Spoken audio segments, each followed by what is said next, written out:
Chapter 1. The Forging Sign-in System. Ding. Activating the Forging Sign-in System. Ding. System activation successful. Binding host. At this moment, Su Lin, clad in tattered garments and gaunt in appearance, slowly raised his head, a flicker of astonishment crossing his eyes. System? A surge of elation welled up within him, and he could not help but weep with joy, covering his face with trembling hands as sobs escaped him. Yet, around him, a throng of equally ragged refugees remained unresponsive to his outburst, their eyes vacant and expressions blank, resembling soulless husks. The Qian dynasty, nestled within the northern wasteland, was a modest and inconspicuous nation among the myriad realms of the north. Though small in stature, its vast territory was formidable. In the 7 days since Su Lin traversed into this world, he gleaned from the memories of the original owner that he hailed from a quaint locale known as Sanhe Town in the western Gorge prefecture of the Qian dynasty. Beginning at the tender age of 6, he toiled alongside his family in the countryside, cultivating the land. At 13, following the passing of his uncle in the town, he apprenticed at the sole blacksmith shop, embarking on a journey as a blacksmith apprentice. Upon completing his 3-year apprenticeship, Su Lin had just graduated when an unprecedented drought engulfed the western territories of the dynasty, leaving the land parched and barren. Soon after, a catastrophic flood ensued. Torrential rains fell for over a month, rivers overflowed, and towns were submerged under relentless deluges. When the floodwaters finally receded, pestilence swept through the region. A series of calamities and misfortunes ravaged the western provinces of Qian, leaving a trail of corpses and despair in their wake. Su Lin lost all his kin, including his blacksmith master and his family, to that disastrous year. In a desperate bid for survival, he ventured north alone, enduring countless hardships over 6 months to reach the capital, Luoxian City. Tragically, the original owners succumbed to a chill and perished within the refugee camp. Had Su Lin not arrived, the original owner would have been reduced to ash and buried in the hills behind. This camp lay 10 miles outside the southern gate of Luoxian City, a vast expanse managed by the capital's administration and the city defense forces. The camp, backed by the Wangjun Mountain, stretched for miles and was divided into 5 sectors, each overseen by a 100-member regiment of city defense forces to assist in management. Su Lin had crossed over 7 days prior, inheriting the original owner's memories and learning that he was currently housed in the 4th sector of the refugee camp. Though the 4th sector was large, it was overwhelmed by the sheer number of inhabitants, with scarcely any space to stand. Seated at the perimeter of the camp, Su Lin leaned against a wooden stake, having regained control over his emotions and ceased his sobbing. Individuals like him, overwhelmed by their emotions, were not uncommon in this place. It seemed that despair manifested every moment, with some even weeping inconsolably and rolling on the ground. After all, having endured such tragedies and the loss of loved ones and homes, it was impossible for anyone's heart to remain calm. Those who appeared composed had merely numbed their feelings. Su Lin's experiences over these past 7 days were unlike anything he had encountered in his former life. In his previous existence, he had been a promising youth in the Huagua of Blue Star, born into the new century and raised under the red flag. Never having faced hunger, the worst he endured was a single day without food. Upon arrival, he struggled to adapt to the filth and chaos of his surroundings on the first day, managing to stave off hunger without resorting to competing for food with the other refugees.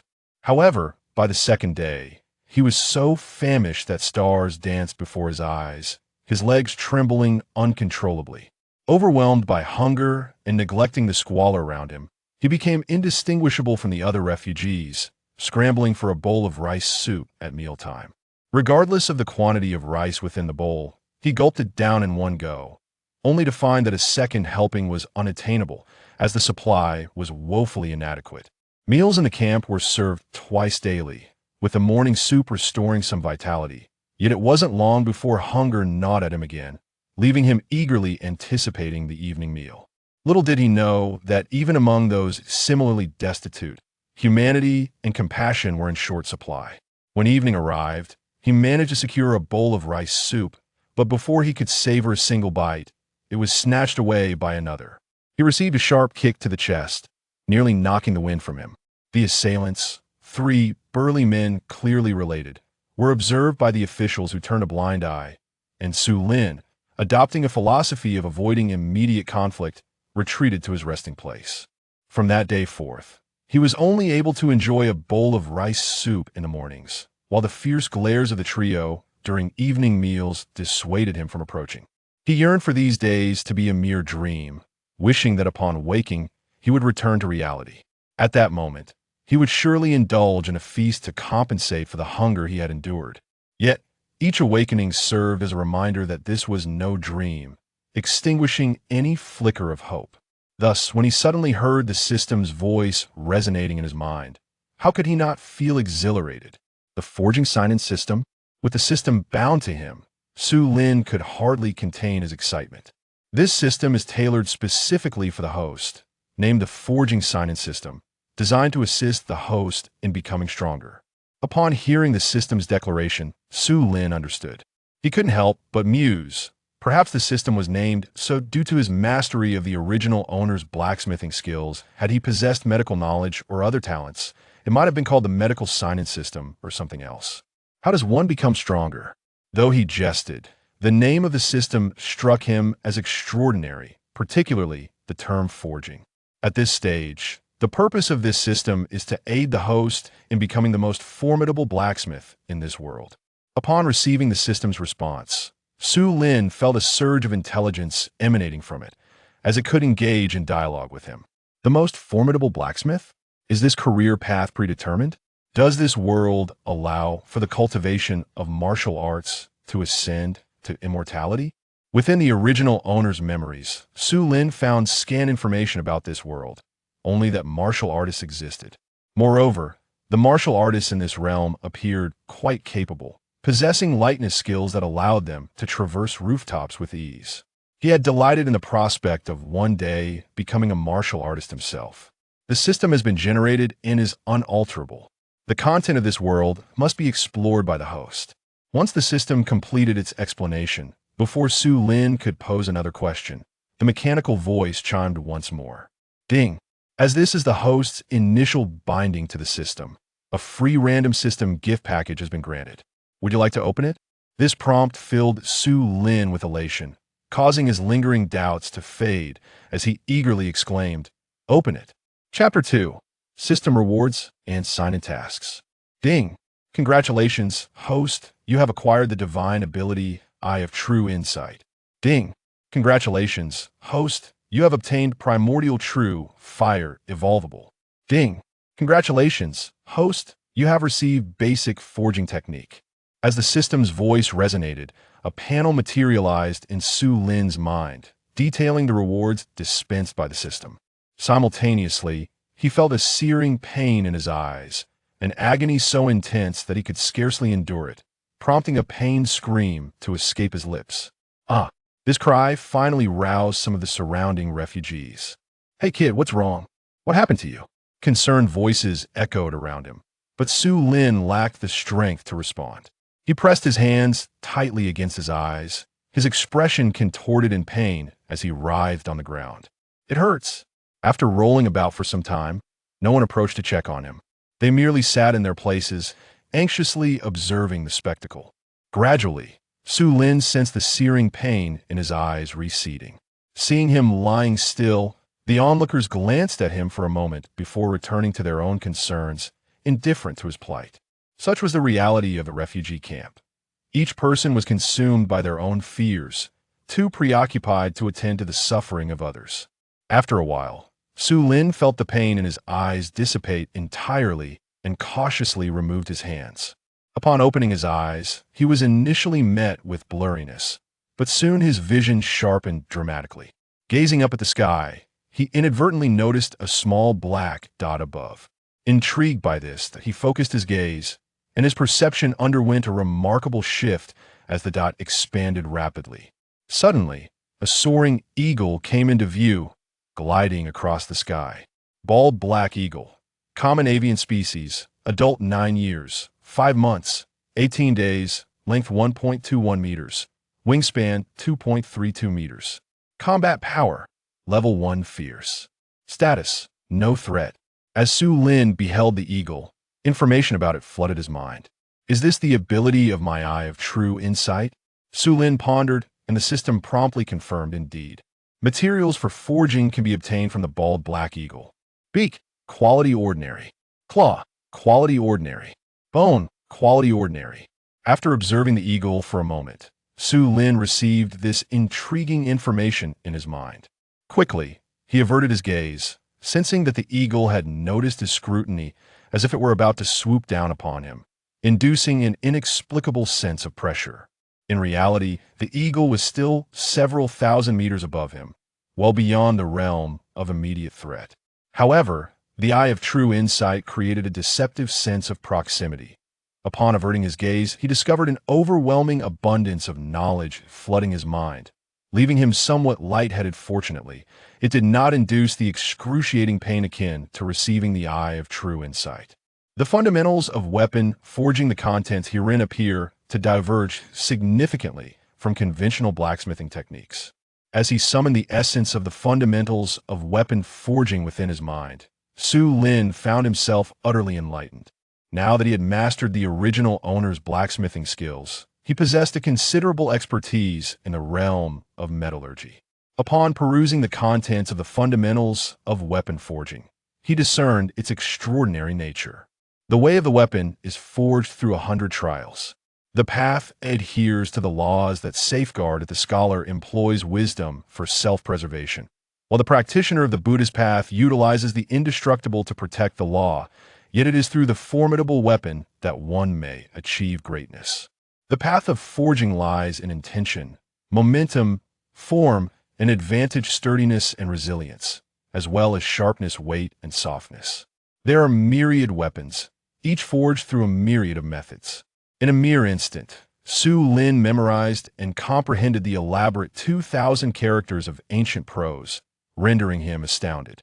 This revelation bestowed upon him a moment of epiphany regarding his blacksmithing prowess.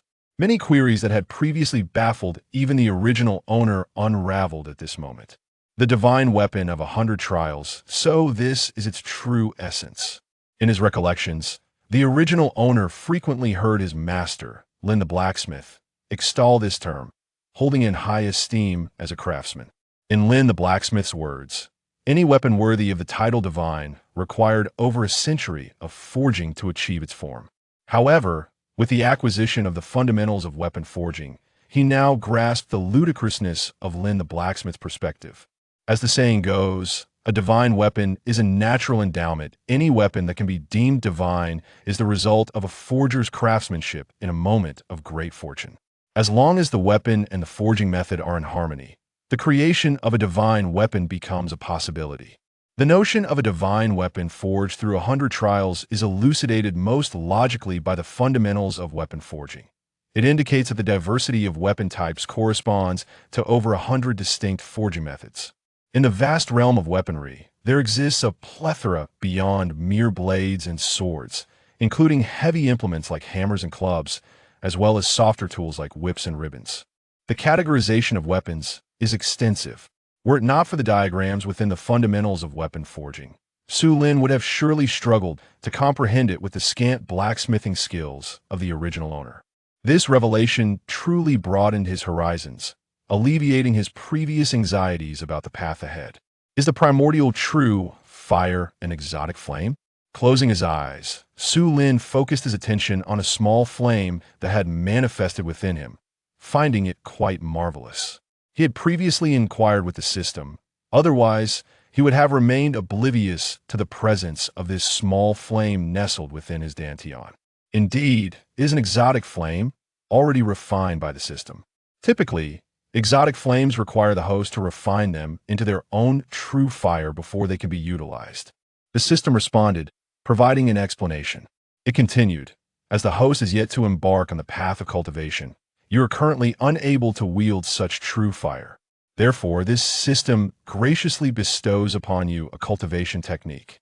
No sooner had the system's voice faded than a new cultivation method appeared within Su Lin's consciousness. The breathing and nourishing technique. Is this the internal martial arts method for warriors, or is it a cultivation practice for immortals? Upon receiving this technique, titled the Breathing and Nourishing Technique, Su Lin posed his inquiry aloud. His recollections of the martial arts of this world were minimal. He understood that warriors do not solely practice external skills, but require an internal cultivation method to complement their training, enabling them to attain mastery in martial arts. Yet, with the advent of this system and the gifts it had bestowed upon him, it was evident that the complexities extended beyond mere martial arts, prompting his question. They are one and the same, the system succinctly replied. Ding. The system's sign-in task has been initiated. Sign-in location: the blacksmithing room in the refugee camp. As Su Lin delved into the content of the breathing and nourishing technique, he was suddenly alerted by the system announcing a sign-in task, filling his heart with elation. He understood that by completing this task, he would be rewarded by the system, the nature of which would only be revealed upon completion. He was confident that the rewards would be favorable. It appears that my hunger has lessened considerably. This must be the system's assistance. Rising to his feet, Su Lin noted that the pangs of hunger had diminished significantly, and the previous sense of malaise and weakness had dissipated. This invigorated him further, compelling him to hasten towards the location of the blacksmithing room within the refugee camp. Chapter 3. The difficulty of entry in Su Lin's recollection. He harbored only a faint impression of the blacksmith shop within the refugee camp when the original owner first arrived at the camp. He had heard mention of it and had contemplated seeking employment there. However, fate dealt a cruel hand, for the original owner was already beset by illness and succumbed shortly thereafter. The blacksmith shop was established as a fundamental structure during the formation of the refugee camp. Situated in the 1st District, with its own secluded courtyard, it was said that the blacksmiths were selected from among the refugees and were overseen by an official dispatched from the Ministry of Works of the Qin dynasty. Their daily duties consisted solely of forging labor tools such as shovels and pickaxes. Those fortunate enough to be chosen enjoyed a significantly better standard of living compared to the average refugee, with an abundance of food and the occasional morsel of meat. Upon learning this, Su Lin felt a flicker of hope. He was loath to remain in the 4th District of the camp. The meager rations and the squalid environment, replete with foul odors, were intolerable to him. He was now brimming with confidence, believing that his blacksmithing skills would surely secure him a position there. However, as he approached the blacksmith shop, 2 guards stationed at the entrance halted him before he could draw near. How audacious! The blacksmith shop is a restricted area. No idle folk are permitted to approach. The sharp reprimand made Su Lin freeze in his tracks. Hesitant to advance any further, the guards, clad in armor and wielding long swords, exuded an air of authority that was intimidating, showing no sign of leniency simply because they were in a refugee camp. Their presence was markedly more imposing than that of the local militia he recalled from his hometown, who often appeared lackadaisical and unruly.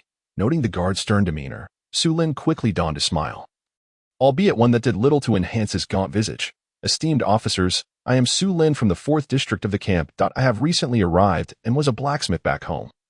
With skills that could be deemed competent. I was hoping to find some work here. Before he could finish, one of the guards snorted disdainfully. The blacksmith shop is not in need of additional hands. Begone at once. Su Lin had intended to negotiate further, but upon witnessing their unwavering expressions, his resolve faltered, and he felt cornered. What should I do? He pondered. If I am barred from entry, how can I fulfill the system's sign-in task? As he lingered indecisively, the guards grew impatient, and one placed a hand on the hilt of his sword. Do you not take heed? Depart immediately. With another sharp command, Su Lin dared not linger any longer. Hastily clasping his hands in a gesture of respect. I shall take my leave. Please do not take offense. Esteemed officers. He turned and walked away briskly, though he did not venture far, given that he had yet to complete his sign-in task. Leaving was not an option. He settled down among a cluster of refugees, about 100 paces from the blacksmith shop. What now? Why is access to the blacksmith shop so heavily guarded? Su Lin found himself perplexed. Unaware that this was indeed a refugee camp, a place rife with individuals of varying backgrounds, the blacksmith shop housed valuable tools and materials, and there was always the risk of desperate refugees attempting theft. Thus, the presence of vigilant guards was imperative. Fixating his gaze on the blacksmith shop, he observed that no one had emerged after considerable time, with nothing else to occupy his mind. He began reviewing the breathing techniques he had recently acquired from the system. How does one practice this internal cultivation method? Although the instructions outlined a method for cultivation, they seemed overly esoteric. Concepts such as sensing the spiritual energy of the heavens and drawing it into one's body left him bewildered. He attempted to practice for a brief moment, only to grow increasingly frustrated, feeling utterly lost. Follow the cultivation method as described, the system advised. This is futile. I cannot sense anything, nor do I feel any energy. You must instruct me, system. Sulin expressed his frustrations regarding his current predicament. Patience is key. Cultivation does not yield results overnight. By adhering to the internal cultivation method, you shall eventually attain progress. Upon hearing the system's counsel, Sulin recognized that his impatience was indeed a flaw. Yet, he could not entirely absolve himself of blame, as it was the existence of the system that had instilled in him the desire for rapid advancement. If he bore the system's capabilities and still adhered to the slow, conventional methods of cultivation, what purpose would the system serve? Its role was merely to assist him. The responsibility for his growth ultimately rested on his own shoulders. As if sensing his thoughts, the system unexpectedly interjected, "Remember, the journey of cultivation is as significant as the destination." Resigned to the situation, Sulin promptly pushed aside all distractions, focusing his mind and diligently studying the principles of internal cultivation. With a clear mind, he endeavored to sense the spiritual energy of the universe. However, just as he suppressed one distracting thought, another would inevitably surface, making the practice exceedingly challenging. After approximately 10 minutes, though he had achieved a modicum of tranquility, completely eliminating distractions proved elusive. Each time he quelled a thought, he found himself spiraling into a myriad of errant musings, which was quite disheartening. What is that lad doing? Why is he sitting there in meditation? Indeed, we have been watching him for quite some time. He merely sits there in silence. It seems he believes he can cultivate some grand skill.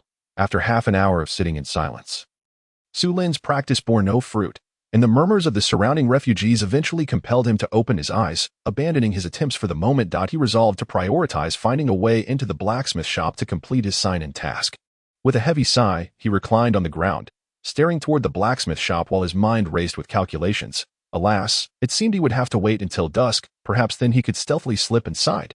Though it was still early afternoon and daylight was abundant, he knew that even in early spring, the night would not come for another 2 or 3 hours. Having devised a plan, Sulin lay back completely, intending to take a brief nap to restore his energy for the evening's endeavors. While the gnawing hunger that had plagued him was somewhat alleviated, he was not entirely free of it. His stomach still rumbled softly, and although he had regained some strength, it was dwindling. Just as he was about to drift off into slumber, a voice rang out from the direction of the blacksmith shop. "Hey, you over there, a few of you, come over to the blacksmith shop. It's time to work." At this call, Sulin's drowsiness vanished in an instant, and he sat up straight, peering toward the blacksmith shop. He noticed that in addition to the 2 guards, an elderly man dressed in simple attire had joined them.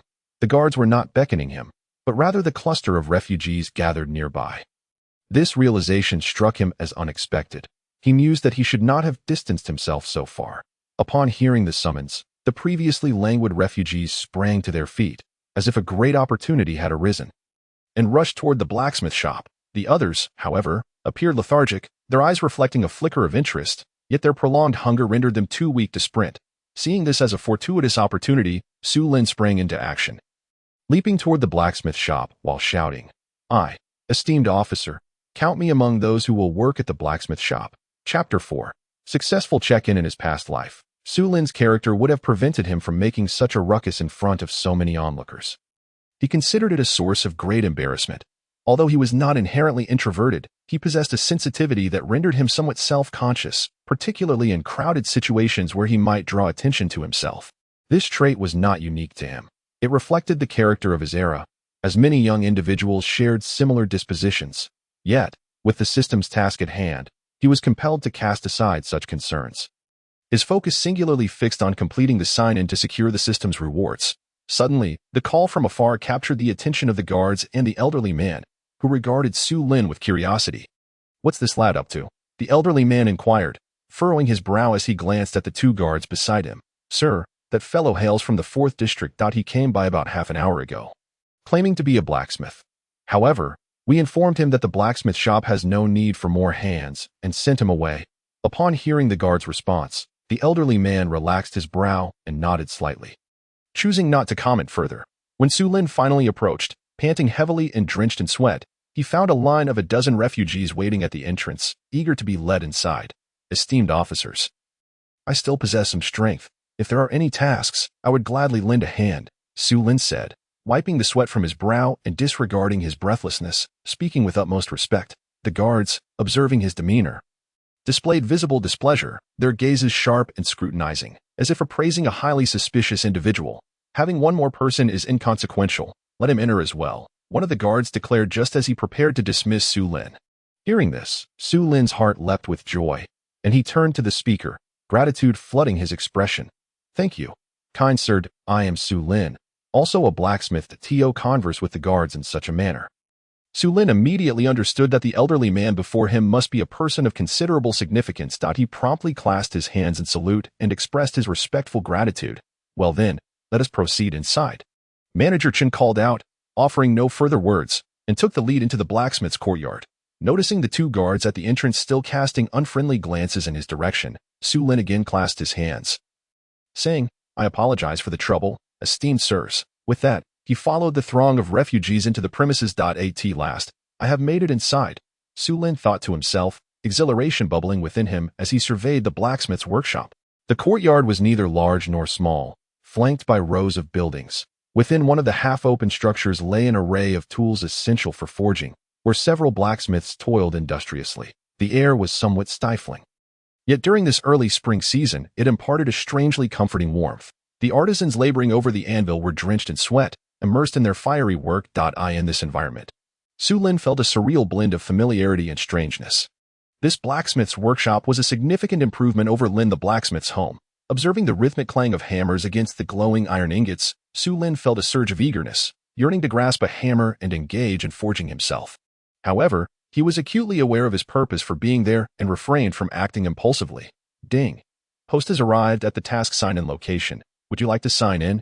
Just as Su Lin reached the center of the courtyard, a notification chimed in his mind. Hearing this, Su Lin's heart leapt with joy, and he promptly responded, Yes. Ding. Host sign-in successful. Task completed. Reward: 10 years of skill. Ding. As this is the host's first completion of a sign-in task, the system grants an additional reward of 10 years of skill and 1 random white trait. Ding. Congratulations. Host has obtained the white trait critical forging. With the system's rewards manifesting, Su Lin concentrated, and a panel displaying his character information appeared in his mind. Host: Su Lin Realm. Mortal, Novice, Skill Level, 20 years Divine Ability. I have true insight, can perceive the essence of all things in the world. Internal Skill, Breathing Method, Novice, External Skill, None Movement Technique, None True Fire. Primordial True Fire, can evolve. Occupation, Refiner Occupation Level, Junior Blacksmith Occupation Skill, Basic Refining Technique Trait, Critical Forging.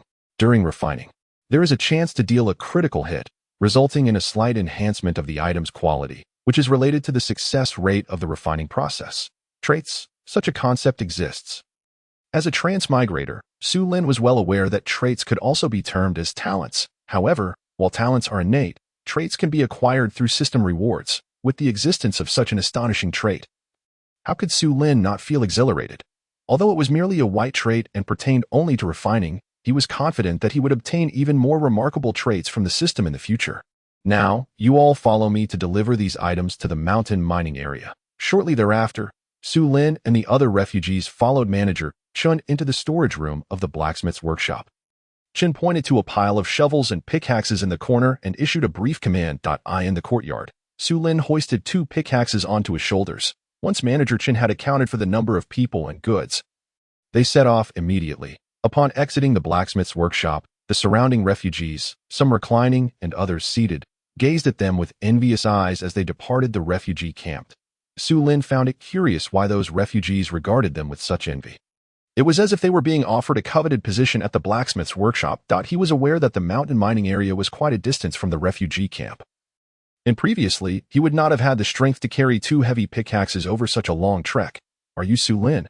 On the way to the mining area, Manager Chen did not walk at the forefront, perhaps to keep an eye on them, wary that some might harbor ill intentions. When the elderly man in a tattered robe approached from behind and initiated conversation, Su Lin immediately responded respectfully. Yes, it is I. May I inquire your esteemed name? My surname is Chen. You may call me Manager Chen. I hear you are a blacksmith, Manager Chen replied. Indeed, I trained with the blacksmiths in my hometown for 3 years. Su Lin humbly stated. Very well. Manager Chen seemed pleased with Su Lin's demeanor, giving a slight nod without further comment. Through their brief exchange, Su Lin gleaned some insight into the man's identity, stirring thoughts within him. After all, aimlessly lingering in the refugee camp was not a viable option. He did not wish to remain a refugee for life. Relying on the current Dacian court would surely lead to starvation in the camp. He needed to carve out a path for himself. After approximately 10 minutes of walking, they arrived at the foot of the mountain. For these refugees, who had long suffered from hunger, the flat terrain was manageable. But traversing the mountain path was another matter entirely. Though a thoroughfare had been carved into the mountainside, it was still exceedingly rugged. Su Lin soon felt his legs growing heavier and his breathing more labored. A glance at the others revealed they were in similar straits. Only Manager Chen appeared unfazed, his robust physique evidently accustomed to the rigors of hunger and hardship. "Pick up the pace. Once we arrive, there will be food and drink for you," he urged. Upon hearing the promise of food, Su Lin's stomach betrayed him with a loud growl. He suddenly understood why the others were so eager to work. Disregarding his exhaustion, he gritted his teeth and kept pace, eager to reach their destination swiftly. However, not long after, an unexpected turn of events unfolded. "Wait, something's amiss. One is missing." As they passed through a relatively dense thicket, Manager Chen abruptly halted the group. He then swiftly approached the front of the line and confronted the nearest person with an angry inquiry. The group exchanged puzzled glances before turning their gazes forward. Indeed, someone is missing. Where's Guzi? How could he have vanished? It was just as Manager Chen had stated. Someone was indeed absent. Su Lin counted the heads and looked around, but he had no recollection of the missing individual. Having kept his head down throughout the journey, most of the others were similarly preoccupied, as climbing the mountain was profoundly exhausting. Whoever dared to covet the goods will meet a grim fate. Everyone stay put. I won't tolerate any disobedience. Manager Chen's fierce glare swept over the assembly, resembling an enraged beast. The intensity of his gaze sent chills down Su Lin's spine. The group nodded obediently, like docile kittens, afraid to make any sudden movements. Seeing this, Manager Chen ignored them further, pivoting sharply and scanning the mountainside intently before suddenly leaping 3 yards down the slope in a flash. Lightness of foot. Is there truly such a thing as lightness of foot in this world? Witnessing Manager Chen's remarkable speed, Su Lin's heart raced with excitement. He had not anticipated that this elderly man was a martial artist. Chapter 5. Life is worthless. After Manager Chen departed, Su Lin and the others set down their shovels and pickaxes, either sitting or lying down to rest. Exhaustion rendered them silent, each absorbed in their own respite. As Su Lin gazed in the direction of Manager Chen's departure, he felt a thrill of anticipation. The adage "seeing is believing" rang true. Having witnessed a martial artist in this world kindled dreams of his own future. He envisioned a day when he would don a flowing white robe, wielding a 3-foot green blade as he traversed the skies. The group did not wait long before Su Lin was the first to spot a figure weaving through the trees, making its way toward them. In a flash, Manager Chen descended from the air, landing with minimal sound. Had the landing point not been so close, one might not have heard his arrival at all. The others sprang to their feet, and Su Lin swiftly shouldered the pickaxes he had placed on the ground. Upon recognizing Manager Chen, Su Lin was momentarily taken aback, and the sound of swallowed breaths filled the air. In one hand, Manager Chen grasped 2 pickaxes, while in the other, he held a round, bloodied head. The once pristine fabric of his chest was now stained with a significant amount of blood, causing Su Lin to feel a surge of terror as the overwhelming scent of blood assailed his senses. Churning his stomach, Su Lin, having been raised in an era of peace, had never encountered such a gruesome scene. Even the original owner's memories did not contain such horrors. Unable to contain himself any longer, he bent over and vomited. Upon witnessing Su Lin's weak disposition, Manager Chen's expression turned cold, and he huffed disdainfully. His gaze swept over the refugees, filled with warnings and threats. Anyone daring to lay hands on the goods will meet the same fate. Ignoring Su Lin's reaction, Manager Chen raised the severed head he held aloft. Su Lin, having expelled the contents of his stomach, felt somewhat relieved, but as he lifted his head, the bloodied visage was thrust closer to him. He felt an unprecedented wave of nausea wash over him, and once again he bent over, unable to control himself. This must have been wrenched off a living person. The brutality was overwhelming. Recalling the sight of that severed head, Su Lin wished to forget, yet the memory only grew more vivid. As he silently cursed, he became increasingly nauseated, the only sounds in the forest being the retching noises around him. Ahead, Manager Chen observed this with a slight shake of his head. Utterly disdainful of Su Lin's demeanor, "We must move. Do not delay any further." The main group resumed their journey, but Su Lin continued to heave. Still expelling bitter bile. It was only when he heard Manager Chen's icy command that he dared not linger any longer. Fearing that any hesitation on his part might result in a fate akin to that of the unfortunate individual known as Guzi, bracing himself against the discomfort, he straightened up and hastened to catch up. What kind of world is this? It is too merciless. Lives are treated as mere weeds, taken without a second thought. As Su Lin trailed behind the group, a tumult of emotion surged within him. As a young man of the new era raised on Blue Star, he could hardly fathom that a mere pair of pickaxes could claim a life, especially in such a brutal manner. Though those pickaxes could be exchanged for enough money to stave off hunger for 2 to 3 months, in his heart, that value seemed negligible. After all, in his previous life, no one worried about starving. Nor did anyone perish from hunger, unless they had lived long enough. Having never experienced a true famine, how could Su Lin comprehend the helplessness and suffering of the ordinary folk in this world? Surviving these past few days truly felt like a stroke of luck. This world is terrifying. Previously carefree, Su Lin found himself tempering his laid-back nature after witnessing such a bloody event. He could no longer afford to act as he had before. This world, after all, was fundamentally different from his past life. If he did not rein himself in, he could easily find himself in a dire situation, perhaps even facing a tragic end, after approximately half an hour of trudging. A clattering sound echoed from ahead, and the outline of the mine's entrance became vaguely visible. Su Lin and the others were drenched in sweat, panting heavily. At last, they had arrived. Upon entering the mine, Su Lin set down his iron pickaxe and let out a long sigh of relief. Manager Chen completed the goods transfer at the mine, returning with a bulging money pouch in hand. Followed by a mine worker, initially resting on the ground, Su Lin noticed the others rising eagerly, their eyes ablaze with anticipation. He soon realized that food might have arrived. The mine worker dragged a large basket, filled with some worthless wild fruits and coarse bread. A throng of famished refugees surged forward, hands diving into the basket without a hint of decorum. Despite feeling weak, Su Lin understood the survival rules in a refugee camp. Hesitate, and there would be nothing left to eat. He too recklessly pushed his way in. Although the basket was sizable, the food within was pitifully scant, especially for a dozen or so people. Fortunately, Su Lin's swift hands allowed him to snatch half a piece of coarse bread. But by the time he reached for more, the basket had been stripped bare. Watching the dispersing crowd, he felt a sense of helplessness, yet could only begrudgingly nibble on his meager portion. After devouring half of the coarse bread, he noticed others already leaning over a large water vat, drinking eagerly. Though the water was murky, after enduring a week in the refugee camp, Su Lin, like everyone else, cupped his hands and drank deeply from the vat. Once he had quenched his thirst, he noticed that everyone's gaze was fixated on the money pouch in Manager Chen's hands. Are we getting paid for our work? He thought, excitement bubbling within him. Yet, Manager Chen's dismissive words cut through the air. You wasted too much time. The reward is gone, he scoffed, turning on his heel and disregarding the crowd, though the refugees lived in the camp. Their freedom was not constrained. Now that the goods had been delivered, Manager Chen had no interest in their fates. Where they chose to go was of no concern to him. The refugees, though visibly resentful, dared not voice their discontent. They understood that it was due to Guzi that they would receive no reward. Otherwise, each would have been entitled to 2 copper coins, though the refugee camp lacked places to spend money. The stalls at the city gates were plentiful. 2 copper coins would suffice for a hearty meal. Su Lin felt a pang of disappointment, acutely aware of the value of those 2 copper coins. Yet he also recognized that in this world, there were those who disregarded rules, and he wished they would not drag others down with them. Like the others, he mentally condemned Guzi's entire lineage.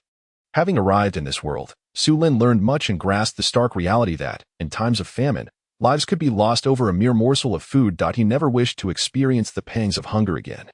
In this life, with the aid of a system, he vowed never to go hungry again. First, he needed to descend the mountain. Since he could not find work in the refugee camp's blacksmith, he would seek opportunities elsewhere. That elsewhere naturally referred to the capital city. With this thought in mind, Su Lin rested a moment longer before rising to leave with the other refugees. Suddenly, a thunderous boom erupted from the direction of the mine. Su Lin and the others halted, turning to look, their faces etched with curiosity. Not good. Zhang Tu, something has happened at the mine. A young man dressed as an officer, sweating profusely and wielding a whip, sprinted toward the storeroom, shouting as he ran. How many casualties? Inquiring urgently was a burly foreman named Zhang Tu. The extent of the casualties is still unclear, but it appears at least a dozen people have perished. What? Zhang Tu's face fell in shock. His gaze suddenly snapped towards Su Lin and the others. You all come here. Chapter 6. The queue dispute. Upon hearing Zhang Tu's call, the other refugees, excluding Su Lin, were filled with joy, rushing toward the shed. Su Lin, resigned, followed suit. As he gazed at the swirling dust from the mine, he sensed Zhang Tu's malevolent demeanor and felt a twinge of unease. Zhang Tu, what is it you want from us? Up close, several refugees, seemingly aware of Zhang Tu's authority, inquired with eager anticipation. They had overheard the officer's earlier words and understood that an incident had occurred at the mine. With Zhang Tu summoning them, many surmised there might be a need for extra hands due to the casualties. Having lost their means of survival, the refugees were indifferent to the dangers of working in the mine. Many were even willing to risk their lives for a chance at a meal. But Su Lin thought differently. Now equipped with a system, he wished only to survive and avoid risky endeavors that might lead to an untimely demise. He firmly believed that if he could just hold on to life, a brighter future awaited him, filled with the chance to explore the wonders of this world. With that thought in mind, he sought an opportunity to escape the mountain. However, Zhang Tu's tone was unyielding, leaving no room for negotiation. You will all follow me. The mine is short-handed, and you are now all part of the workforce. Upon hearing this, the refugees erupted in joy, eagerly agreeing. Though Su Lin was reluctant, he found himself unable to refuse. Zhang Tu had shed any semblance of friendliness, his gaze sharp and menacing, as if he would draw his weapon at the slightest dissent.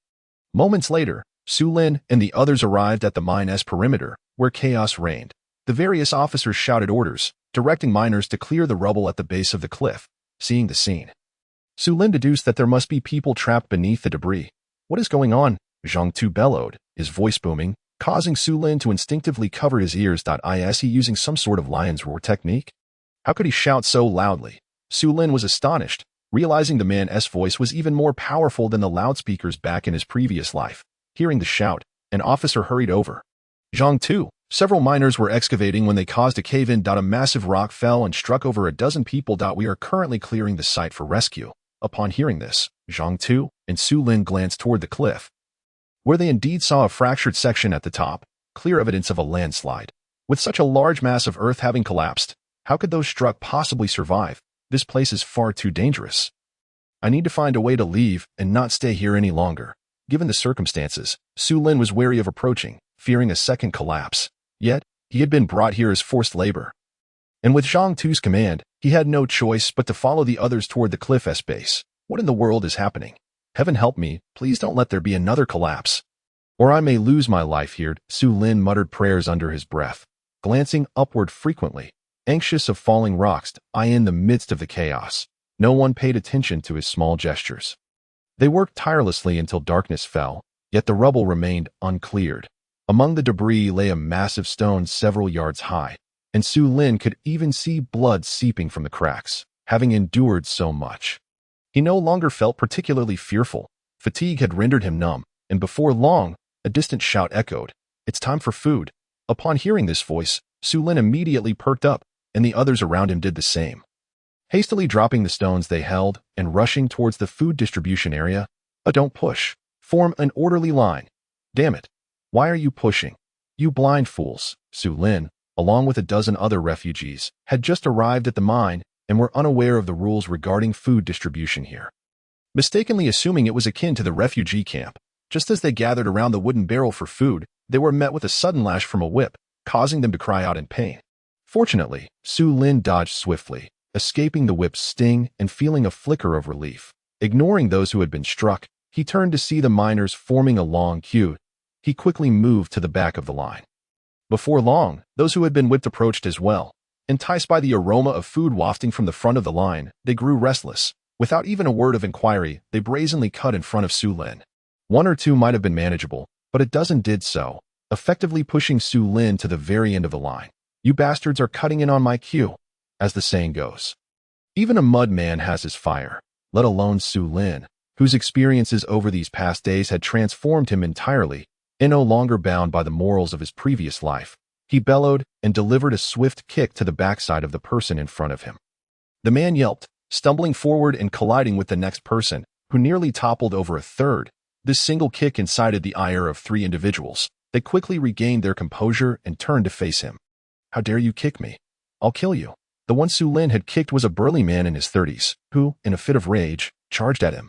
Feeling a twinge of anxiety, Su Lin noted that while the man was not as physically imposing as himself, his ferocity was undeniable. But with no avenue for retreat, he steeled himself and charged forward. The two grappled fiercely. Initially, Su Lin held the upper hand, bolstered by years of physical labor that had endowed him with considerable strength.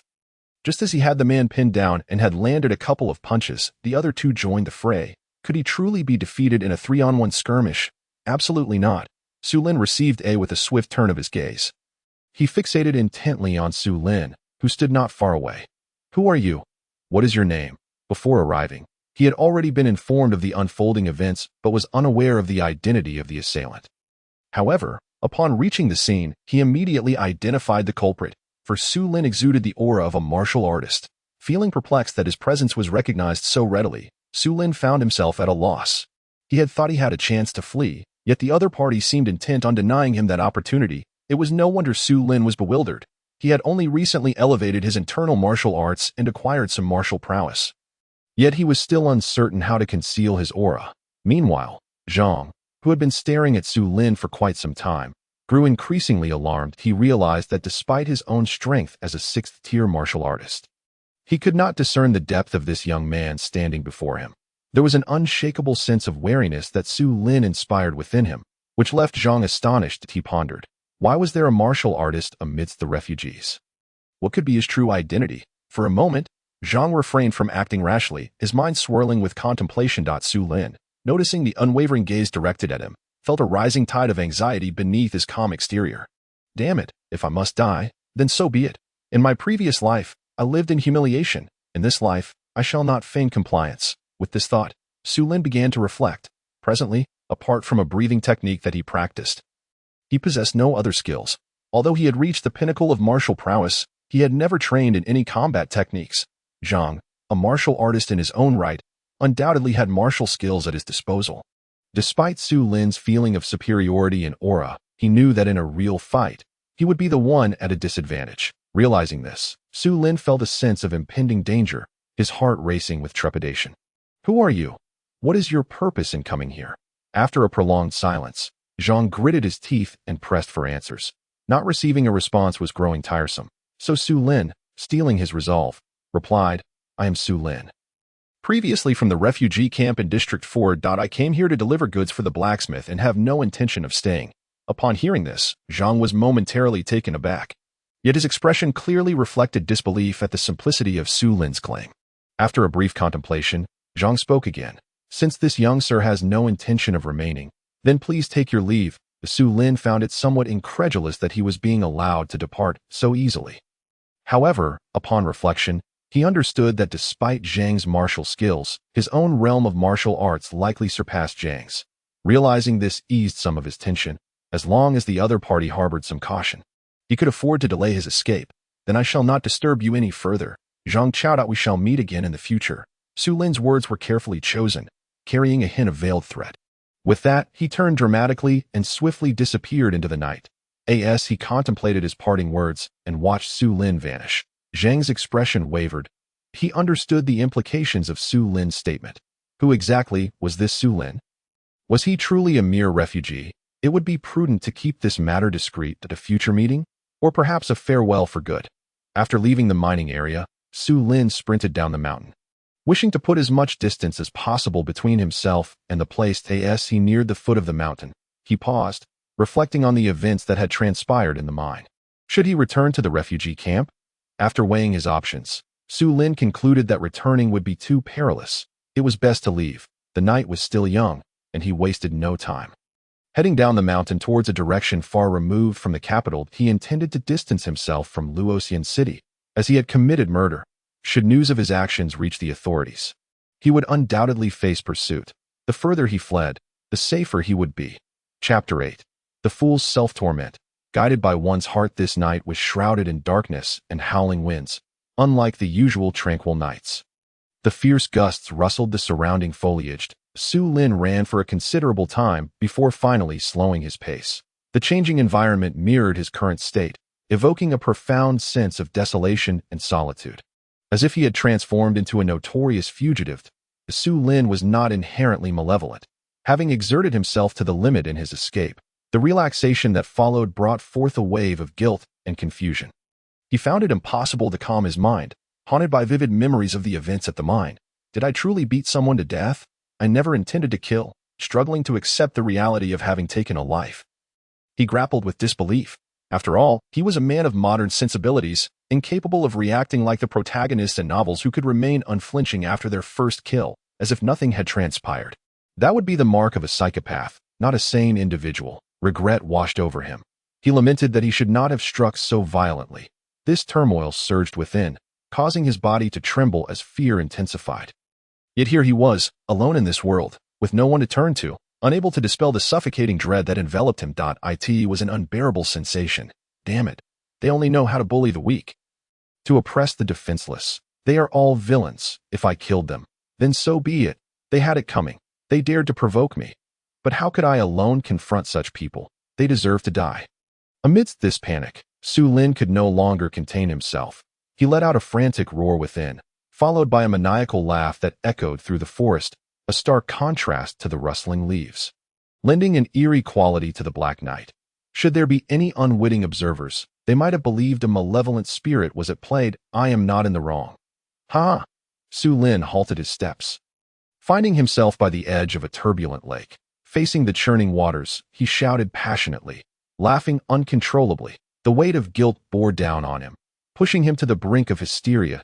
He felt that if he did not release this pent-up emotion, he would truly lose his sanity. After the laughter subsided, Su Lin felt utterly drained. Devoid of the will to continue, he sank down and stared vacantly at the lake's surface. In that moment, he had no desire to move forward. His thoughts drifted to the experiences of the days since his arrival in this world, as well as the memories of his past life. In his previous existence, he had been a person plagued by insecurities, overthinking even the smallest matters. How could he possibly find peace of mind when faced with the gravity of taking a life? Unbeknownst to him, as his emotions spiraled out of control, a warm current within his dantian began to flow throughout his body, gradually making its way to his heart-spirit platform. I am not wrong. In my past life, I may have been destined for failure, but in this life, with the system in hand, I shall become a formidable force. Yes, I shall take lives. I will eradicate the wicked from this world. That is the path I must pursue, not this endless brooding. As the breathing technique began to circulate naturally, Su Lin's emotions unwittingly calmed. At that moment, a profound change occurred within him. His resolve became unshakable. Having made up his mind, he suddenly felt the panic dissipate, his emotions returning to a state of normalcy, devoid of any lingering fear. Wait, my spiritual energy flows freely. The breathing technique is operating on its own. Realizing this, Su Lin remembered that he was no longer an ordinary person. He had cultivated internal martial arts and possessed a realm of spiritual cultivation. With this revelation, he promptly summoned the system. System, what does the spiritual cultivation on my character panel signify? Is there truly a world of immortals here? The spiritual cultivation represents the level of your progress in the path of immortality. Cultivating the breathing technique is the first step towards becoming an immortal, the system explained, though it did not answer Su Lin's last question. Nonetheless, it indirectly confirmed that the world he inhabited was indeed extraordinary. With the existence of immortals, Su Lin was not foolish. He quickly grasped the implications of this revelation, filling him with curiosity about this world. He felt that it had transformed into something vibrant and exciting. With this system, I can boldly pursue my ambitions. The future holds great promise. In this world, there is no absolute right or wrong. The foolish torment themselves, guided solely by their hearts. Upon hearing the system's seemingly reassuring words, Su Lin silently nodded, feeling a renewed sense of determination. Thank you, he murmured. But the system offered no further response. Rising to his feet, he resolved not to linger any longer. After about half an hour, as the darkness deepened, Su Lin decided he would not continue on. Recalling the protagonists from the novels he had read in his past life, who often sought refuge in caves, he set out to find one for himself. Standing before a cave, he hesitated before entering, choosing instead to summon the primordial true fire. Now that he had attained a level of cultivation, he felt an innate understanding of how to wield his true fire. With a flick of his fingertip, he sent a flame darting into the cave. Roar! In the next moment, a piercing cry of a wild beast erupted from within the cave, followed by the sight of a massive blaze igniting inside. The scene left Su Lin utterly astonished. He was utterly astonished to discover that wild beasts still roamed within the cave, and it appeared to be a black bear. What surprised him even more was that such a minuscule flame, upon making contact with its body, ignited into an enormous blaze almost instantaneously. Without hesitation, he activated his true sight, observing the black bear struggling amidst the fierce flames. And all information regarding the creature flooded his mind. It was merely an ordinary black bear, yet its stature was remarkably imposing, plump as a hill, measuring 2 meters in length. Its body was adorned with numerous common-grade refining materials. In mere moments, under the relentless assault of the primal true fire, the bear was rendered silent. As the savory aroma of roasted meat wafted through the cave, Su Lin's stomach rumbled with an insatiable hunger, the sound akin to a drumbeat. Enough, he thought, realizing that if he allowed the fire to continue, it would inevitably char the meat. He silently commanded the flames to withdraw, and with a flick of his fingers, the roaring fire was instantly extinguished, a single ember swiftly returning to his fingertip. Bathed in the warm glow of the firelight, Su Lin eagerly ventured deeper into the cave. The presence of true fire was indeed a boon. He no longer had to worry about illumination. Inside the cave, the black bear's exterior had been completely scorched, not a single hair remaining. While the flesh was perfectly cooked, he casually shattered a nearby stone, extracting a sharp flake, and proceeded to slice generous portions of meat from the bear to indulge in. The primal true fire, having transformed from a mere flicker to a vibrant blaze, floated in mid-air, illuminating the cave brilliantly. Having just recently attained a breakthrough in his cultivation, Su Lin felt as ravenous as a starving ghost, consuming more than half of the bear's meat over the course of half an hour before finally pausing. Satisfaction etched upon his face. It was utterly delightful. With the primal true fire at his disposal, he could indeed thrive by hunting in the wild. After letting out a hearty belch, Su Lin felt a wave of contentment wash over him. Previously, he had harbored concerns about his future, but now those worries had dissipated entirely. Perhaps I should first practice the breathing technique, he mused, recalling its calming and centering effects. After a brief respite, he began to meditate, eager to experience the benefits of the technique. Although he appeared calm on the surface, internally he still felt a tinge of unrest. Now that he had achieved a basic understanding of the breathing method, he executed it with ease. In no time, he entered a state of tranquility, following the prescribed steps to channel his spiritual energy. As the energy coursed through his body, each complete cycle brought about a profound transformation within his mind, erasing all negative emotions and leaving him in a state of serene comfort. Uncertain of how much time had passed, Su Lin finally opened his eyes, startled to find that daylight had broken outside. It felt as though he had only practiced for a brief moment, yet time had flown by so swiftly. Ding! A notification from the system echoed in his mind, announcing a check-in task at the blacksmith's workshop in the refugee camp. Just as Su Lin prepared to rise, the system's prompt resonated in his thoughts. Initially thrilled by the task, his expression darkened upon hearing the location, panic surging within him. The blacksmith's workshop in the refugee camp? Surely, this must be a jest. How am I supposed to return? Chapter 9. Joining the blacksmith's workshop. Although Su Lin was not inherently adventurous, the allure of the system's rewards compelled him to steel his resolve and make his way back.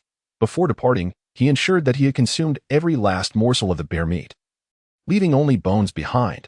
Despite the fact that these bones could serve as refining materials, his current predicament made it impossible to carry them all, nor did he intend to return to the refugee camp with them. Instead, he selected a hefty bone to wield as a makeshift weapon for self-defense. With the bone in hand, Su Lin set off on his journey back to the refugee camp. Fortunately, he had not strayed too far the previous night. Otherwise, given his peak martial prowess, returning would have been quite the challenge. Around noon, Su Lin finally reached the vicinity of the refugee camp. However, he did not return immediately. Instead, he concealed himself in a thicket about 100 meters from the camp. Employing his true sight to assess the situation within to his relief, the camp appeared to be as it always was. Neither within the compound nor at the entrance had he encountered any notice of his wanted status. Recalling the events of the previous day, Su Lin pondered that although it had been dark, it was not overly late. If he had been reported by the mine, the camp would have surely taken action overnight, rather than maintaining the usual calm. After further contemplation, a subtle smile crept onto his lips as he realized that his threats towards Zhang had likely borne fruit. With that thought, his anxiety dissipated entirely. He adjusted his tattered clothing and stepped out from the thicket, making his way toward the 1st district of the refugee camp. He had no intention of returning to the 4th district, where nothing held any allure. He simply wished to complete the check-in task and leave this place behind. As he approached the camp, he noted that the guards paid him little heed. Most were merely curious about the large bone he carried, glancing at him before losing interest. Shortly thereafter, he entered the 1st district of the refugee camp, and, upon nearing the blacksmith's workshop, He chose a spot among a cluster of refugees to sit down. How should he proceed to enter? Su Lin pondered, observing the entrance of the blacksmith's workshop. The 2 guards stationed there remained alert. Making entry seemed far from simple. He quickly dismissed the idea of assisting in transporting goods from the workshop to the mine, as he had no desire to revisit the mine and risk encountering Zhang, which could lead to complications. Just as he found himself vexed by the situation, a formidable procession appeared outside the camp. A squad of well-trained armored soldiers, led by a young commander on a white steed, entered the refugee camp, escorting 5 covered supply carts. The young commander, clad in gleaming white armor and adorned with a flowing cape, possessed an elegant visage, sharp eyebrows, and piercing eyes, exuding an air of remarkable valor. The guards at the camp's entrance regarded the young commander with palpable respect, as though he were a figure of considerable importance.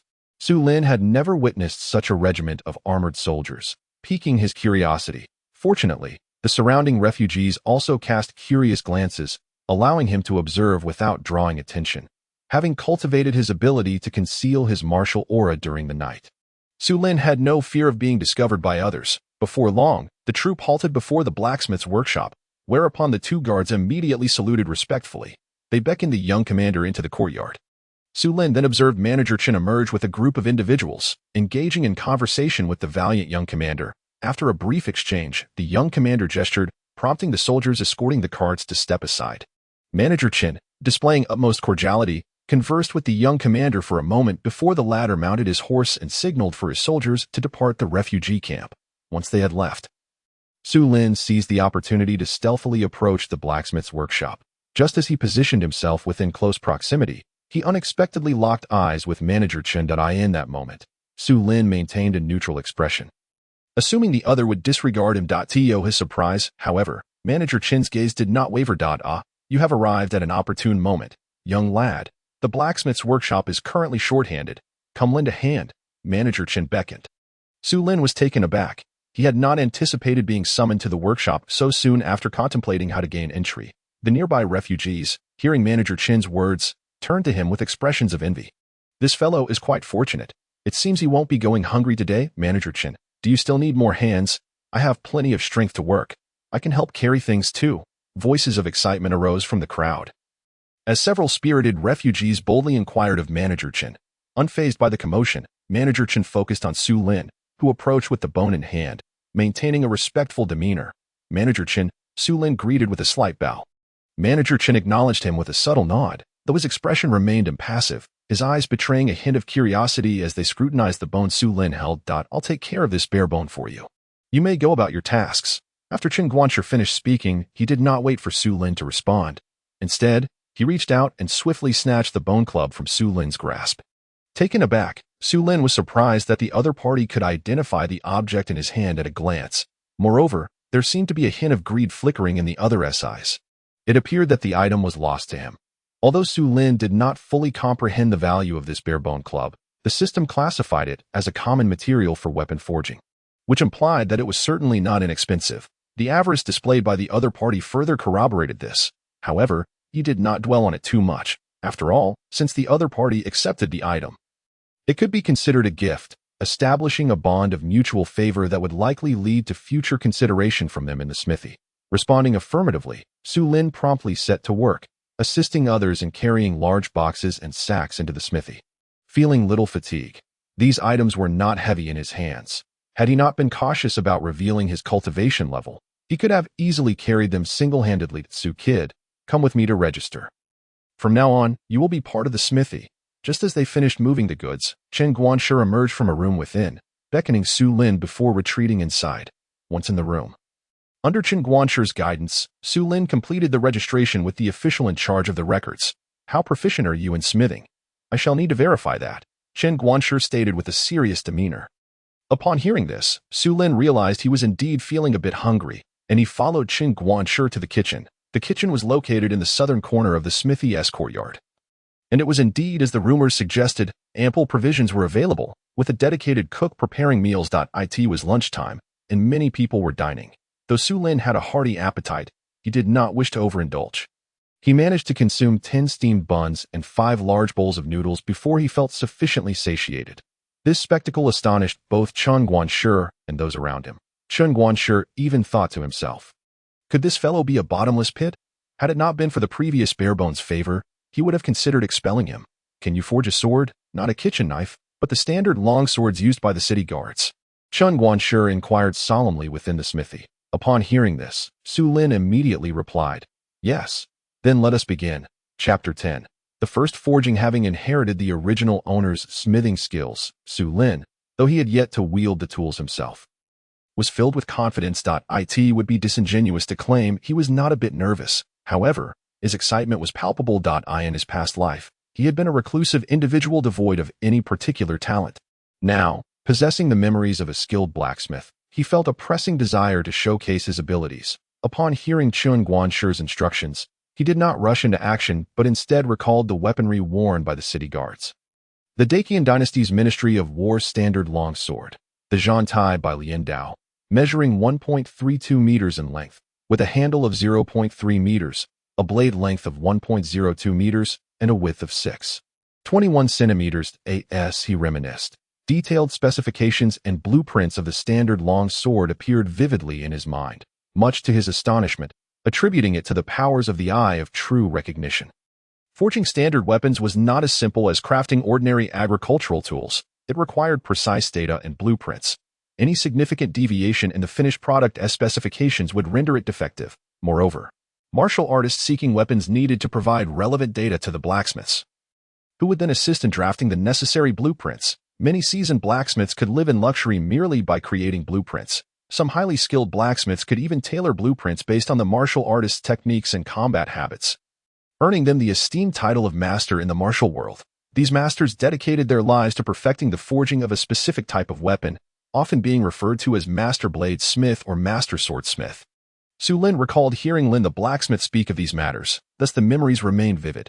Setting aside these thoughts, he took a deep breath and gently nodded towards Chen Guanshi, indicating he was ready to commence. He picked up a block of iron, a rectangular piece of pig iron refined from iron ore, measuring approximately 20 centimeters long, 10 centimeters wide, and 5 centimeters thick. The shape was rather irregular. This iron block was produced from excess iron melted down in the smithy, and a multitude could be seen in a nearby basket. The quality of the iron block was subpar. While adequate for crafting agricultural tools and everyday items, it lacked the hardness required for weapon forging. Should a weapon forged from this iron be used in battle, it would likely shatter upon impact. Noticing Su Lin's hesitation, Chen Guanshi was aware of this fact as well, but merely smiled, saying nothing. Observing the other's expression, Su Lin instantly understood that he need not concern himself with the quality of the materials. As long as he could forge a qualified standard longsword, he would likely pass this test. With this in mind, he no longer hesitated. After contemplating briefly, he selected some raw stone powder, crushed copper filings, and other materials from the table and immediately began the forging process. Can these materials be used together? Chen Guanshi thought to himself, casting a skeptical glance as Su Lin chose his materials. As a seasoned blacksmith, he understood well the significance of auxiliary materials in the forging process. For a finished product to possess sufficient hardness and toughness, the smelting process was crucial. It was akin to constructing a building's foundation. Without a solid base, the structure would inevitably collapse. Among the various materials Su Lin selected, Chen Guanshi noticed many that were incompatible, even conflicting, in his understanding.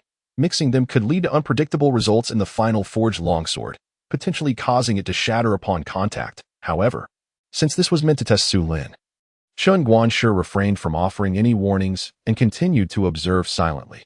During the forging process, Su Lin did not employ any unnecessary flourishes. He followed the basic techniques outlined in a guide on sword forging with methodical precision. Despite it being his first hands-on experience, his movements were remarkably fluid, showcasing skill that could easily be mistaken for that of an apprentice just starting. Heating the iron block was critical. Su Lin dared not be negligent, exerting all his effort to make the bellows roar, causing the flames in the furnace to blaze fiercely. Before long, the iron block glowed a brilliant red. After watching the iron block for a moment, he promptly used tongs to transfer it onto the anvil. The moment he grasped the hammer, an inexplicable sense of familiarity washed over him, akin to reuniting with an old friend after a long separation. In that instant, his gaze transformed into one of unwavering determination. Fixing his eyes on the iron block on the anvil, he raised the hammer and struck with both speed and precision.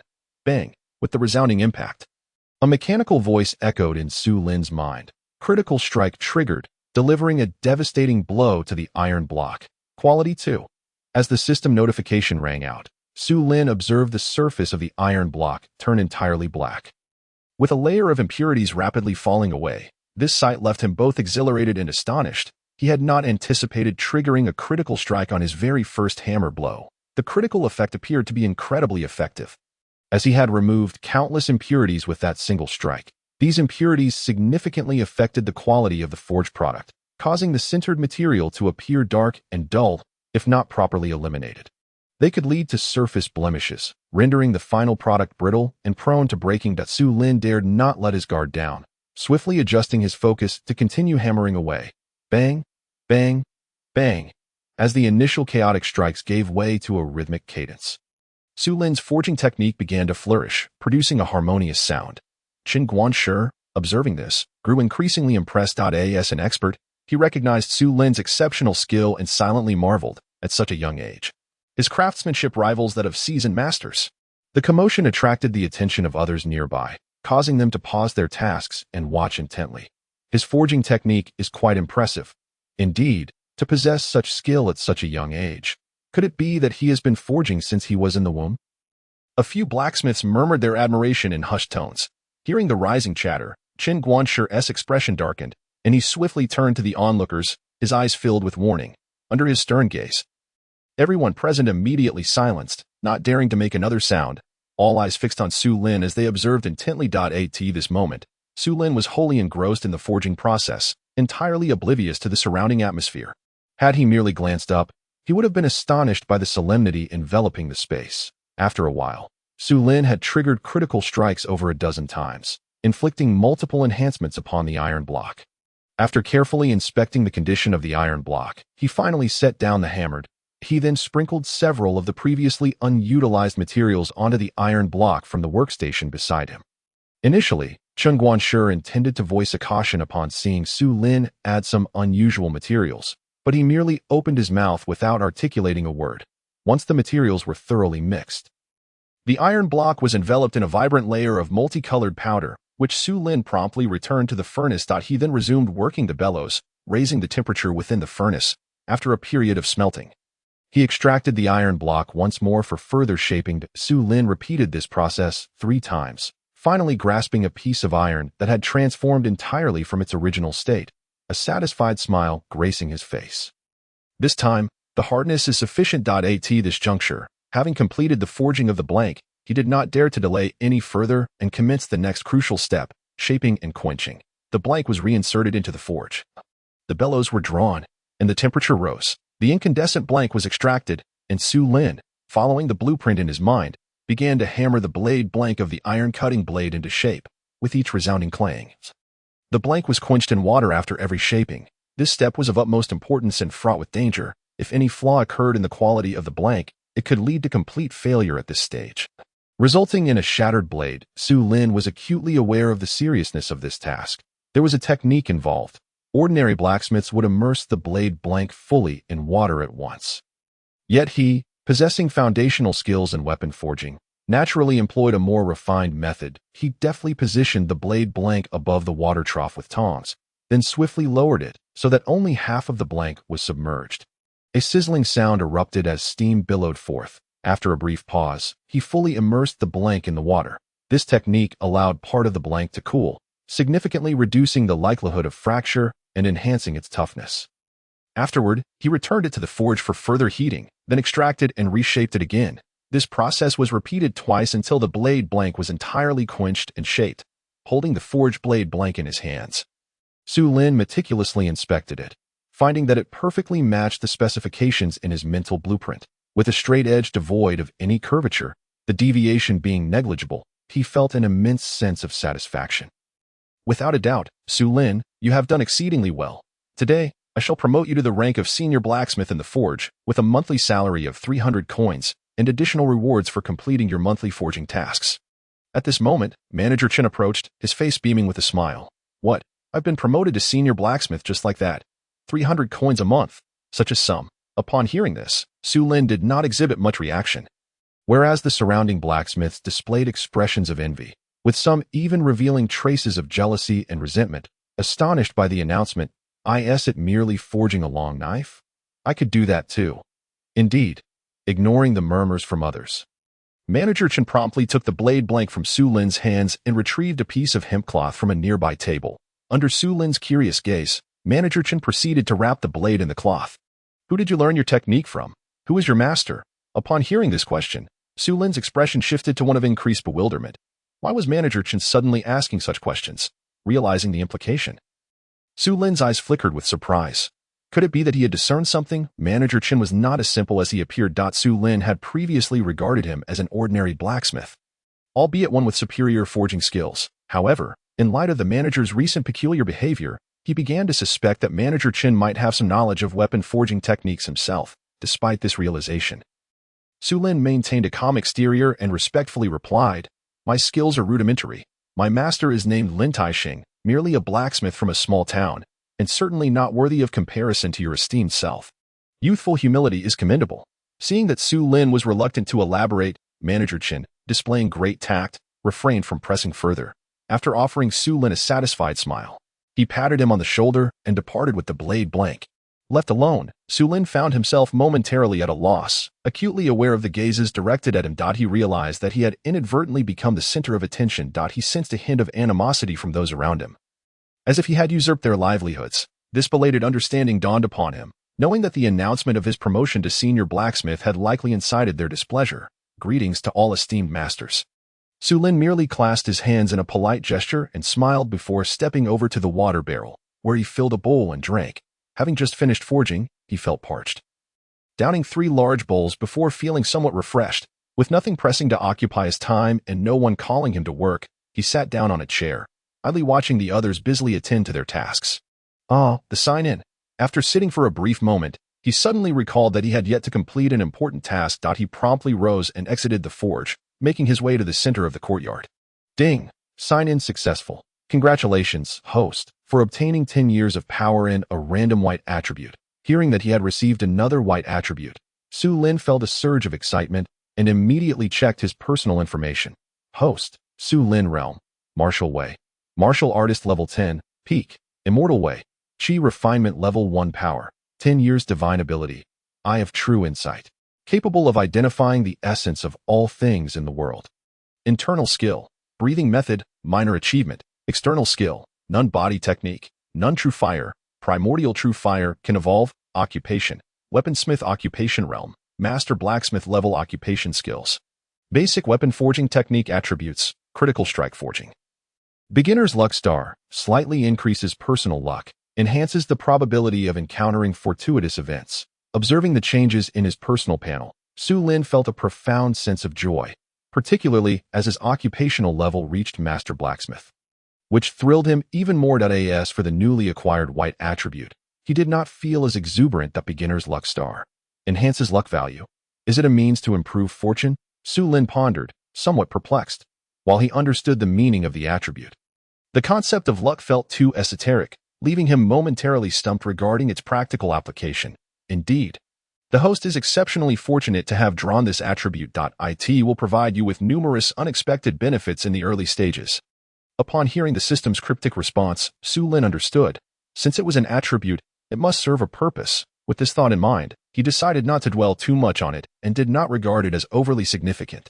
10 years of power, where should I allocate this? He looked at the empty sections for external skills and body techniques on the panel, feeling somewhat helpless. How was he to acquire these skills? The system sign-in did not seem to reward him with any foundational techniques. As he contemplated this, he did not linger on the matter too much, although he lacked martial skills at present. With the primordial true fire at his disposal, he felt that ordinary people could not easily harm him. Moreover, he was not like the protagonists from the novels he had read in his previous life, who had established formidable enemies, thus he was not in a hurry. Yet, he realized that he must remain vigilant in the mining area. Should he ever be reported, he would need to learn some martial techniques. Su Lin was still relatively ignorant of the martial ways in this world, having only comprehended a fraction of the knowledge. With this in mind, he decided it would be prudent to consult someone knowledgeable, and he resolved to seek out Manager Chen for guidance in the future, as he had witnessed him embody the qualities of a martial artist and was someone he could engage with. While lost in thought, he noticed Manager Chen emerging from the manager's office once more. As soon as he stepped out, he called for all the blacksmiths in the forge to gather in the courtyard. Su Lin joined the crowd, This time, the Ministry of War has commissioned our refugee camp's blacksmith forge to produce 1,000 tempered blades and 600 fine iron armors. The materials have already been delivered. And we have 15 days to complete the task. We must ensure that we meet this deadline. As he spoke, Manager Chin's expression grew serious, and with a cold snort, he continued, "If we fail to accomplish the task, the Ministry of War will hold us accountable, and we will all face dire consequences." Upon hearing this, the crowd fell silent. Each blacksmith understood their own circumstances. The number of blacksmiths in their forge was alarmingly low. Counting Manager Chin, there were merely 12 blacksmiths. Among them, the number of true craftsmen capable of forging this batch of weapons and armor was likely no more than 6, Su Lin included, while others could assist with some of the preliminary processes. The sheer volume of the task was overwhelming. Even if one person could forge 10 tempered blades a day, after 15 days, that would only yield 900, not to mention the additional 600 fine iron armors, which were far more intricate to produce. For the current state of the refugee camp's forge, this was an impossible task. Old Zhang, Old Wang, do you know if there are any other skilled blacksmiths in the refugee camp? Seeing that no one spoke, Manager Chin's expression darkened as he pointed to 2 burly old men at the front of the crowd. There are certainly more blacksmiths in the refugee camp, but we cannot ascertain their skills, replied an older man with a few strands of gray hair, his demeanor timid. This man was Old Zhang. Old Wang merely nodded in agreement from the side. Indeed, let us gather them all. That if they can forge weapons and armor, we shall retain them. If their skills are insufficient, they can stay to assist, Old Zhang suggested earnestly. Manager Chin nodded slightly. Given the circumstances, they had no choice but to proceed in this manner. He immediately instructed everyone to commence the ministry's task and then left the forge. Regarding the ministry's commission, Su Lin found it somewhat daunting. The blueprint for the fine iron armor was already imprinted in his mind. However, this task was not as simple as forging tempered blades. It necessitated the forging of fine iron into plates, which would then require cutting and polishing into armor pieces, along with the need for additional manpower to weave them together with soft iron wire, given that the armor would be worn on the body. The shapes of the required armor plates varied according to different body parts. The inconsistency in the manufacturing process made it quite challenging to achieve immediate results. Soon, everyone quickly organized their tasks, with Su Lin, Old Zhang, Old Wang, and 2 other middle-aged blacksmiths taking the lead. The materials for forging the tempered blade were transported from the laborers to the 5 blacksmiths' forging station. Meanwhile, another 6 blacksmiths were tasked with crafting fine iron armor. Just as Su Lin began to heat the iron ingots, Manager Chin rushed back in a state of urgency. Ignoring the others, he approached Su Lin directly. Su Lin, given the pressing time and heavy responsibilities, you need not employ the previous methods of forging. Simply allocate the materials according to the specifications on the blueprint and proceed with the forging. Upon Su Lin's acknowledgement, Manager Chin hurriedly exited the blacksmith's room, seemingly having made a special trip just to advise Su Lin. This unexpected turn left everyone present quite astonished, pondering whether there was something remarkable about the young man's previous forging techniques. Despite their curiosity, no one dared to waste time and quickly resumed their tasks. The materials delivered by the Ministry of War were high-quality steel and fine iron, eliminating the need for the previous cumbersome processes, thus saving considerable time. Su Lin glanced at the steel ingots in the box and immediately reached a conclusion. Furthermore, they had ready-made blueprints this time. Ding. Forging task initiated. Assist the refugee camp's blacksmith shop. Complete the forging of the tempered blade and fine iron armor within the deadline. Required success rate of finished products 100. Hearing the system announce the task, Su Lin felt a surge of energy. He did not regard the task's requirements with concern. Confident in achieving a 100 success rate, like Old Zhang and the others, he followed the blueprint to forge the tempered blade, matching their pace with remarkable speed.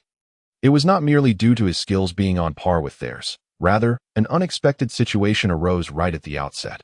After successfully heating the steel ingot, he struck the iron with his hammer, and to his astonishment, he triggered a critical hit in forging. Initially, this did not seem extraordinary, but when it happened repeatedly over the next several strikes, he found himself momentarily stunned, pondering the incredibility of it all. Is this a series of critical hits? What is happening? Could it be due to my increasingly refined technique?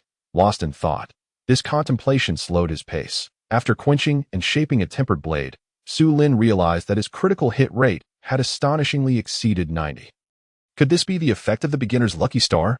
As Su Lin mused over this, a sudden exclamation from beside him jolted him back to reality. Remarkable craftsmanship. Such a fine blade. Truly a magnificent blade. Startled by the applause, Su Lin turned to see old Zhang and his companions pausing their work, their eyes fixed intently on the blade he held. Not only old Zhang's group, but the other blacksmiths assisting also gazed at the tempered blade with expressions of awe and disbelief, as if they were beholding a priceless treasure. Although Su Lin's skills were exceptional, his limited experience left him somewhat oblivious to the true quality of his creation. He merely assumed his blade was slightly superior to the ordinary ones, never anticipating such a stir. A sense of confusion filled his mind. Is this blade truly that impressive? Chapter 12, Master-Level Forging Techniques. Before long, Su Lin comprehended that his current blacksmithing skills were indeed beyond those of these ordinary craftsmen. While he absorbed the admiration from the surrounding blacksmiths, he did not let pride overtake him. After all, he aspired to become a master craftsman and eventually set foot in the realm of cultivation.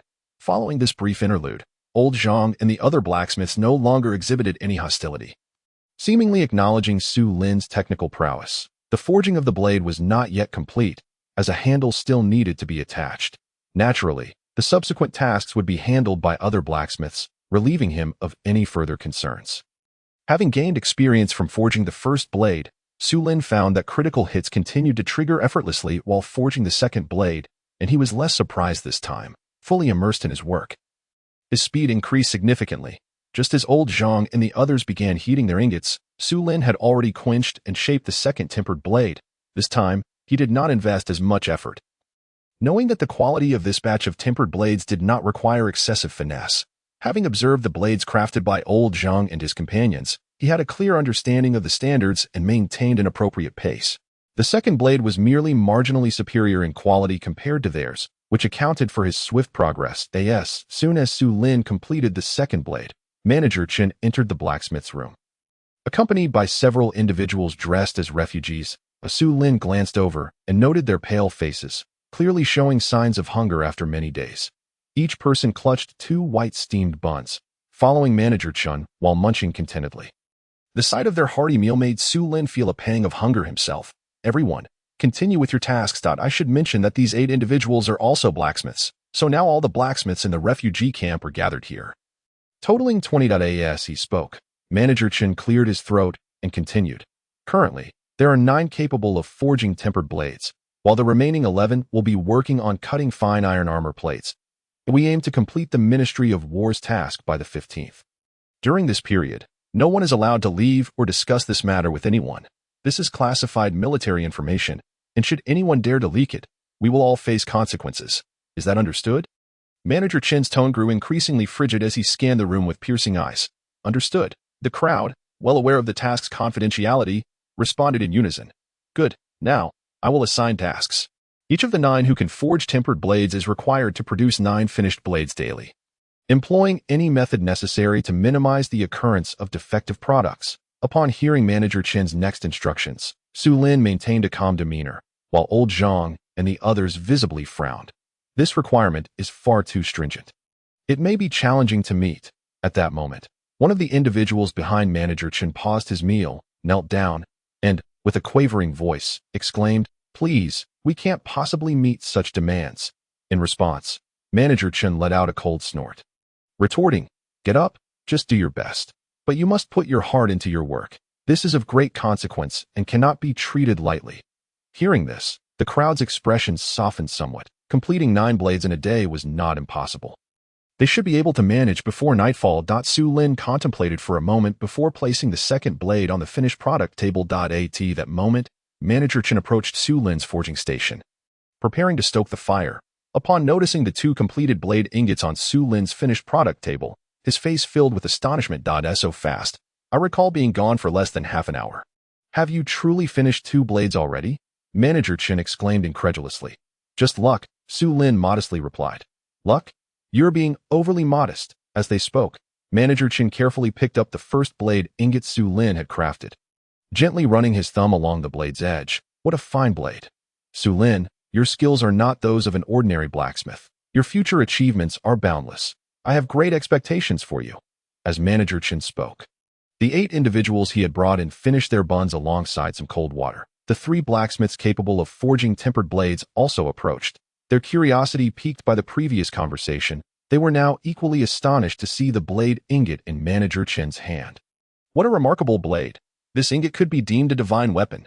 They marveled at the extraordinary skills displayed within the refugee camp's blacksmith shop. Could it be that his technique has reached a master level? Upon hearing the genuine praises from the three, Su Lin maintained a stoic expression, while old Zhang and the others exchanged meaningful glances, their feelings a mix of admiration and melancholy. They could not fathom how Su Lin, at such a young age, had acquired such advanced blacksmithing skills. Indeed, it seems to have reached a master level. Now, off you go and get to work. If we complete the task today, I will ensure the kitchen prepares a feast of meat to reward everyone. After placing the blade ingot down, Manager Chen offered a few encouraging words before returning to his own workstation. Upon hearing of a meat meal, everyone's eyes lit up, and they promptly resumed their tasks without hesitation. The forge ignited simultaneously, raising the temperature, and beads of sweat glistened on everyone's faces. Though Su Lin also perspired, he did not appear as drenched as the others. Perhaps the breathing techniques he practiced contributed to his sense of comfort. Forging blade ingots is neither simple nor overly complex. Even Manager Chen required considerable focus to forge a finished product, taking nearly half an hour to complete one. While this was significantly faster than others, it still lagged behind Su Lin by over 10 minutes. Su Lin could forge a blade in nearly half an hour and had already crafted 5 or 6 without feeling fatigued, leaving Manager Chen and the others envious and perplexed. This Su lad undoubtedly harbors some secrets, Manager Chen mused, though he understood that everyone possesses their own mysteries and had no intention of prying. With a clang and a crash, as Su Lin was preparing to forge the 9th knife blank, he suddenly detected a faint sound emanating from his left side. The noise was so subtle that one would hardly notice it without keen attention. However, endowed with both martial and celestial cultivation, Su Lin perceived it distinctly, feeling an overwhelming sense of familiarity. In an instant, a vivid memory surfaced in his mind, depicting the original owner as an apprentice in the Lin family's blacksmith shop. At that time, the blacksmith was crafting a kitchen knife, but the iron ingot was of inferior quality, and the forging was not thorough enough. During the quenching phase, the knife blade shattered in the water with a loud crack, identical to the sound he heard now. It's over. The knife blank is cracked. Indeed, as Su Lin contemplated, a blacksmith on his left let out a wail. The two were separated by 2 workstations, a distance of about 10 meters. At such a distance, even Manager Chen failed to notice anything amiss, yet Su Lin could hear it clearly, which filled him with pride as he marveled at the benefits of his training, granting him such keen senses. Enough with the cries. Quickly return to the forge and remake it. Do not waste any more time, Manager Chen remarked, glancing over with a furrowed brow, displaying some displeasure, though he refrained from uttering harsh words. With the first defective product emerging, the atmosphere in the blacksmith shop grew increasingly tense, as if an ominous event had transpired. Su Lin paid little heed to it, redirecting his focus to his own tasks. He heated the ingot, forged, filled the mold, returned it to the furnace, and forged again. The entire process took him less time than expected. Just as he approached the shaping stage, he suddenly heard the sound of another knife blank cracking. This time, however, it was not just one sound but 2 faint cracks emanating from different directions, surprising him as yet another defective product was being forged. My knife blank is cracked too, following another wail. The expressions of those present turned sour, and Manager Chen appeared helpless, choosing not to speak further. Soon after, everyone witnessed old Zhang bowing his head, holding a broken blade in his iron tongs. Mine is broken. At that moment, fatigue was evident on everyone's faces, drenched in sweat, clearly lacking vigor. Observing the dismal morale, Manager Chen set aside his tasks. Although he was a martial artist, after several hours of labor, with nightfall approaching, he too felt weary. Let us call it a day. After dinner, we shall return. With that, he led the way out of the blacksmith shop. The others paused their work, their hunger becoming unbearable after such a long period of labor. However, the clanging of metal within the blacksmith shop did not cease. Following the sound, they saw Su Lin still diligently at work. Upon noticing the 8 neatly arranged knife blanks on his workbench, envy filled the air. How does this lad maintain such a high yield? His speed is astonishing. He truly is a formidable talent. Hey, let us hurry to eat. We'll need to return to work shortly. If he finishes his tasks for the day, who knows? Old Zhang and the others expressed their admiration, some even revealing glimmers of ulterior motives in their eyes. Moments later, everyone exited the blacksmith shop. And not long after, Su Lin completed the quenching and shaping of the 9th knife blank, extinguishing the furnace before stepping outside. Upon arriving at the dining quarters, Su Lin found Chen and the others already enjoying their meal. Su Lin, You've completed your tasks for today. You may rest after the meal, Manager Chen stated, catching Su Lin off guard. He had expected a request to return to work in the blacksmith shop. Yet Chen's serious demeanor left no room for refusal. Yes. Seeing this, old Zhang and the others, fueled by ambition, suddenly looked dejected. The sooner the task is completed, the sooner they receive their system rewards. I am not overly fatigued yet, but I shouldn't work for free, and I have no idea how much they earn monthly. Sensing the unusual atmosphere at the table, Su Lin quickly understood their underlying thoughts and began to ponder. Chapter 13. Earning money. Although Su Lin was inclined to assist, he was not about to engage in unpaid labor. He recognized that Manager Chen would not compel him to do so. After finishing his meal, just as Su Lin stepped out of the dining area, a servant approached him, informing him that Manager Chen had instructed him to show Su Lin to his accommodation. Soon, under the servant's guidance, Su Lin entered a two-story building located on the west side of the courtyard.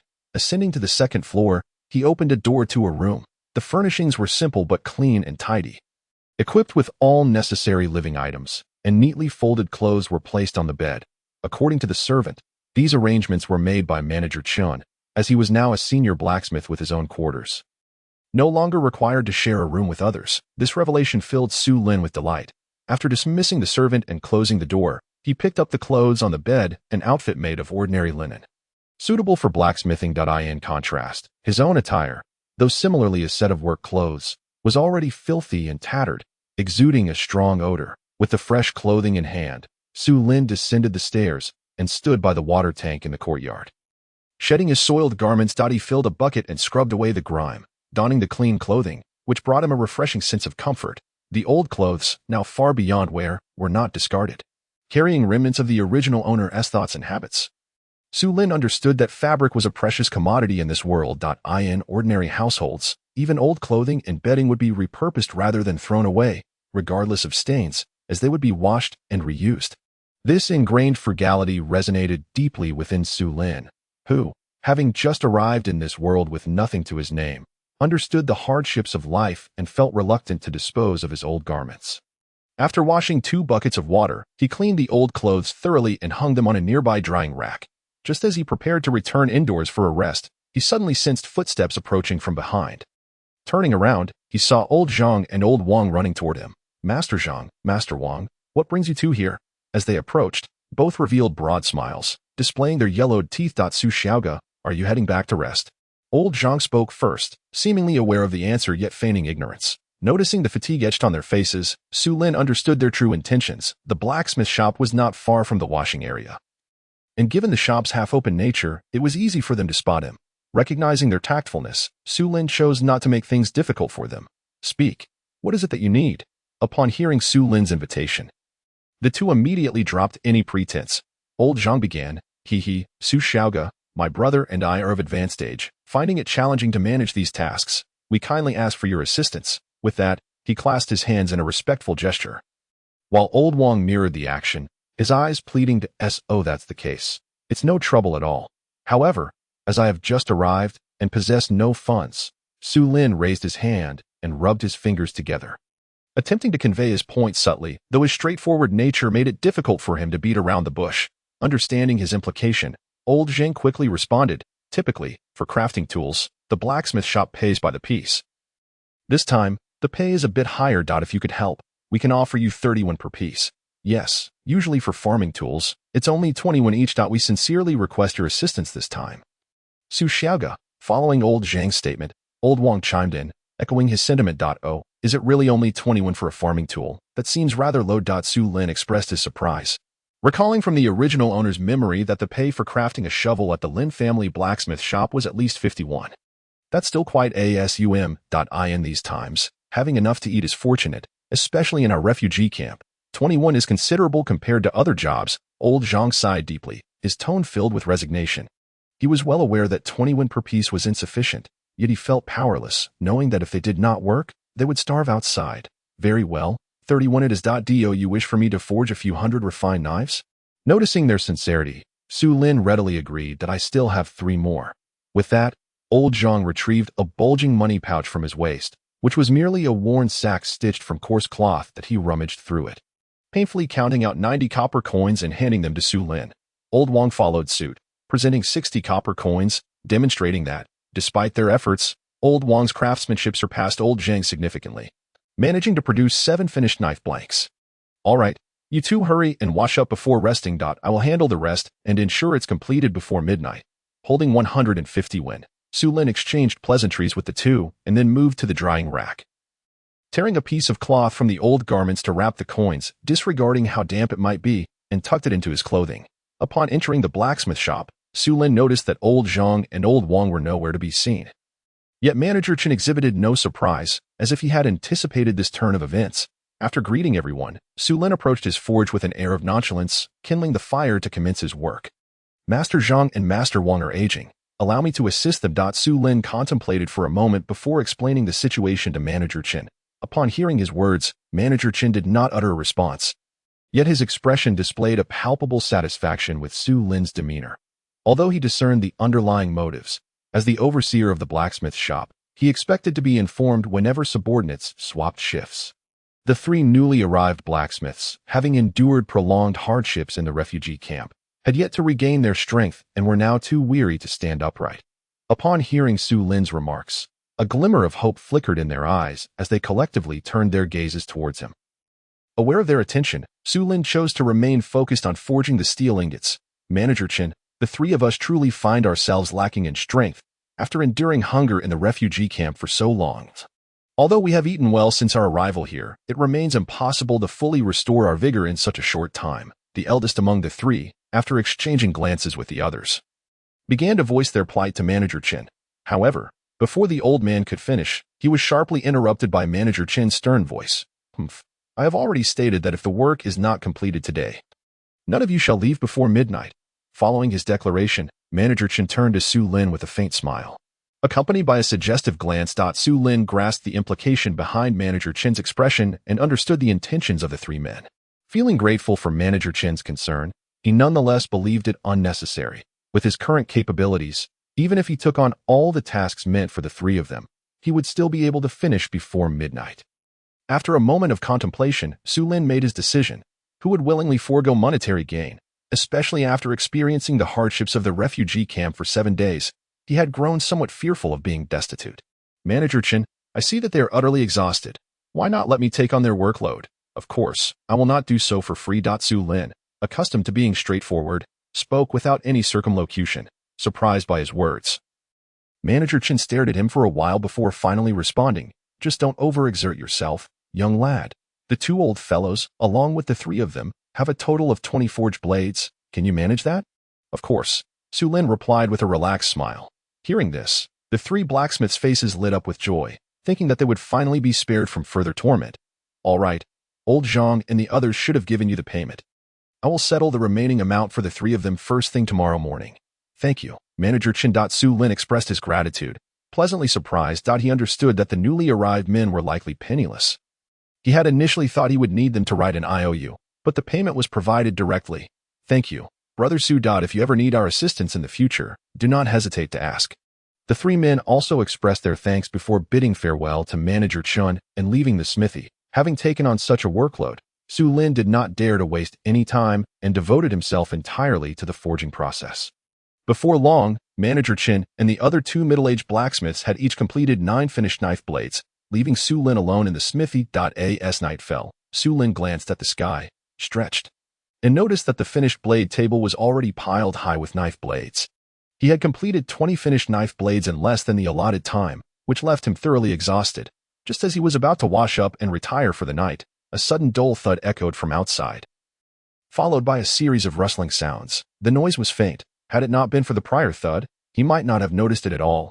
What is going on? He did not pay much mind, turning instead towards the water tank in the courtyard. Chapter 14.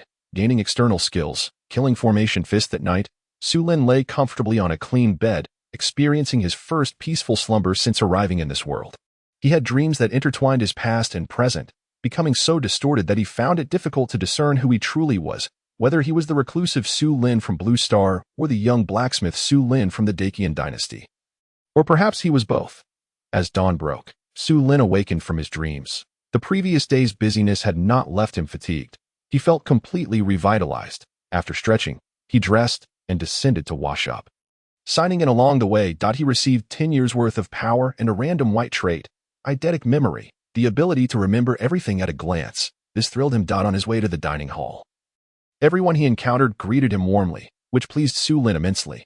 His skills had become widely acknowledged in the blacksmith shop, earning even Manager Chen's admiration. That morning, the kitchen had prepared a delicious meat stew, much to everyone's delight. After breakfast, as Su Lin stepped out of the dining hall, he unexpectedly encountered Manager Chen, who handed him a money pouch. "This is your wage from yesterday." After expressing his thanks, Su Lin's eyes sparkled as he opened the pouch and quickly calculated the contents, a total of 770 coins, seemingly 50 more than what had been previously agreed upon. "Manager Chen, this is 50 coins extra. It is not too much. Given your skills, you deserve this amount." As both were heading to the blacksmith shop, they walked together. On the way, Su Lin sensed Manager Chen's concern and decided to voice his curiosity. "Manager Chen, you are a martial artist, aren't you?" "Indeed, is there a particular path within martial arts?" Seeing Su Lin's curiosity about martial arts, Manager Chen did not hesitate to elucidate. The realm of martial artists is divided into 9 levels. Each level corresponds to a different tier.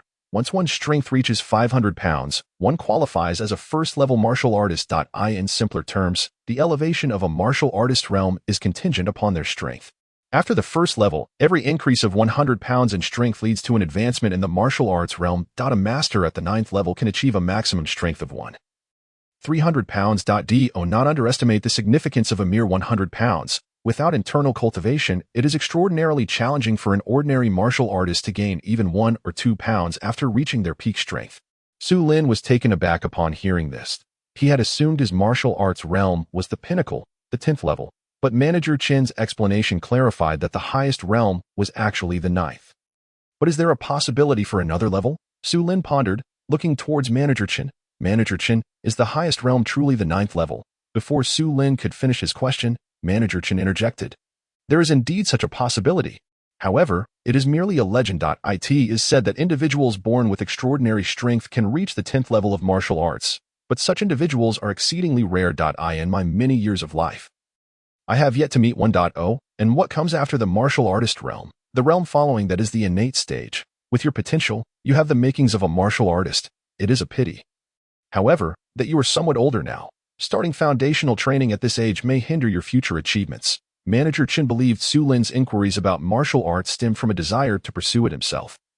But as he noted, Su Lin's age had already set limitations on his potential for greatness. "I was merely thinking that the world is quite chaotic, and I wanted to learn a few techniques for self-defense." Upon hearing this, Manager Chen suddenly halted, staring intently at Su Lin for a moment before nodding in agreement. "You make a valid point. It is indeed wise to learn a few self-defense techniques." As he spoke, Manager Chen rummaged through his clothing and soon produced a package made of cowhide paper. "You can take a look at this book when you have time. Practice the techniques within, and feel free to seek my guidance if anything is unclear." Receiving the cowhide package, Su Lin discovered it contained a thin booklet. As he glanced at the cover, he noticed 3 words inscribed: Killing Formation Fist. This is a martial art practiced by the soldiers of the Dacian dynasty. Some of its techniques are comparable to those found in various martial arts sections. "Thank you." Manager Chen. Su Lin expressed his gratitude with a beaming smile as he accepted the booklet. "Manager Chen, were you once a soldier?" "That was a long time ago." Manager Chen and Su Lin arrived at the blacksmith shop. Upon reaching his forge, Su Lin ignited the furnace, reflecting that starting so early today should allow others to finish their tasks, diminishing his chances of earning additional money. "Manager Chen, may I forge more knife blades today?" Since Manager Chen had issued an order forbidding anyone from leaving, Su Lin figured that it would be advantageous to remain in the blacksmith shop and complete the tasks for the armory ahead of schedule, thus securing his system rewards earlier. Haha, certainly. Feel free to unleash your creativity today, and I will compensate you accordingly. If you produce a large quantity, I will even provide additional rewards. With Manager Chen's approval, Su Lin felt invigorated and commenced his forging for the day. He remained in the smithy for the entire day. Save for meals and restroom breaks, it was only when night fell that he extinguished the furnace. In total, he worked for 7 hours, or 14 hours in total, during which he forged 39 finished knife blades. This was despite him holding back his full strength. Had he exerted himself entirely, he surely could have surpassed 40. Nevertheless, this feat astounded Manager Chen and the onlookers, including blacksmith Zhang, who believed Su Lin's blacksmithing skills were unattainable for them in their lifetimes. True to his word, Manager Chen settled the payment for the 39 finished knife blades on the spot, adding an extra 10 coins to each, bringing the total to 60 coins per blade. The payment for 39 blades amounted to a staggering 2,340 coins. As Su Lin accepted the money pouch from Manager Chen, he could hardly contain his delight. He had never anticipated that he could earn such a substantial amount of money in one fell swoop. Meanwhile, old Zhang and the other blacksmiths were left utterly dumbfounded. They too had not expected Manager Chen to be so generous. Immediately, they clamored for a raise in their wages. Witnessing the enthusiasm ignited among the crowd, Manager Chen felt a surge of joy and promptly announced that others could also earn an additional 10 won for each set of 9 finished knife blades forged daily. This revelation sent waves of excitement through the crowd, invigorating their spirits considerably. Of course, most of these individuals were not particularly skilled. Otherwise, they would not still be lingering in the blacksmith's workshop, merely spectating. By this calculation, the 1,000 blades could be completed in less than 10 days. Manager Chen was overjoyed, as he had previously worried about whether he could meet the deadline for this task. With Su Lin present, all his concerns evaporated.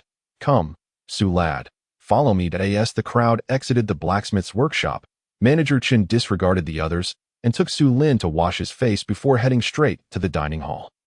Su Lin was taken aback to discover that Manager Chen had arranged for the kitchen to prepare a late-night meal for him, complete with a pot of wine. However, having never consumed alcohol in his past life, he merely devoured the food voraciously. "This time, it's all thanks to you. Otherwise, our blacksmith shop in the refugee camp would have been left wanting." While sipping on a bit of wine, Manager Chen engaged in some pleasantries with Su Lin. Seizing the opportunity, Su Lin inquired about various martial arts and lightness techniques. Lightness skills. There are techniques for lightness cultivation within that fist technique. Upon hearing this, Su Lin became somewhat impatient, eager to return and examine the killing formation fist book closely. Not wishing to linger any longer, he bid farewell and exited the dining hall. Thud. Woe is me.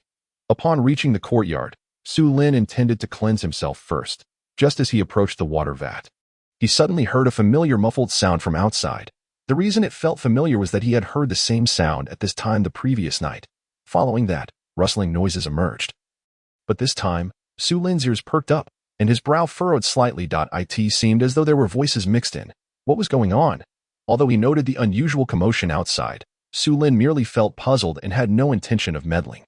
After washing himself clean, he swiftly returned to his small room. The killing formation fist was primarily used by soldiers in battle, characterized by grand, sweeping movements that exuded remarkable power to intimidate the enemy. Aiming to conquer foes. Most military techniques followed this pattern. Su Lin only glanced through the first few pages before rapidly flipping through the book. At that moment, something miraculous occurred. He found that with every page he turned, the content became imprinted in his mind. This made it difficult for him to stop. With each swift turn of the pages, he astonishingly memorized the entirety of the killing formation fist. The white text seemed to flow into his mind effortlessly, granting him the ability of photographic memory. When he received this ability in the morning, he had felt little emotional fluctuation, but now, having utilized it, he felt an exhilarating rush. The killing formation fist could be considered an encyclopedia of martial techniques, documenting not only fist techniques but also the usage and practice of swords, spears, bows, crossbows, concealed weapons, and lightness skills. Su Lin also came across an article on internal cultivation methods, though it seemed rather sinister, detailing a path achieved through killing. There was also a particularly noteworthy annotation.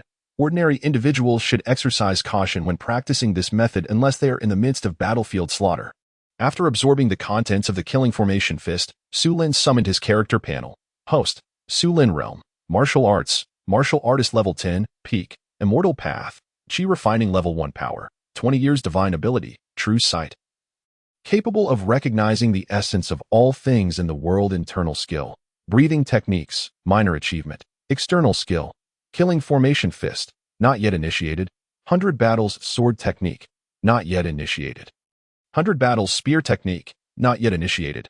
Mounted Archery. Not yet initiated. Flying Dagger Technique. Not yet initiated. Movement Technique. Earth-Shattering Step. Not yet initiated. Gale Grass Step. Not yet initiated. True Fire. Primordial True Fire. Capable of Evolution. Occupation. Refiner Occupation Level. Master Blacksmith Occupation Skill. Basic Refining Techniques Abilities. Heartfelt Forging. Beginner's Luck. Photographic Memory. Gazing at the new entries in the External Skills section of his panel, Su Lin fell into contemplation. Chapter 15. The divine investigator of the Six Gates engages in battle with the black-clad assailants currently. What he most wished to learn was lightness techniques. The killing formation fist documented 2 lightness techniques. The earth-shattering step, which concentrates true energy in both legs and propels it with internal force, creating a formidable impact akin to the earth splitting asunder, primarily utilized against foes. And the galegrass step, which focuses on rapid movement, allowing one to traverse the wind, moving through leaves and grass without making a sound. Typically learned by scouts in the military. Su Lin desired to learn both lightness techniques, but given his current limited power, after some deliberation, he resolved to first utilize 10 years of power to learn the latter. Ding! Congratulations to the host for mastering the galegrass step. The galegrass step has broken through to the minor achievement realm. The system notification echoed in his mind. Su Lin noticed that the galegrass step's realm on his character panel now displayed as minor achievement.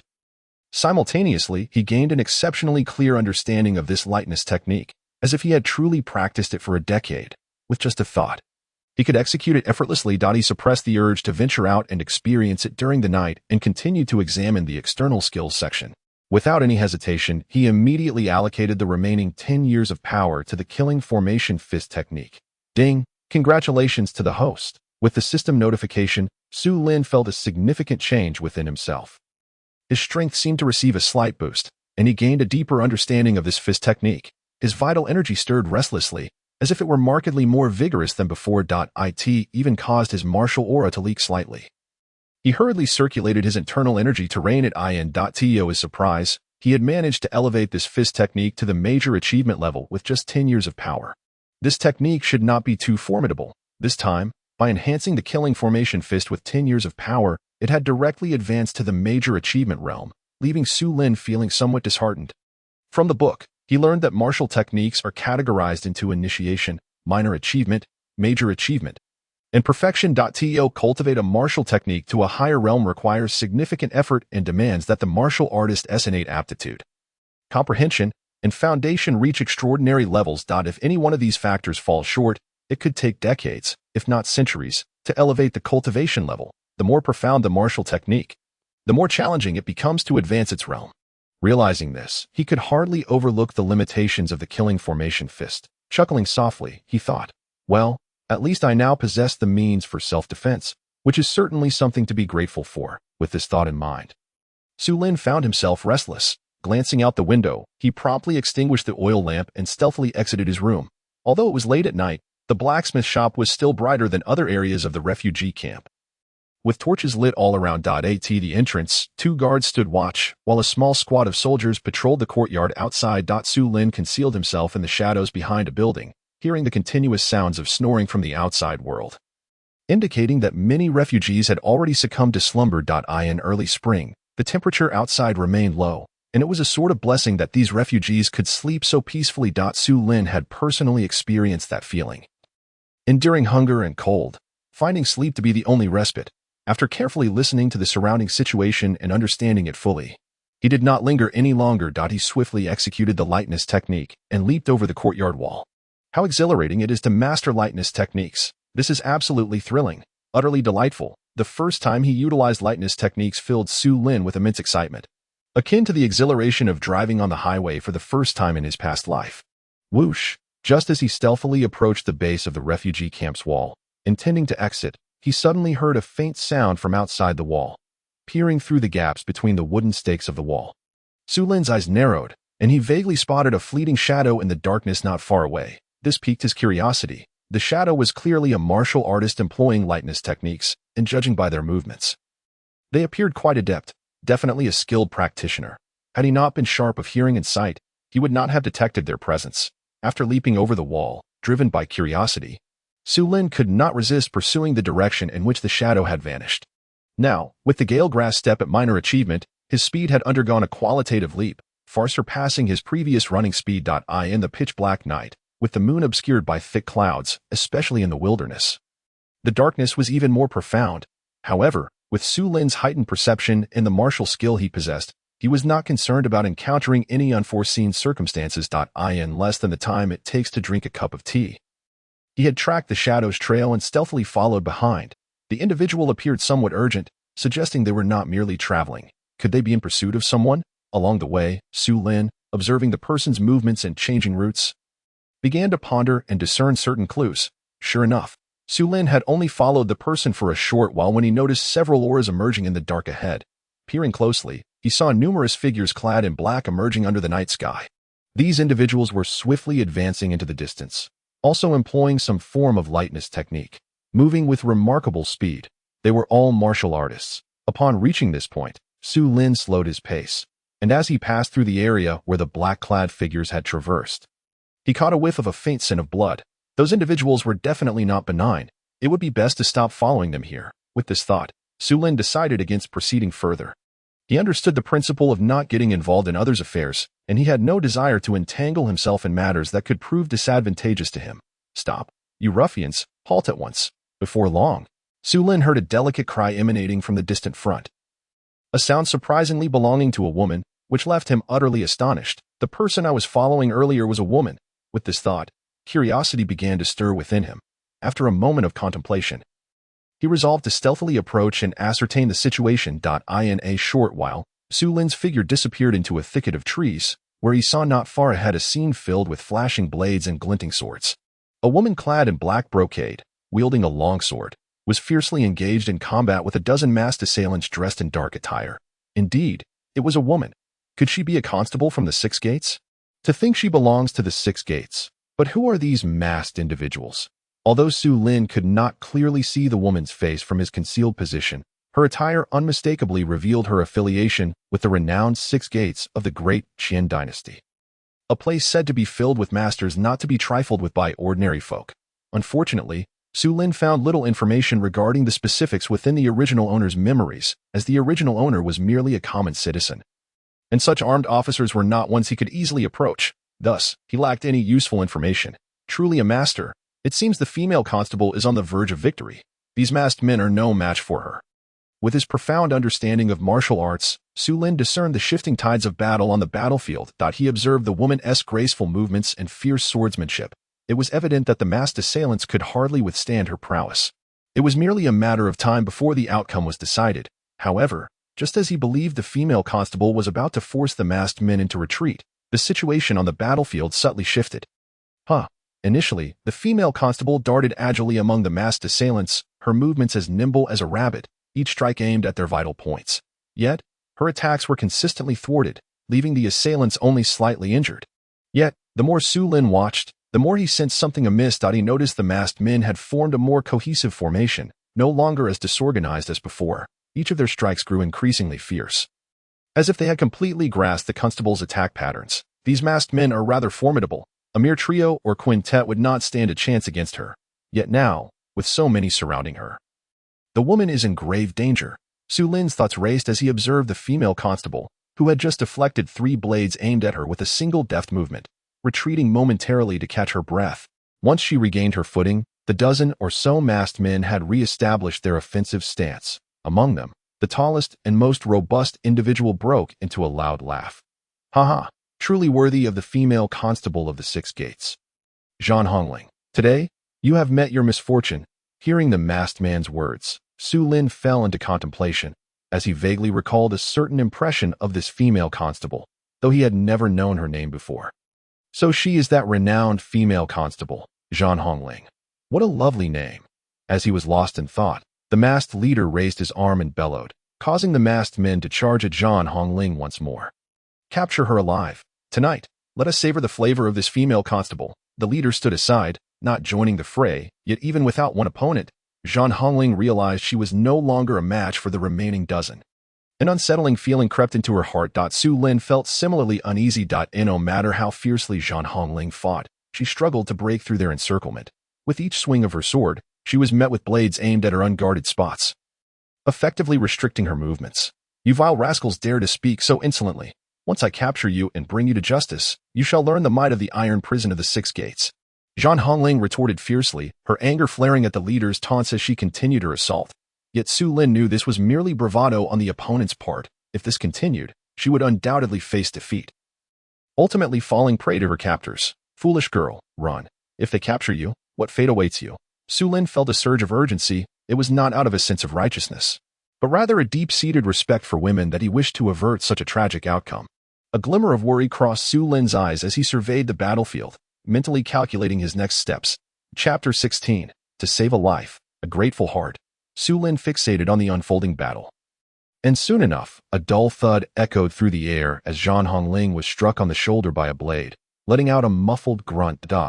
Immediately after, she was kicked in the stomach, her body hurtling backward and crashing to the ground with a scream. From his concealed position, Su Lin witnessed everything, internally cursing the treachery of the masked leader who had previously remained on the sidelines. Having been ambushed, Zhan Hongling refused to surrender. Instead, she performed a somersault, springing back to her feet, a trace of blood now adorning her lips. In that moment, Su Lin finally caught a glimpse of her assailant's features. Dressed in sleek black attire, the leader was handsome and striking. Despite the current disheveled state of his appearance, though somewhat ragged, he still exuded an air of nobility, truly a remarkable woman, setting aside her impressive demeanor. Even her appearance was that of rare beauty, with fair skin, a subtle visage, bright eyes, and white teeth, although her figure might not be exceptionally striking. Su Lin could scarcely imagine the horrific fate that would befall such a woman if she were to fall into the hands of these scoundrels. Still holding her ground? Run. This is infuriating. Su Lin watched in exasperation as Zhan Hongling continued to fight valiantly. He recognized that regardless of her determination, the outcome would remain unchanged. She was at a distinct disadvantage against the masked men. Why do you persist? Seeing her charge forward once more, Su Lin was left speechless, mentally chastising her for her foolishness. The battle resumed, and Su Lin continued to observe intently. Although anxious, he maintained his composure. As Zhan Hongling fought with increasing fervor, he began to suspect that she might have reinforcements on the way.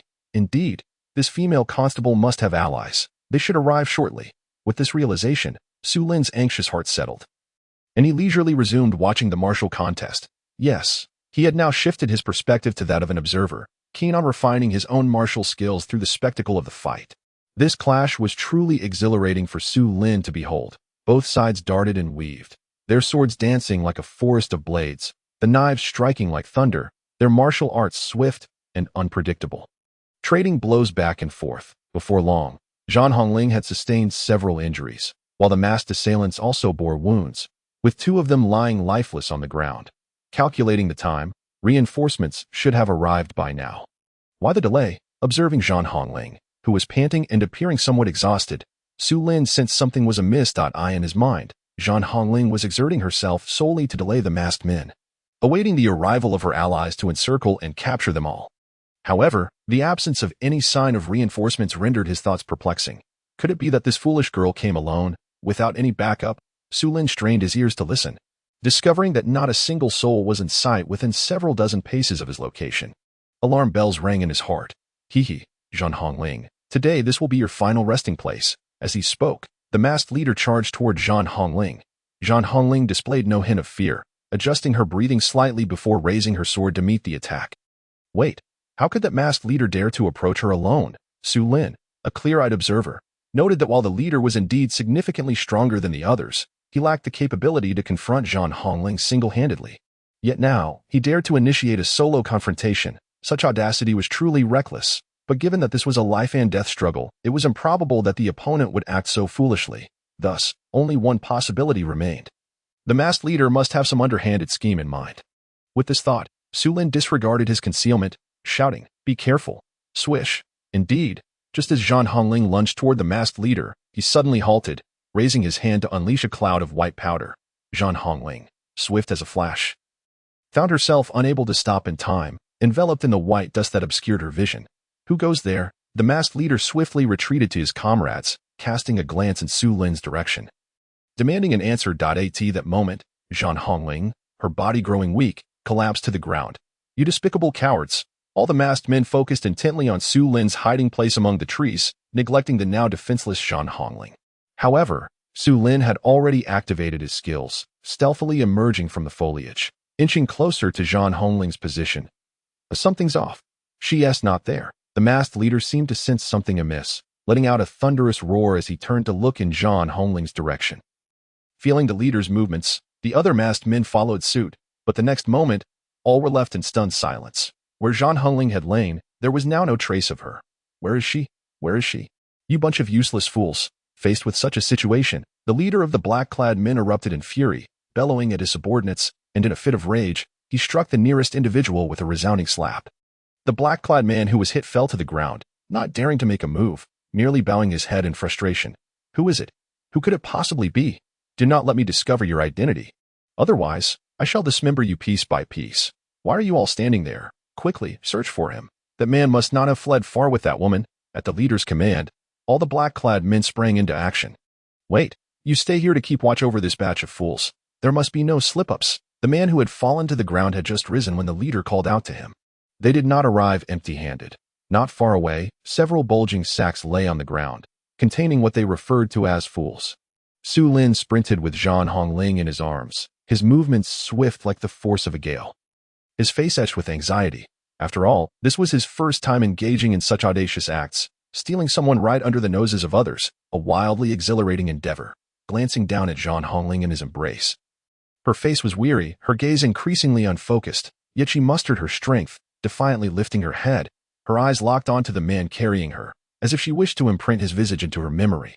Thank you, young hero, for your assistance, she murmured faintly, her words barely audible. Su Lin could hardly discern what she said, but his attention was nonetheless drawn to her. How do you feel now? It's best not to speak for the time being. It is still unsafe. We will talk once I find a secure place. After Su Lin spoke, he turned his focus away, eyeing the pitch-black wilderness. Utterly disoriented, he could only run fervently in one direction. After an indeterminate time, Su Lin brought Zhan Hongling into an unfamiliar mountain area, discovering a cave within. Once the eternal flame was summoned, it illuminated the cave, revealing no living beings inside, allowing Su Lin to enter with Zhan Hongling. All right, we are temporarily safe now. I will set you down. Hey, what are you doing? You need to get down. No, what is wrong with you? Just as he intended to release Zhan Hongling from his arms, a peculiar scene unfolded. Zhan Hongling suddenly wrapped her arms around Su Lin's neck, causing him to stand on edge. Damn it, my strange aphrodisiac. Who could it be? 10 taels of silver, and yet someone else benefits for free. Damn it. Meanwhile, in the wilds, a considerable distance from where Su Lin and Zhan Hongling were, the leader of the black-clad men seethed with rage, his eyes practically bloodshot. However, within the cave, Su Lin remained oblivious to the situation unfolding around him. In the pitch-black cave, Su Lin stood upright, while Zhan Hongling coiled around him like an octopus. After a prolonged struggle, he still could not dislodge her, and instead, she tightened her grip around his throat. Sister, please don't do this. What is wrong with you? Let us talk things over calmly. As Su Lin spoke, he reached out once more to grasp Zhan Hongling's arms from behind. I think I've been poisoned. Don't move. Just as Su Lin's hand was about to reach her, Zhan Hongling's voice emerged, strained and difficult to articulate. Huh? Poisoned? Hearing this, Su Lin was taken aback, while images of fanciful scenarios flashed through his mind. What do you intend to do? At that moment, he felt a tightening around his neck, as if gripped by iron pincers, inducing a sudden sensation of suffocation. Although I do not know who you are. Thank you. For the sake of my innocence, you must die today. After Zhan Hongling spoke, Su Lin felt the force of her arms around his neck intensify further. Damn it, she is repaying kindness with malice. This is truly a fate worse than death. The sudden turn of events caught Su Lin completely off guard, igniting a fire of fury within him. How could she still possess such strength after being poisoned? Chapter 17. Repaying grievances with kindness, how to avenge kindness. As time elapsed, Su Lin found it increasingly difficult to breathe. Yet, he was no longer the naive youth of the new era, and he would not indulge in any form of chivalry. He swiftly retaliated, attempting to grasp her hair. However, Zhan Hongling was remarkably agile.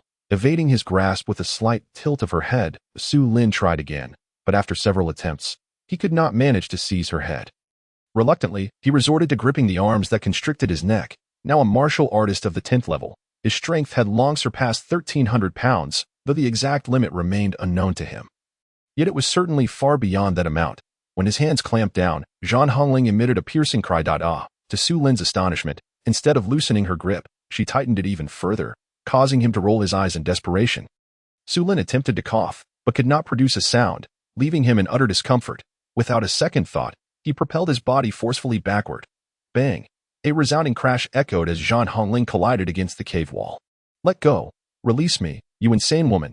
The impact was severe, and Su Lin felt the pressure around his neck ease considerably, allowing him to shout as he forcefully pried her arms away. For heaven's sake! Let go! If you wish to die, do so alone. Do not drag me down with you. As he spoke, Su Lin took several steps forward before launching himself backward again. Bang! Ah! This time, Zhan Hongling could no longer maintain her hold and was thrown off him with a shriek of despair. After struggling to regain his breath, Su Lin turned around. Unconscious. Good. This time I can finally rest easy. Seeing Zhan Hongling lying motionless on the ground, Su Lin no longer cared for her fate. He twisted his neck a few times. Gasping for air as he sank onto a nearby rock, the cave bore signs of a campfire, with some straw and large stones, clearly not a lair of beasts, but rather a makeshift refuge created by previous travelers into the mountains. After resting for a moment, Su Lin glanced at Zhan Hongling on the ground. Though anger still simmered within him, he approached to assess her condition. Discovering that she still had a pulse, he sighed in relief and then stepped out of the cave. Not long after, a flicker of light illuminated the cave as Su Lin gathered a pile of dry wood and ignited a fire. What a mad woman. I must have been cursed for 8 lifetimes to have saved you. Looking at Zhan Hongling, bloodied and seemingly lifeless on the ground, Su Lin felt a sense of indignation that I should wake her first. The spring poison within her should not act up again. But why does she still have strength? Shouldn't she be weak and submissive after being drugged? Why has the narrative taken such a surreal turn with me? Who can I complain to about this? Reflecting on other protagonists in novels who encounter unexpected romantic entanglements. Su Lin felt utterly exasperated. Nevertheless, he concluded that he should revive her. Perhaps he could gain some compensation from her, and as a newcomer to this world, obtaining valuable information from her would be beneficial. With this in mind, he no longer hesitated and moved closer. Are her injuries this severe? Bones broken, and it seems she has sustained internal injuries as well. How can I save her? After examining her condition, Su Lin was left momentarily dumbfounded. Previously, she had scarcely been injured in her fight with the black-clad men, yet she had become gravely wounded after their encounter. Furthermore, her vitality was visibly waning. Without timely intervention, her life could be in jeopardy. The breath control technique has a method for transferring energy. After a moment of reflection, Su Lin recalled the breathing technique he practiced, which included a method for transferring energy to others. Beneficial for recovery. Having never tried this method before, he was uncertain of its effectiveness. However, with a willing subject before him, he decided to give it a shot. Laying Zhan Hongling flat, he placed his palm over her navel. Despite feeling betrayed earlier, Su Lin had no desire to take advantage of her in a lewd manner. That would be no different from being a pervert, and he was no pervert, although he knew that the effect might be diminished through her clothing.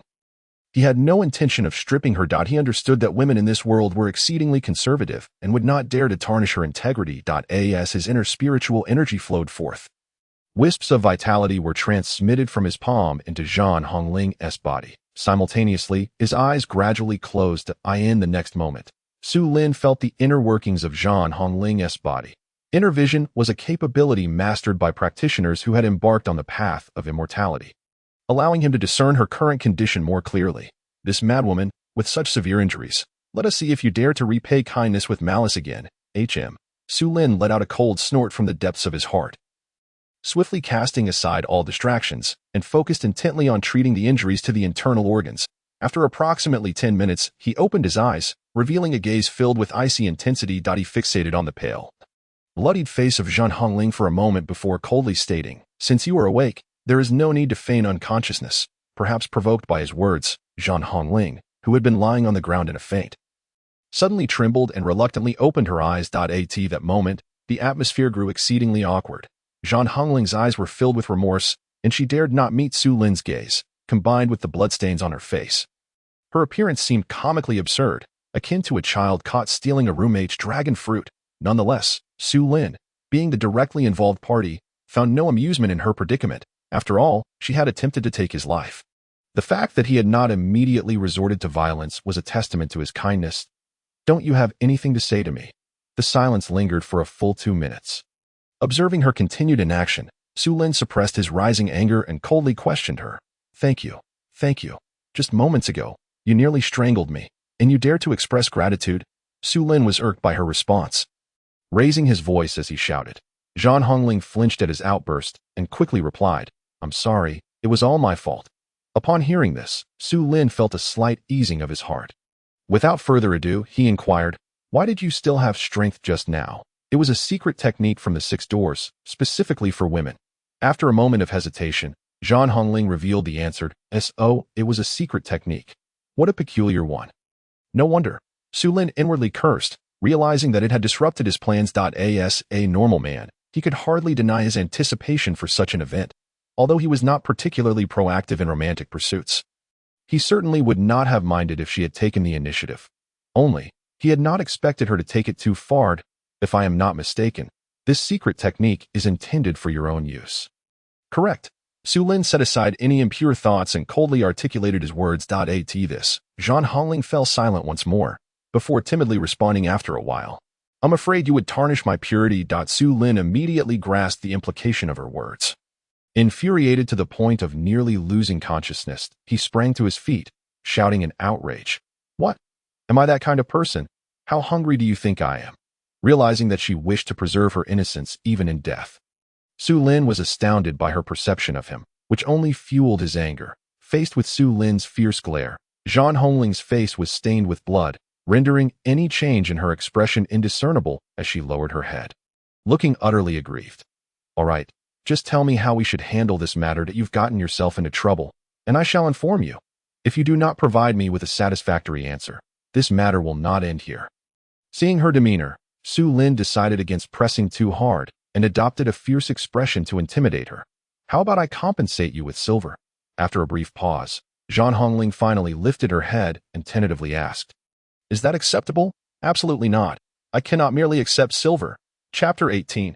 Who among the decent writes a diary? Zhan Hongling was startled by Su Lin's outburst and quickly covered her chest, seeing her reaction.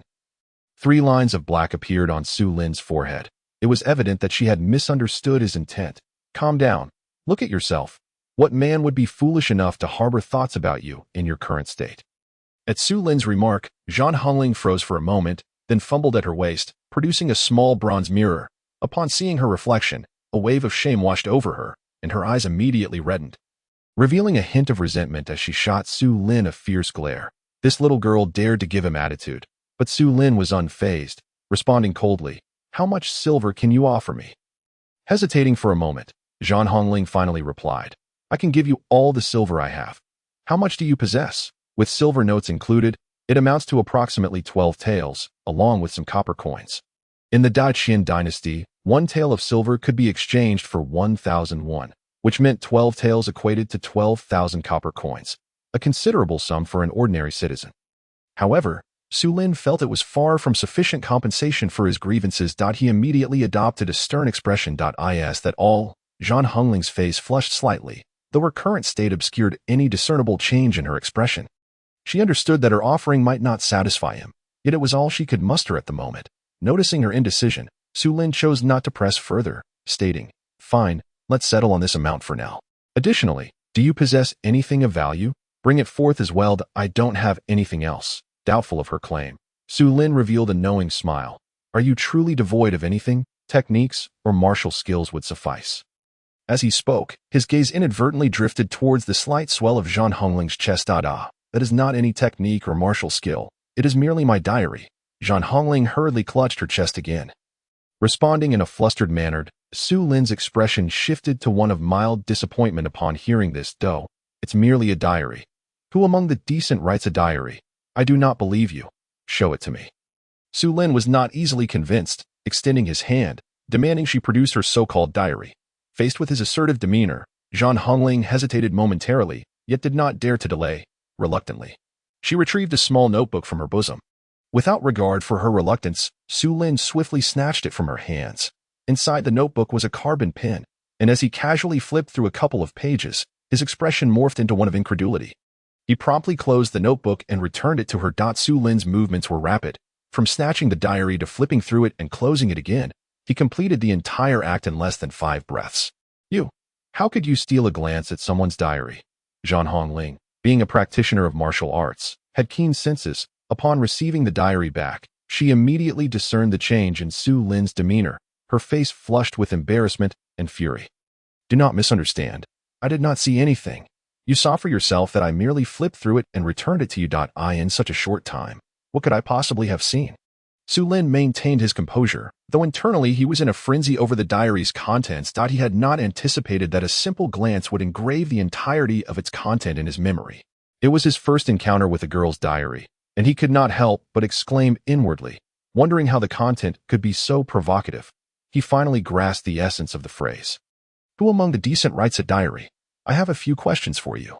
Divulge everything you know, or else. Su Lin's voice trailed off, a mischievous smile curling at the corners of his mouth. Zhan Hongling, still fuming, felt a shiver run down her spine at his sly smile and nodded in agreement. Your name is Zhan Hongling, correct? You are the female constable of the 6 doors. Yes.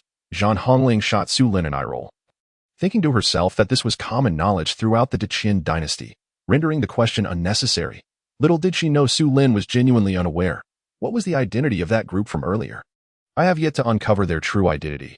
All I know is that they emerged a month ago, abducting individuals from 2 refugee camps outside the city. After a moment of hesitation, Zhan Hongling relayed what she knew. Su Lin felt a surge of alarm at this revelation, realizing that this group had been active in the refugee camps a month prior. Had he been captured by them then, the consequences would have been unimaginable. Even the 6 doors have not managed to uncover any useful leads. Su Lin expressed skepticism regarding her answer. Zhan Hongling nodded earnestly, comprehending his suspicion. Seeing this, Su Lin chose not to dwell on it, as it bore little relevance to him. He proceeded to inquire further about martial arts. From Zhan Hongling's explanations, he learned that in this world, the martial arts hierarchy was divided into warriors, innates, masters, and grandmasters. Beyond the grandmaster level lay the realm of the martial god, a legendary status that had not been seen in the Deqian dynasty for 500 years. The populace had begun to doubt the existence of such legends. Warriors were ranked by strength, while innates could project their true chi outward, with highly skilled individuals capable of severing heads from 100 paces away. As for masters, they could transform their true chi into a protective aura, forming an invisible barrier around themselves, rendering them impervious to ordinary blades and poisons. Grandmasters were even more formidable, able to manifest their true chi as lethal force, unlocking their martial potential and grasping extraordinary abilities that outsiders could scarcely imagine. Some powerful individuals could even move mountains and fill seas, akin to the legendary immortals. As for martial gods, they could genuinely be considered divine. It was said that 500 years ago, a martial god presided over the Deqian dynasty, possessing immense power. At that time, the dynasty's might was unparalleled, dominating much of the northern wilderness. However, due to certain ominous circumstances, the martial god fell, leading to the decline of the Deqian dynasty's strength, and its territory shrank to its current state. Though the land remained substantial, it could hardly be compared to its former glory, now relegated to a corner of the realm. Su Lin listened intently, feeling a sense of wonderment. He had not anticipated that martial arts held such profound intricacies. Reflecting on his current abilities, Su Lin was suddenly struck by a profound sense of the weighty responsibilities that lay ahead. Indeed, one must not underestimate certain matters. What is this ordinary martial arts? What distinguishes it from the path of immortality? Are there any martial gods beyond the great Qian dynasty? Su Lin could not help but inquire. I do not know, Zhan Hongling replied, shaking her head. What secrets lie within martial techniques and skills? Upon hearing Su Lin's question, a flicker of doubt crossed Zhan Hongling's mind. She mused that while his martial prowess was not insignificant, the questions he posed seemed rather juvenile, akin to those of a novice just embarking on the martial path. Unbeknownst to her, Su Lin indeed was a novice in martial arts. Nevertheless, since he had asked, she chose not to conceal her knowledge, responding candidly. There isn't much to martial skills. They are merely categorized by type and realm. However, Zhan Hongling's answer was anything but ordinary, as she regaled Su Lin with various legends she knew, tales of supreme martial arts, the foremost lightness skill, the mightiest martial artists, the most formidable hidden weapon techniques, the unparalleled swordsmanship, and so forth. It was as if she were narrating a martial arts novel, captivating Su Lin to the point of enchantment. By the way, who was the best craftsman? As Zhan Hongling spoke of the famed sword of the unrivaled martial artist by Sanxue, Su Lin remembered to inquire about this matter. As for the greatest craftsman in today's martial world, that title undoubtedly belongs to the swordsmith Master Li Qiubai of the Mingjian Villa, followed closely by the blade enthusiast of the Tiandao Society. Zhan Hongling proceeded to enumerate several renowned craftsmen without reservation. Hearing the names she mentioned stirred a surge of passion within Su Lin, igniting an impulse to challenge them. Are these individuals truly formidable? Absolutely. The weapons wielded by today's masters of the martial world all originate from these craftsmen. And how is quality determined? In the martial realm, exceptional weapons are typically referred to as famed swords or divine blades, though there is no fixed nomenclature. However, I have heard that within the crafting community, there exists a detailed classification of weapons. Though I am unaware of the specifics, as practitioners of martial arts, we simply wield swords and blades. As long as they do not break, few pay much heed. Listening to Zhang Hongling's explanations, Su Lin's understanding of the martial world deepened. Are there any renowned craftsmen near the capital? Near the capital? Only Master Chen Sai from the royal palace comes to mind. He is a master swordsmith and a true grandmaster. Su Lin etched this name into his memory and then turned to Zhang Hongling. After observing her expressionless demeanor for a considerable time, he noticed her growing discomfort. You have compensated me with this small amount of silver, yet I still feel it is insufficient. Do you possess anything else of value? Perhaps you could search again. Upon hearing this, Zhang Hongling's tense demeanor immediately relaxed, while she inwardly cursed, shameless. This jade pendant is a family heirloom. Do not lose it. If I see you again, I shall certainly redeem it for 100 taels. Understood. Do not disclose our encounter today to anyone, nor should you attempt to utilize the Six Doors' influence to investigate me. Otherwise, I shall make the contents of your diary public. As Su Lin departed the cave, his voice echoed into the night. Upon hearing this, Zhang Hongling's expression shifted dramatically, and she could no longer contain herself, unleashing a torrent of indignation. Shameless, you despicable wretch. Chapter 19. Assistance arranged by the Ministry of War? By the way, your title of female divine catcher is greatly inflated. With your intellect, I cannot fathom how you deserve such a title. In the future, act with prudence, lest you find yourself in a predicament similar to today's. At that time, there may be no kind-hearted individuals like me to rescue you. Consider the consequences should you fall into the hands of those high-ranking officials. Just as Zhang Hongling began to vent her frustrations, she suddenly heard Su Lin's voice again, initially believing he had returned, which startled her into a shiver. However, upon realizing that only his voice had penetrated the cave, and not his presence, she felt somewhat reassured. Yet as Su Lin's words continued to reach her ears, her face flushed crimson, and her body trembled, still filled with ire. Bah! Not only are you shameless, but you are also conceited. I merely let my guard down for a moment. Such an incident will not occur again, Zhang Hongling shouted, her voice cracking several times. Once her outburst subsided, silence enveloped the cave, with no further response from outside. Has he left? Just who is that fellow? I must uncover his identity. Zhang Hongling glared fiercely at the cave entrance from which Su Lin had vanished, her heart simmering with resentment. Do not think about investigating me. Otherwise, the contents of your diary will spread throughout Luoxian City. At that moment, Su Lin's voice, as if conjured by a specter, echoed once more, causing Zhang Hongling to tremble violently, utterly unprepared for his continued presence. That little brat. Could he have truly read my diary? Zhang Hongling's initial inclination to investigate Su Lin stemmed from her disbelief that he could memorize the contents of her diary in such a short span. However, as soon as this thought crossed her mind, she heard Su Lin's voice from outside the cave again.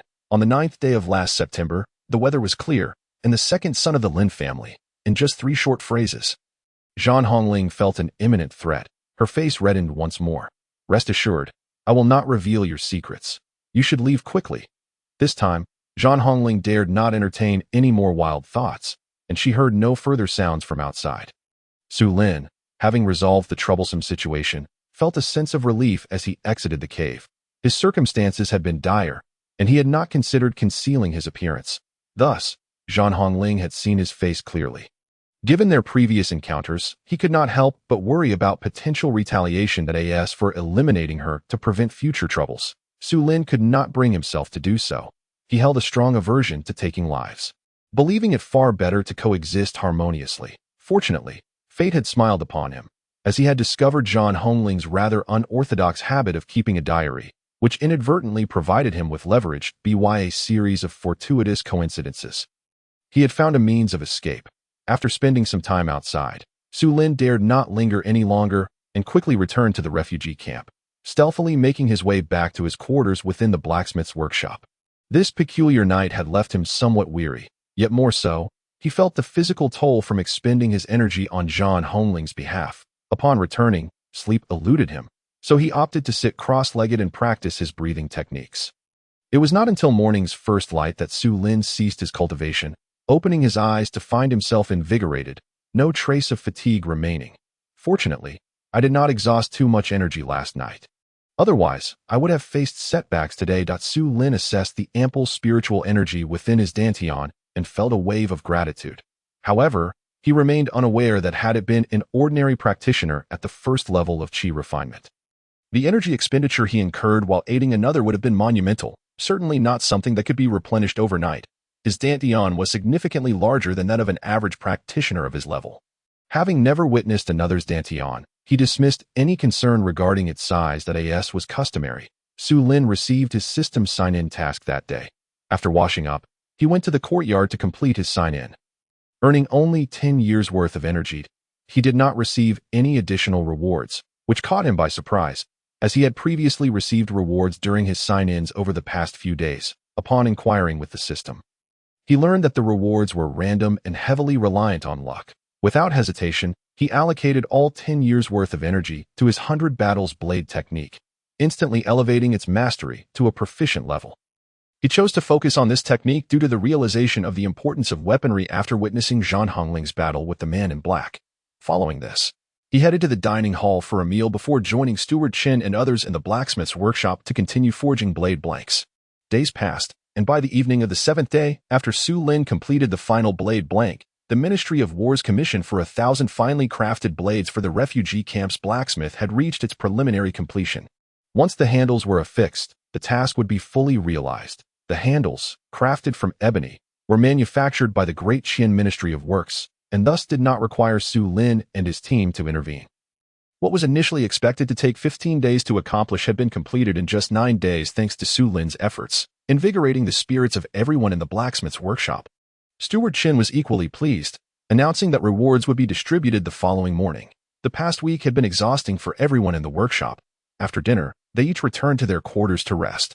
After signing in for 7 consecutive days, Su Lin received 3 white tier rewards and 60 years worth of energy, enhancing his killing array fist and 100 battles blade technique to their utmost levels, while also bringing the earth-shattering step to minor proficiency. The earth-shattering step was particularly valuable as it could synergize with both the killing array fist and the 100 battles blade technique, significantly amplifying their power. As for the 3 white tier rewards, they were martial arts prodigy, copper skin iron bones, and skill mastered.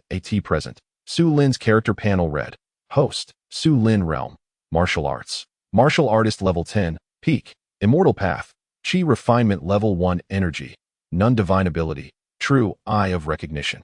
Able to discern the essence of all things in the world, internal skill, breathing and nourishing technique, minor completion, external skill, killing array fist technique, great perfection, 100 battles sword technique, great perfection. 100 battles spear technique, not started, equestrian archery, not started, flying knife technique, beginner, body technique, earthquake step, minor completion, gale grass step, great perfection, true fire, primordial true fire, evolvable. Profession, smithing master profession realm, pinnacle of master blacksmithing profession skills, basic smithing technique entries, critical forging. Junior lucky star, skimming through 10 lines at a glance, martial arts prodigy, possessor has innate access to the 8 extraordinary meridians, learning martial arts progresses tenfold compared to others, copper skin iron bone. Possessor's bones and skin significantly enhanced. Practice makes perfect. The less you do, the less you learn. The more you do, the more you learn.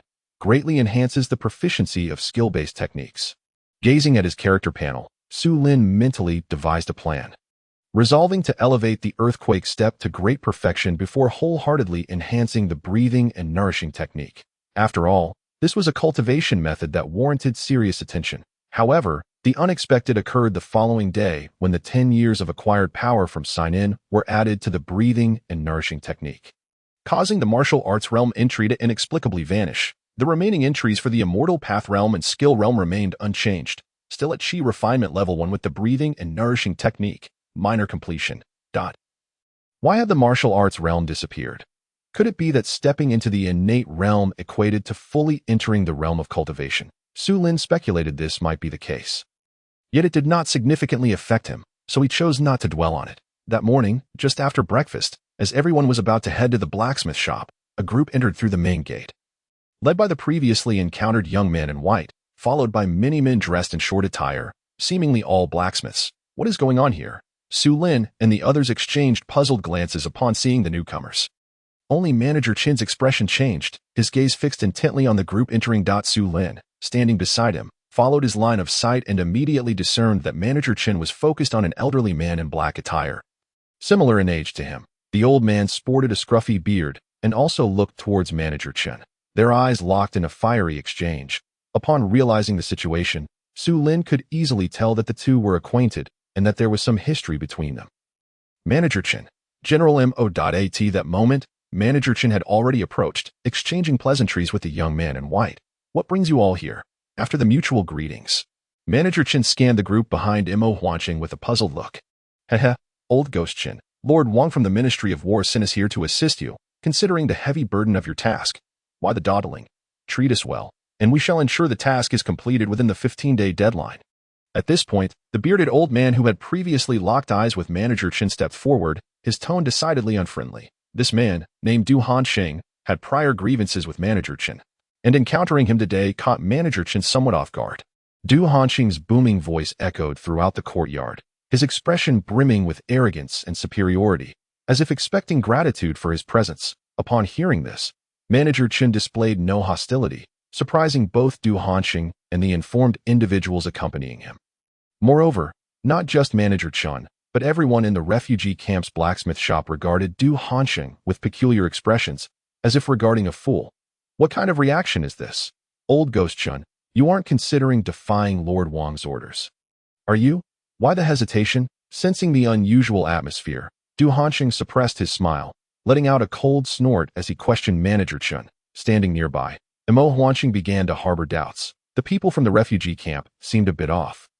Having assistance should be a good thing, yet their reactions were peculiar. Chapter 20. Uninvited guests. Upon hearing Du Hansheng's query, Su Lin and the others' astonished gazes finally subsided, yet they all simultaneously fixated on Manager Chin. Feeling the weight of numerous gazes upon him, Manager Chin offered Du Hansheng a knowing smile, then turned to Mo Huanqing. General Mo, we were not informed of this arrangement, hence our reaction. I hope you can excuse us. Manager Chin adeptly acknowledged the oversight, and before Mo Huanqing could respond, he continued, currently, our refugee camp is not in need of additional manpower. We can complete the task assigned by the Ministry of War within the 15-day time frame. This statement struck like thunder on a clear day. As soon as it was uttered, Mo Huanqing and the accompanying blacksmiths, including Du Hansheng, stood frozen in disbelief. Manager Chin, surely you jest. After a moment, Mo Huanqing regained his composure. Yet his handsome face bore an expression of incredulity. Indeed, old Ghost Chin, you truly have a grandiose opinion of yourselves. How could you possibly complete the task in such a short time with just your people? Du Hansheng, having come back to his senses, wore a mocking grin as he surveyed the refugee camp's blacksmiths with derision. Exactly. How could you accomplish this? My master has kindly come to help you. And you refuse to appreciate it. Truly ungrateful. Indeed, chimed in the other blacksmiths accompanying Du Hansheng, echoing the ridicule. Their blatant disrespect and superior attitudes incited a strong sense of indignation among Su Lin and the rest of the refugee camp's blacksmiths. I recall when you were learning, your craft was atrocious. Even if you've improved, how many refined blades could you forge in a day? At most 15. Du Hansheng's words revealed his familiarity with Manager Chin, startling the refugee camp's blacksmiths, who recognized that Manager Chin had indeed once forged a maximum of 16 blade blanks in a day. Upon hearing this, Manager Chin's previously calm demeanor shifted. A flicker of anger surfacing as if his secrets had been laid bare, his eyes blazing with intensity fixed on Du Hansheng. As for the enmity between them, Su Lin was unaware, but it was evident that the situation was far from amicable. As fellow members of the refugee camp's blacksmith shop, Su Lin and his companions naturally sided with Manager Chin. With Chin's anger rising, they too felt a surge of resentment towards Du Hansheng and his arrogant demeanor. Can you complete the task? What business is it of yours, you despicable wretch? You have no place to speak. Manager Chin lost his composure and retorted angrily at Du Hansheng. Hearing this, Du Hansheng's smug expression faltered, while the blacksmiths surrounding him glared at Manager Chin in fury. Old Ghost Chin, how dare you speak so disrespectfully in front of General Mo? You deserve to be punished with 100 slaps for that foul mouth of yours. Who do you think you are? You dare to command General Mo? Do you want me to slap you right now? Manager Chin, riled up, appeared ready to charge at Du Hansheng. Su Lin was taken aback.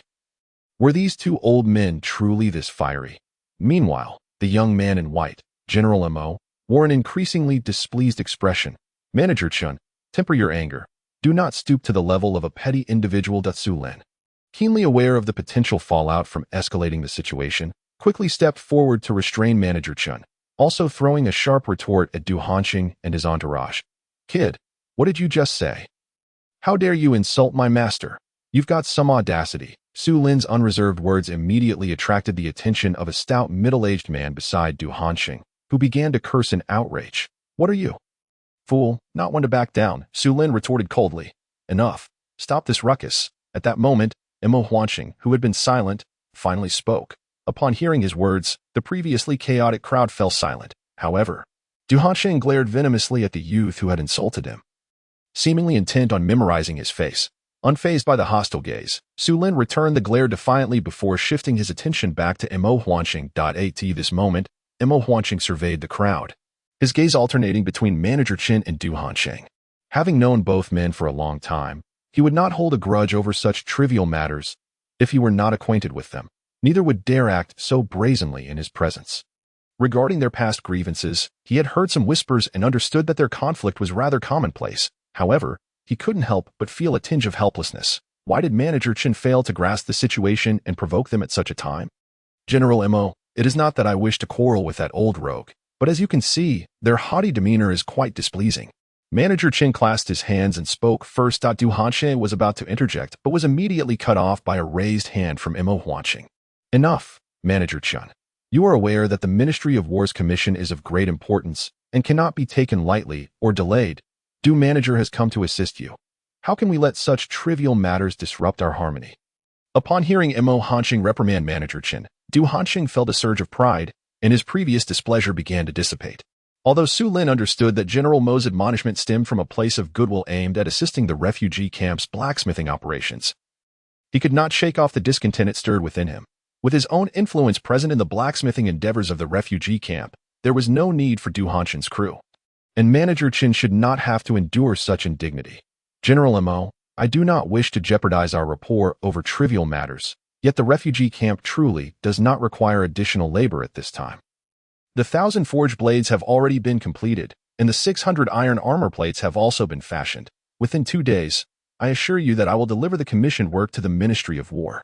Hearing Manager Qin's earlier comments, Imo Huanqing felt a wave of displeasure wash over him.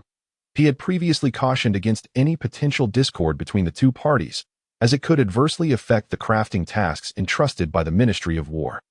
Du Hanqing, too, scoffed audibly, finding Manager Qin's lack of awareness rather irksome, daring even to offend him.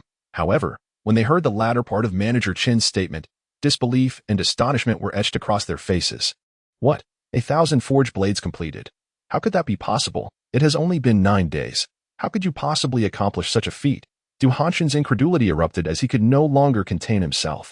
Indeed, this is utterly implausible. Are you all masters of the craft, capable of forging 100 refined blades? Absolutely. This cannot be true. Forging 100 refined blades requires at least a decade of experience from a master blacksmith. You are utterly deluded. Master, I believe it is best for us to depart. If they are unwilling, why endure this indignity? As Du Hanqing's words fell, the surrounding blacksmiths immediately echoed his derision, unconvinced that the refugee camp's blacksmithing team could single-handedly achieve the creation of 1,000 refined blades. Manager Chun, I hope you are not jesting. Do you understand the consequences of deceiving this general? Imo Huanqing, who had maintained an unsatisfied demeanor all along, grew increasingly grim as he listened to the incessant bickering of Du Hanqing and others. He coldly interjected, I would never dare deceive the general. If you doubt my words, I can take you to the storeroom for verification. At this proclamation, the surrounding commotion abruptly ceased. Observing Manager Qin's confident demeanor, Du Hanqing remained skeptical, his expression laced with disdain. 1,000 refined blades in just 9 days? Chen Laoge, your claims are rather fantastical. Very well. Today I shall accompany General Mo to witness your methods firsthand. If you intend to deceive the general and the Ministry of War, I, Du Hanqing, will be the first to oppose it, he declared resolutely. Upon hearing this, Manager Qin showed no sign of trepidation and promptly gestured for the two to follow. Both Imo Huanqing and Du Hanqing huffed disdainfully before striding towards the storeroom. As the trio of Manager Qin departed, Su Lin and the others followed closely behind. Chen Laoge, after years of rivalry. Today, I shall see how you extricate yourself from this predicament, Du Hanxing thought to himself, a smirk playing at the corners of his mouth as he approached the storeroom. Chapter 21. Verification of goods upon arriving at the storeroom's entrance. Manager Chen rummaged in his pocket for what felt like an eternity, yet failed to produce the key. Du Hanxing could not help but sneer. Could it be that you've misplaced the key? Hearing this, Su Lin and the others exchanged bewildered glances, pondering whether Manager Chen had genuinely lost the key as claimed by the opposition. General Mo, I sincerely beg your pardon. I momentarily overlooked the key and shall send someone to retrieve it. Manager Chen explained hastily. Before he could finish, Du Hanxing erupted in laughter. Ha! Chen Laoge, spare us your theatrics. If there truly are 1,000 refined blades within, I shall consume them on the spot. I genuinely forgot the key in my haste this morning. Manager Chen retorted, dismissing Du Hanxing's mockery. However, Su Lin could not contain his frustration and chimed in with a taunt. I fear you may not be able to swallow it.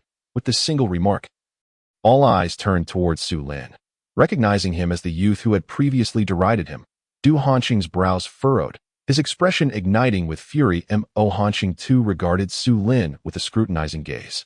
Puzzled by his audacity, Chen Laoge, how can you manage your affairs when your subordinates lack decorum? Youth, if you dare to act recklessly in front of General Mo again, watch your tongue. When Chen Laoge heard the veiled insult directed at him, he initially remained composed, yet his anger flared upon hearing the threat against Su Lin. What do you think you are? Su Lin is a senior blacksmith in my forge, holding an equal standing with us. What do you mean by acting recklessly? Manager Chen defended Su Lin, lowering himself while elevating the young man in the eyes of others, and glared vehemently at Du Hanxing. Ready for confrontation, Mo Hanxing found himself taken aback. He had not anticipated that this seemingly youthful figure was indeed a senior blacksmith. What? This young man is a senior blacksmith. Is he perhaps a relative of yours, or a long-lost kin? Du Hanxing, equally taken aback, maintained his menacing demeanor and scoffed. Get lost. Su Lin's craftsmanship surpasses even mine, let alone your old self. He possesses the skill to rightfully hold that title. Before Du Hanxing could finish his declaration, Manager Chen's furious retort cut him off. Are you serious? This lad possesses such remarkable forging skills. At this, Du Hanxing fixed his gaze upon Manager Chen, his previous arrogance waning, and his tone grew earnest as he pressed. Is that true? Does this young man truly possess exceptional crafting abilities? Meanwhile, the others turned their attention to the composed Su Lin, who exuded an air of distinction. Mo Hanxing pondered silently. Could it be that Manager Chen speaks the truth? This young man does seem to possess an extraordinary aura. Yet can he truly forge to such an extent? He appears rather unremarkable. Indeed, perhaps, as the master suggested, there is a familial connection between this youth and Manager Chen. The blacksmiths brought by Du Hanxing whispered among themselves, their disbelief palpable at that moment. A servant arrived, delivering the storeroom key. The crowd's focus shifted away from Su Lin, their collective anticipation now directed at the storeroom door. With all eyes upon him, Manager Chen inserted the key into the lock. After a few twists, the lock clicked open with a distinct sound. In that instant, except for Su Lin and the others from the refugee camp's forge. Everyone else held their breath, uncertain of what lay within. Despite their skepticism about the feasibility of forging 1,000 refined blades in just 9 days, the moment of revelation was at hand. And anticipation grew thick in the air. Before pushing open the door, Manager Chen turned to Du Hanxing, a knowing smile gracing his lips. With a creak, the storeroom door swung open, revealing an interior devoid of any sight of refined blades. Instead, several wooden crates lined the shelves. Du Hanxing's spirits lifted slightly as a cold smile returned to his face. Where are the 1,000 refined blades? Do not tell me they are concealed within those crates. Strangely enough, you guessed correctly, Manager Chen replied, watching as Du Hanxing's expression soured, his glare sharp and questioning. Manager Chen met his gaze unflinchingly, his smirk unwavering. Years ago, both Chen and Du had trained under the same master, honing their skills to perfection. Their master, having only a single daughter named Suer and no other heirs, had contemplated the future of his legacy. Both young men had harbored affections for Suer, who reciprocated their feelings. With the master concerned about the lack of an heir, he devised a competition between his 2 apprentices to determine who would inherit his legacy. However, Du Hanxing had resorted to unscrupulous means. Discovering the competition's topic in advance and preparing accordingly, ultimately winning Suer's hand and claiming the master's estate, Manager Chen was left with nothing but bitterness, initially unaware of these events. Manager Chen learned of Du Hanshin's subsequent actions. He had divorced Su'er shortly after the master's passing and seized control of his estate, remarrying thereafter. Fueled by youthful rage, Manager Chen confronted him, which culminated in a violent clash. An unexpected tragedy ensued when Su'er intervened to mediate, resulting in her being accidentally injured by Manager Chen. Had it not been for her dying wish, the two men would have been sworn enemies, destined for mutual destruction. Setting aside their past grievances, Manager Chen shifted his gaze to Immortality.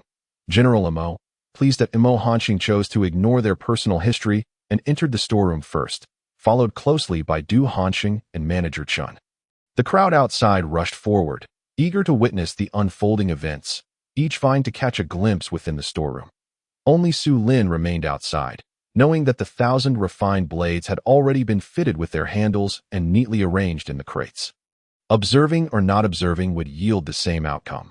Meanwhile, the others, unlike him, surged into the storeroom, their expressions devoid of anxiety, seemingly eager to witness Du Hanshin's impending embarrassment. That I refuse to believe that within 1,000 finished refined blades there are no defects.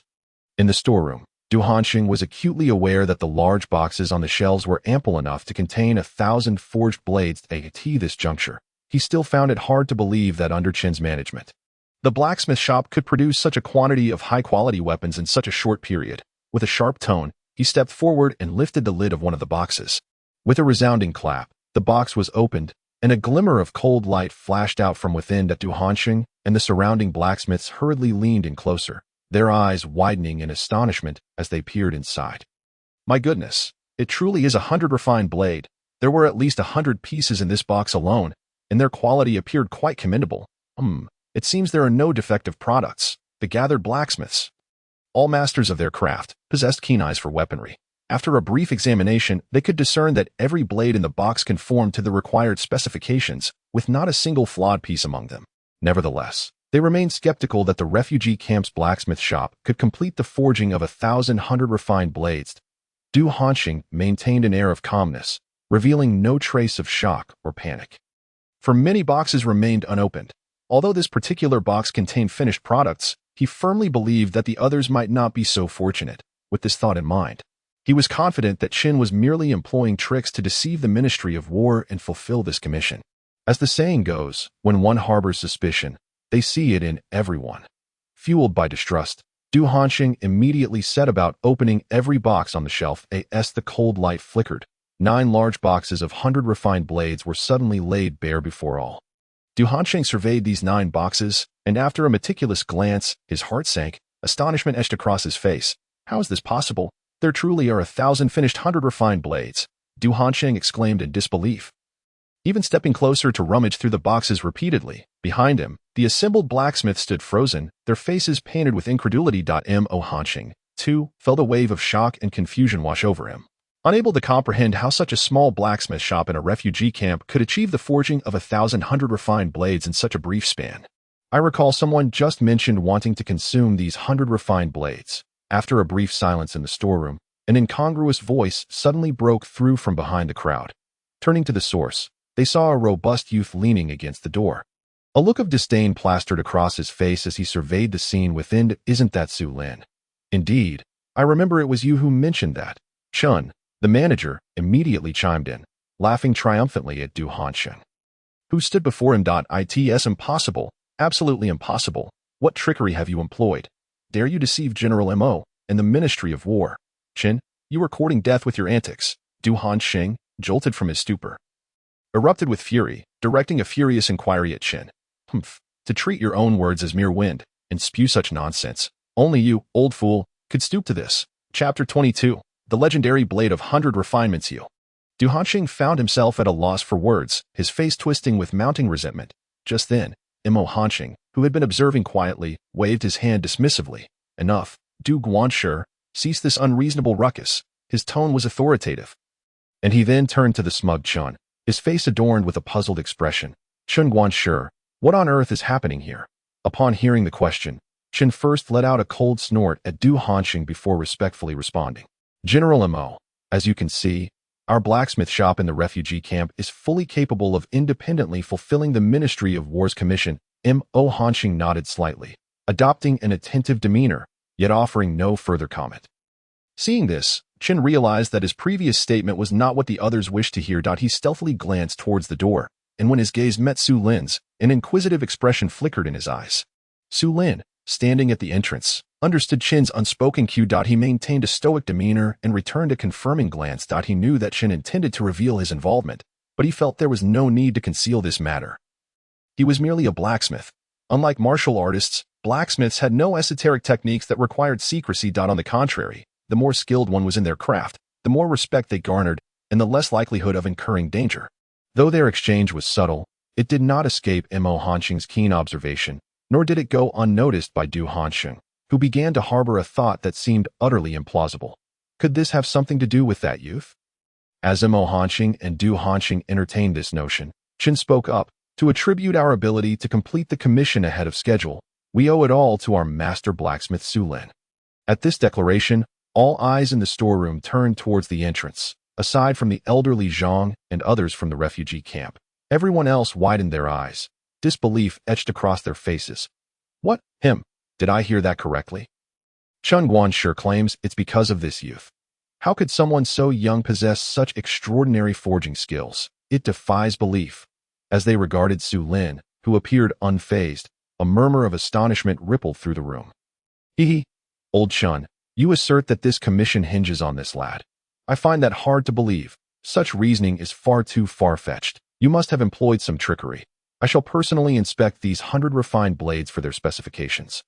I refuse to believe I cannot find a single defective piece. Though Du Hanxing was also shocked, suspicion swiftly replaced his astonishment.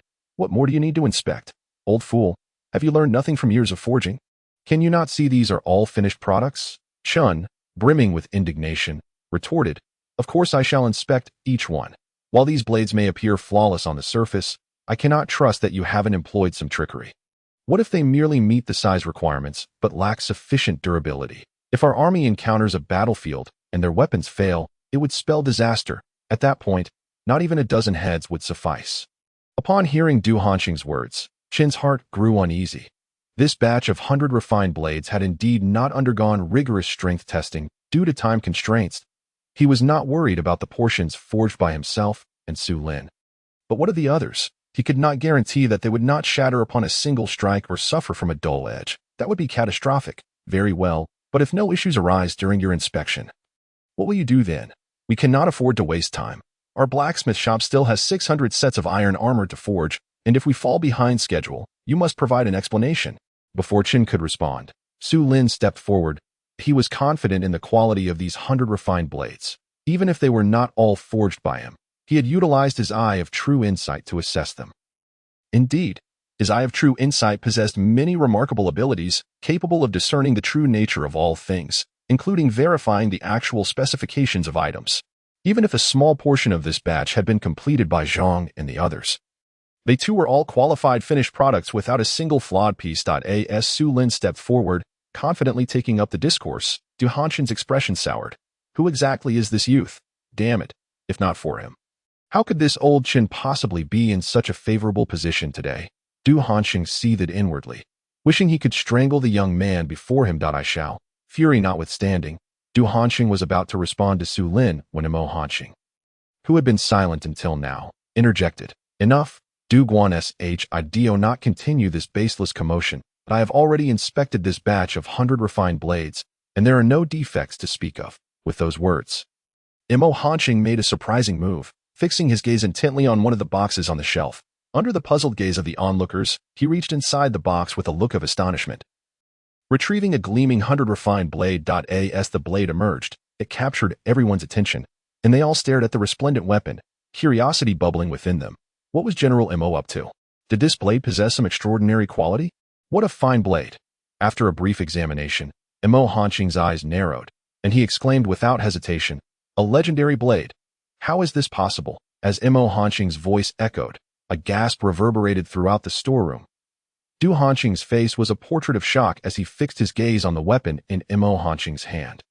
His expression one of sheer disbelief. A legendary blade. Su Lin caught the significance of the term in Du Hanxing's exclamation and mentally noted it.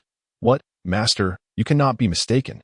How could such an ordinary 100 refined blade be considered legendary? Ma Lu, Du Hanshin's hefty disciple, exclaimed in astonishment upon hearing his master's words, his excitement surpassing that of his mentor. A legendary blade. This blade truly is a legendary weapon. How can that be? Indeed, it appears to be merely an ordinary 100 refined blade. How could it possibly be legendary? If Du Guanshi claims it to be so, perhaps it truly is a legendary weapon. In the storeroom, apart from Su Lin and Manager Chun, all the blacksmiths, including old Zhang and others, were utterly astonished, engaging in fervent discussions. What is a famous weapon? What is its significance? At that moment, an incongruous voice broke through the chatter. Hearing this, Su Lin felt a surge of excitement. He too was eager to uncover the answer, yet with outsiders present, he hesitated to voice his inquiry. However, several ordinary blacksmiths from the refugee camp, who had never forged a 100 refined blade and always played supporting roles, had also entered the storeroom, unwittingly becoming Su Lin's mouthpiece. From your appearance, you ought to be a blacksmith. How can you not understand this? Alas, it is indeed embarrassing. I am but an ordinary smith, capable of forging simple farming tools. But I possess little knowledge of the intricacies of weaponry. The blacksmith, who felt belittled, quickly shared his circumstances. Weapons are classified into 4 grades: mundane, exquisite, famous, and divine. Mundane weapons are ordinary, while exquisite ones surpass them, being razor-sharp and impeccably crafted.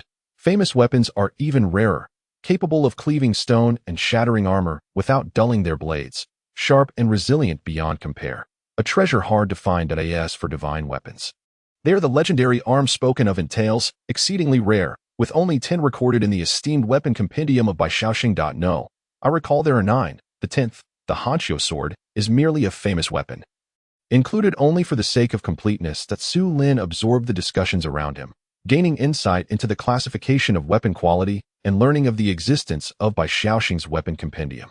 Can my skills truly forge a famous weapon? I wonder if I could produce a divine one. Glancing at the 100 refined blade in Imo Hanqing's hand, Su Lin instantly recognized it as the first blade he had ever forged. He hadn't anticipated that with just a slight effort, he would create a famous weapon. This Su Lin is remarkable. It seems we cannot retain him here. In this desolate place, what achievements can one hope for? Manager Chin cast a glance at Su Lin, offering a meaningful look, filled with both pride and melancholy.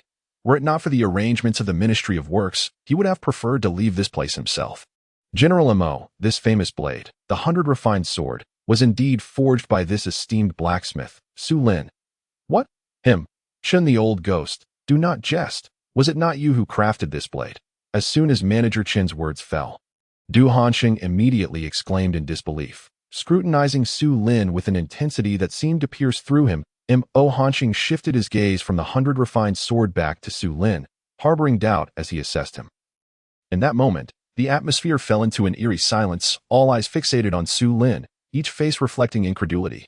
Chapter 23, The Extraordinary 100 refined sword. Su Lin's choice feeling the astonished gazes around him.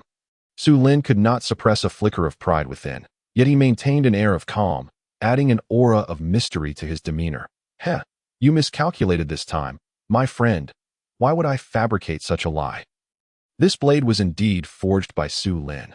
Manager Chen possessed the ability to forge a famous weapon, yet luck played a significant role in his success.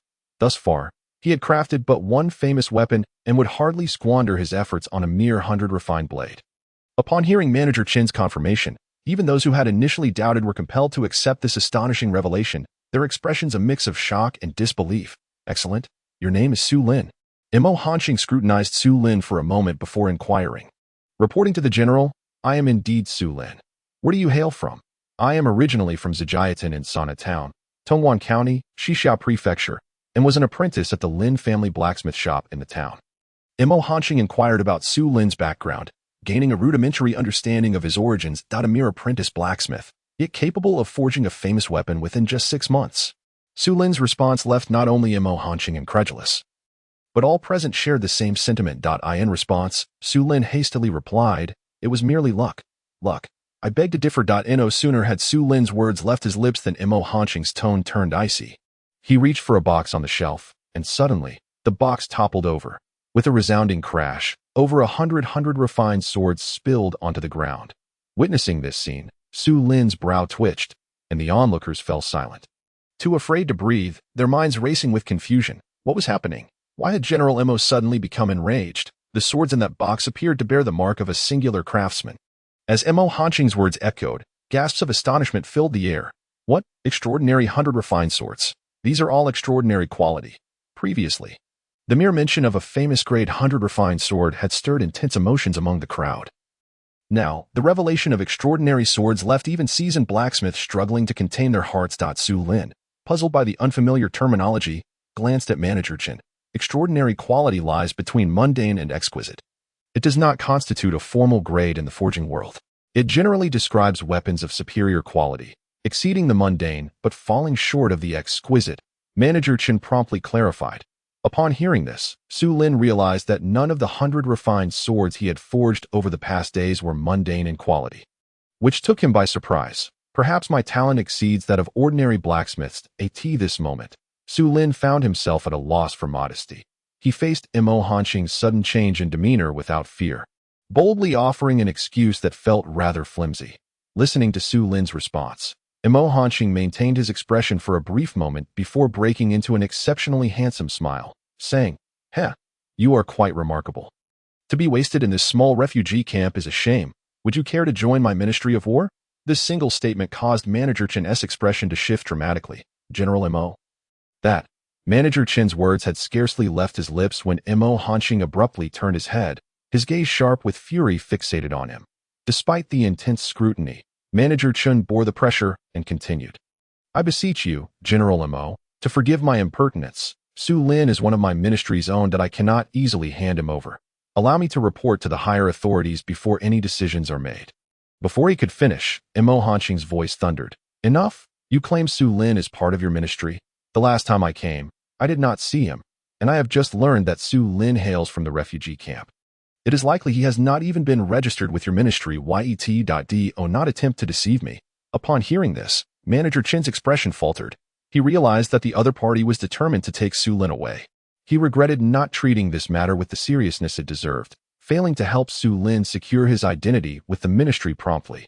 Yet, conversely, if such talent were to be snatched away by the Ministry of War, and if the higher-ups in the Ministry of Works were to learn of it, his position in the ministry would become untenable. Du Hanqing, standing nearby, wore a smug expression, though he disliked Su Lin for having opposed him several times. He relished seeing Manager Chen at a disadvantage. "Once the Ministry of War arrives, I shall relish in dealing with you." Du Hanqing cast a venomous glance at Su Lin, being a member of the Ministry of War himself. He had accompanied Mo Hanqing today. Should Su Lin join the ministry, he would surely end up working in the armory where Du Hanqing held considerable authority, making it exceedingly easy to deal with a mere blacksmith. Unfazed by Du Hanqing's resentful gaze, Su Lin observed Manager Chen's troubled expression and then glanced at the stern-faced Mo Hanqing, deep in thought. In that moment, he understood that his fate was no longer his own to decide.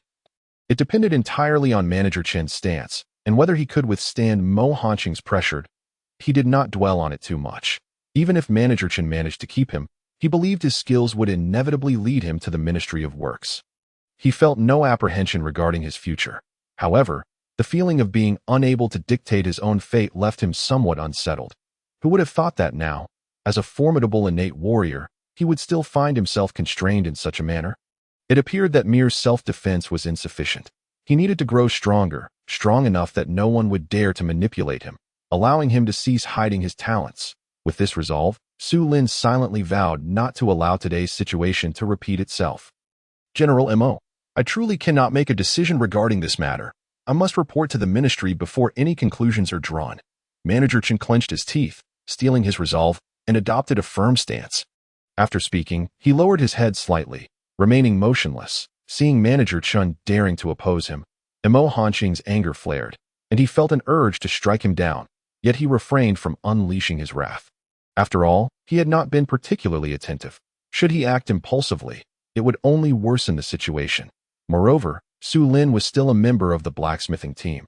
If he were to harm Manager Chen and frighten Su Lin into resisting, what would happen if he refused to join the Ministry of War? Upon reflecting on this, Mo Hanqing let out a cold snort and ceased to pay any further attention to Manager Chen. Turning instead to Su Lin, "Are you willing to accompany me to the Ministry of War? Our arsenal is no less impressive than the armory of the Ministry of Works, and you will undoubtedly find ample opportunity to showcase your abilities there." Although Su Lin felt a surge of curiosity upon hearing the mention of the two places, He chose not to probe further. He did not respond immediately. Instead, he glanced at Manager Chen and, without any hesitation, replied with dignity, "I appreciate the general's kindness, but Manager Chen has treated me well, though I am still young. I understand the importance of gratitude and loyalty. I kindly ask that the general does not put me in a difficult position." Upon hearing Su Lin's words, Manager Chen lifted his head, his eyes filled with appreciation, observing the surrounding figures, including Du Hanxing. They were all taken aback, not expecting such a young man to dare defy General Mo. "Young man, have you thought this through? Gaining General Mo's favor is a rare stroke of fortune, one that you may never encounter again. Do not let the folly of an old fool jeopardize your future." Du Hanxing felt a mix of pride and irritation. He was aware of Su Lin's disregard for decorum, but had not anticipated such blatant insubordination against Mo Hanxing, while others present were oblivious to Mo Hanxing's esteemed status. Both he and Manager Chen were fully aware that Mo Hanxing was a rare prodigy of the great Qin dynasty, being the seventh son of the only prince of a different surname. The Dingjun King.it would not be an exaggeration to say that his background reached the heavens. At Du Hanxing's remarks, Mo Hanxing's expression darkened, and he mentally marked Su Lin with a negative label. "Very well, gratitude and loyalty are commendable virtues that I hope you won't regret your decision today." With that, Mo Hanxing snorted coldly and turned to leave. "Young man, you possess audacity. I shall see how you come to regret this." Du Hanxing sneered at Su Lin as he followed Mo Hanxing out. Soon, all the blacksmiths who accompanied Du Hanxing departed the storage room. Within the storage room, Manager Chen regarded Su Lin with a hint of hesitation. His demeanor a mix of dazed contemplation and sentiment. "You lad, well done. However, should you face any difficulties after crossing paths with Mo Hanxing, do not hesitate to seek me out. I will do everything in my power to assist you." After saying this, Manager Chen patted Su Lin on the shoulder and hurriedly exited the storage room. Once the others had tidied up the storage room and had just locked the door, Manager Chen returned, now clad in a fresh, clean long gown. "Su Lin, today you shall accompany me to the Ministry of Works." After speaking, he led Su Lin away from the blacksmith's area, offering a few words of instruction to old Zhang and the others as they departed. Chapter 24. Entering the Imperial City, Ministry of Works of Great Qin. The two of them traveled by donkey cart, making their way out of the refugee camp and heading toward the Imperial City. Having spent several days in this world, Su Lin had only heard of Luoxian City and had yet to visit. Upon catching a distant glimpse of the grand city, he felt a surge of excitement. In this time of calamity and disaster, many refugees could be seen at the gates of Luoxian City, all kept at a distance by the guarding soldiers. Though gathered in numbers, they dared not approach the city gates. Mostly sitting on the ground, some women and children had a straw stuck in their hair, with the women wearing expressions of despair and the children gazing with innocent eyes at the passers-by. Still harboring dreams of this world they passed by, affluent individuals strolled among the throng of destitute souls, seemingly selecting goods. Witnessing this scene, Su Lin felt a pang of sorrow. A phrase flickered in his mind: "Those who sell themselves." As they neared the city gates, the presence of those selling themselves grew more pronounced, and Su Lin even spotted several young men, much like himself, with straw in their hair. It was evident that there were also individuals who had been driven to such extremes by desperation. At this moment, the donkey cart slowed down. Manager Chen's long gown was no ordinary attire. It was the official garb of the Ministry of Works, adorned with its distinctive emblem. Upon reaching the guarding soldiers, Manager Chen presented a token, and they were immediately granted passage. Once inside the city, Su Lin understood the meaning of a hidden paradise. Just a door apart, the interior and exterior worlds were starkly different. In this time of turmoil, Luoxian City thrived with vibrancy. The streets bustled with life. The citizens were well-dressed, their faces radiating vitality, forming a stark contrast to the refugees outside. There was not a trace of the calamity to be found. "It truly is splendid in the capital," Su Lin mused aloud, not being well-versed in eloquence, merely expressing his thoughts without embellishment. Indeed, who does not know the capital is splendid? Yet, the cost of living is equally high. To survive in this realm, one must possess some skill, Manager Chen responded. Reflecting on the reality of life, Su Lin nodded in agreement. Recognizing the struggles faced by the common folk, the donkey cart continued its journey. They soon entered the bustling marketplace. The deeper they ventured into the city, the livelier it became, with calls and chatter filling the air, creating a cacophony of sounds. In this era, horse-drawn carriages were a rarity. After traveling for a while, Su Lin had not seen a single carriage pass by, only a few unhitched carts by the roadside. However, he did spot several sedan chairs being carried, likely occupied by the wealthy or influential. Make way, clear the path. The Jinui is conducting an investigation. Do not obstruct. Just as the donkey cart was about to leave the marketplace, a sudden clamor of hooves and startled shouts echoed from behind. Su Lin turned to see 3 majestic horses charging toward them. The riders, clad in black brocade, included one whose appearance surprised Su Lin. He had not anticipated encountering an acquaintance so soon after arriving in the capital. The last rider was a woman, dressed in a style distinct from the other 2 Jinui, wearing the standard attire of the 6 doors. This woman was none other than the renowned female constable, Zhang Hongling. The bureaucratic structure of the Great Qian dynasty was relatively comprehensive, with the 6 doors serving as one of the law enforcement agencies, alongside the Jinui, although both could handle criminal cases. Their jurisdictions were markedly different. The 6 doors primarily dealt with all manner of cases, both criminal and civil, while the Jinui, directly overseen by the emperor, held greater authority, monitoring officials and the populace alike. As Zhang Hongling galloped past, she seemed unaware of Su Lin, who had turned slightly to the side. Watching her retreating figure, a hint of confusion flickered across Manager Chen's face. Are they from the 6 doors and the Jinui? Su Lin inquired, curious to learn more about these 2 institutions. Indeed, those 2 in the garments adorned with flying fish patterns belonged to the Jinui, wielding the embroidered spring knives. As for that woman, although she wears the standard attire of a constable, she is in black, a member of the 6 doors, known as Zhang Hongling, a notable female constable in the capital, Manager Chen explained, noting Su Lin's inquisitive demeanor. Remember, it is best to avoid interactions with either of these groups while in the capital, Manager Chen kindly advised. Su Lin nodded in acknowledgement, but chuckled inwardly, having already encountered the 6 doors and finding them rather unremarkable. He was curious about the Jinui, as their infamous reputation was deeply ingrained in the memories of the original owner, instilling fear among the common folk, given their role in monitoring not just officials, but also ordinary citizens. Anyone who dared to speak ill of the Great Qian court would find themselves in grave danger. As the 3 steeds galloped toward the imperial palace, Zhang Hongling suddenly furrowed her brow. Sensing something, did I just see someone familiar? That person in the donkey cart. Their back seems so familiar. Before long, Manager Chen led Su Lin to the entrance of the Ministry of Works, the grand edifice. Situated near the imperial palace, featured magnificent halls and towers, occupying a vast area, with its walls stretching to the end of the street. The soldiers stationed at the entrance exuded an imposing presence, easily identifiable as skilled martial artists. In stark contrast to the bustling streets outside, the area surrounding the ministry was rather quiet, with scarcely any sign of life. However, from beyond the high walls, Su Lin could hear the sounds of machinery, indicating that many were hard at work within. That over there is where the armory of the Ministry of Works is located, which encompasses various schools of thought. In the future, you will certainly learn much from the master craftsmen there. Manager Chen remarked with a smile, noting Su Lin's gaze toward the source of the sounds. Upon realizing that just beyond the wall lay the armory, Su Lin felt a glimmer of anticipation. The guards at the entrance, upon seeing Manager Chen and Su Lin approach, immediately broke into smiles, clearly familiar with him. What brings you here today, Manager Chen? After many days of absence, I trust that Manager Chen is in good health. One of the elder guards, engaging in casual conversation, greeted Manager Chen with a polite nod.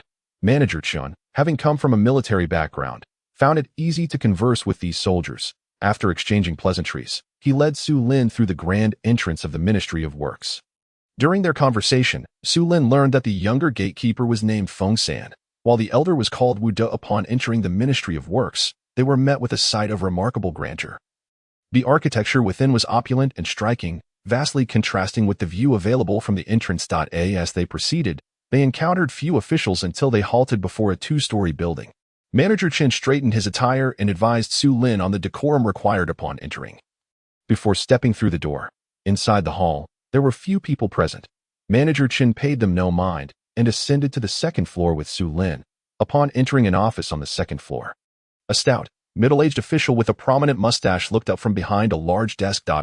It is an honor to meet you, Master Zhang. Manager Chen greeted first, and Zhang merely nodded in acknowledgement. What brings you here? Is there a matter concerning the military ministry's commission? Zhang inquired, evidently aware of the commission received by the iron workshop at the southern refugee camp, presuming there might be difficulties encountered there. Upon hearing this, Manager Chen immediately shook his head and glanced at Su Lin before recounting the purpose of their visit. Once Manager Chen finished, a furrow appeared on Zhang's round face, although he was taken aback. His years in office equipped him well to maintain his composure. Noticing Su Lin's calm demeanor as he met Zhang's scrutinizing gaze with poise, Zhang said nothing further, turning his attention back to Manager Chen. You have done well. The military ministry seeks to poach our talents. Let it not be said that he is a prince, even if he were a royal offspring. Zhang realized he had spoken too grandly and abruptly ceased his words. Young and skilled, indeed worthy of our ministry's cultivation. However, seeing is believing. Come with me to the blacksmith shop. I must first conduct an assessment. Should you pass, I will grant you entry into the Divine Mechanism Bureau. Chapter 25. Joining the Divine Mechanism Bureau, Su Lin had already learned from Manager Chen that this Master Zhang was the chief official responsible for the registration of personnel within the ministry. Holding the esteemed rank of a fourth-grade official in the current Qin dynasty, while concurrently overseeing the Divine Mechanism Bureau, responsible for the assessment and selection of skilled craftsmen. It did not take long for the three to arrive at a blacksmith shop, where the rhythmic clanking of hammers on anvils filled the air, as several blacksmiths busily toiled. Upon Zhang's arrival, all halted their work to respectfully greet him. Zhang waved them off, signaling them to resume their tasks. Many exchanged nods with Manager Chen as a form of greeting. Before long, Su Lin found himself standing at an unoccupied forge. Zhang and Manager Chen stood beside him, and someone even brought over a chair for Zhang, who nonchalantly sat facing Su Lin. The other workers, while continuing their labor, cast curious glances at the unfolding scene. Aside from the famed 100 refinements blade, what other weapons can you forge? Zhang appeared disinclined for Su Lin to forge the 100 refinements blade. Upon being questioned, Su Lin promptly replied, the embroidered spring blade. He had memorized the design of the embroidered spring blade when the two mounted guards passed by earlier, and now a detailed blueprint formed in his mind, filling him with confidence in his ability to forge it. Very well. Fetch a blueprint and the necessary materials for the embroidered spring blade. Zhang instructed an attendant, who soon returned with the requested items. Su Lin, upon receiving the forging blueprint, merely glanced at it before setting it back on the table. Unperturbed by the attention of those around him, Su Lin exuded an air of calmness, unaffected by the pressure of the assessment. He began by stoking the fire and proceeded with the initial forging, eliminating impurities from the steel ingot through precise hammering. After approximately half an hour of diligent work, the blade was shaped and quenched, revealing a completed embroidered spring blade in Su Lin's hands. The hilt was readily available. Crafted from ebony, Su Lin affixed the hilt and polished it until the newly forged embroidered spring blade gleamed brilliantly. The entire forging process took less than 40 minutes, astonishing the surrounding blacksmiths, many of whom were left in a state of disbelief. Those who had entered the ministry were no ordinary blacksmiths and could discern the extraordinary craftsmanship of the blade in Su Lin's hands. Realizing it was far from a mere common weapon, this young man brought in by Old Shin. Goodness, where did Old Shin find him? This lad is nothing short of a genius. Look at that. It must surpass the ordinary and reach the level of excellence. Whispers of astonishment filled the air, and Zhang, who had been seated, was now standing upright, his round face displaying shock, unable to maintain his earlier composure. In the midst of their conversation, Zhang swiftly approached Su Lin and seized the embroidered spring blade from his grasp. He then trembled as he reached toward the blade's sharp edge. This truly is remarkable. Zhang did not finish his thought, abruptly stopping as incredulity filled his gaze. Looking back at Su Lin that moment, a drop of blood formed on his thumb from where he had touched the blade. But he discreetly concealed it with his sleeve, ensuring no one noticed. Excellent. I hereby declare that you are now a junior blacksmith of the Iron Camp within the Divine Mechanism Bureau. With that, he hastily took a piece of silk cloth from a nearby table and wrapped the freshly forged embroidered spring blade within it, before, to the astonishment of those present, seizing Su Lin's hand and departing the blacksmith shop, neglecting even Manager Chen. Soon after, Su Lin found himself back in the office on the second floor with Zhang. Inside, it was just the two of them, as Zhang had ordered Manager Chen to wait outside. Once the door closed, Zhang retrieved the embroidered spring blade again. What a fine blade! Just as Old Shin described, it is indeed a remarkable weapon, Zhang exclaimed, revealing his still bleeding finger, which he pressed against his mouth to staunch the flow before finally addressing Su Lin. Su Lin, I am convinced you are the forging prodigy our ministry has long sought. Work diligently within the Divine Mechanism Bureau. Zhang offered Su Lin some words of encouragement, and Su Lin sensed an air of grand promises in his tone. paying little heed to the flattery. "However, your skills are exceedingly extraordinary, and so I can only grant you the position of a junior blacksmith. Do not take this to heart." Upon hearing this, Su Lin understood Zhang's intent and nodded. "I comprehend. Above all, remember to remain discreet. Do not readily reveal your abilities." Observing Su Lin's earnest demeanor, Zhang nodded in satisfaction, though he felt compelled to emphasize the importance of caution once more. After Su Lin was assigned an attendant to guide him to the Divine Mechanism Bureau, Manager Chen was finally summoned inside. Do not speak of Su Lin's capabilities. I trust that Mo Hanqing will keep this matter under wraps. The Manager Chen was merely a manager of the blacksmith shop. He had served in the ministry for many years and understood the intricacies of the political landscape. Quickly grasping Zhang's intent, he recognized that Zhang was wary of Su Lin's forging prowess becoming public knowledge, potentially attracting unnecessary issues for the ministry. After all, a craftsman capable of flawlessly forging exceptional weapons was a rarity, not just in the Deqian dynasty, but across the entire northern wilderness. The Divine Mechanism Bureau was situated to the east of the Ministry of Works, occupying a vast expanse and divided into 3 offices and 6 camps.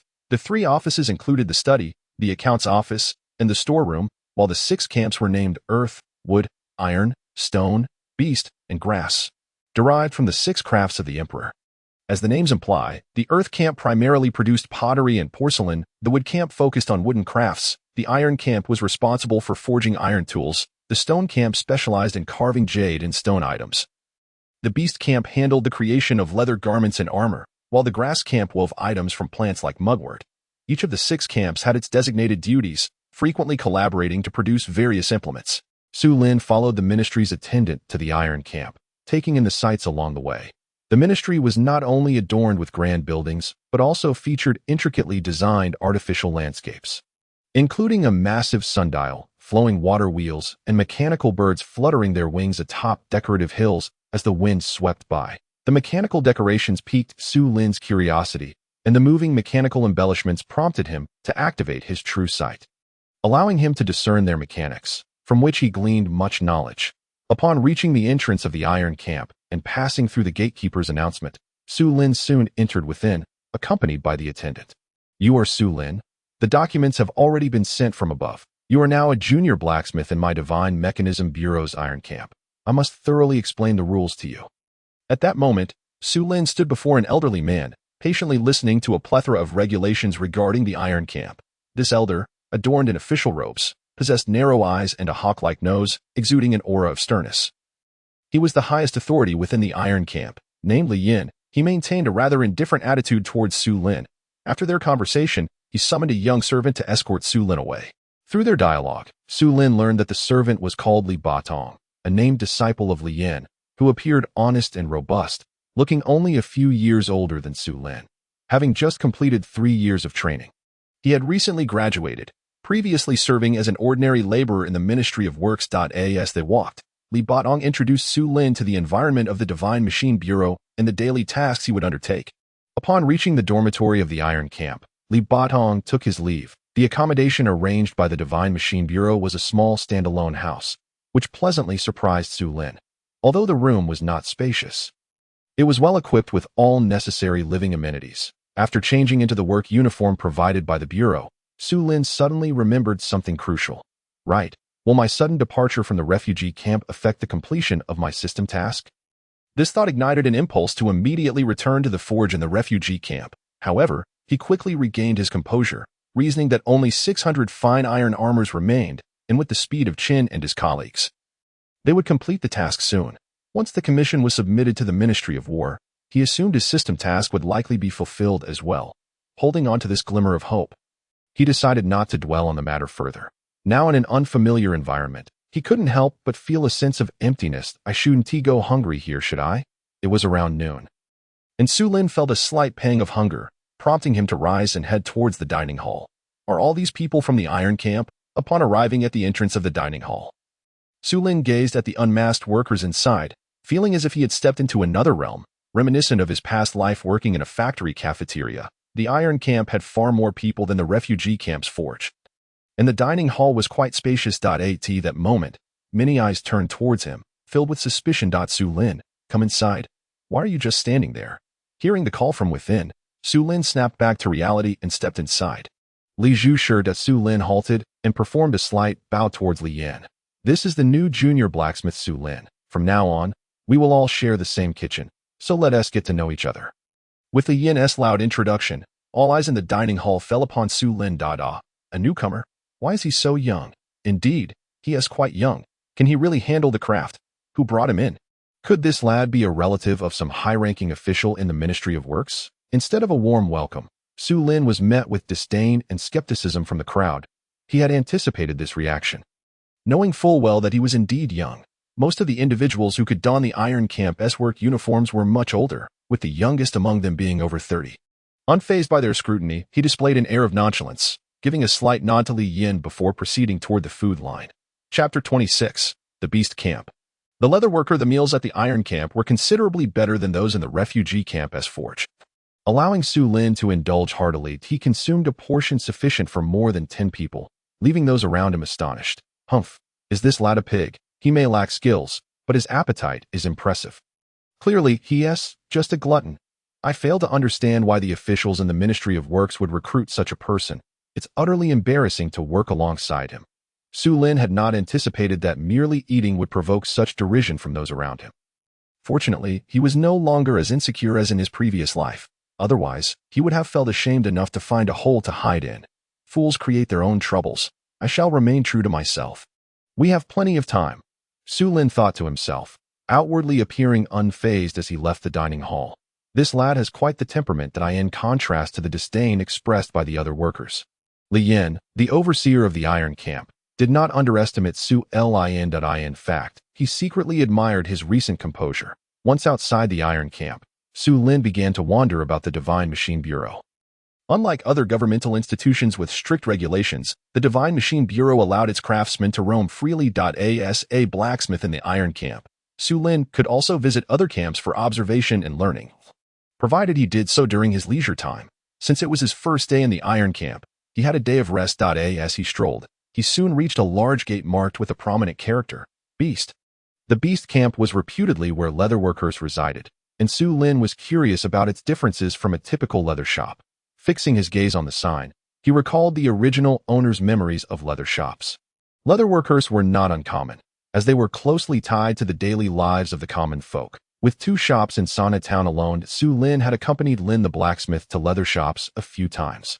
So he had some impression of the profession. Shaking off his thoughts, Su Lin stepped inside the Beast Camp. The guards at the entrance, upon seeing his Iron Camp uniform, did not obstruct him but wore expressions of surprise.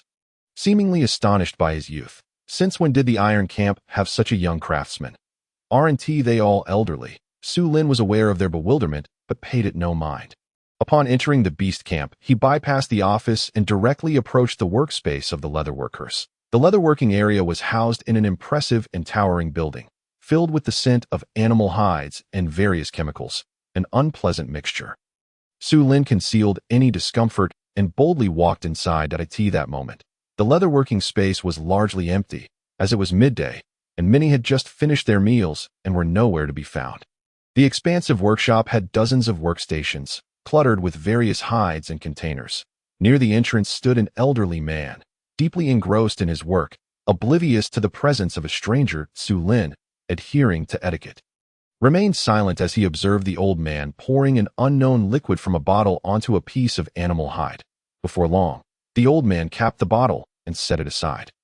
Then, using a nearby brush, he carefully applied the liquid evenly onto the hide, blowing gently on it afterward. He then lifted the hide with both hands and swiftly hung it on a drying rack. It was only after completing these tasks that the old man let out a sigh of relief. Who are you? The old man, having relaxed, suddenly sensed someone standing nearby. Turning around, he was startled to see a young stranger, prompting him to voice his surprise. Greetings, Master. I am Su Lin, the new blacksmith from the Iron Camp. I came to visit and learn during my free time. Su Lin introduced himself respectfully, recognizing the old man's evident craftsmanship and skill, which warranted his respect. You are from the Iron Camp? When did they recruit such a young fellow? The old man spoke with a tone devoid of the disdain others had shown, tinged instead with mere curiosity. Through their conversation, Su Lin learned that the old man was named Su Dehu, a distant relative, which inherently fostered a sense of camaraderie between them. Suda, who was a senior leatherworker in the beast camp, holding a significant position and mentoring several apprentices, all of whom were junior leatherworkers. You wish to learn leatherworking? That sounds good. It's beneficial to acquire various skills while you're young. Su Lin expressed his desire to learn. And Suda, who didn't seem surprised. Within the Divine Machine Bureau, anyone could learn other crafts. Many individuals often mastered no more than 2 vocational skills, as the essence of craftsmanship lay in specialization rather than quantity. Suda, who understood this principle, and thus, as he regarded Su Lin, a glimmer of hesitation appeared in his eyes as he cautiously advised, while it's commendable to learn, as a blacksmith, you should focus on honing your own craft. Su Lin recognized the old man's good intentions, smiling and nodding in acknowledgement. However, he had no intention of relinquishing his ambition based on a few words. His blacksmithing skills were already on par with those of senior craftsmen, and he was more than capable of learning additional skills. That I appreciate your guidance, Master Su. Please teach me, Su Lin said, bowing respectfully, demonstrating his sincerity. Seeing his determination, Suda, whose expression turned to one of surprise. He hadn't anticipated this young man to be so resolute, seeking to become his apprentice after only a brief conversation. How proficient are you in blacksmithing? Suda, who did not immediately agree, but scrutinized Su Lin for a moment before inquiring. I have graduated and my skills surpass those of some masters, Su Lin responded modestly, though his words did not come across as such to Suda's ears. Surpassing some masters. This lad is quite bold. The stereotype surrounding craftsmen was deeply ingrained. Many believed that older artisans possessed superior skills. The notion of a young individual matching the expertise of seasoned masters was hard for most to accept. Suda, who, being a craftsman himself, fully understood this mindset and held firmly in the depths of his heart, he could not help but harbor some resentment. Since you were so insistent, I shall acquiesce, yet I cannot accept you as a disciple, nor even as an apprentice. You may come here in your spare time to observe and learn. How much you acquire depends solely on your own efforts. Su Lin expressed his gratitude for Master Su's concession. He felt quite satisfied with the outcome. Although he had not succeeded in officially becoming a disciple, acquiring the skills of a leatherworker was sufficient for him. His desire to learn leatherworking stemmed from his aspiration to become a weapon refiner, rather than merely a weaponsmith or a blacksmith. The foundational texts on weapon refinement indicated that a weapon refiner must master the crafting skills of various materials, not merely those pertaining to iron. Beyond the 6 crafts of the emperor, one must also delve into formations, talismans, and even alchemical arts. In essence, being a weapon refiner is not a simple profession. The skills to be mastered far exceed what an ordinary person can fathom. Su Lin's primary motivation for arriving at this beastly camp to learn leatherworking was quite clear. It pertained to the crafting of the Chinquan bag. Indeed, this is the spatial storage bag that cultivators in the realm of immortality must have when embarking on journeys. The methods for crafting the Chinquan bag are detailed within the foundational texts of weapon refinement. Having hurriedly departed from the refugee camp's blacksmith shop, he had nearly 30,000 coins left behind. Had he possessed a Chinquan bag at that time, he would not have been so anxious about it. He wondered if Manager Chun could send the items he had forgotten. Su Lin mused to himself. Feeling that hope was dimmed as evening fell. Within the study of the divine mechanism manor, Su Lin stood before a row of bookshelves, having perused a book for over an hour. After observing Master Su's leathercrafting process at the beastly camp for an extended period, he was subsequently directed to the study. The Divine Mechanism Manor study is a 3-story library containing a plethora of books, primarily focused on various crafts, as well as volumes on water management, geography, and architecture, ensuring a comprehensive collection. There are even martial arts manuals, but these are located on the 3rd floor, accessible only after completing tasks for the Ministry of Works and accumulating merits to ascend. Currently, endowed with the ability to read at an astonishing speed, he swiftly flipped through the pages, returning books to their respective places as he rapidly memorized their contents. However, this did not come without consequences. Excessive reading led to intense headaches, causing him to temper his pace. Though he had noted the contents of the books, Su Lin still held a volume on leatherworking, pondering as he flipped through its pages. After all, noting down information is one thing, while fully comprehending it is another. There exists a necessary process of contemplation in between. During this time, he also explored numerous historical, geographical, and miscellaneous texts, deepening his understanding of the great Qian dynasty and this world. The primary material required for the Chinquan bag must be of exceptionally high quality. and the hides of ordinary beasts would not suffice. One must also engrave runes. Where could he possibly learn about talismans? Naturally, Su Lin had a purpose in perusing so many books. He sought records pertaining to talismans. However, despite his extensive reading of various anecdotes and curiosities, he found no mention of talismans. Yet, it was not without benefit. He gleaned hints of the existence of cultivators from several texts. Of course, the information was quite vague, and the average person would dismiss it as mere legends of unsolved mysteries. But he felt a strong premonition that these accounts were not without foundation. This instilled a flicker of hope within him. Since traces of cultivators had appeared within the Great Qian dynasty, it was only a matter of time before he would encounter them. Chapter 27. Schemes and Conflicts After Leaving the Study. Su Lin made his way directly to the dining hall.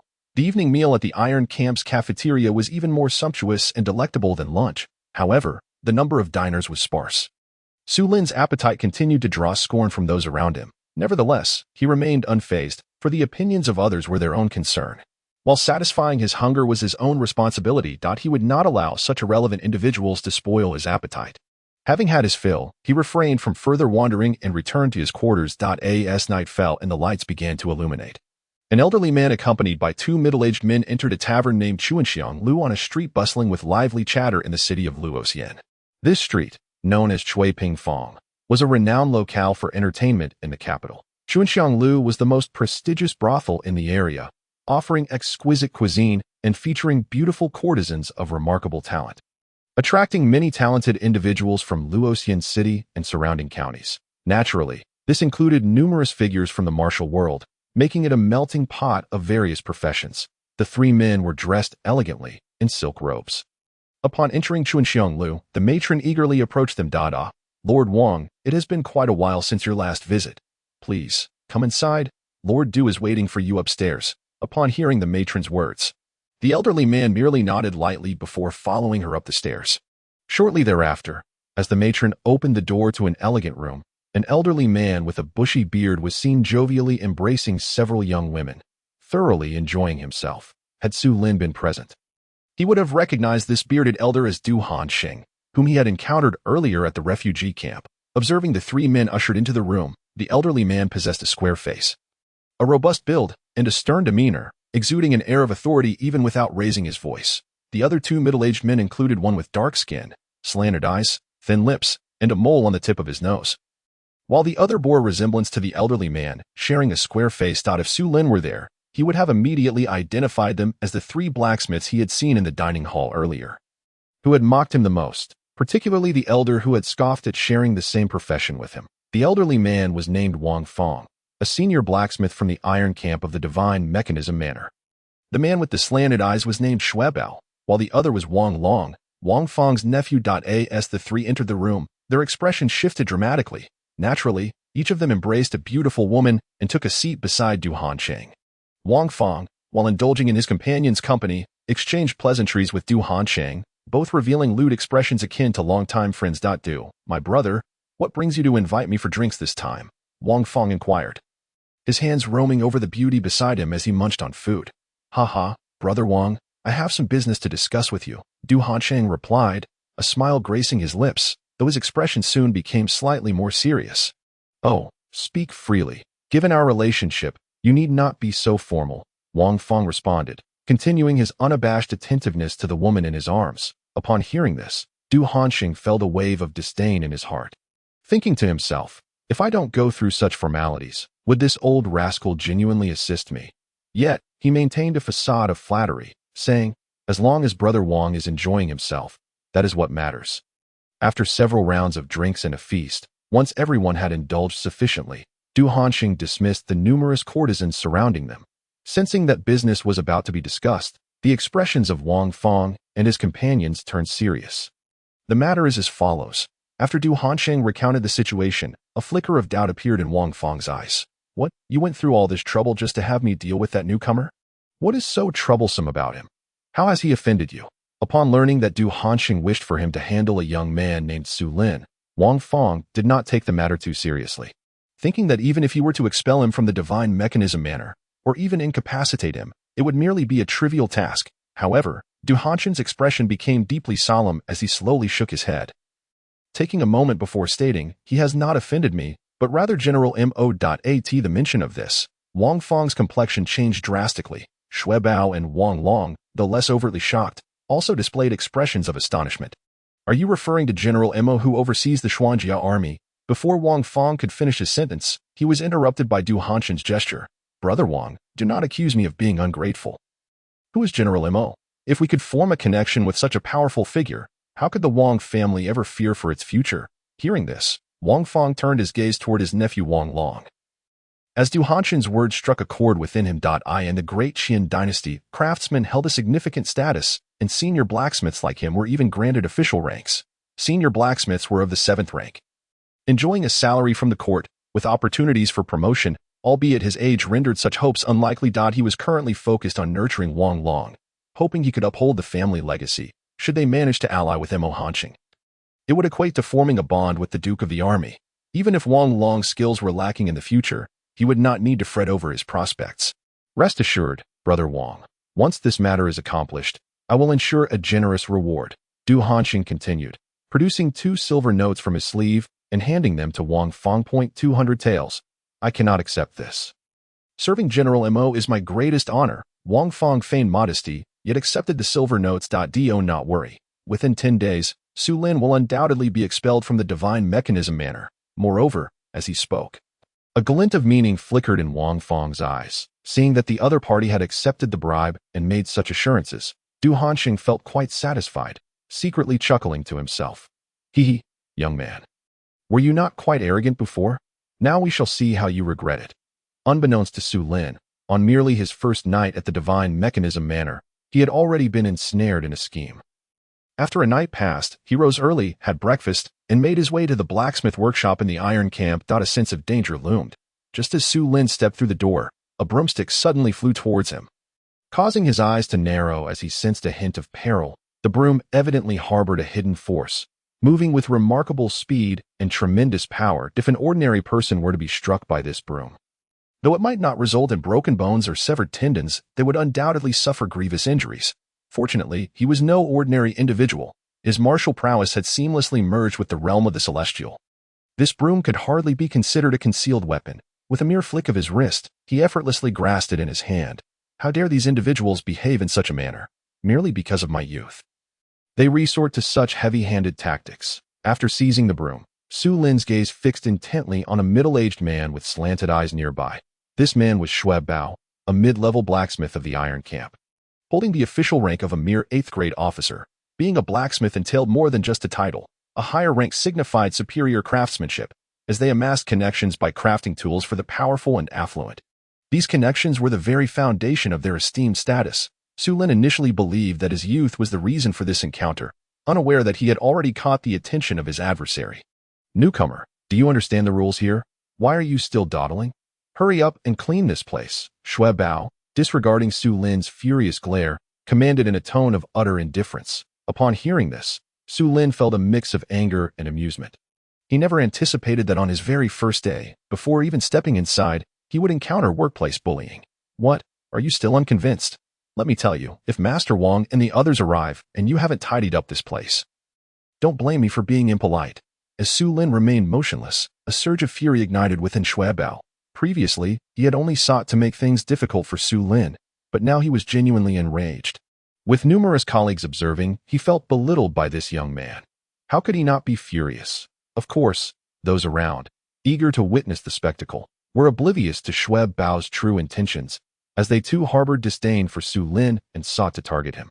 But Shui Bao had acted first. Shui Bao was a high-ranking martial artist, possessing the strength of a 5th-level fighter. Heh, that lad is in for a world of trouble now. Indeed, the Iron Camp was not a place where just anyone could stroll in. It would serve him right to face some hardship. Hearing the murmurs around him, Su Lin maintained a calm demeanor. Though he felt a deep-seated resentment, he understood that enduring hardship was an essential part of mastering the craft. But he was no longer merely an apprentice. Why should he suffer this indignity? Clean my foot. Su Lin resolved to no longer endure. He let out a cold laugh, and then shouted vehemently. With a sudden motion, he hurled the broom at the smugly grinning Shui Bao. The broom, while swift in approach, was even swifter in its departure. Shui Bao was utterly unprepared for Su Lin's audacity to throw the broom back. As he saw the broom hurtling toward him at breakneck speed, A flicker of panic crossed his eyes. The velocity was astonishing, and the force it carried was immense, producing a series of whistling sounds as it sliced through the air. Bang! Xuebao had no time to react as the broom struck him squarely in the face, causing him to stagger backward. A shriek echoed through the vicinity as Xuebao clutched his head in agony. With a crack, amidst the cries of pain, the broom shattered into several pieces, falling to the ground. What is happening? At that moment, a group of individuals entered the blacksmith's workshop. They turned their gazes toward the commotion. And at the forefront stood Li Yin, the overseer of the iron camp, followed closely by Wang Feng and several other senior blacksmiths. What on earth has transpired? Why are there bloodstains on the ground? Chapter 28. Rising up in defiance indeed. There were large splotches of blood on the ground, a testament to Su Lin's broom striking Xuebao, leaving him bloodied. This revelation left everyone present in shock. They had all witnessed Su Lin's throw, and sensed the unusual force behind it became abundantly clear that this young man possessed martial prowess. To injure Xuebao in such a manner indicated that Su Lin's martial skills were likely superior to his opponents. All eyes widened in disbelief, and for a moment, no one dared to underestimate Su Lin any longer. As the blacksmiths inside the workshop focused their attention on Su Lin, Li Yin quickly discerned who the instigator was and turned his gaze toward him. Xuebao, what has happened to you? While Wang Feng remained motionless, Wang Long rushed to Xuebao's side to assess his injuries. Under Li Yan's intense scrutiny, Su Lin maintained his composure, showing no signs of panic. However, Li Yin wasted no time in assigning blame without inquiry. Why did you injure Xuebao? He is a mid-level blacksmith in my iron camp. Do you understand the consequences of defying authority? Li Yan's ire flared as he regarded Su Lin's nonchalant demeanor, his expression growing increasingly severe as he reprimanded him. Hearing the accusations without any attempt to ascertain the facts ignited a fire of indignation within Su Lin. This is terrible. Xuebao's nose is broken, and there's a piece of wood lodged in his eye. Just as Su Lin prepared to explain himself, Wang Long's sudden exclamation interrupted him, causing all present to turn their heads toward the fallen Xuebao. Indeed, Xuebao's head was bloodied, his face smeared with crimson, but it was evident that his nose had been disfigured, with a short splinter embedded in his left eye. Witnessing Xuebao's dire condition, Su Lin felt a knot tighten in his stomach, finally comprehending the source of Xuebao's incessant wailing. His eye was in excruciating pain. My eye is blinded. Damn it. Boy, I will kill you. I want you dead. Xuebao, already dazed from the blow to his head, was now consumed by fury upon realizing his left eye was lost. His anguished cries echoed as he glared at Su Lin with his remaining eye. Upon hearing such words, the onlookers furrowed their brows. How could he utter such threats in front of the overseer, Li Yin? Did he desire to escalate the situation further? Indeed, everyone turned to Li Yin, who appeared increasingly displeased. This wretched beast has a heart as vicious as his act. Li Yin was thoroughly incensed by Su Lin's actions and immediately issued commands to the two guards. Upon receiving the order, the guards swiftly drew their sabers and charged at Su Lin. Meanwhile, Li Yin and his companions hastily retreated, vacating the battlefield. Having recently experienced Su Lin's formidable prowess, the guards approached with trepidation. Fully aware of the gravity of the encounter, however, Su Lin remained undaunted. As the long blade swung toward him, he did not flinch but advanced directly to meet the attack. Bang! Bang! The battle commenced swiftly and concluded just as rapidly. Su Lin's strikes were executed with such speed that the onlookers scarcely perceived what transpired before the two guards were sent flying, collapsing on the ground in agony. How bold! You have grievously injured a guard of the Divine Machine Bureau. No one shall save you today. I shall ensure your execution on the spot.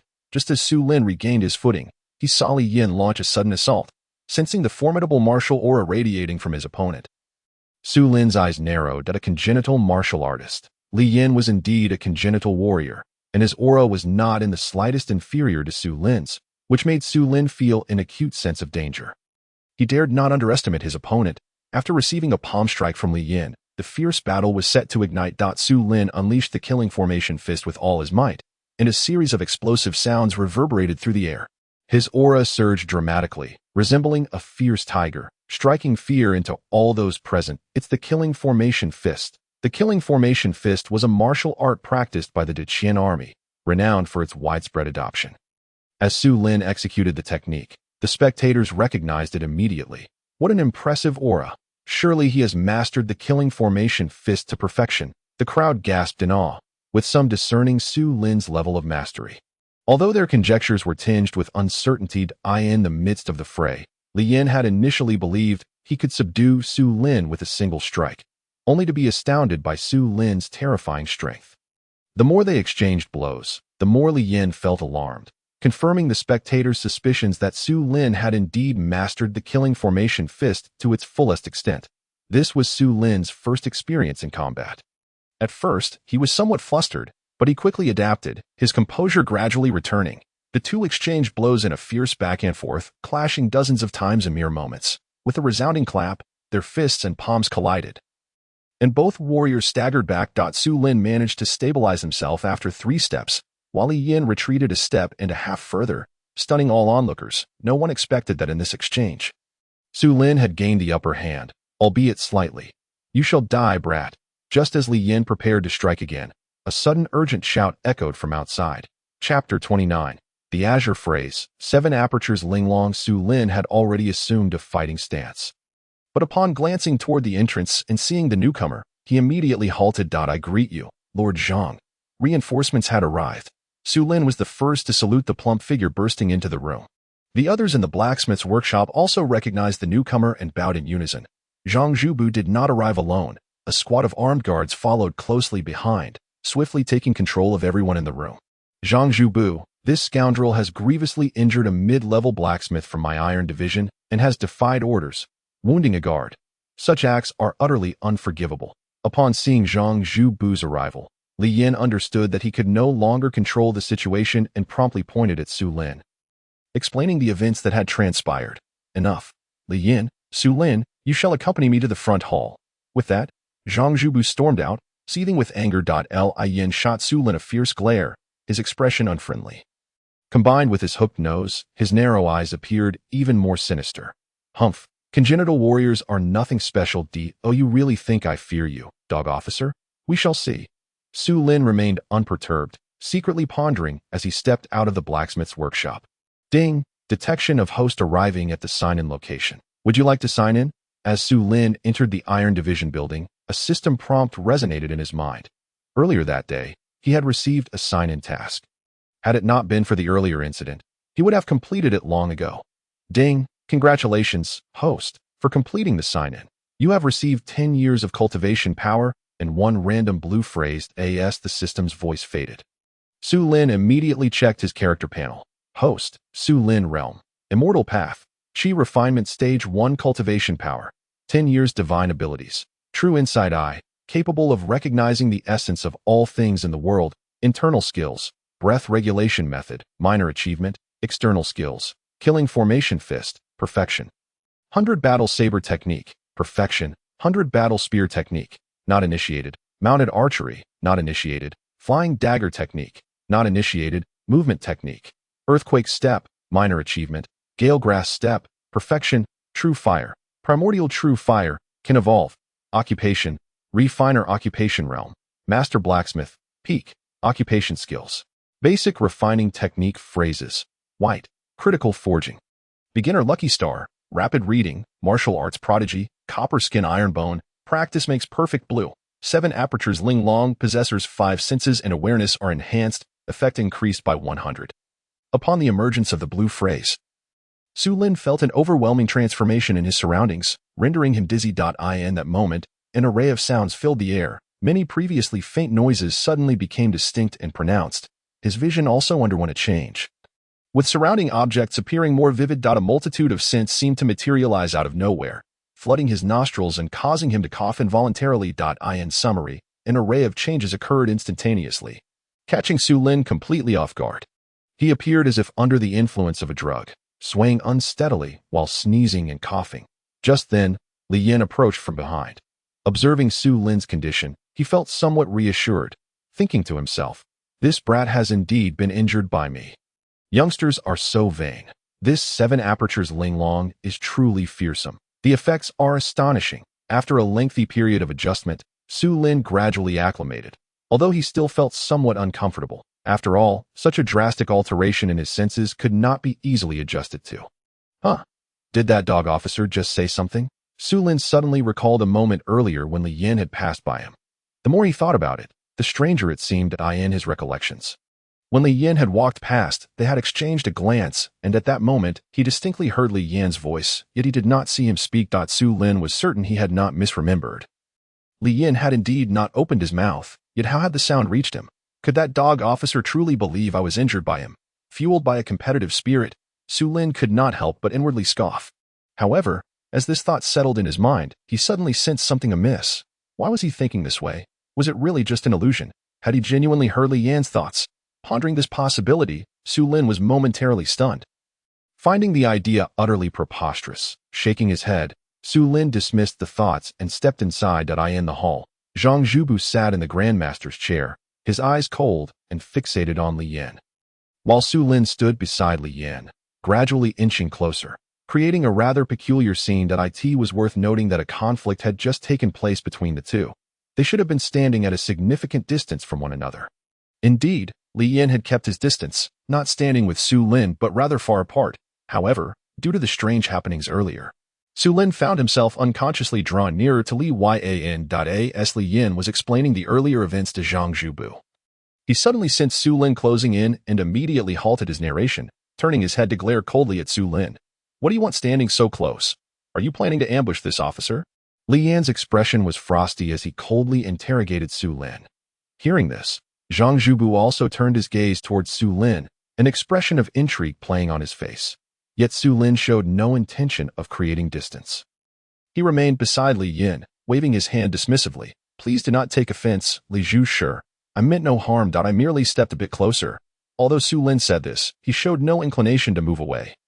Standing like a statue beside Li Yan. At this moment, he simply wished to ascertain whether his earlier experience had been an illusion or if he truly could hear another's thoughts. He dared not stand too far from Li Yan.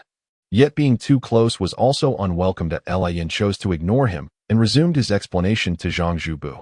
Had it really all just been an illusion? It was not until Li Yan finished speaking that Su Lin ceased to hear any strange sounds, leaving him with lingering doubts. You have anything further to add?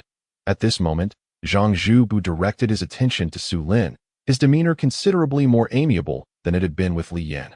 Awakened from his reverie by the question, Su Lin quickly composed himself and, with a feigned sense of grievance, said, I implore Lord Zhang to adjudicate. I had only just arrived at the blacksmith's workshop this morning. Su Lin reiterated the events of the morning, presenting a vastly different account from Li Yan's, embellishing his own grievances to the utmost. Li Yan glared at him, fuming, and made several attempts to retort, only to be silenced by Zhang Zhubu's glare. Lord Zhang, may I inquire what transgression I have committed with my actions? It seems there is no place for me within the Divine Machine Bureau any longer. As soon as he uttered these words, Zhang Zhubu rose from his seat, his voice booming as he reprimanded Li Yan. Li Yan, is this what you call an unforgivable crime by Su Lin? Is this how you conduct yourself in the Iron Division? Lord Zhang, please temper your anger. I acknowledge my mistake. Li Yan, upon witnessing Zhang Zhubu's fury, could hardly remain oblivious to the current predicament.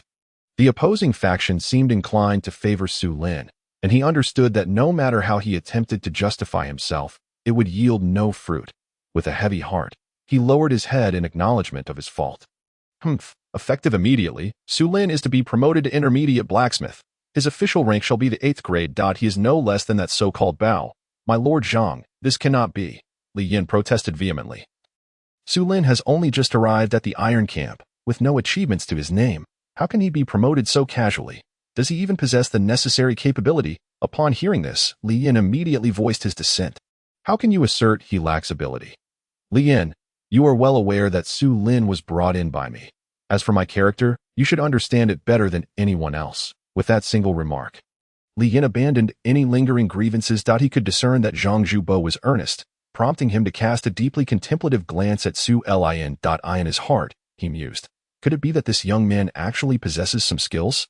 It seems necessary to conduct a skills assessment. Su Lin, who had initially been an amused observer of the unfolding drama, suddenly felt invigorated upon hearing Li Yan's inner thoughts.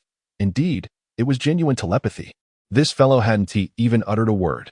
After calming his excitement, a smirk of disdain crept on his Su Lin's lips as he thought, they wish to assess my abilities. I shall defy their expectations.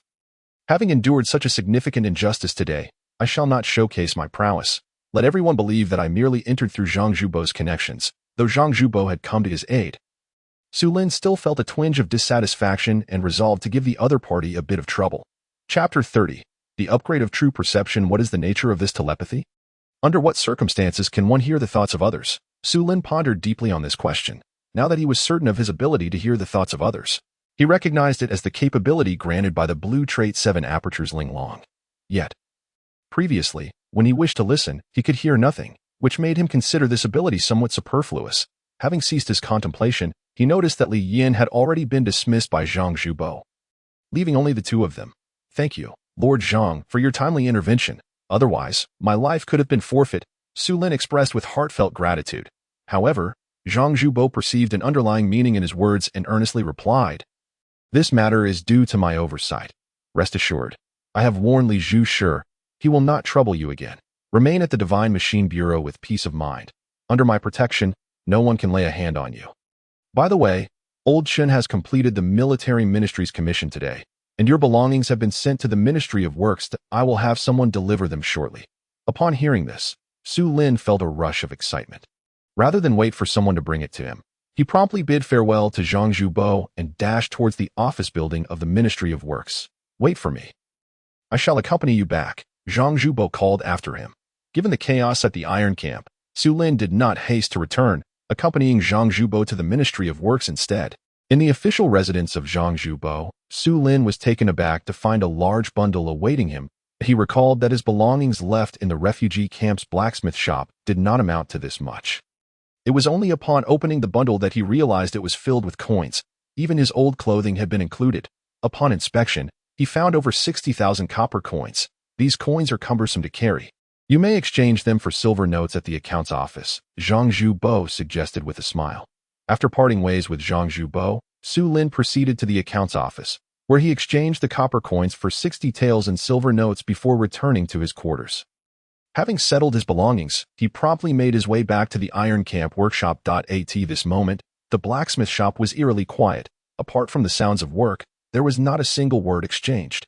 As soon as he stepped through the door, all eyes turned to him. "I heard Shuebao's left eye has been completely blinded. That lad truly plays hardball." Su Lin has neither provoked nor offended him. Yet he still chose to trouble him. Now look what has become of it. Better not to cross this fellow. Otherwise, if he lands a punch, one might be bedridden for months. As Su Lin passed by several blacksmiths, he overheard their inner thoughts, most of which were about him. That as long as their thoughts pertain to me, I can hear them. Su Lin, possessing remarkable intelligence, swiftly surmised this possibility, feeling elated. From this point onward, if anyone harbored ill will toward him, he could ascertain their thoughts through their inner voices. This was truly a remarkable ability. Having just arrived, he was still unfamiliar with the daily arrangements. So he summoned a menial worker for inquiries. The worker, having previously witnessed Su Lin's impressive display, was exceedingly respectful and forthcoming with information. Once informed, Su Lin made his way to an unoccupied forge. As for the forging tools, they were conveniently located on the adjacent wall. He could take what he needed, but was required to return them after use. All tools were provided by the Iron Camp for public use, and there would be no penalties for damage.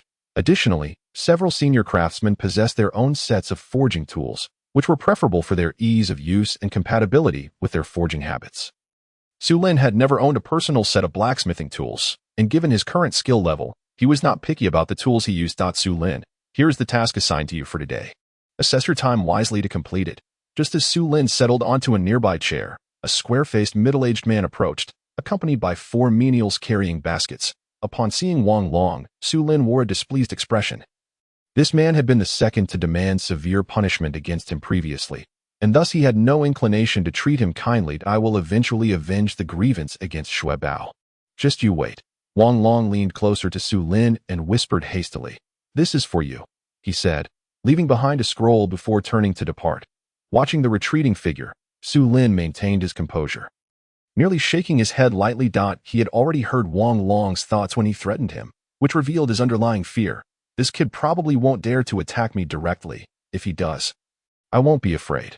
This was merely the facade of bravado masking a deeply anxious heart. Su Lin certainly would not take the words of such a person to heart. Picking up the scroll from the table, he glanced at the record of the items to be forged. After reviewing the task list and checking the materials in the baskets, he confirmed everything was in order before bringing the baskets over.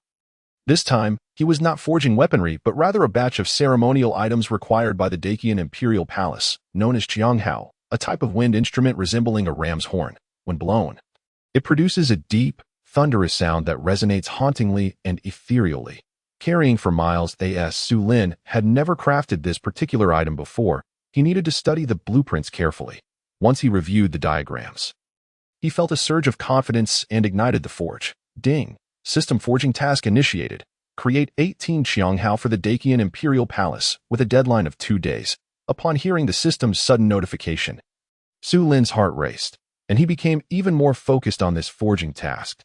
He also recalled the commission from the military ministry to assist the refugee camp's blacksmith shop, wondering if he could still complete it. As the furnace roared to life, Su Lin followed the material ratios outlined in the blueprints and added the necessary components into a crucible, although he had never operated this process practically. He understood the procedural flow. Once the materials in the crucible melted into molten iron, Su Lin retrieved the mold for the qianghao from a basket and shaped it with clay on the workbench. He then carefully poured the molten iron into the mold. Meanwhile, in the innermost forging room of the blacksmith shop, Wang Fong and Wang Long wore expressions of smug satisfaction. This independent forging room was designated for senior blacksmiths. And this particular room belonged solely to Wang Fong, fully equipped with all necessary forging tools, as well as a dedicated desk and resting area, that Su Lin is quite fortunate to have attached himself to Lord Zhang. This time, even Lord Zhang won't be able to protect him. If the palace's order is botched, it's a matter of life and death. The insinuations in the conversation between the uncle and nephew were unmistakably directed at the item Su Lin was currently crafting. At this moment, Su Lin remained blissfully unaware that the item he was creating was, from the very beginning, fundamentally flawed. After all, everything had been provided by the other party, and this was his first time reviewing the blueprints. How could he easily suspect that the diagrams had been tampered with? A crisis was silently encroaching upon him. As noon approached, Su Lin paused his work and headed to the dining hall. On his way, the system's notification chimed in his mind. Ding! Within the deadline of the 15th, the host successfully completed the task of assisting the refugee camp's blacksmith shop in forging the 100 refinements blade and fine iron armor. Ding! Congratulations to the host for receiving 150 years of power. Ding! Congratulations to the host for acquiring basic talismans technique. Ding! Congratulations to the host for obtaining 1 point of divine power. As the system notifications resounded one after another, Su Lin's expression brightened with joy, and he promptly summoned his character panel. Host, Su Lin Realm, Xian Dao, Qi Refinement, First Level Power, 160 years Divine Power Points, 1 point Divine Ability, True Perception. Able to discern the origins of all things in the world, Inner Skill, Breathing and Nurturing Technique, Minor Achievement.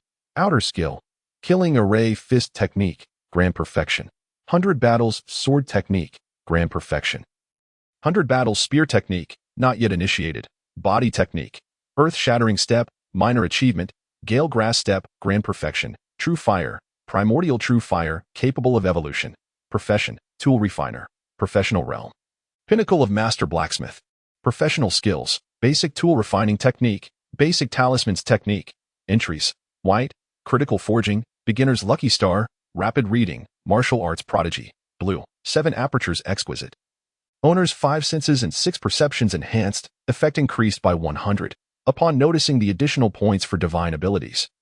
Su Lin glanced at the divine abilities section below and realized that this was an opportunity to upgrade the true eye of perception. With a silent thought, in the next moment, a wave of heat surged through his eyes again.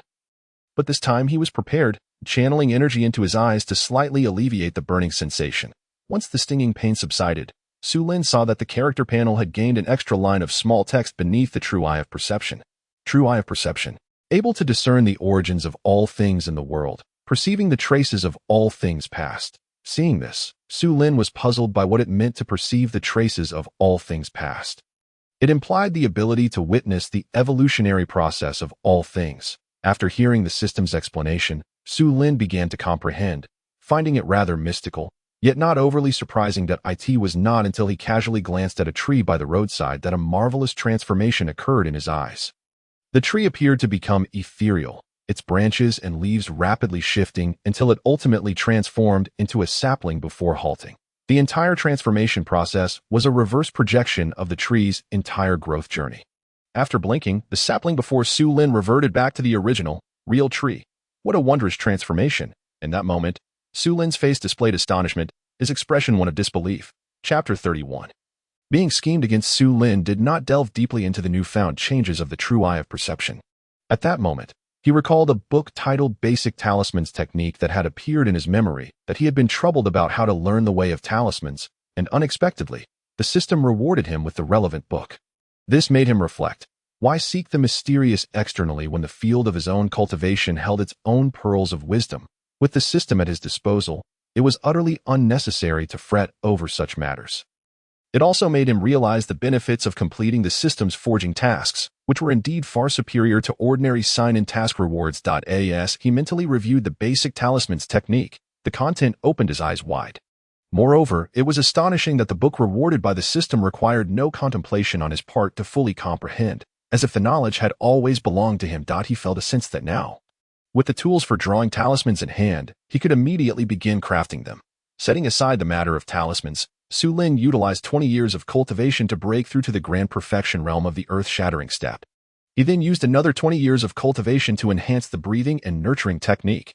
However, this enhancement only elevated his immortal realm to the second layer of chi refinement, while the breathing and nurturing technique remained at minor achievement, not breaking through to grand completion. With the breakthrough in realm, he noticed a viscous filth being expelled from his pores, emitting a foul odor. Now possessing heightened senses, he nearly retched from the stench emanating from his own body. This left him no time to head to the dining hall. He hurried back to his quarters. After considerable time, he managed to wash away the grime from his body, eliminating the foul smell. Changing into a fresh set of clothes, he finally felt somewhat relieved. Perhaps I should try the cleansing technique. Looking at the foul-smelling, seemingly feces-stained old clothes, Su Lin felt reluctant to touch them. He suddenly recalled a few minor spells recorded in the breathing and nurturing technique. Silently reciting the incantation for the cleansing technique in his mind, he pointed at the old clothes, and in an instant, the garments lifted off the ground, swiftly descending. With quick reflexes, Su Lin caught the clothes just before they hit the ground. Upon closer inspection, the previously foul-smelling garments were now as clean as new, with all stains vanished without a trace, devoid of any lingering odor. What a remarkable spell! Why hadn't I thought to use it before? Seeing the cleansing technique's effectiveness, Su Lin felt a sudden urge to clean himself as well.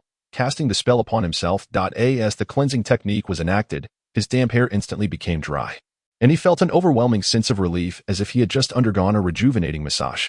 Even his once dark skin appeared somewhat fairer, and he radiated vitality. The gnawing hunger in his belly left him no time to linger. He promptly made his way to the dining hall. Inside the dining hall, all members of the Iron Camp had already gathered. As soon as he entered, his gaze met that of Li Yin. Their eyes merely crossed, and neither acknowledged the other. Su Lin filled his plate and sat down at an empty table to eat.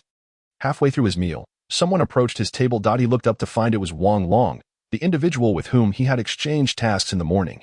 Examining Wang Long's square face, Su Lin felt puzzled. Why did this fellow dare to provoke him again? Did he not fear that Su Lin might truly retaliate? While Su Lin pondered this, he suddenly heard a faint, ethereal voice, which was Wang Long's inner thoughts. The inner voices of others possess a distinct quality compared to ordinary spoken words. Although he could discern Wang Long's unique tone, the inner voice felt more ethereal. Kid, enjoy your moment of pride now. Once today is over, no one will be able to protect you, Wang Long thought to himself. Yet outwardly he was exceedingly polite, saying, Su Lin, your skills are truly impressive. You completed half the task in just one morning. For a 3-day deadline, you finished in a single day. The Iron Camp will surely commend you. At this rate, you could become a senior blacksmith in just a few years. After Wang Long finished speaking, Su Lin's internal alarm bells rang. Sensing something was amiss, noticing Su Lin's furrowed brow, Wang Long dared not linger further and quickly turned to leave. Once Wang Long departed, Su Lin glanced around the dining hall at the other patrons. Wang Fong had not yet left. He was conversing amiably with Li Yin and several senior blacksmiths, all while keeping an eye on Su Lin. Upon meeting Su Lin's gaze, his expression turned icy. Su Lin recalled that this square-faced elder was the one who had earlier insisted on punishing him. Now, seeing him resembling Wang Long, he understood that this individual was undoubtedly scheming against him. Retracting his gaze, Su Lin swiftly finished his meal and rose to approach the table where the others were seated. This table was no ordinary one. Li Yin, the overseer of the Iron Camp, was present, and those seated were all high-ranking blacksmiths and officials. The table was larger than the others in the dining hall, with cushioned chairs and superior dishes that as Su Lin approached, the previously harmonious atmosphere shattered instantly. All conversation ceased. Lin frowned, clearly displeased at Su Lin's presence, as dealing with someone who had a contentious relationship with him was a predicament for the overseer. "What brings you here?" Hearing the question, Su Lin's expression remained unchanged. He simply cupped his hands in greeting and turned to leave the dining hall. This left everyone baffled. His sudden appearance and equally rapid departure left them utterly bewildered, leading them to speculate that he must have some mental issue. As soon as Su Lin stepped outside the dining hall, his expression darkened. The moment he approached Wang Feng, he had overheard Wang Feng's inner voice. Now he had come to realize the plot against him, knowing Wang Feng was indeed scheming against him. However, he could not fathom why Wang Feng sought to place him in such peril. Was it merely because of the incident with Xue Bao in the morning? These individuals truly believed they could outsmart him simply because they were accustomed to being high and mighty. Su Lin did not dwell too deeply on it. He believed it was due to his injury of Xue Bao that had drawn their vengeance. He felt a surge of indignation. He had not taken Xue Bao's life, yet their retaliation sought his demise. Such reasoning was utterly unreasonable. No, he needed to pause and reconsider. With this thought, Su Lin did not immediately return to the blacksmith workshop, but headed straight for the study. The Qianghao was something Su Lin had never encountered before, and now knowing that someone had tampered with the blueprints, he felt compelled to investigate. As for why he did not expose this matter, he believed that since they dared to act so, they must have contingencies in place. Until he uncovered the truth, it was prudent not to act hastily. In the study, Su Lin perused numerous books on casting and soon found records pertaining to the Qianghao. Upon closer examination, he immediately discovered clues. He promptly closed the book and left the study. Upon entering the blacksmith workshop, Su Lin picked up the Qianghao from the finished goods table. Toot, toot, toot, as he forcefully blew into it. A series of short, abrupt sounds emerged, causing his expression to change dramatically. The batch of Qianghao he had crafted indeed had defects. The sound was not as deep and thunderous as recorded in the books, nor was it soft and ethereal, carrying for 10 miles. On the contrary, the sound was choppy and faint, resembling a series of short, flatulent noises. If such a Qianghao were to be presented to the royal palace for sacrifices, Su Lin could imagine the mortifying spectacle that would ensue. When the palace demanded accountability, not only would he suffer, but numerous officials would likely lose their heads as well. Su Lin was confident that his blowing technique was correct. With the 7 apertures exquisite blue entry, his learning capacity had exponentially improved. He had followed the playing method stated in the book. A person lacking the skill would find it impossible to produce a sound from such an instrument. How malicious! Upon discovering such a grave issue, Su Lin's face contorted with resentment as he seized the design blueprints from the table and stormed out. He intended to confront Li Yin and report the matter. Yet, before he could exit the forge, he suddenly felt a jolt of unease within his heart. Chapter 32. Those who can act should refrain from speaking at present. Su Lin's senses had heightened, rendering him acutely aware of the inexplicable reactions within his mind, compelling him to halt his steps. As he glanced down at the blueprints in his hands, the fury etched on his face dissipated in an instant. Activating the eye of true insight, he immediately discerned a subtle clue. The material of the blueprints he held was identified as black paulownia wood, while the blueprint from the morning was made of white silk wood. The two types of paper bore striking similarities, easily overlooked by the untrained eye. Su Lin swiftly unfurled the blueprint, revealing the correct method for crafting the Qianghao. What a cunning scheme! These individuals are exceedingly calculating. Had it not been for my heightened perception, I might have fallen into their trap. Regaining his composure, Su Lin's mind raced as he unraveled the crux of the situation. After noting the erroneous production blueprints, he had carelessly discarded them aside. Even during the crafting of the Qianghao, he had not revisited the blueprints, thus providing the opportunity for others to swap them out while he was away for lunch. Had he proceeded to report with these altered blueprints, the consequences would have been dire. False accusations were a grave offense within the entire Qin dynasty. Not even Zhang Zhubo would be able to save him if it came to that. A wave of dread washed over Su Lin, his face still seething with rage, his teeth grinding audibly. After a moment, he regained his tranquility, returning to his forge station, carefully rolling up the blueprints and placing them back in their rightful position. As the lunch break concluded, everyone gradually returned to the smithy. When Wang Feng and his nephew passed by Su Lin, they wore expressions of sinister satisfaction. It was only after they had distanced themselves that Su Lin paused his work. lifting his gaze to their retreating figures. "This matter will not end here. Your schemes may be clever, but I shall not be outmatched. Do not let me catch you alone." With such thoughts swirling in his mind, his gaze grew increasingly frigid. Thanks to the proficiency afforded by his extensive practice, Su Lin's skill in crafting the Qianghao had become remarkably adept. In less than an afternoon, he produced 9 flawless Qianghao. The newly crafted Qianghao appeared indistinguishable from the 9 defective ones. No one would suspect a thing. Thus, the task commissioned by the palace was deemed accomplished, just as Su Lin intended to take a moment's respite. Wang Long arrived in a frantic rush, accompanied by several attendants. A smile plastered across his face. Your craftsmanship is truly remarkable, completing the work so swiftly," Wang Long, a middle-aged man, boasted, assuming a familiar tone given his age. Su Lin, however, could not help but smirk internally, well aware that Wang Long's intentions were far from benevolent. He was eager to devise a plot against him. "Quick, gather these Qianghao. The palace is awaiting them." Without delay, Wang Long instructed the nearby attendants to collect the finished Qianghao from the table. The attendants, upon hearing his command, moved with alacrity to comply. At that moment, Su Lin abruptly rose from his seat and interjected, his voice icy. "This batch is not yet complete. None of you shall touch it." His tone was so frigid that the attendants, who had been reaching for the Qianghao, froze in place, hesitant to act further.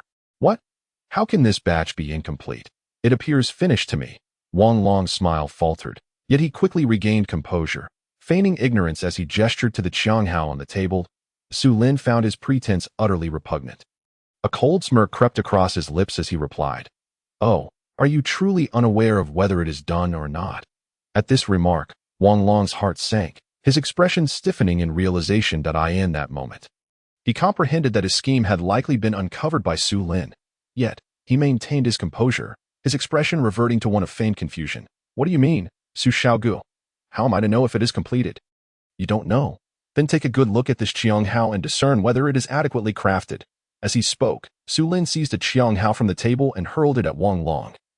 He refrained from targeting the man's head, fearing the consequences of such an action. "You dare to strike me?"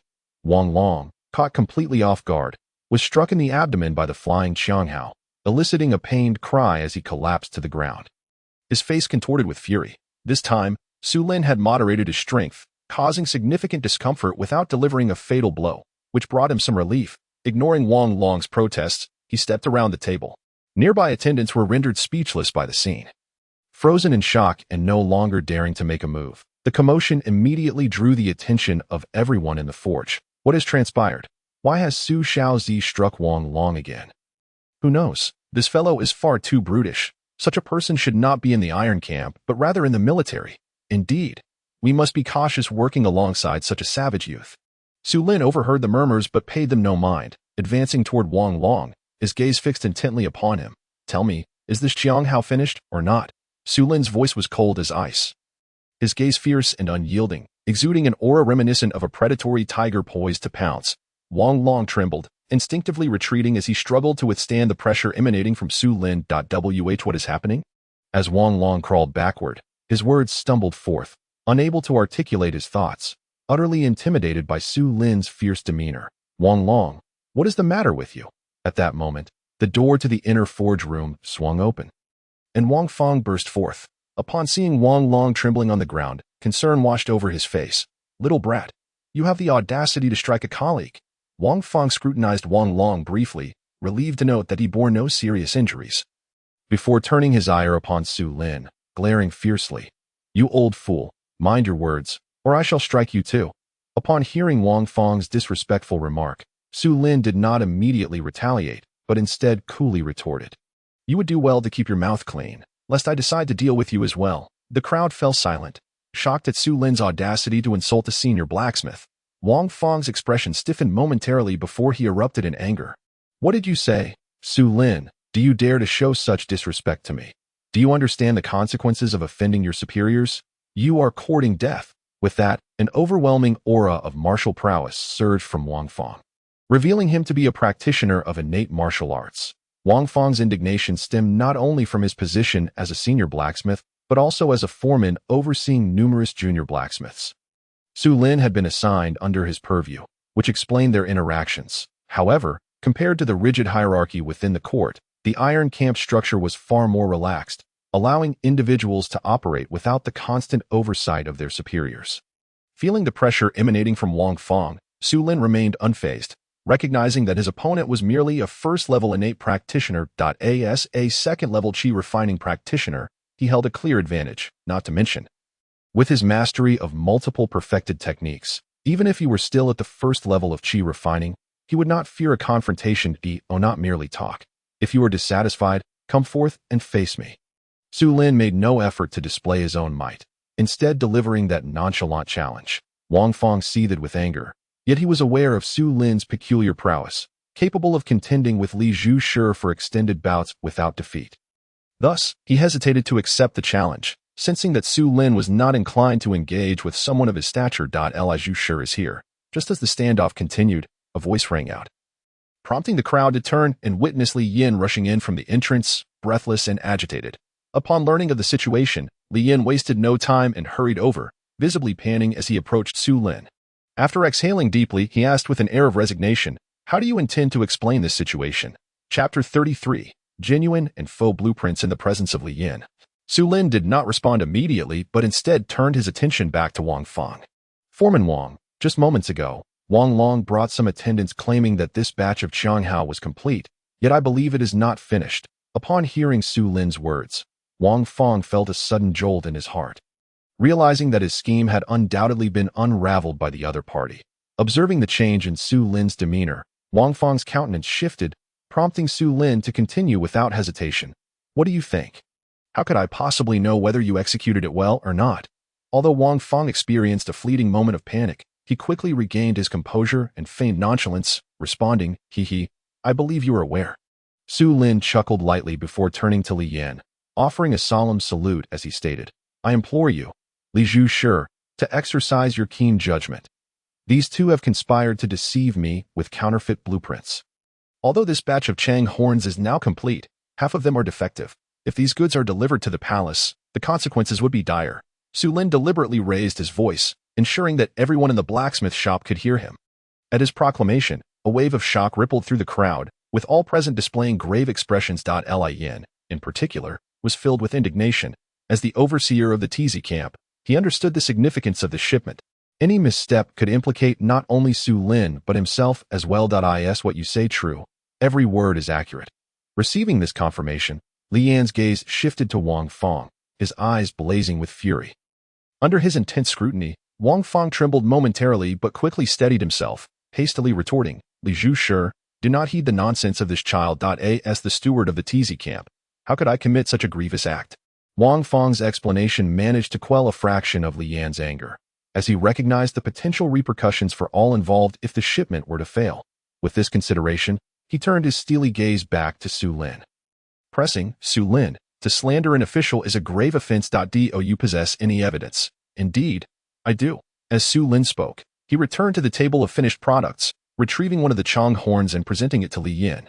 "This one was crafted by me this morning, while the other 7 are defective." Su Lin gestured toward the table, where he had separated the Chang horns into 2 distinct piles. The gathered crowd looked on in confusion, unable to discern any differences between the 2 sets. Li Yin was similarly puzzled, quickly shifting his gaze back to the Chang horn in his possession.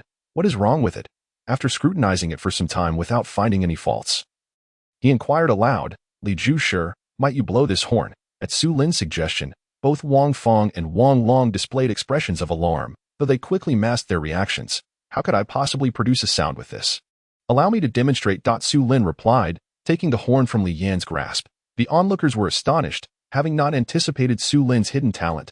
However, when Su Lin blew into the horn, their expressions fell. Toot, toot, toot.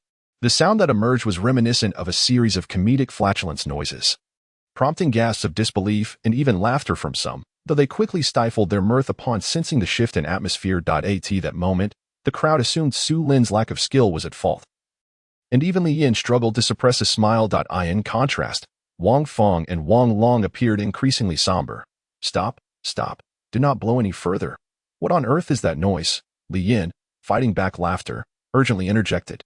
Su Lin set the horn down, his expression turning serious as he declared, "This is precisely the sound of this horn. I have crafted 9 additional horns according to the authentic blueprints." With that, he returned to the table, and picked up another Chong horn he had completed that afternoon. Do not find this amusing. Listen closely. Without delay, Su Lin raised the horn to his lips and blew. Toot! The sound that erupted was unlike any previous, resonating with a thunderous and ethereal quality that traveled for miles. In an instant, the laughter vanished, and every individual present clutched their ears, overwhelmed by the sheer volume. Su Lin, unable to endure the piercing sound, halted his playing. Typically, one would wear earplugs when blowing a Chang horn, and Su Lin rubbed his ears, which still buzzed with residual noise. I beseech you, Li Zhu Shi. To exercise your discernment, Su Lin bowed respectfully. Addressing Li Yin earnestly, Li Yin remained silent, directing his gaze toward Wang Fong and Wang Long. His expression stern at Li Zhu Shi. Do not listen to his fabrications. Those were all products of my own handiwork. How could I provide him with counterfeit blueprints? Wang Fong protested vehemently. Indeed, Li Zhu Shi, you must not heed his falsehoods. What I presented to him was not a fake blueprint. This scoundrel even attempted to assault me, and I implore you to take action on my behalf. Wang Long added, quickly kneeling at Li Yan's feet, his face a picture of feigned innocence. Upon hearing their defense, Li Yan's expression shifted, and he turned his gaze back to Su Lin. Where are the blueprints? Present them to me. The blueprints for the Chong horns lay on the table, visible to Li Yan. Yet he retained a lingering resentment towards Su Lin, purposely exerting his authority. Li Zhu Shi, the blueprint on the table was switched while I was away for lunch, Su Lin stated matter-of-factly. What? Hearing this, Li Yan's eyes widened in disbelief, realizing he had been outsmarted by Su Lin, and his demeanor grew increasingly hostile. Li Zhu Shi, you heard him. This miscreant is fabricating tales to tarnish the reputations of my nephew and me. I implore you to take a stand and punish this rogue. Wang Fong declared triumphantly, clasping his hands in respect to Li Yin. His tone was laced with arrogance. This fool dares to act so brazenly without evidence? Such audacity, murmured those surrounding them, their expressions darkening as they regarded Su Lin, as if he had committed a heinous crime. Understanding the crowd's reaction, Su Lin recognized that if his claims were substantiated, he would indeed be viewed as a despicable and treacherous villain, scorned by all. Wang Steward, you assert that I am fabricating accusations without proof? Wang Fong, brimming with confidence, felt no trepidation. He did not believe Su Lin possessed any means to counter his claims, thus responding with indifference. The onlookers shared this sentiment, viewing Su Lin as nothing more than a troublemaker. Very well. If that is the case, I shall present you with evidence, Su Lin proclaimed, striding purposefully toward Wang Long. Wang Long's heart raced, unsure of Su Lin's intentions, while others looked on with puzzled expressions. The next moment, Su Lin stood before Wang Long, his hand darting swiftly into the latter's clothing. This unexpected action caught everyone off guard, and both Wang Fong and Wang Long's faces paled in shock. What are you doing? Wang Fong bellowed, suddenly alarmed. Su Lin, undeterred by the commotion behind him, retrieved a scroll of paper from Wang Long's garments. Smack! The sound of Li Yin intervening resounded as he restrained Wang Fong. What do you intend to do? Realizing the gravity of the situation, Li Yan's voice turned cold as he questioned, what is happening here? Returning to Li Zhu Shi, I believe that scoundrel was attempting to harm my nephew, and thus I momentarily lost my composure. I beg for your forgiveness, Li Zhu Shi. Wang Fong swiftly knelt, offering an explanation. At that moment, Su Lin had already raised the scroll for all to see. Li Yin coldly scoffed at Wang Fong's account, not overly concerned. Su Lin, wearing a triumphant smile, looked down upon the despondent Wang Long. Feeling a swell of satisfaction, previously he had utilized his keen perception to detect the scroll concealed within Wang Long's clothing. This was no mere counterfeit blueprint, it was the genuine article. Li Zhu Shi. Su Lin opened the scroll and nodded gently to Li Yin, extending the scroll toward him. Also retrieved the blueprint from the table. As Li Yin compared the two documents, it became evident to all present that Su Lin's claims were indeed valid. Instantly, the crowd's ire turned toward Wang Fong and Wang Long, their faces filled with indignation. Such treachery and malice against others were intolerable to the public, especially when such individuals resided among them. This is the end. This incompetent fool. What purpose does he have in retaining that counterfeit blueprint?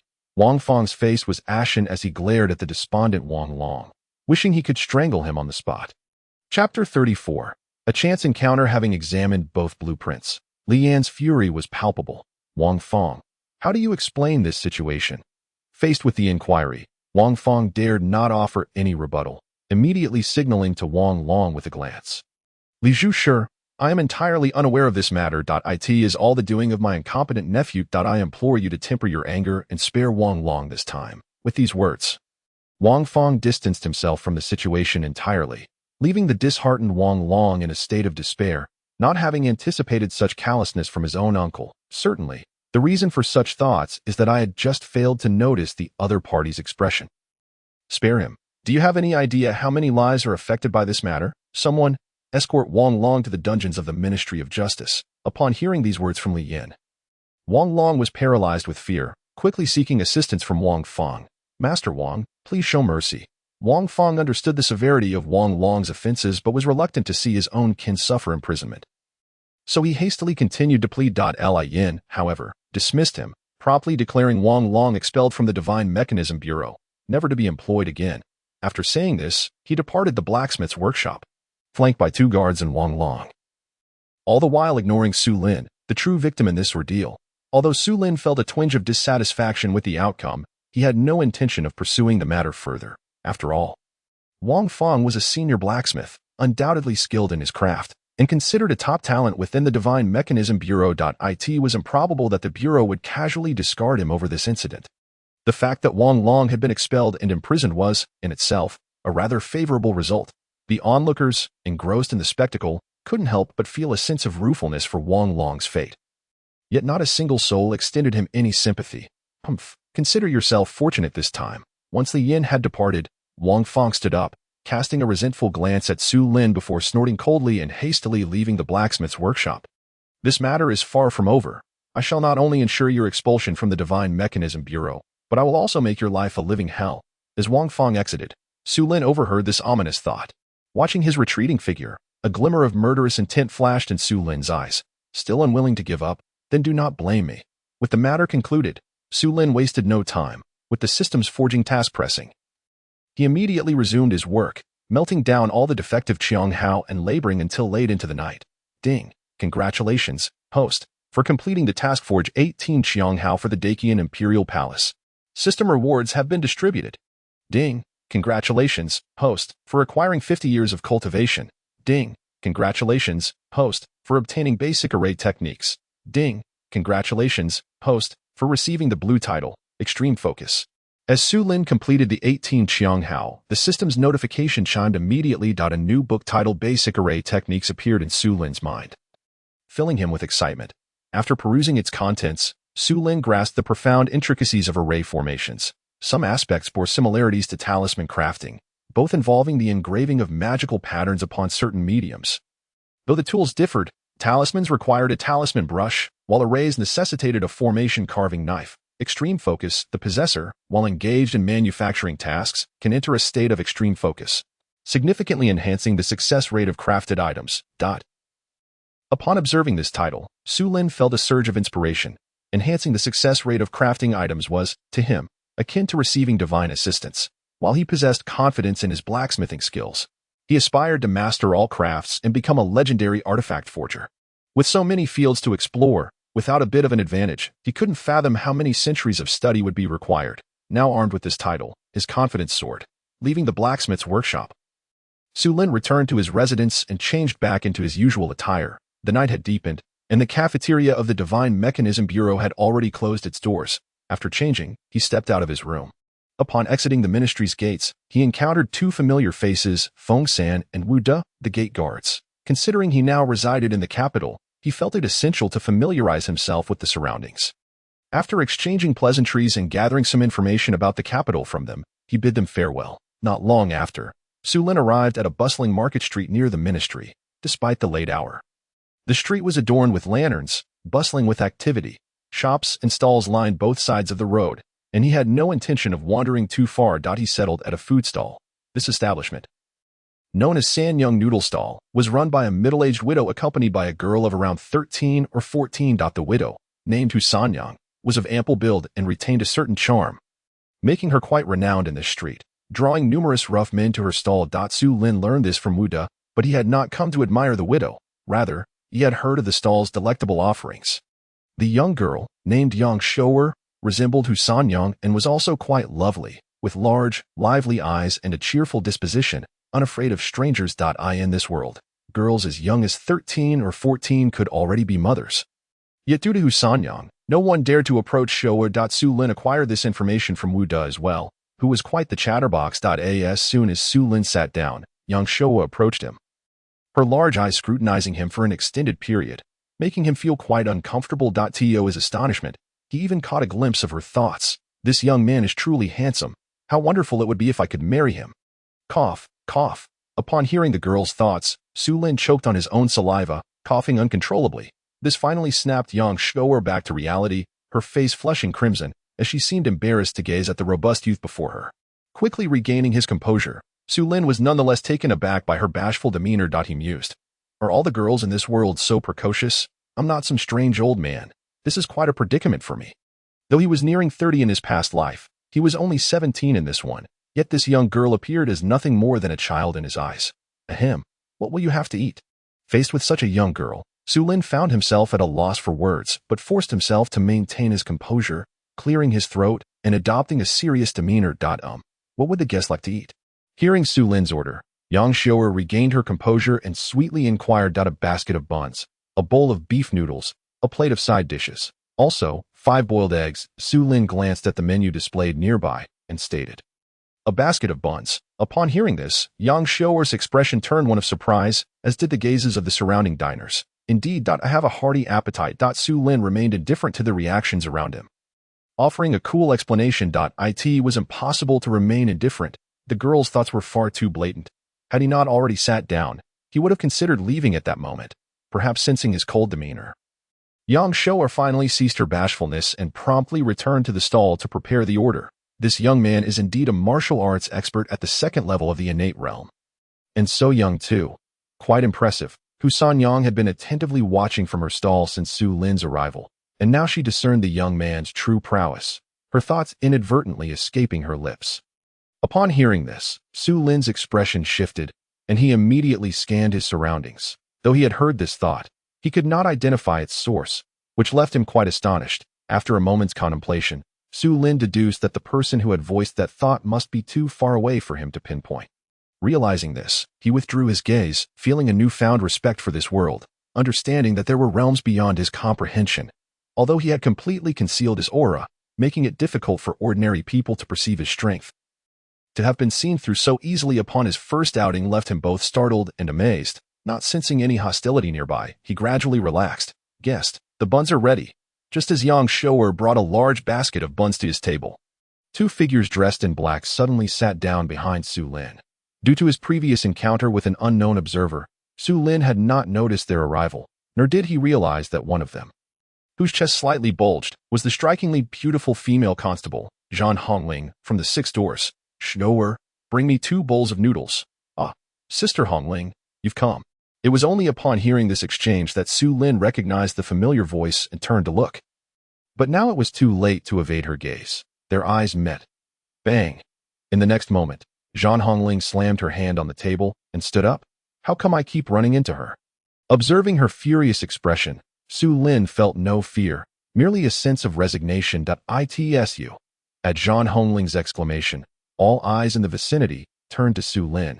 "How fortuitous, Constable Zhan." Unfazed by the attention, Su Lin turned around with a smile to greet Zhan Hongling. Those unaware of the situation assumed the two were old acquaintances, and the gazes directed at them lessened considerably. Zhan Hongling had not anticipated Su Lin's reaction, and her teeth clenched in frustration. Just as she was about to unleash her ire, Su Lin shifted his gaze to her companion seated beside her. The man next to her was handsome, with a striking appearance and a charming demeanor. Were it not for his attire reminiscent of a constable, bystanders would undoubtedly mistake him for a dashing young heir of a wealthy family. Perhaps the second son of the Lin clan. At the utterance of Su Lin's words, Zhan Hongling immediately became flustered, her form flickering as she almost instantaneously appeared before Su Lin, swiftly placing a hand over his mouth. The speed of her movement was so remarkable that even Su Lin, caught off guard, was left astonished. He mused to himself, "This girl possesses an impressive survival instinct, despite her hand covering his mouth." A playful smile was evident on Su Lin's face. Zhan Hongling's sudden action left those around them in a state of bewilderment, unable to comprehend the situation. The male constable, equally perplexed, gazed intently at Su Lin, eventually inquiring with a puzzled expression, "Do you know me?" Upon hearing Lin Feng's words, Zhang Hongling's previously flushed cheeks turned even redder, her demeanor becoming increasingly flustered. "Hello, I am a friend of Zhang Shenbu."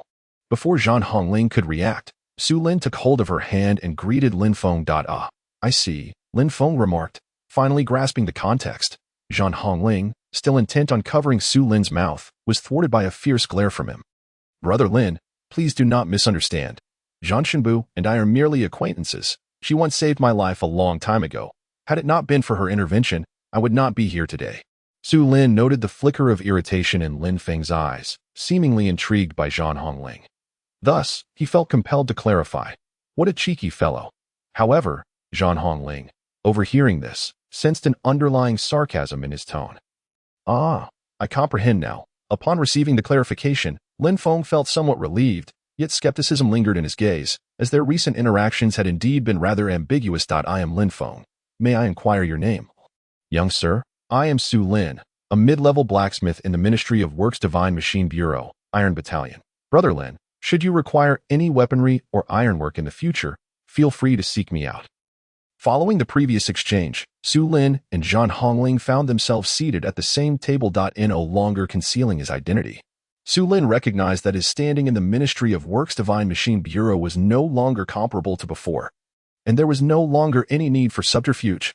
Zhang Hongling was taken aback to learn of Su Lin's identity, astonished that he was indeed affiliated with the Ministry of Works Divine Machine Bureau and held the position of a mid-level blacksmith.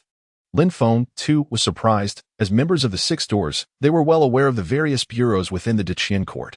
Could this young man possibly be a disciple of a master? Achieving such a rank at such a tender age, both were greatly astonished by Su Lin's youthfulness as a mid-level blacksmith. In their minds, the Iron Battalion was comprised of seasoned craftsmen, most of whom were at least in their 30s. "You, Su Xiong, have attained such a rank at a young age. Your future prospects are boundless." Lin Feng engaged in lively conversation with Su Lin, while Zhang Hongling maintained a frosty demeanor, remaining silent. "Are you still on duty?" "Yes, we are still on duty. How is the investigation into the refugee camp progressing?" Su Lin suddenly turned his gaze toward Zhang Hongling. Upon hearing him inquire about this matter, a flicker of response crossed Zhang Hongling's ice-cold countenance. Her cheeks slightly flushed. Before she could speak, Lin Feng frowned and interjected, "Senior sister, why are you discussing this case with outsiders?" Noticing Lin Feng's displeasure, Su Lin hastily clarified, "Brother Lin, you have misunderstood. This is not Zhang Shenbu's fault. Previously, while I was embroiled in a fierce battle with a group of cloaked assailants near the refugee camp, I was ambushed and nearly lost my life. It was Zhang Shenbu who came to my rescue, which is how I became aware of the situation." Upon hearing Su Lin's explanation, Zhang Hongling's expression darkened, casting him a sidelong glance. Su Lin, in turn, returned her a knowing glance filled with amusement. Their subtle exchange unnoticed by Lin Feng. "Senior sister, please do not be upset.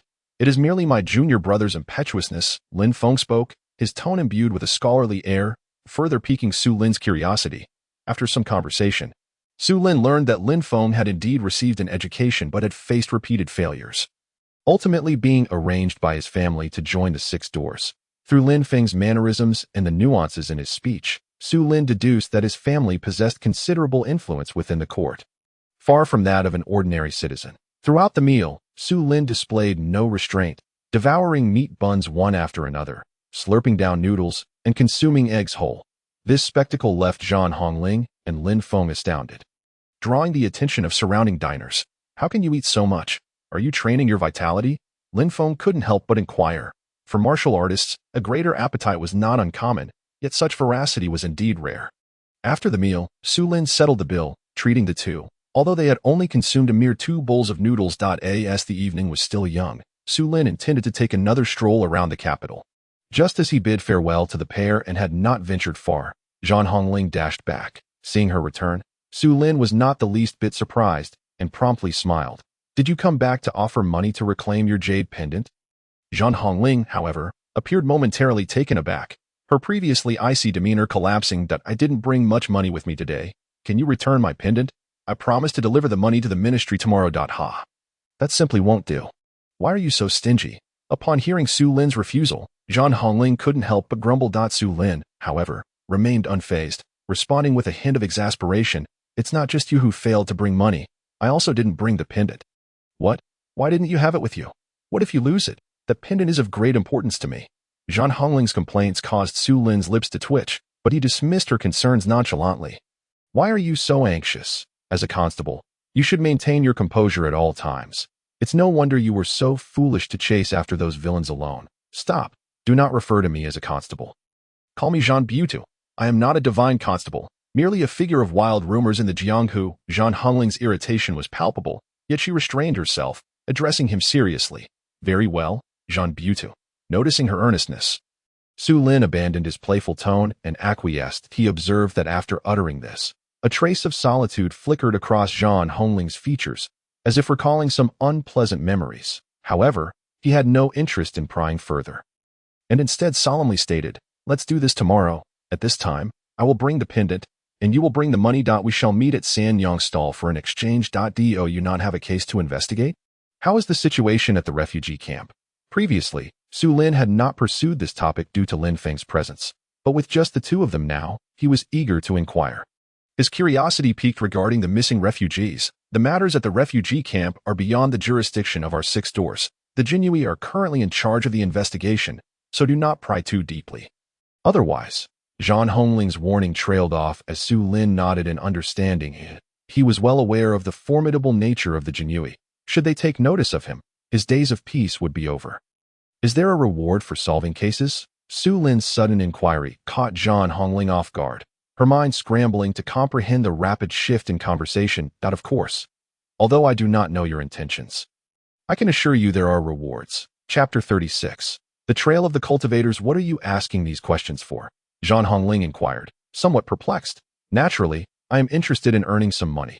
Upon hearing Su Lin's response, she rolled her eyes, thinking to herself, how could he be so fixated on money, truly mundane? Yet, while Su Lin claimed to be merely interested in financial gain, his true intention was to test the newly emerged abilities of his true sight. The reason he considered verifying the capabilities of his true sight was due to having Zhang Hongling, a constable of the 6 doors, by his side, which sparked a sudden inspiration. If he could restore the processes of growth in all things, could he not also reconstruct the events of a crime? With this thought in mind, Su Lin became increasingly eager, prompting him to urge Zhang Hongling to accompany him to a crime scene for an experiment. Initially, Zhang Hongling harbored doubts, suspecting Su Lin might be attempting to create trouble for her. However, after he threatened her with the contents of his diary, she reluctantly complied. After all, he had recognized her as the second son of the Lin family at a glance, leaving her with little choice but to be cautious. Ding! The system issued a detective mission. Assist Zhang Hongling, the constable of the 6 doors, in solving the arson case at Hongenfang. Completion reward: 1 cubic meter of air from the Alps. Upon hearing the system's announcement of the task, Su Lin was initially elated, but the mention of the reward caused his expression to fall dramatically. Wait, system, what kind of reward is this? Air? You recognize it as air. This system is a refining sign-in system, not a detective system. Please be mindful of your identity and do not engage in unrelated matters. Su Lin was left speechless by the system's sardonic tone. Contemplating inwardly, he mused, I do not genuinely intend to investigate the case. Ignoring the system's cryptic remarks, he soon found himself being led by Zhang Hongling into a street named Hongwenfang, halting before a shop situated in the middle of the thoroughfare. This establishment was a 2-story building, now partially collapsed, its surface marred by soot, clear evidence of having been set ablaze. The entire structure had been charred significantly, with neighboring shops also bearing the marks of the inferno. At a square table nearby sat 2 watchful constables, sipping water while glancing about, appearing rather disinterested. Upon Zhang Hongling's arrival, the pair immediately rose, their faces adorned with expressions of reverence as they approached to pay their respects. After exchanging a few cursory words to dismiss the constables, Zhang Hongling turned around. Is this truly the scene of a massacre and arson? At this moment, Su Lin had activated his eye of true insight, scrutinizing the ruins meticulously while muttering to himself. However, his utterances struck Zhang Hongling like a bolt from the blue, causing her expression to shift dramatically. What did you say? A massacre and arson? How dare you suggest such a thing? Have you discerned something? Interrupted by her astonishment, Su Lin quickly regained his composure, realizing he had misspoken.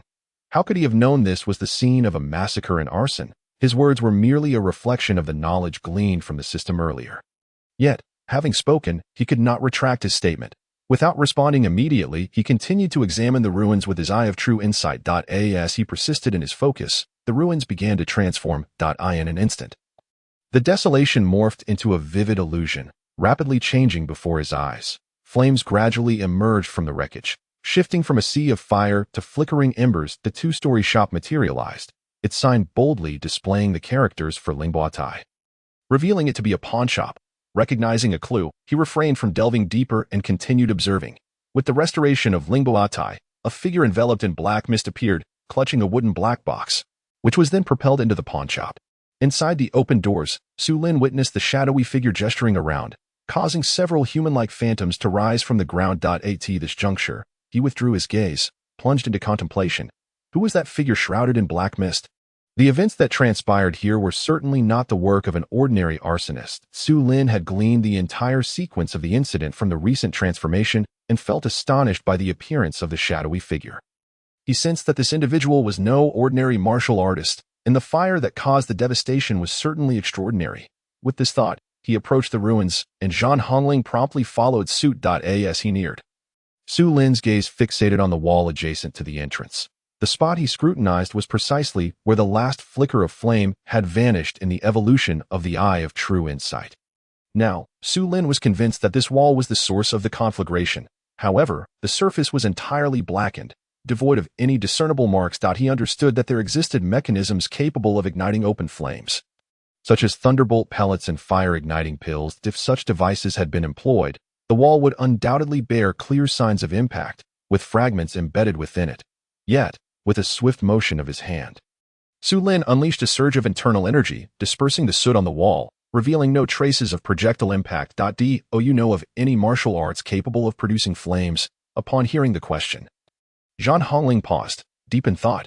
Martial arts that can emit flames. Such techniques can only be mastered by innate martial artists. There are the Fire Cloud Palm, the Burning Heaven Blade, and the Scarlet Flame Kick. What are these techniques? Are there any capable of producing a spark that could instantly ignite a conflagration? How could that be possible? Zhang Hongling exclaimed, incredulous at Su Lin's fantastical assertions, immediately dismissing the idea. What about martial arts masters? Do they possess such abilities? Masters refine their chi into essence, but their cultivation methods are no different from those of ordinary innate practitioners. They cannot produce a spark to ignite a fire. After Su Lin's extensive explanations, it was clear to Zhang Hongling that he was proposing an implausible theory, one she had never encountered. Aside from the righteous martial arts, there are no practitioners of demonic arts in this world. Correct? Demonic arts certainly exist. However, regarding the hypothesis you presented, I must admit I have never heard of it, Zhang Hongling replied, shaking her head, feeling somewhat ignorant. What exactly have you discovered? Is it truly a case of massacre and arson? This case had already been investigated by the Six Doors, which had classified it as a mere accidental fire, not an act of arson. Now, with Su Lin's arrival and his bold assertions, it was impossible not to astonish her. I haven't discerned anything conclusive. I merely suspect that the source of the fire lies here. It should be the result of deliberate arson. Su Lin pointed to the wall, which, though cleared of soot by his internal energy, still bore deep blackened marks, with a clear division from the lower section. Zhang Hongling naturally noticed the peculiarities of this wall and felt a surge of suspicion. However, Su Lin's previous assertions were so fantastical that she hesitated to come to any hasty conclusions. It may be best to leave this matter here. Continuing your investigation could be perilous. Su Lin cautioned Zhang Hongling, aware of her impulsive nature, fearing she might unwittingly plunge herself into danger once more. After speaking, he made to depart without further delay. Zhang Hongling watched his retreating figure in silence, refraining from calling out to him. Instead, she remained rooted in place, casting another glance at the marks on the wall. Biting her lip, she seemed to grapple with some inner conflict. Perhaps I should return to fetch my master, she thought to herself as her silhouette gradually faded from view on the street. On his way back to the Divine Machine Mansion, Su Lin walked while pondering. Who exactly was that person? And what did the black wooden box contain? The method of arson was clearly beyond the means of an ordinary martial artist. And the lingering essence on the wall resembled spiritual energy.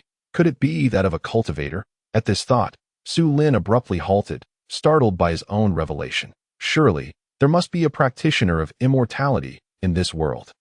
The contents of that black wooden box must be of immense value. Chapter 37. The first encounter with life and death after this incident. Su Lin felt the presence of hidden talents within the grand city of Dakian and became aware of the enhanced capabilities of his Eye of True Insight. As he journeyed, he contemplated extensively, recognizing the necessity of establishing a reasonable plan for his future while simultaneously advancing his cultivation. Alongside the enhancement of his martial prowess, he aimed to master the art of weapon forging. Provided there were no external interferences, he was confident that he would soon uncover the true traces of the immortal realm. However, at that moment, an unexpected tremor of unease coursed through him, prompting him to come to an abrupt stop. Unbeknownst to him, he had wandered into a dark alley, shrouded in shadows and seemingly deserted. Yet, he could sense that someone was undoubtedly lurking within, with his enhanced senses and his cultivation having reached the second stage of chi refinement. He could perceive the darkness as if it were daylight.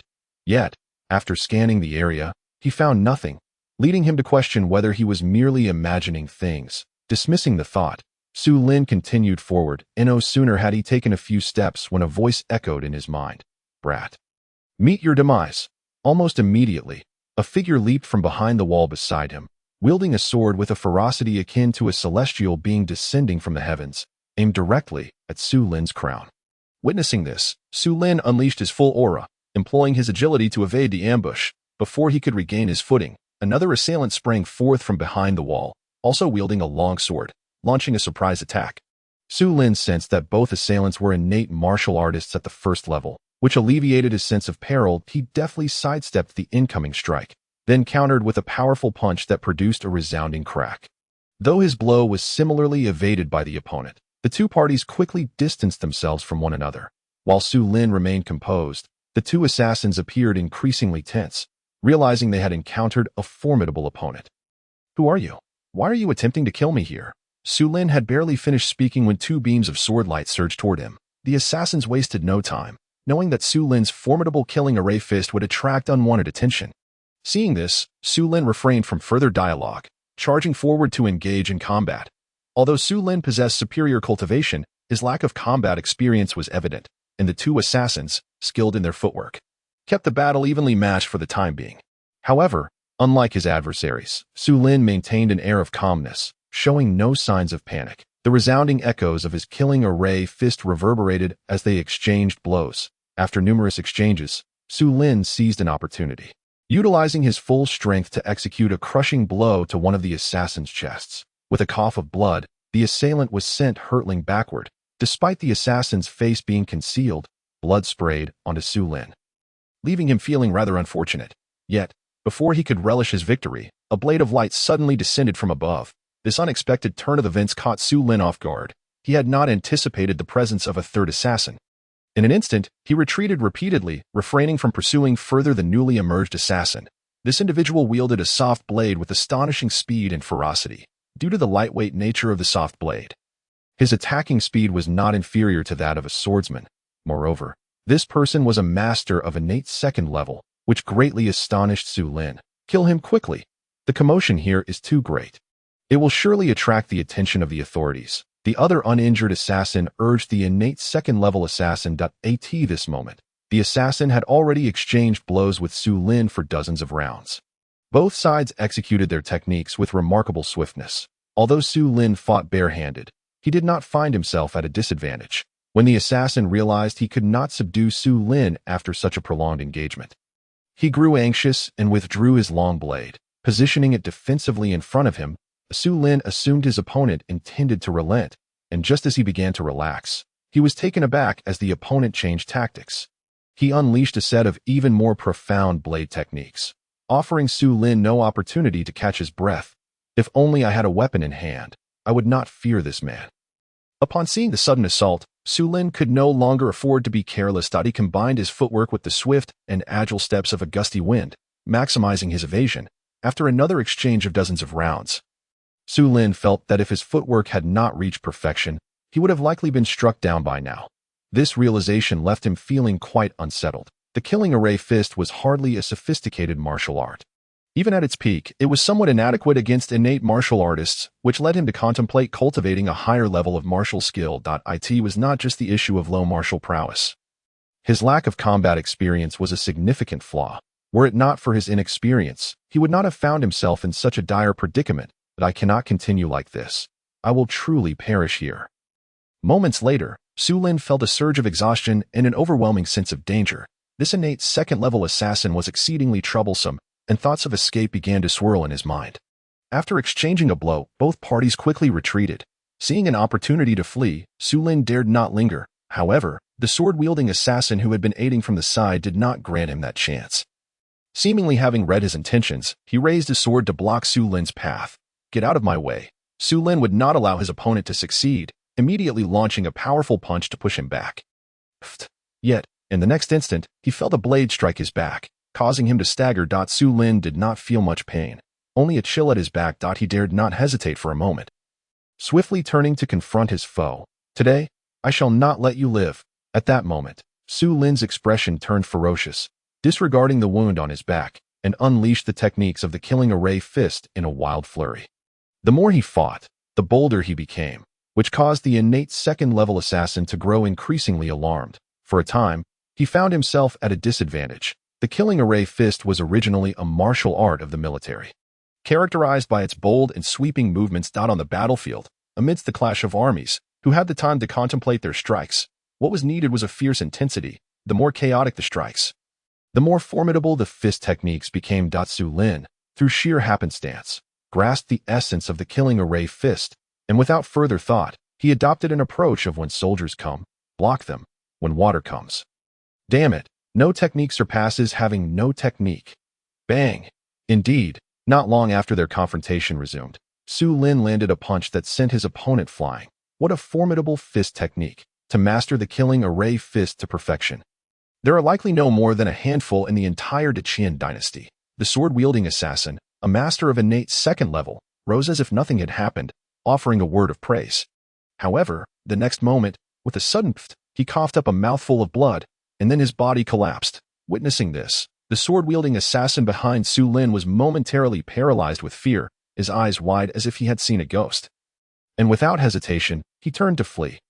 Humph, you think you can escape? Su Lin would not allow his opponent to flee, immediately kicking the soft blade that had fallen earlier, sending it flying like a shooting star. Ah! With a scream, the fleeing assassin suddenly halted, unable to maintain his grip on the long sword, which clattered to the ground. Following that, a dull thud echoed as he fell. Su Lin glanced at the three assassins who had lost their breath. Feeling a profound calmness within, he knew he had dispatched villains this time, and no negative emotions disrupted his mental state. ITSU. I hadn't even come looking for you, and yet you have delivered yourself right to my door. Su Lin dared not linger. Upon removing the masks from the three, he was taken aback to see a familiar face, Wang Fong. This revelation surprised him. He had not anticipated such decisiveness from the opponent.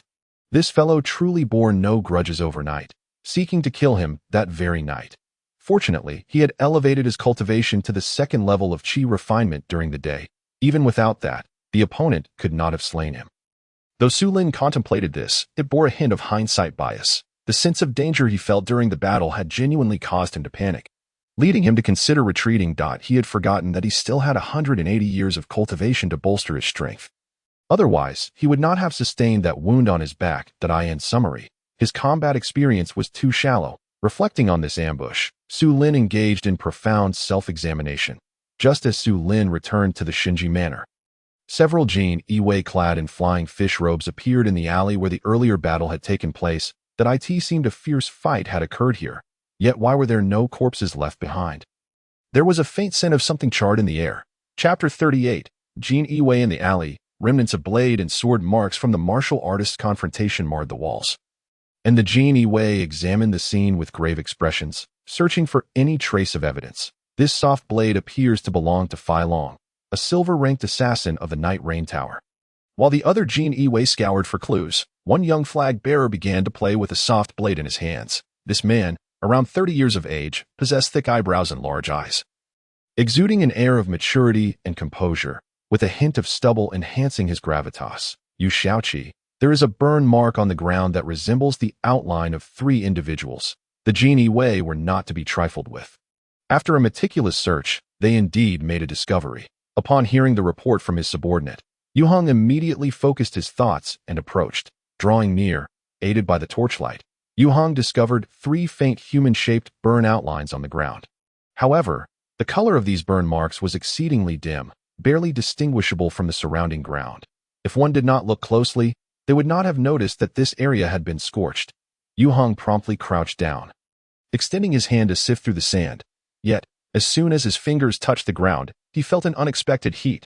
The sand here was surprisingly warm to the touch. This caused him to narrow his eyes, and he immediately pinched a handful, bringing it to his nose to sniff. Indeed, a rich scent of charred matter wafted up. This is incredible. How could it be burned so cleanly? After this investigation, Yu Hong was now quite certain that someone had attempted to burn the bodies and erase all traces. Yet, he could not fathom what method the arsonist had employed to leave behind no evidence. If it were not for the diligence of his subordinate, they might have overlooked such a crucial clue. Faced with this unresolved mystery, Yu Hong did not hesitate.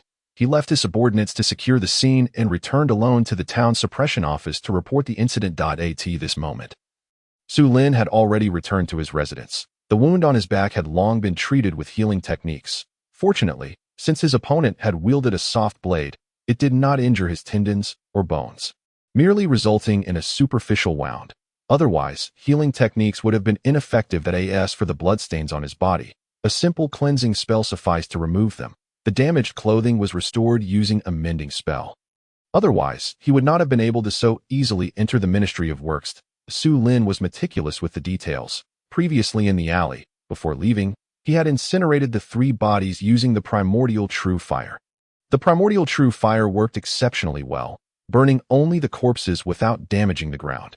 Initially, he had thought that such a flawless method of disposing of bodies would leave no traces, yet he had not anticipated that it would still reveal clues.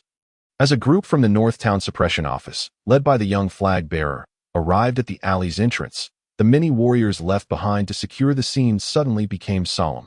This time, Yu Xiaoqi had not only summoned the chief flag bearer, but also the captains and lieutenants of the town suppression office. This left them no room for any slackness. Before long, the alley was illuminated by numerous torches, casting light as bright as day. Yu Hong and 4 others gathered around the area with the burn marks. Huo Jinan, a middle-aged man clad in the attire of 1,000 households, currently serving as the captain of the North Town Suppression Office, had a slightly portly figure yet exuded an air of authority without needing to raise his voice. With sharp eyes akin to those of a hawk, he scrutinized the traces on the ground. Indeed, these marks correspond to the outlines of 3 individuals. After speaking, Huo Jinan crouched down, reaching out to pinch the sand. Similarly, upon contact with the ground, he felt an unusual warmth.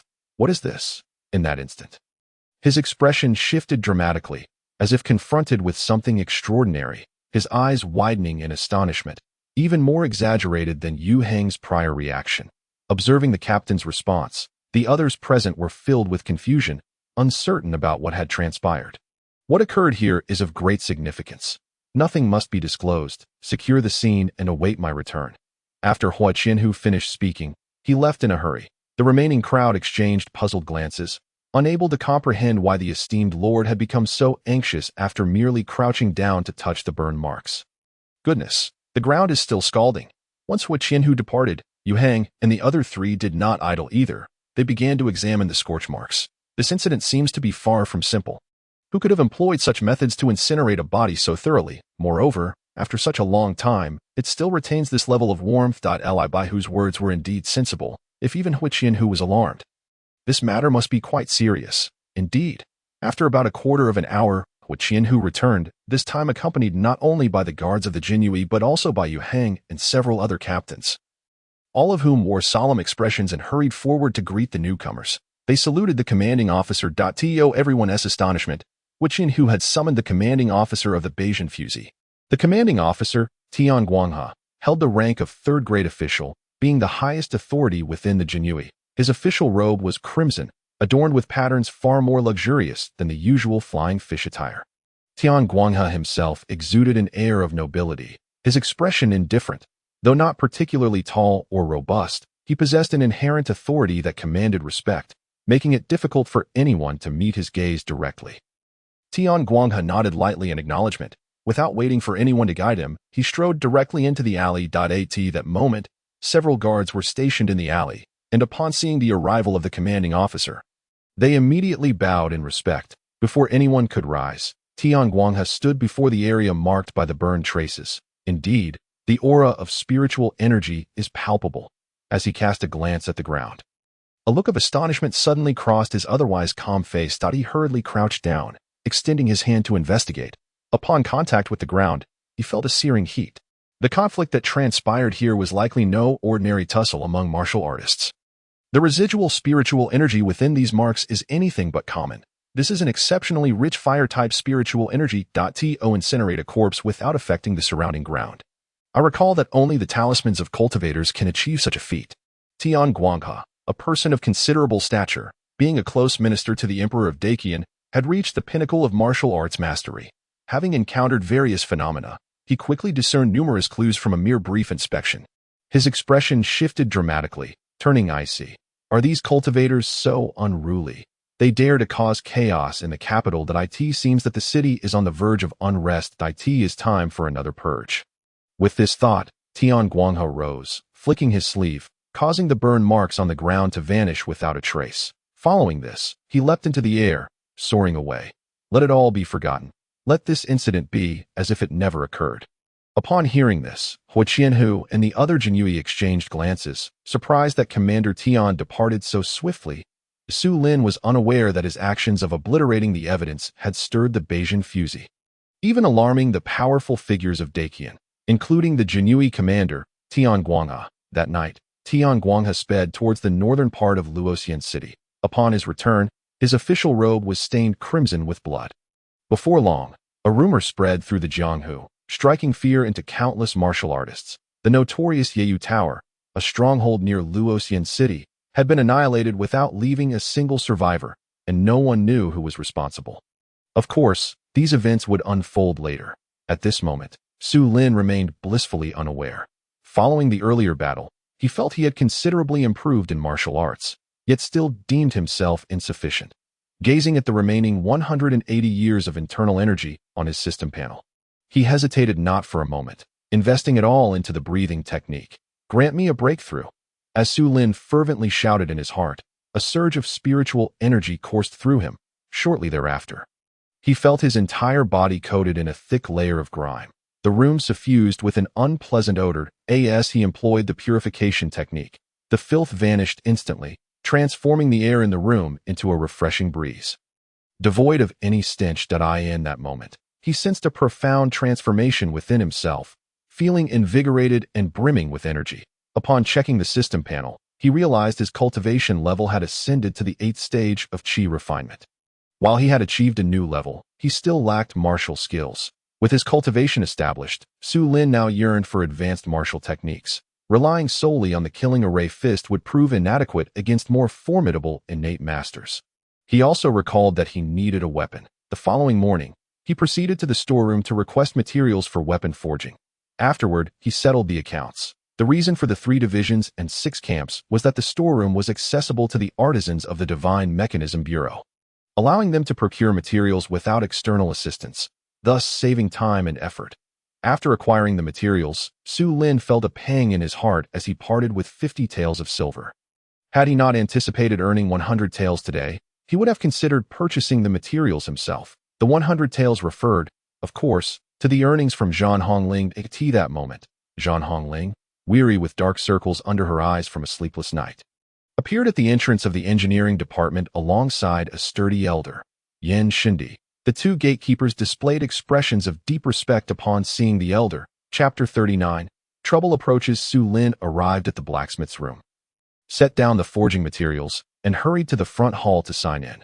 Upon completing the sign-in task, he received 10 years of internal energy, along with a blue-level intermediate lucky star. The acquisition of this title brought him great joy, and he wished to return immediately to test its effects. However, before he could take a few steps, an urgent call halted him. Su Lin, turning around, he saw Zhan Hongling approaching with the elder. The elder, clad in black, sported a thick, 8-branched beard, tinged with gray yet meticulously groomed. He exuded an air of nonchalance and exceptional demeanor. As the two approached, Su Lin deduced without thought that Zhan Hongling had disregarded his instructions from the previous night. Although the elder appeared approachable, he radiated an aura of authority, suggesting he was no ordinary constable within the 6 doors. The constabulary ranks within the 6 doors were classified as iron, copper, silver, and gold, corresponding to official ranks from the 8th to 5th grade, with the golden constable being the highest rank, above which lay the divine constable. It was said that the 6 doors harbored 4 divine constables, known for their cold-bloodedness and swift pursuit. In contrast to the renowned 4, the 5th divine constable maintained a lower profile, namely the elder accompanying Zhang Hongling, known in the Jianghu as Yin Xin. Currently, he served as the chief constable of the 6 doors, holding the rank of 3rd grade official. I have met with Captain John, and I have met with you, esteemed Sir. Su Lin, no longer a novice, immediately recognized the elder's distinguished attire. Though it was also constabulary garb, it bore the emblem of the mythical beast Xieji, symbolizing justice. Yin Xin merely nodded slightly. His eyes, devoid of emotion, remained fixed on Su Lin, which made him feel somewhat uneasy. May I inquire as to your identity, sir? Su Lin looked toward Zhang Hongling, who promptly understood and introduced the two. This is my master, a distinguished member of the 6 doors. Just as Zhang Hongling was about to boast, she was interrupted by a light cough from Yin Xin, signaling her to refrain from further comments. Upon learning that the elder was a golden constable of the 6 doors, Su Lin felt a twinge of reverence. He understood that the elder had come to inquire about last night's events. As he prepared for the forthcoming questions, he knew he must think carefully about how to respond, lest he inadvertently reveal too much about himself. If he were suspected of being a dubious figure, it would become a serious predicament. You are Su Lin. I hear you are a mid-level blacksmith of the Divine Mechanism Bureau. At such a young age, you have achieved so much.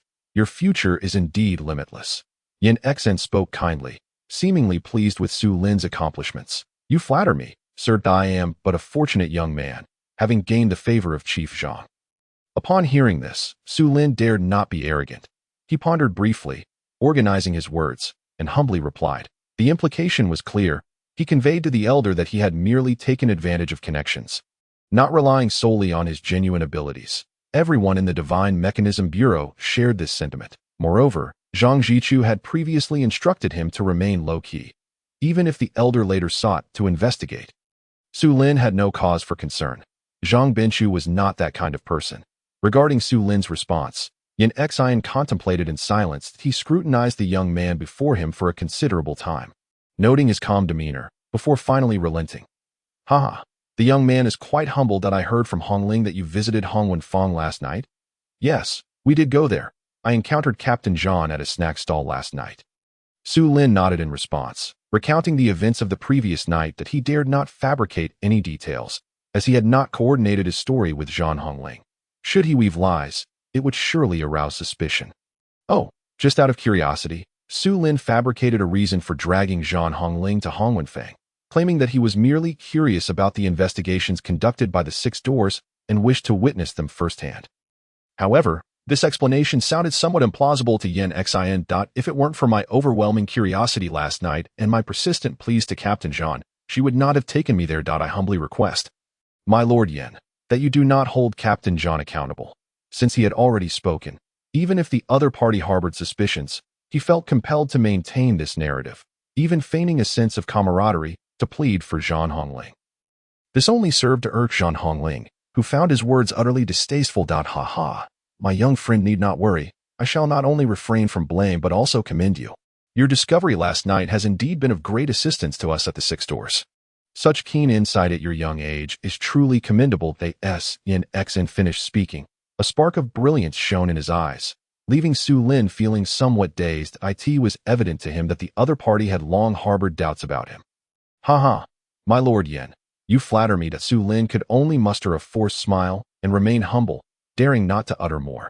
Observing Su Lin's discomfort, Zhang Hongling felt a surge of pride within her. Thinking, it is indeed my master. Let us see how you extricate yourself from this situation. Su Lin was not oblivious to her satisfaction and discreetly shot her a knowing glance, though he was unaware if Yin Xin noticed this exchange.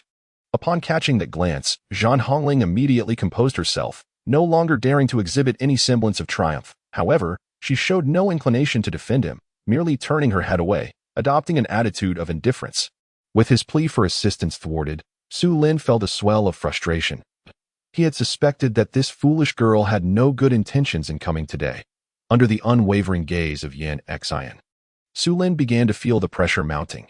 The silence was stifling, and after contemplating for a considerable time, he still found himself at a loss for words, resulting in a stalemate. Was my Lord Yin curious as to how I uncovered that point of suspicion last night? Ultimately, Su Lin succumbed to the pressure, resolutely asking the question. It was not that he lacked the fortitude to withstand the scrutiny, but rather the intensity of the other's gaze was overwhelming, exuding an almost suffocating force that bore down upon his very spirit. Su Lin sensed that he stood before a formidable martial arts master whose prowess was unfathomable, in the presence of such a figure, he felt utterly incapable of resisting. Upon hearing his query, Yin Xian's demeanor softened, and Su Lin felt a significant alleviation of the tension he had been experiencing. My young friend, there is no need for trepidation. I come with no ill intent. Relax. After offering words of reassurance, Yin Xian continued, how did you make your discovery? Intuition. Su Lin responded with unexpected alacrity, adopting a resolute demeanor the moment the question left Yin Xian's lips. Intuition. Both Yin Xian and Zhang Hongling were taken aback by his unwavering conviction and emphatic reply, their expressions reflecting disbelief. Indeed, my Lord Yin, it is intuition, ever since childhood. My sensory perception has been quite extraordinary, allowing me to detect anomalies naturally. Su Lin spoke without a hint of hesitation, providing his explanation. The audacity of his reasoning was remarkable. Such an absurd justification articulated with such righteous fervor was astounding. At that moment, Su Lin suddenly perceived the thoughts of the other party, invigorating his spirit. Previously, he had contemplated eavesdropping on Yin Xian's thoughts, but had heard nothing, attributing it to the other's superior martial prowess. Now that he could finally hear them, his delight was palpable, and he felt a measure of relief. He mused to himself. Well, so what if I can fabricate? Just see if you believe me or not. After scrutinizing Su Lin for a considerable time, Yin Xian finally nodded, seemingly convinced by his words. Although Su Lin felt a sense of triumph internally, he maintained a facade of calm. My Lord Yin, did you uncover any other insights during your visit today?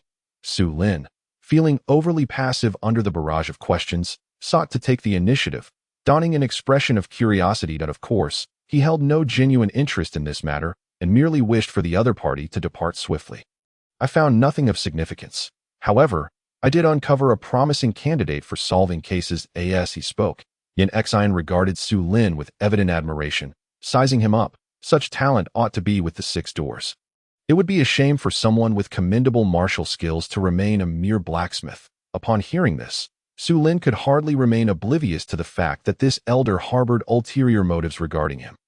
Would you be interested in joining the 6 doors? As anticipated, the next moment, Yin Xian posed the question. My Lord Yin, you just thought I am but a rough blacksmith. Last night was merely a stroke of luck. Su Lin swiftly declined, showing no hesitation. He had no desire to engage with the seasoned investigator before him. One wished to feel as if they were being scrutinized. My young friend, there is no need for such hasty rejection. Allow me to reintroduce myself. Upon hearing Su Lin's refusal, Yin Xian appeared unfazed. With a smile, he continued, I am Yin Xian, the chief investigator of the 6 doors. Initially only aware of the other's surname, Su Lin was somewhat taken aback to learn of his full title. He had assumed that this elder was merely a renowned investigator, not realizing that he was a chief. However, he was merely surprised by the identity of the chief investigator, unaware of what the name Yin Xian truly represented. I have met the chief investigator. Su Lin promptly bowed again in respect. Have you not heard of my name? Yin Xian, noticing Su Lin's nonchalant reaction, appeared slightly taken aback. In response, Su Lin was momentarily stunned and quickly apologized. It is indeed my ignorance. There is no need for such formality. It is I who failed to consider. Yin Xian waved his hand dismissively and continued, I am the leader of the 6 doors. Should you join us, you would be exempt from any examinations, and I would directly promote you to a first-class silver badge investigator. The 6 doors categorize ranks distinctly. From high to low, they are divided into 5 levels, A, B, C, D. And apprentice. A first-class silver badge is merely a step away from becoming a gold badge investigator, placing one in a relatively high position within the organization with generous benefits. Initially, Su Lin had known little about the 6 doors, but upon hearing Yin Xian's confident proposition, he understood that the conditions offered were undoubtedly substantial. Yet, he truly did not want to become entangled with the 6 doors and was at a loss for how to decline. feeling quite troubled. Chief Yin, I apologize for not welcoming you from afar. At that moment, a portly figure ambled into view from outside the iron camp, calling out from a distance. Upon seeing the newcomer, Su Lin's heart leaped with joy. Who else could it be but Zhang Zhu? At this moment, Zhang Zhu was sweating profusely, as though he had rushed over. Upon spotting Su Lin, he offered a reassuring glance before beaming at Yin Xian as a civil official. Zhang Zhu's official rank was technically lower than Yin Xian's. Yet their status was implicitly equal, and he showed no signs of trepidation. Upon seeing Zhang Zhu, Yin Xian's expression instantly soured. He had not anticipated that the other would appear at such a critical moment. Master Zhang. After exchanging pleasantries, Yin Xian refrained from being overly enthusiastic. Taha. I heard this morning that Chief Yin was visiting. That I was curious as to the purpose of your visit. In contrast to Yin Xian's cool demeanor, Zhang Zhu was considerably more eager. As he spoke, he cast a glance at Su Lin, his eyes conveying a sense of inquiry. Su Lin merely shot a sidelong glance at Yin Xian and then clasped his hands, saying, Master Zhang, since you and Chief Yin have matters to discuss, I shall not intrude. Upon hearing this, Zhang Zhu understood immediately. With a hearty laugh, he waved Su Lin off. Go on, go on. Seeing that the other had directly dismissed Su Lin, Yin Xian's expression darkened. He thought to himself, what could we possibly have to discuss? He contemplated calling Su Lin back, but noticed that Zhang Zhu had already approached him warmly, leaving him with no choice but to signal Zhan Hongling. Zhan Hongling understood and immediately bid farewell to Zhang Zhu, dashing after Su Lin. Response. Zhang Zhu felt somewhat helpless, realizing he had no opportunity to call Su Lin back, although he was unaware of the exact reason for the other's visit. Su Lin was someone he valued greatly, and he intended to assist him to the best of his ability. With his gaze withdrawn, he returned to conversing with Yin Xian. Originally, Zhang Zhu had intended to exchange a few pleasantries and send the man on his way. However, due to Zhan Hongling's involvement, Yin Xian became more engaged. The two exchanged words, each with their own agenda. Zhang Zhu was keen to uncover the purpose of Yin Xian's visit regarding Su Lin. But each time he tried to inquire, Yin Xian skillfully evaded the topic. Meanwhile, on another front, Su Lin had walked quite a distance before finally stopping, waiting for Zhan Hongling to catch up. Once she approached, he spoke irritably. Zhan Hongling, have you just sold me out? I didn't mean to. Zhan Hongling's face showed a hint of panic. After all, the other party held leverage over her, and she was uncertain whether Su Lin would reveal her secret due to this incident. You didn't heed my warning at all. What did your master say? Shouldn't that case also be sealed? How do you know? Upon hearing Su Lin's words, Zhan Hongling displayed a hint of surprise. Regarding the case at Hongwenfang, it was indeed as the other party said. Last night, after her master went to investigate, the case was sealed on the spot without a definitive conclusion, merely categorized as a mystery. I told you, that case is not something you can meddle in. Yet here you are, even informing your master, causing me such great trouble. Zhan Hongling felt somewhat dissatisfied.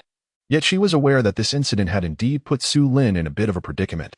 Though she felt a sense of pride internally, her expression was one of deep apology. That I heard from my master that you are quite remarkable and well suited to be a constable. Stop. I have no interest in that. I simply wish to forge iron and do not wish to involve myself in chaotic matters. Realizing that the other party was here as a mediator, Su Lin promptly interrupted. Have you brought enough silver? I do have the jade pendant with me today. Let us make the exchange quickly. I have no time to waste with you here. Upon seeing Su Lin take out a delicate jade pendant, Zhan Hongling's eyes lit up, and she reached out to grab it. But Su Lin deftly evaded her grasp. That where's the banknote? Hearing this question, the joy on Zhan Hongling's face immediately faded. That I forgot. I was at the yamen and hadn't had the chance to retrieve it. You could forget something so crucial. What are you occupied with all day? Whenever you bring the silver, we can discuss it. Then as Su Lin spoke, he put the jade pendant away. No. Please return the jade pendant to me first. I assure you, I will not shortchange you on the silver. Seeing this, Zhan Hongling quickly reached out to stop him, but her efforts were in vain. Her face still earnest, Su Lin did not respond. At that moment, Zhan Hongling had firmly grasped his wrist, and they were quite close to one another, their bodies almost touching. Sensing the unique fragrance of a woman emanating from her, Su Lin felt a stir within himself. He found himself momentarily distracted. Zhan Hongling, being of a rather carefree disposition, did not initially recognize the impropriety of her actions until Su Lin instinctively sniffed the air, which finally alerted her to the situation. You Quickly releasing her grip, Zhan Hongling's cheeks flushed with a mixture of embarrassment and anger. She wanted to say something, but found herself at a loss for words, realizing his lapse in composure. Su Lin felt a wave of embarrassment wash over him. TNT anticipated that he would act so impulsively in a moment of distraction. The way he inhaled was far too pronounced. It was no wonder she noticed. Reflecting on the awkward encounter, Su Lin wished he could slap himself. Irritated with his own unseemly behavior, it was not entirely his fault. The fragrance was simply too alluring. Having been a bachelor in his past life, and the original owner of this body having never interacted with a girl, one could say he was fortunate to encounter such a situation, making it difficult for him to control his emotions. However, upon seeing Zhan Hongling's icy and furious expression, Su Lin dared not indulge in any jest. He promptly retrieved the jade pendant and offered it to her. Yet Zhan Hongling did not extend her hand to accept it, glaring at Su Lin instead. Her fierce gaze sent chills down Su Lin's spine, prompting him to apologize. Humph, Zhan Hongling snorted coldly, snatching the jade pendant before turning to leave. Hey, don't forget to send me the silver. At this remark, as she stepped out, Zhan Hongling stumbled slightly, almost losing her balance. You little rascal. She turned back to glare at Su Lin. In the future. Don't be so hasty. Think things through, and if there's danger, avoid it instead of trying to be brave. Su Lin watched her somewhat ample figure depart, a different thought arising in his mind. And he couldn't help but offer a word of caution. Until Zhan Hongling was out of sight, she did not look back, and Su Lin did not linger further, heading towards the blacksmith shop. Chapter 41. Demons and the Demon Suppression Division. As the saying goes, a graceful lady is a gentleman's desire. In Su Lin's view, despite Zhan Hongling's lack of common sense and unimpressive figure, he felt she was not without merit. He indeed harbored some thoughts about her, but having been single in both lives, he was completely inexperienced in matters of romance and had no idea how to develop a relationship with her. Hence, he chose to dismiss such thoughts for the moment. In the blacksmith shop, Su Lin surveyed the materials in the basket, contemplating what type of weapon he should forge for himself. Ultimately, he decided to create the standard-issue weapon of the Deqian army, the iron-cutting blade. Today, the shop manager, Wang Feng, was conspicuously absent, which puzzled everyone in the blacksmith shop, leading them to report the matter. Upon hearing this, the person in charge, Li Yin, sent someone to search for him, but by evening, there was still no sign of Wang Feng. The following day, they reported the incident to the authorities, and news of Wang Feng's disappearance spread throughout the Iron Camp and even the entire Ministry of Works. Su Lin paid little mind to this event, firmly believing that no one could trace it back to him. However, he did hear a strange rumor that piqued his interest. What? Demons? Surely not. How could there still be demons in this world? In the blacksmith shop, Su Lin had become familiar with many people. He overheard Master Wang next door speaking of Wang Feng's disappearance in a rather eerie manner, which he found somewhat amusing. How could that be? Su Shao, you wouldn't know, but there are plenty of tales about demons. Indeed, Wang Feng must have fallen victim to a demon. Otherwise, how could he vanish without a trace? I heard it was a fox demon that harmed him. He frequented Chui Ping Fong and met his fate there. This incident has led to several brothels being shut down in Chui Ping Fong. Hearing the vivid accounts from several people, Su Lin's smile faded, replaced by curiosity. Master Wang, could you elaborate on this matter concerning demons? What? This is your first time hearing about it? No way. Have you never encountered demons in your hometown? Master Wang, whose full name was Wang Liuma, was a sincere middle-aged man, his expression now one of astonishment, even more exaggerated than when he first heard about Wang Feng being harmed by a demon. The others shared similar expressions, leaving Su Lin feeling somewhat embarrassed. Nevertheless, he shook his head in acknowledgement. He truly had never heard of demons, nor did the original owner's memories contain any mention of them. That, oh dear, you must come from a wonderful place.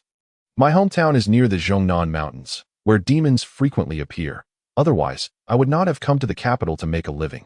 Listening to Wang Liuma, Su Lin grew intrigued and listened intently. I am not sure about the specifics of these demons, as I have never seen one. It's all hearsay. However, I've heard that they are beasts that have gained intelligence in the mountains, requiring human blood and flesh to sustain themselves, or else they revert back to their original forms. Let me chime in. Demons are not that simple, just as Wang Liuma was about to elaborate. A blacksmith named Zhang Dainid interjected. Su Lin paid no heed to who was speaking and continued to listen earnestly. I've heard that those harmed by demons will become demons themselves if their corpses are not consumed. Those creatures are even more terrifying. My uncle from the neighboring village encountered one. They can walk the streets looking like regular humans that in short. They are very dangerous, and anyone who comes close will be attacked. It is nearly impossible to defend oneself. Once bitten, without the proper talisman water for treatment, the victim will ultimately become a demon, wreaking havoc upon the world. Zhang Daniel's account grew increasingly eerie. His expression animated, causing those listening to feel rather uneasy. Su Lin wore a peculiar expression, thinking, isn't this just a description of a zombie? But then he reconsidered. Even if zombies were to appear in this world, it wouldn't be particularly strange. What is talisman water? Upon hearing the key term, Su Lin immediately inquired. Talisman water is the sacred water of the Demon Suppression Division that I've heard it is made by skilled individuals using celestial talismans, capable of dispelling evil spirits. The Demon Suppression Division, there is such an office in the capital. This was the first time Su Lin had heard of the Demon Suppression Division, and he was quite curious. Not expecting the Daqian dynasty to have a dedicated agency for dealing with demons, there is no Demon Suppression Division in the capital. Upon hearing Su Lin's question, Zhang Daniel and the others responded in unison. Oh, is the Demon Suppression Division not a government office? Su Lin asked, somewhat puzzled. What exactly is the Demon Suppression Division? Is it not akin to the Six Doors? However, since it is referred to as a division, it should be a government office, right? It is a government office, but the Demon Suppression Division is unlike other offices. It houses demons. How could such ominous entities possibly be allowed within the capital? Yes. Upon hearing Wang Liuma's explanation, the others chimed in agreement. Now Su Lin finally understood and promptly asked, if the Demon Suppression Division is not in the capital, then where is it? Outside the city, of course, but the exact location is unknown. After all, the Demon Suppression Division is rather sinister. Who would go there without cause? Through this conversation, Su Lin learned of the unique aspects of this world and felt a spark of curiosity about the Demon Suppression Division. It seems that the Taoists and monks in this world possess some ability to exorcise demons. As Su Lin pondered, he began to harbor certain speculations about the Demon Suppression Division, believing it to be comprised of individuals from beyond the ordinary realm. On this particular day, having completed the forging tasks assigned by the Iron Camp, as well as the forging tasks issued by the system, and coupled with the system rewards from the previous day, he found himself endowed with an impressive 120 years of cultivation. Additionally, he had acquired a foundational book on alchemy. Thus, he had mastered 4 essential professions for cultivators: weapon forging, alchemy, talisman crafting, and formation arrangement. However, as he had yet to utilize these skills, he had not delved deeply into them. Besides this, in the past couple of days, he had also visited the beast camp to observe Master Su crafting leather goods. With his foundational skills and weapon forging as a solid base, he quickly grasped the art of leatherworking, and his professional rank had now ascended to Master Blacksmith at the pinnacle level and Master Leatherworker. With a thorough understanding of the knowledge related to leatherworking, Su Lin decided against further observation. The Qiankuan bag was an item he had long wished to create, and with the requisite skills now at his disposal, he deemed it prudent to personally attempt it and test his leatherworking abilities. Master Su, could you arrange for an available workstation for me to give it a try? Upon hearing Su Lin's request, Master Su and those beside him were momentarily taken aback. They had not anticipated that this young man, who had merely observed for 2 days, would make such a request. Yet, seeing the earnestness on Su Lin's face, Master Su acquiesced, gesturing towards an unoccupied workstation and signaling for Su Lin to step forward. Thank you, Master Su, for your generosity. Su Lin offered a slight bow before making his way to the nearby workstation. There were several blueprints available, detailing the creation of various small leather items for practice. Upon examining these blueprints, Su Lin resolved to redraw the plans himself and create a Qiankuan bag. Can this kid truly manage it after only 2 days of learning? How could the master allow such a request? Does he think leatherworking is as simple as blacksmithing? A few of Master Su's disciples exchanged glances, their expressions filled with disdain as they observed Su Lin approach the workstation. After all, during their own training, they had to study for 3 full years before being permitted to work independently. Su Lin's demeanor undoubtedly incited their irritation, as they regarded him with scornful eyes. Unperturbed by their whispered criticisms, Su Lin was entirely engrossed in his thoughts, intent on crafting a prototype of the Qiankuan bag. After a moment of contemplation, he snapped back to reality and promptly picked up a charcoal pencil. Sketching on a blank sheet of paper, before long, He had drawn a blueprint for the Chincoan bag. After reviewing the details carefully, he rolled the blueprint up with great care and tucked it away in his clothing.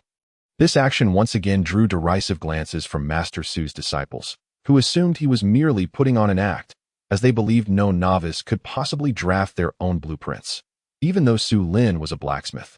The blueprints for blacksmithing and leatherworking were entirely different matters. Many foundational skills did not easily translate between the two crafts. Glancing at the selection of animal hides on the material table, Su Lin did not hesitate to choose a modest piece of rabbit hide. The rabbit hide was quite dry, with minimal moisture remaining, and its firm texture made it easy to preserve in crafting leather goods. It was necessary to first soften the hide with a special solution before proceeding to work with it. Placing the rabbit hide on the workstation, Su Lin retrieved a softening solution from a nearby shelf and began his work. Observing his rather crude technique and the lack of caution in his actions, Master Su could not help but twitch his lips in response. The onlookers regarded him with even greater disdain.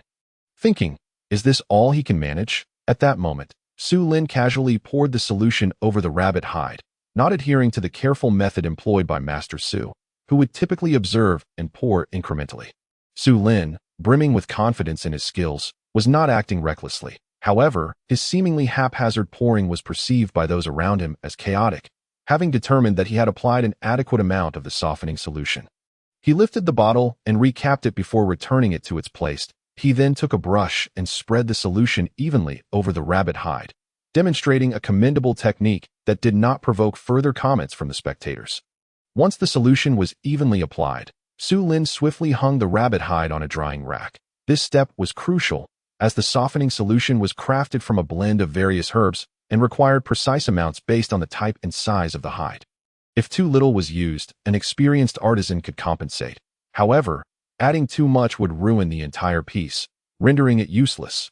Within the beast camp and throughout the vast Dacian dynasty, no leatherworker dared to take liberties with this step. Typically, a seasoned craftsman would handle this aspect of the process, never allowing apprentices to attempt it themselves. Despite the seemingly trivial size of the rabbit hide, its market value could reach up to 1,000 coins.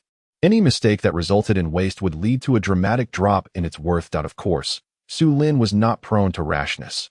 His confidence stemmed from his precision and the assistance of his true sight, which allowed him to gauge the exact amount of softening solution required. Ding! The system prompt resonated in Su Lin's mind, declaring that he had triggered a state of extreme focus, significantly enhancing the success rate of his crafting endeavors. He did not exhibit any emotional fluctuation at this notification, having previously experienced it during his forging tasks.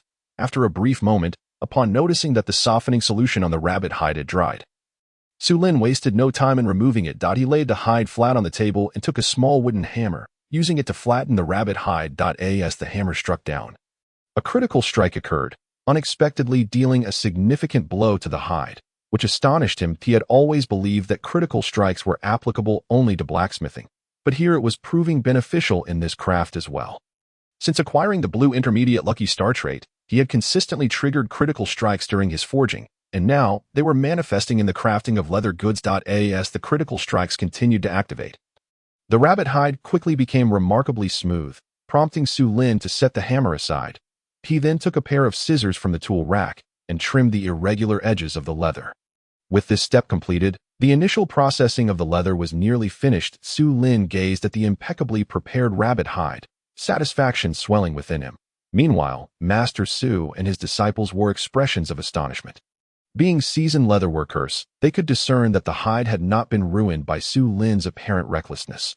On the contrary, it was exceptionally well prepared, a rare and high-quality material. Impressive. Wasn't this kid just haphazardly applying the softening solution? This hide is simply too perfect, one exclaimed. Indeed. Can it be true that he has only studied for 2 days? Another questioned. Skepticism etched on their face. I refuse to believe he has never learned leatherworking before. They murmured among themselves, casting sidelong glances at their master. Under the scrutiny of his disciples, Master Su felt a wave of doubt wash over him. He, too, was curious about Su Lin's background in leatherworking. The precision he demonstrated and the fluidity of his technique made him appear akin to a seasoned artisan. Master Su found himself lost in self-reflection, recalling their initial encounter when Su Lin had shown him such deference. Observing the current display of expertise, He began to wonder if Su Lin was merely pretending to be inexperienced, playing a clever ruse. This young man is peculiar, very peculiar indeed. If he has not previously engaged with leatherworking, then he must be a true genius. What Master Su thought remained unknown to Su Lin, who was entirely absorbed in the task of crafting leather goods, oblivious to the murmurs surrounding him. After preparing the leather, he sought to enhance its flexibility by mixing several agents in a basin to create a pliability solution. He submerged the rabbit hide in the mixture, lifting it repeatedly before hanging it back up to dry. During this interval, he did not idle. Instead, he cut cotton thread and twisted individual strands into thicker lines. Once he had prepared the twisted cotton threads, Su Lin resumed his examination of the rabbit hide.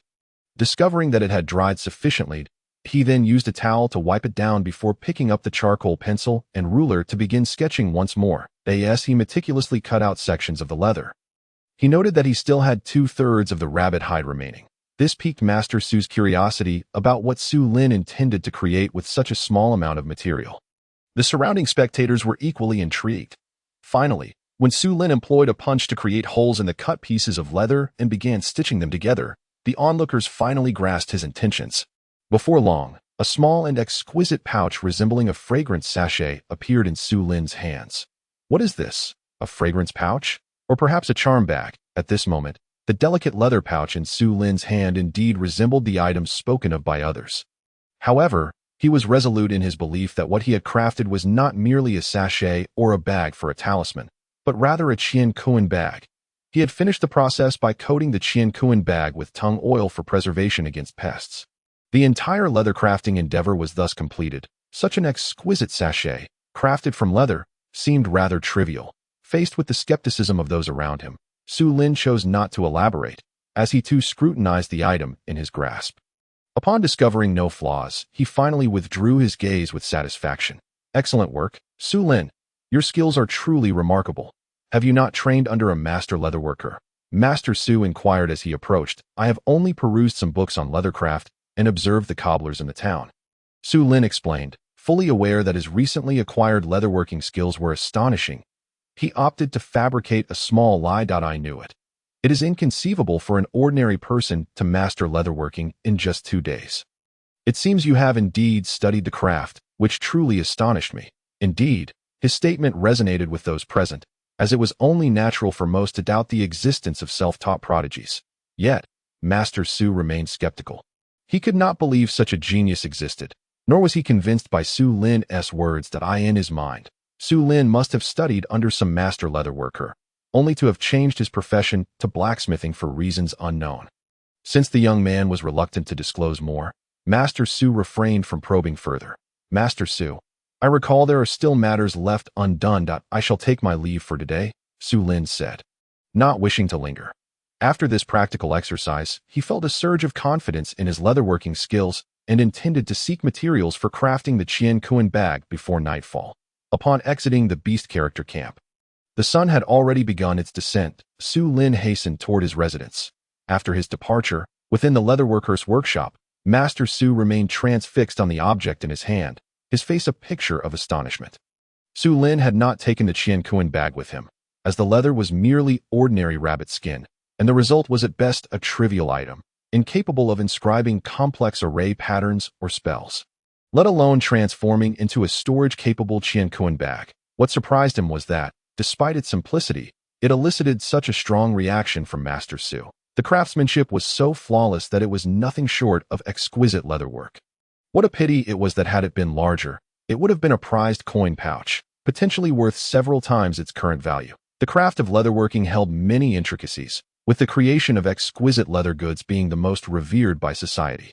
Wealthy families sought valuable items to showcase their affluence, and thus, the masterpieces produced by master leatherworkers became the favorites of such individuals, often commanding astronomical prices, with some fetching amounts equivalent to thousands of taels of gold.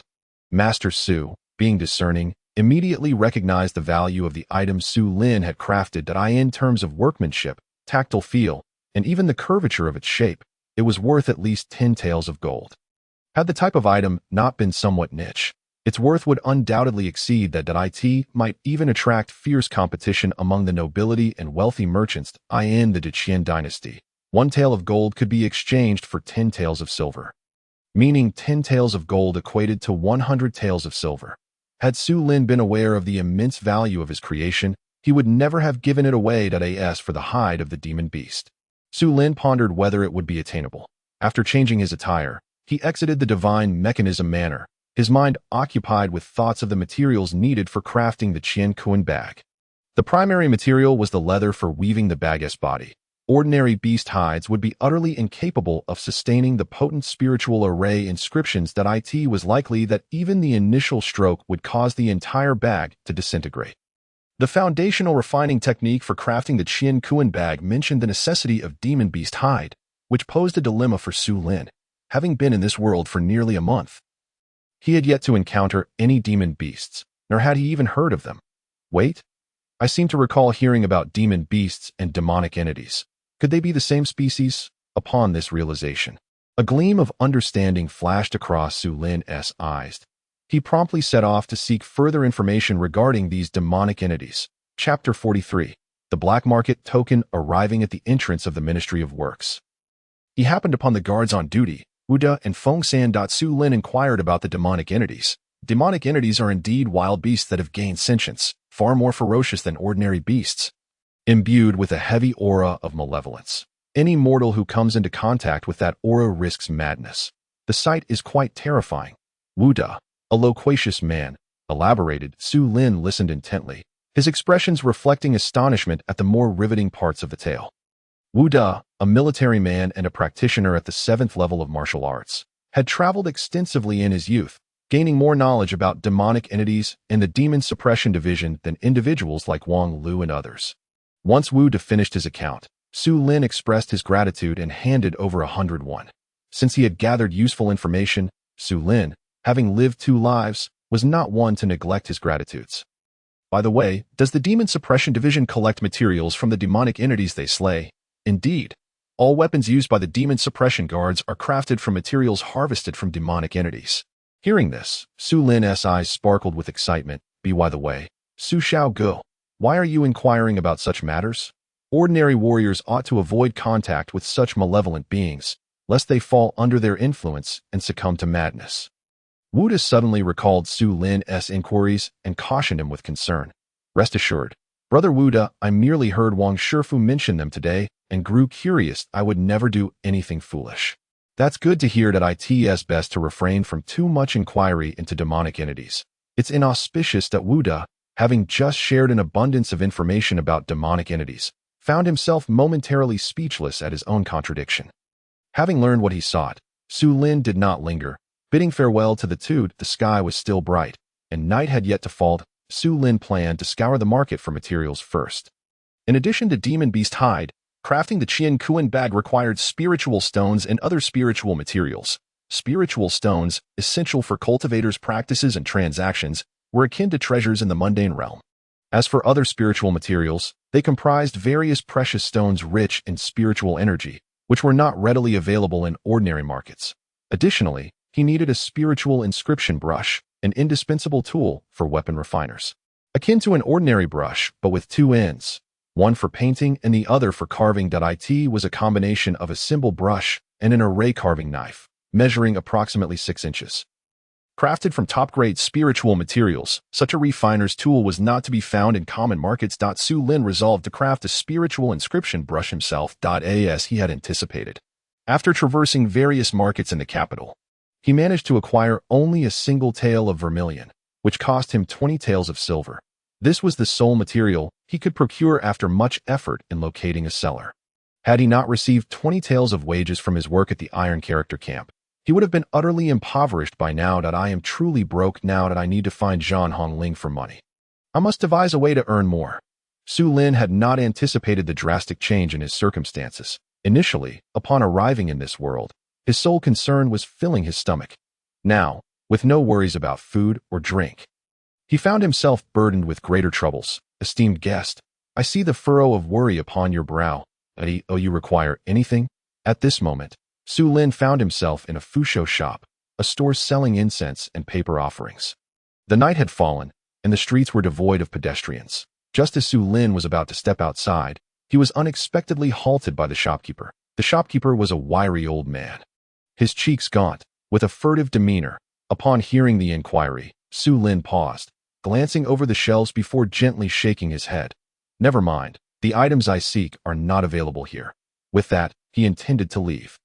Turning toward the door, indeed, they are not here, but that does not imply they are unavailable elsewhere. Just as Su Lin was about to step out, the shopkeeper's somewhat hoarse voice called out once more, causing him to retract his foot. Oh, where might that be? As Su Lin spoke, he turned back to face the old shopkeeper, immediately clasping his hands in respect. May I ask your esteemed name? Heh, I am simply an old man named Lin. With the given name of Sergio, you may call me shopkeeper Lin or Gio Shu. Upon hearing this, Su Lin pondered for a moment, sensing something deeper in the words. Su Lin pays his respects to Gio Shu.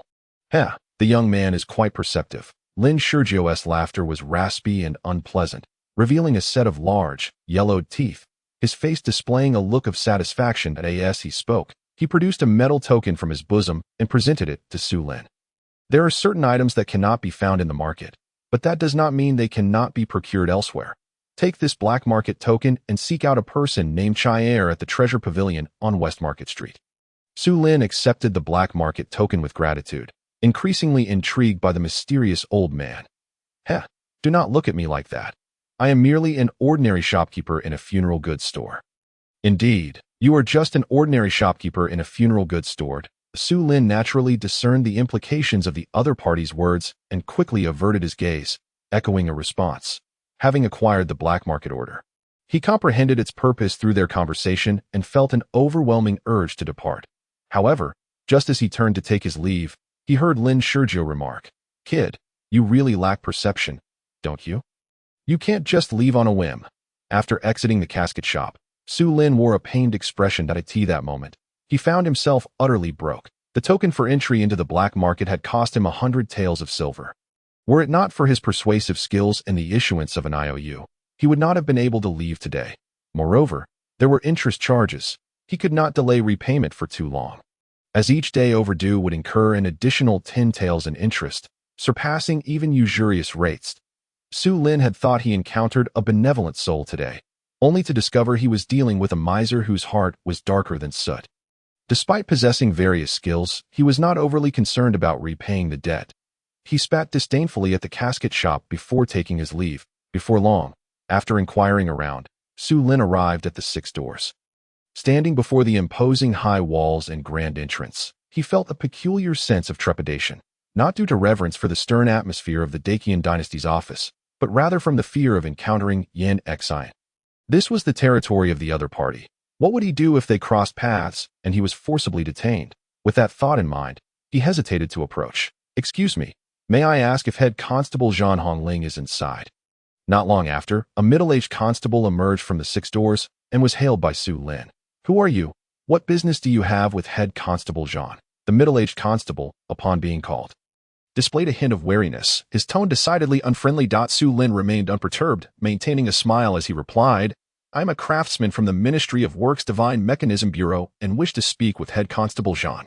Upon hearing Su Lin's affiliation with the Divine Mechanism Bureau, the middle-aged constable's demeanor transformed instantly, his expression softening. "My apologies, I did not recognize you as a craftsman from the Divine Mechanism Bureau."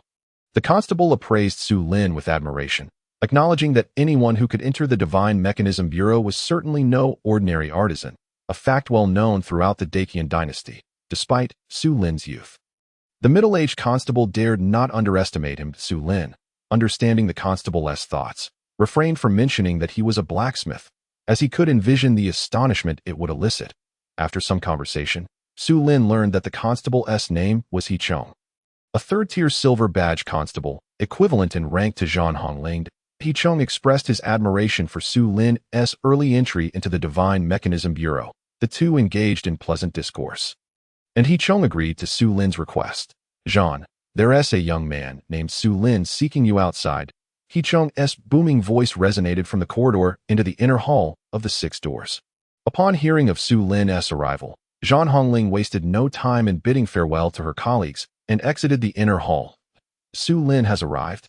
Where is he?" Not long after Zhang departed, the crowd heard a voice, now distant, now near, echoing within the hall. Soon after, a figure materialized before them.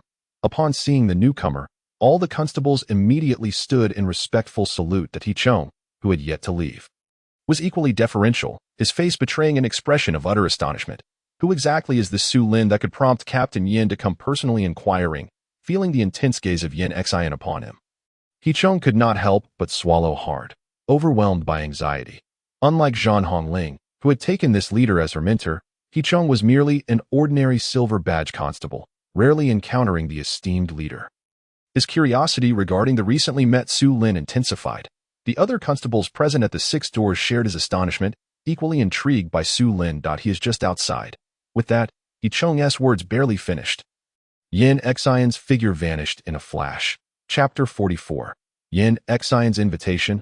Yellow talismans at the entrance of the 6 doors. Su Lin did not have to wait long before Zhan Hongling, exuding a striking presence.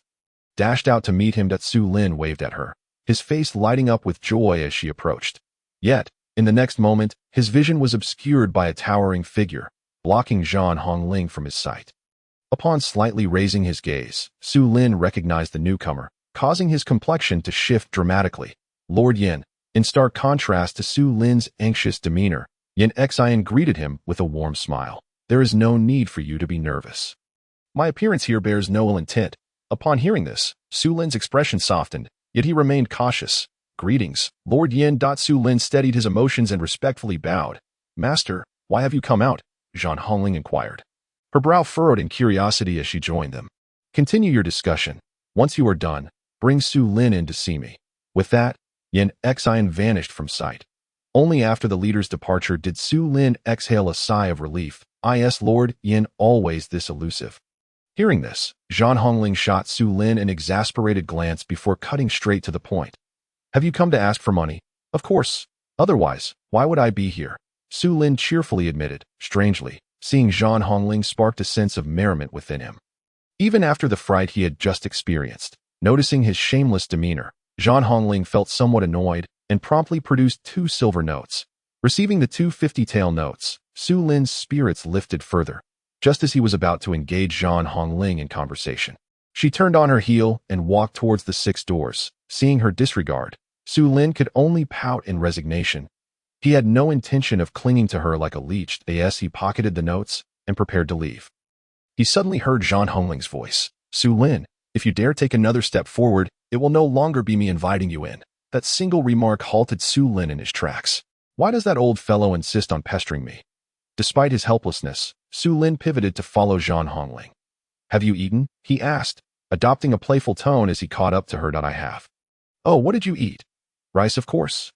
Oh, what did you have for lunch? Still rice. Zhan Hongling felt exasperated by Su Lin's aimless chatter, almost tempted to sew his mouth shut, realizing he was making a fool of himself. Su Lin grew awkward and silent, suddenly aware of his ineptitude in courting a woman's favor, having never experienced romance before. Upon entering the 6 doors, Su Lin was immediately enveloped by the unique, somber atmosphere of the law enforcement office, causing him to abandon all frivolity. Before long, under Zhan Hongling's guidance, Su Lin arrived at a secluded courtyard. This was a private courtyard, elegantly adorned with flora, rocks, and a pond. Standing in sharp contrast to the imposing facade of the 6 doors, resembling more of a scholarly gentleman's residence than a place for constables to conduct their duties, no sooner had they entered the courtyard than Yin Xian emerged from a 2-story building.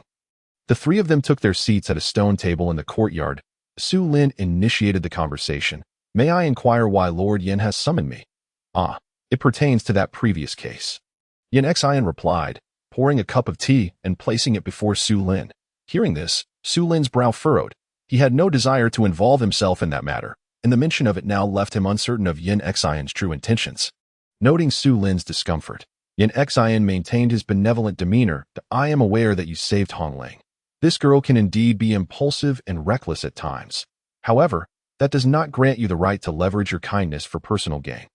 As he spoke, the warmth in Yin Xian's expression vanished, replaced by a glint of coldness in his eyes. Su Lin was taken aback by the sudden shift in attitude, a chill running down his spine.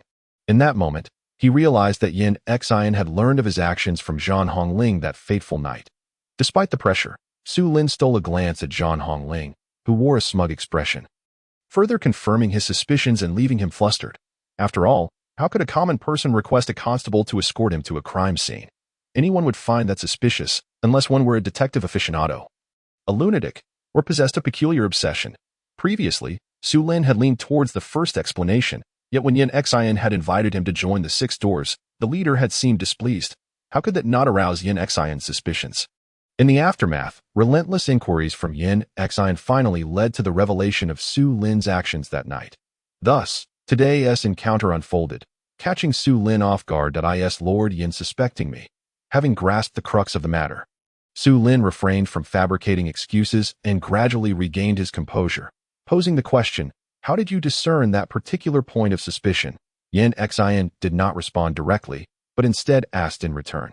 That wall, it has been preserved by the Six Doors, hasn't it? Su Lin pondered for a moment, and without answering the question, confidently stated, it is currently stored in the evidence chamber. Before long, Zhan Hongling, her face full of confusion, followed Su Lin to the evidence chamber of the Six Doors alongside her master. As the lock to the innermost evidence room was opened, the three entered. That a fragment of a shattered, dark wall came into view. The Six Doors had actually cut down the entire faade of Lingao studio and brought it here. Observing the wall, which bore the marks of his internal energy's vibrations, Su Lin's gaze sharpened. On it, there was a yellow talisman affixed, preserving a trace of the fire's spiritual energy to this day. Su Lin examined the incantation inscribed on the yellow talisman, cross-referencing it with the compendium of basic talisman techniques, only to find that none matched. This revelation took him by surprise, prompting him to exclaim, Lord Yin, this yellow talisman is the spirit locking talisman of the Demon Suppression Division. Spirit locking talisman? Upon hearing this, Su Lin was greatly astonished. The incantation inscribed on this talisman was vastly different from the spirit locking incantation in his mind, hence he had failed to recognize it. However, upon learning the name of the yellow talisman, he scrutinized it again and found certain similarities with the true spirit locking talisman. To call it similar would be an understatement. It was more accurately described as a simplified version. Yet, this spirit locking talisman was excessively simplified, and its spiritual energy was exceedingly weak. That Su Lin sensed that with just a flicker of his own spiritual energy, he could utterly disperse the energy of this talisman. Can talismans really be simplified? Now that is an intriguing method. The talismans I currently possess are impossible to create under conditions. Perhaps they can be simplified.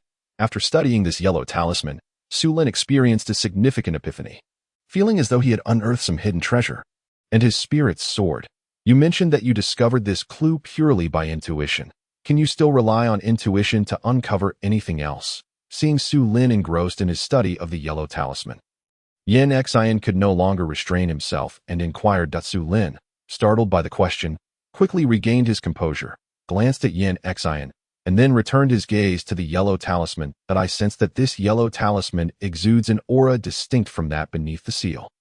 It is a rather peculiar energy, somewhat stronger than a martial artist's internal power, yet imbued with a gentle force. That it does not possess the same rawness as a martial artist's internal energy. After speaking, Su Lin turned to Yin Xian, his eyes reflecting a hint of skepticism, and asked, Lord Yin, as a martial arts master, you must have perceived something as well, correct? Is that so? I don't feel anything at all. Before Yin Xian could respond, Zhan Hongling suddenly interjected. You cannot perceive it because you have yet to step into the innate realm. Hearing his disciple's words, Yin Xian chuckled and offered an explanation. He then fixed his penetrating gaze upon Su Lin, noting, at such a young age, you've already reached the 8th level of the innate realm. Remarkable, what? The 8th level of the innate realm. Master, are you saying Su Lin? Upon hearing Yin Xian's words, Zhan Hongling's face was instantly filled with shock, and she looked at Su Lin with incredulity. She had always believed that while Su Lin was an innate martial artist, he was at most at the 1st level of the innate realm. She never anticipated that his cultivation would surpass her by a full 8 levels, leaving her utterly astounded. In her mind, only the most exceptional disciples from renowned sects could achieve such martial prowess at this age, and those individuals were indeed prodigies, celebrated figures in the martial world. After much contemplation, she could not think of any martial arts prodigy that Su Lin could be compared to. Su Lin was equally astonished. He had thought he concealed his cultivation well, only to realize that Yin Xian had seen through him. This piqued his curiosity about Yin Xian's martial arts prowess. In turn, Yin Xian regarded Su Lin with admiration, intrigued by this exceptional rising star in the martial world, who had emerged so suddenly that even the six doors could not uncover his background, rendering him quite mysterious. Haha, Lord Yin, you flatter me. It is merely luck. Su Lin responded with a forced smile, feeling somewhat uncomfortable under their scrutinizing gazes. Currently, his martial arts cultivation and the cultivation of the immortal path were integrated, with the 8th level of refining Qi corresponding to the 8th level of the innate realm. As for the origins of this cultivation level, he had no intention of elaborating. There is no need for such formality. As long as you have not engaged in any illegal activities within the great Qin dynasty, no one can lay a hand on you. Yin Xian chuckled. Upon hearing this, Su Lin's expression shifted slightly, and he immediately grasped the implications of Yin Xian's words, allowing him to relax. Are you truly an 8th level innate martial artist? At this moment, Zhan Hongling also regained her composure and asked tentatively. Indeed, now that his cultivation had been exposed, Su Lin saw no reason to conceal it further and responded casually. Upon hearing Su Lin's admission, Zhan Hongling's beautiful eyes widened in disbelief. Hongling, you must now dedicate yourself to martial arts. Do not spend all your time solely on investigating cases. Yin Xian seized the opportunity to lecture his disciple. He felt both proud and troubled by her workaholic tendencies. Zhan Hongling's innate talent was not poor. Had she not been so engrossed in her investigative duties, she would have likely advanced beyond the 9th level of martial arts and could have reached at least the 3rd level of the innate realm. Understood, Master. Zhan Hongling seemed genuinely impacted by Su Lin's revelation, this time not dismissing her master's lecture as she had in the past, but adopting a more receptive demeanor. Su Lin, wishing to avoid prolonging this topic, turned his attention back to the yellow talisman. What is this talisman made of? It must have cost quite a bit, right? With his true sight, Su Lin could easily discern the materials used to craft this talisman.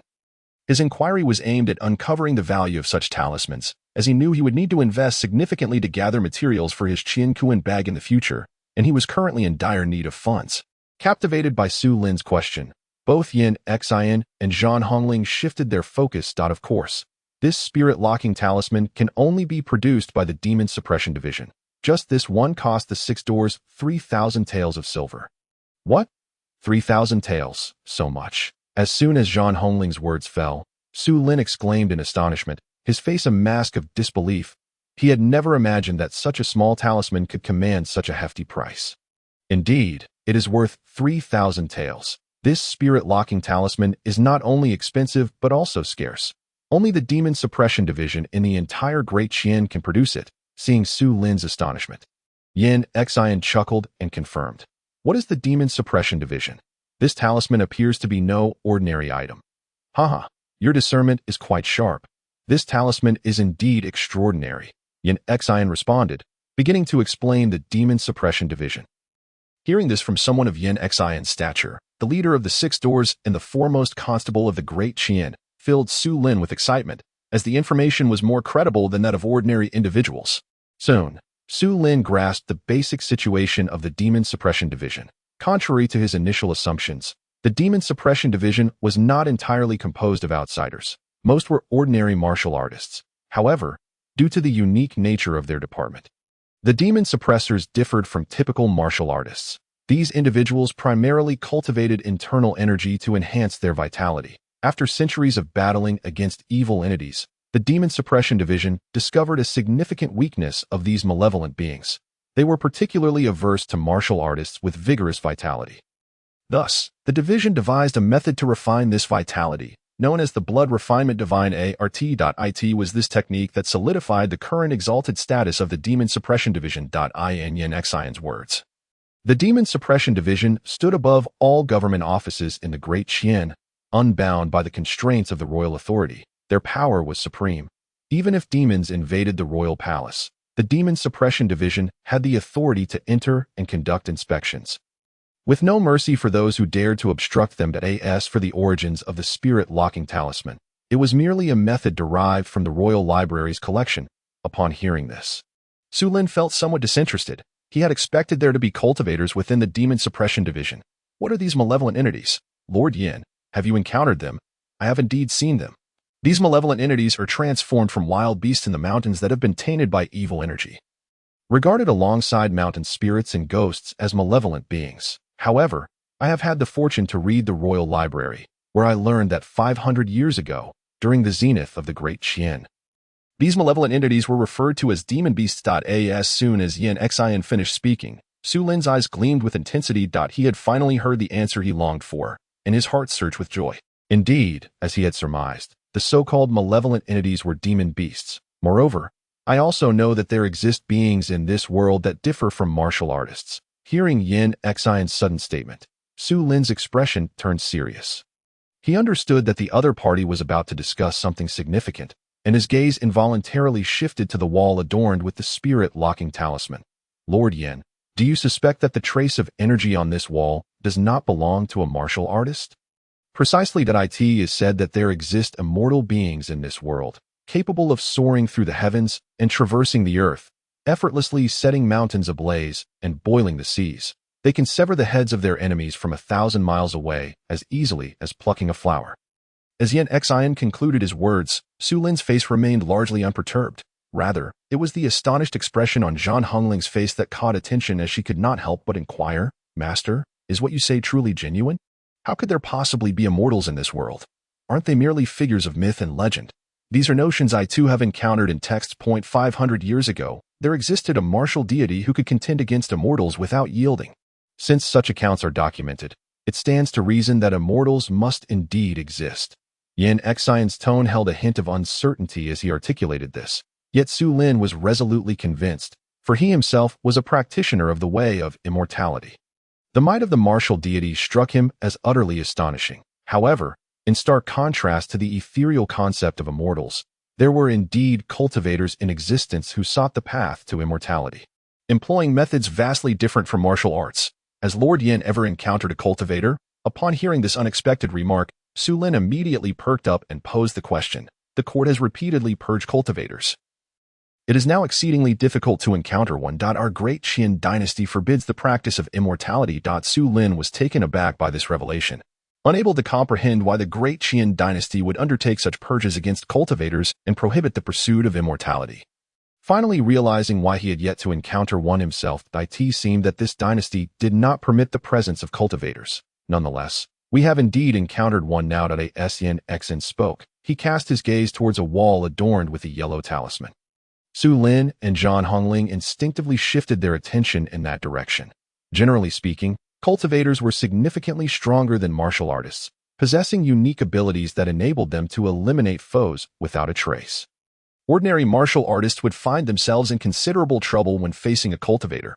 Consequently, until the identities and backgrounds of the parties involved were thoroughly investigated, this case would remain sealed here. Yin Xian directed this statement towards Zhan Hongling, and Su Lin could discern its intent. After hearing these words, the anger in Zhan Hongling's eyes had noticeably diminished. Has Lord Yin uncovered anything? Su Lin inquired. According to my investigations at the Six Doors, Lingbao Pavilion had acquired a treasure before it was incinerated, allegedly intended for auction at the Great Qian Merchants Association. This may be related to that treasure. Upon hearing the mention of a treasure, Su Lin immediately recalled the black wooden box he had glimpsed through the eye of true insight. Has the Six Doors determined what it is? The specifics are unclear, but it is known to be a crystal stone. It is said to have been unearthed from Qilin Mountain. Why Six Doors have dispatched personnel to Yuzhou for investigation. Crystal stone? Su Lin's interest was piqued upon grasping the significance of Yin Xian's words. In his mind, the description of spiritual stones resembled that of crystals infused with spiritual energy. Perhaps it was indeed a spiritual stone. Otherwise, how could an ordinary treasure provoke such lethal actions from a cultivator? With such speculation, Su Lin's thoughts began to wander, prompting him to query, what sort of place is Qilin Mountain?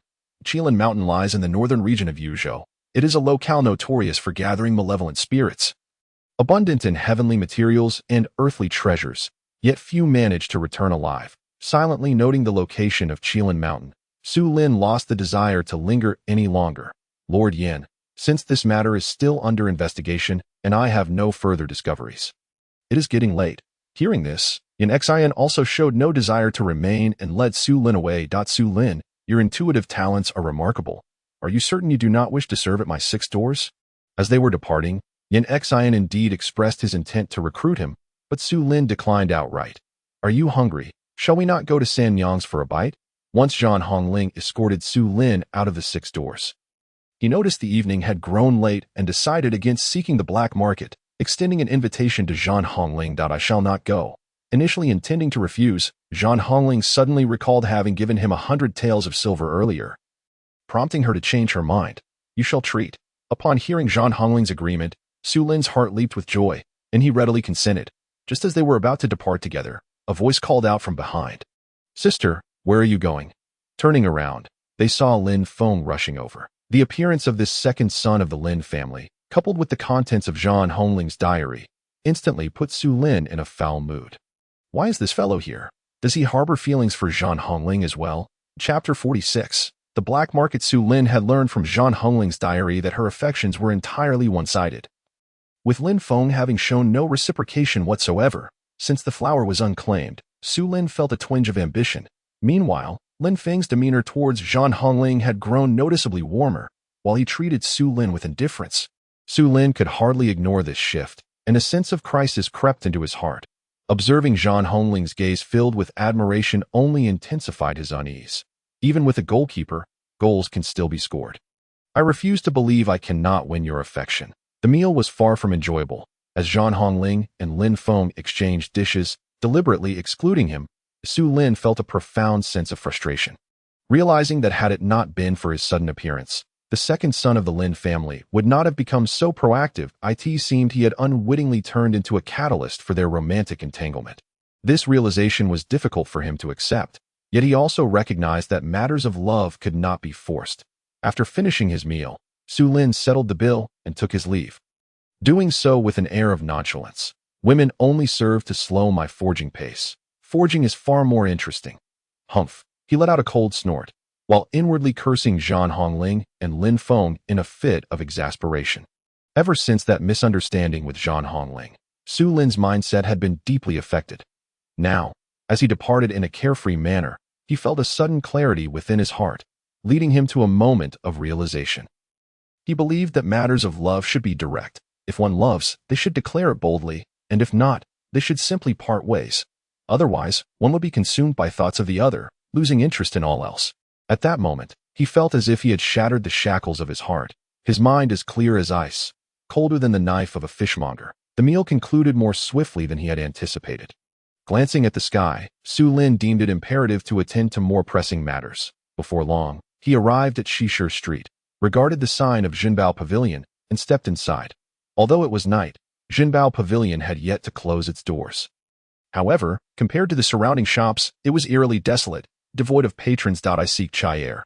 Upon entering the shop, he found only a shopkeeper behind the counter, diligently counting on an abacus. Upon hearing Su Lin's request, the shopkeeper promptly looked up and replied, "Esteemed guest, please proceed to the private room on the 2nd floor." Following his words, Su Lin ascended the stairs and shortly entered a semi-open private room. Inside, he encountered a middle-aged man with a face full of flesh, clad in a luxurious silk robe that seemed incongruous with his appearance. "Are you Chai Air?" "Indeed, I am." "Who might you be?" Chai Air's tone was exceedingly cold. Su Lin wasted no time and directly produced the black market token. Upon seeing it, Chai Air's previously intimidating demeanor transformed into a smile that was more pitiable than a frown. Is Uncle Gio the one who sent you? Correct. Do you understand the rules for entering the black market? Su Lin shook his head. There's a carriage in the backyard downstairs. The fare is 10 taels per trip. Moments later, Su Lin boarded a carriage entirely shrouded in black cloth.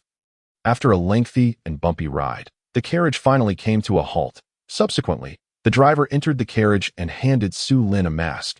"Take this mask with you when entering the black market. It is best not to reveal your identity. After the transaction, you may leave on your own." Hearing the driver's words, Su Lin could not help but mutter inwardly, "If I can leave on my own. Why all this mystery? Is it just to squeeze an extra 10 taels out of me?" Nevertheless, he held no major grievances about this minor loss, especially since he was given a mask, as long as he remembered the way out. He could return on his own in the future. Wearing the mask, Su Lin alighted from the carriage and found himself in a desolate wilderness, enveloped in darkness. Before him lay the entrance of a cave, marked by 2 blazing torches and guarded by a figure clad in black, wearing a mask depicting a ghastly visage. Su Lin presented the black market token, and the black-clad figure immediately stepped aside, offering no resistance, nor did they collect any fees. This brought Su Lin some relief. He had just acquired 100 taels, and now less than 90 remained. He was uncertain how much material he could purchase with this sum, or whether the black market contained the items he sought. The interior of the cave was not entirely dark, as torches illuminated the path at intervals. Upon exiting the cave, he was greeted by a breathtaking sight. A hidden paradise surrounded by towering cliffs. Bustling with shops, the atmosphere was vibrant, with both sellers and buyers donning masks, and the air was filled with the sounds of haggling and calls for attention, indistinguishable from an ordinary marketplace. Come and see. A once-in-a-century thousand-year ginseng. Only 100 taels. Ancient relics unearthed the day before yesterday. Limited quantity. Buy quickly. Listening to the calls of vendors ringing in his ears and observing the myriad of stalls brimming with goods around him, Su Lin felt an overwhelming sense of novelty. As he strolled along, he discovered that this black market was indeed extraordinary, teeming with numerous contraband items prohibited by the court, as well as rare treasures of significant value. To his astonishment, there were even vendors peddling large wild beasts such as lions and tigers, creating an atmosphere reminiscent of a circus. What surprised him further was the presence of slaves for sale. He could discern that these captives were refugees, each appearing gaunt and emaciated, as if they had not eaten for several days. As someone who had recently emerged from a refugee camp, it was impossible for him to remain unmoved by the sight. Yet, confronted with such despair, he could only assume the role of a mere spectator, unable to extend a helping hand. There were simply too many refugees in the world for him to sympathize with them all. Come and take a look. I have a pair of tiger teeth here, taken from a tiger demon. The price is only 2,000 taels of silver. After wandering for a short while, Su Lin overheard a vendor shouting about tiger teeth. The mention of them being taken from a tiger demon piqued his interest. He had not anticipated that the black market would indeed have materials from demon beasts for sale. He hurriedly approached, activating his eye of true insight to scrutinize the large teeth held by the vendor. As information about the material flooded his mind, Su Lin felt a twinge of disappointment and couldn't help but murmur to himself, as expected of a black market. There are indeed many counterfeit goods. These were not the teeth of a tiger demon at all. They were merely fakes crafted from ordinary ivory. However, they bore a trace of a brutal and malevolent aura, which intrigued him slightly. This is demonic energy. Recognizing the presence of true demonic energy, Su Lin's disappointment dissipated entirely. He thought to himself, since the vendor could use demonic energy to create fakes, there must surely be genuine items among the wares at this stall. With this in mind, he immediately began to scan the vendor's offerings. What can I get for you, esteemed guest? I have plenty of materials from demon beasts. The vendor, clad entirely in black and wearing a mask that obscured his features, spoke in a rough voice that suggested he was a middle-aged man. Upon hearing the question, Su Lin raised his head. He had already surveyed the goods on display and noted that there were indeed a few authentic materials from demon beasts among them. Where did you acquire these materials? Do you have any beast skins for sale? The vendor chose to ignore Su Lin's initial inquiry, promptly picking up a blood-stained hide and exclaiming, "Esteemed guest, take a look at this. It's prime tiger demon skin, and these tiger teeth were pulled from this very beast." At this, Su Lin couldn't help but smirk, finding the vendor's claims rather amusing. While the tiger skin was indeed genuine, it was far from being tiger demon skin. "I shall take my leave," he said, unwilling to waste any more time, and turned to walk away. "Wait, please don't go. I'm the only one here selling materials from demon beasts. You won't find them elsewhere." The vendor's urgent plea caused Su Lin to pause in his tracks. This was an unexpected development. "Do you have anything genuine?" "I have no interest in such common items," Su Lin returned without a hint of politeness. Taken aback at first, the vendor's eyes flickered with an unusual glint. "How did you discern that?" "By merely using my eyes that I require a true demon beast skin, and it must be of good quality," Su Lin replied candidly, expressing his needs. Upon hearing this, the vendor no longer harbored any condescending thoughts. He scrutinized Su Lin from head to toe for a long moment, remaining silent. "I cannot procure it at the moment. If you're not in a hurry, you could wait a few days. I will notify you if I manage to acquire it." After a brief pause, the vendor withdrew his gaze and offered this response. You know where I might obtain materials from demon beasts? Or perhaps where demon beasts are known to appear?" Su Lin was quite anxious. Having recently mastered the method for creating a chinkoan bag, he was eager to begin and was unwilling to wait. Upon hearing his inquiry, the vendor appeared momentarily stunned before replying. "If you're so eager, That's a difficult request. The only place to obtain materials from demon beasts is the demon subduing division. The demon subduing division? Su Lin began to speak, but the vendor interrupted him with a wave of his hand. Please do not speculate about others' identities here as a newcomer. I hope you can understand that Su Lin clasped his hands in acknowledgement, aware of the local customs, and recognizing that his previous comment was indeed inappropriate. How about this? Since you're so urgent, leave a deposit of 500 taels, and we can sign a black market contract. You can come to collect your goods at this time tomorrow. 500 taels? I cannot produce that amount now, no. Then how much can you offer? 80 taels. At this. The vendor was immediately incensed. 80 taels? With that little money, how do you expect to buy any demon beast skins? Are you here to waste my time? I admit I don't have much money on me right now, but rest assured, should you help me acquire a demon beast skin, I will not shortchange you. Su Lin had already seen many valuable items that he could craft himself and was not at all concerned about the payment issue. Absolutely not. You must understand, that money is not for me. Upon hearing the vendor's words, Su Lin felt a pang of disappointment, realizing that his urgency for funds had intensified. If you cannot produce the 500 taels, you may have to wait 10 days to half a month. Or perhaps even longer. Alternatively, if you believe you can handle the demon beasts, a trip to Evil Wind Mountain could also suffice. Evil Wind Mountain. Where is that? Chapter 47. Drawing talismans. The black market certainly lived up to its reputation. Obtaining such information cost Su Lin 5 taels of silver. Evil Wind Mountain is located near the northern outskirts of Luoxian City, approximately 100 miles away. If one were to ride a horse, it would take about an hour to reach. It is said that Evil Wind Mountain is an ordinary mountain close to a village, inhabited only by common wild beasts, devoid of any demon beasts. The demon beasts have migrated from elsewhere, claiming the mountain as their territory, and have caused considerable harm to the villagers, driving them all away. Within the mountain lies a temple known as Fufeng Temple, where the small Taoist priests met a tragic end, with the demon beasts taking refuge inside. After sharing this information, the vendor discreetly provided Su Lin with an important piece of news. The demon beasts were exceedingly difficult to deal with, and many experts sent by the demon subduing division had failed to subdue them. As a result, Evil Wind Mountain has been completely sealed off by the demon subduing division, making it quite troublesome for ordinary people to enter. With this knowledge, Su Lin felt that the 5 taels spent were not in vain. After departing from the vendor's stall, he continued to wander through the black market. Before long, he stumbled upon another intriguing find. There was someone selling talismans. The vendor wore a mask but was adorned in a flowing Taoist robe, presenting the appearance of a Taoist priest. Su Lin surveyed the array of talismans on display, and indeed, more than half of them were counterfeit, mere scribbles lacking any real power. Yet, a few yellow talismans exhibited faint magical fluctuations. Esteemed guest, have you fallen victim to malevolent spirits? I have all kinds of spiritual talismans. Just one will ensure that any demons or monsters are vanquished. Before Su Lin could inquire about the prices, the vendor eagerly interjected, lifting a talisman placed within an exquisite jade box. This talisman was long and large, made of sturdy black paper, with incantations rendered in dark red ink. Su Lin had previously noticed this particular talisman. It was nothing more than a scribbled counterfeit, incapable of even repelling evil spirits, let alone vanquishing demons.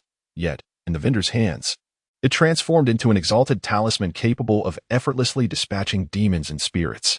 He even exaggerated that this talisman was made from special materials, not a one-time use, and could enhance the feng shui of any home, turning it into a treasure trove of positive energy. In short, he spun an elaborate tale of its numerous benefits, which left Su Lin quite amused. Had he not seen a few genuine items at the vendor's stall, he might have labeled him a charlatan. How much? In light of our fateful meeting, this supreme Sanqing talisman for warding off evil and protecting your home is yours for just 500 taels. When the vendor proclaimed the name of this talisman, Su Lin was momentarily taken aback, left speechless by the barrage of extravagant claims. Upon hearing the price, he quickly regained his composure and coldly retorted, "Could you repeat the name of this talisman?" This single question rendered the vendor utterly speechless. Su Lin had indeed seen through him. The vendor had been rambling on, and the plethora of names he had conjured was so convoluted that he could not even remember them himself. Enough. Do not try to deceive me with such nonsense. What about this talisman and this one? What are their values? Su Lin inquired, gesturing towards several yellow talismans on display as he sought their prices. Seeing this, the vendor was taken aback, realizing he had encountered someone knowledgeable and dared not continue with his previous sales tactics. Setting down the jade box, he bowed slightly to Su Lin and said, "Ah, I must confess, I've embarrassed myself today. In response, Su Lin waved his hand dismissively, not particularly bothered, and instead found the encounter amusing, akin to witnessing a comedic performance, which brought him a measure of joy. This spirit-locking talisman is worth 5,000 taels. This one. The vendor had yet to finish his introduction when Su Lin promptly interrupted. The spirit-locking talisman is valued at 5,000 taels? Isn't it 3,000 taels? Haha.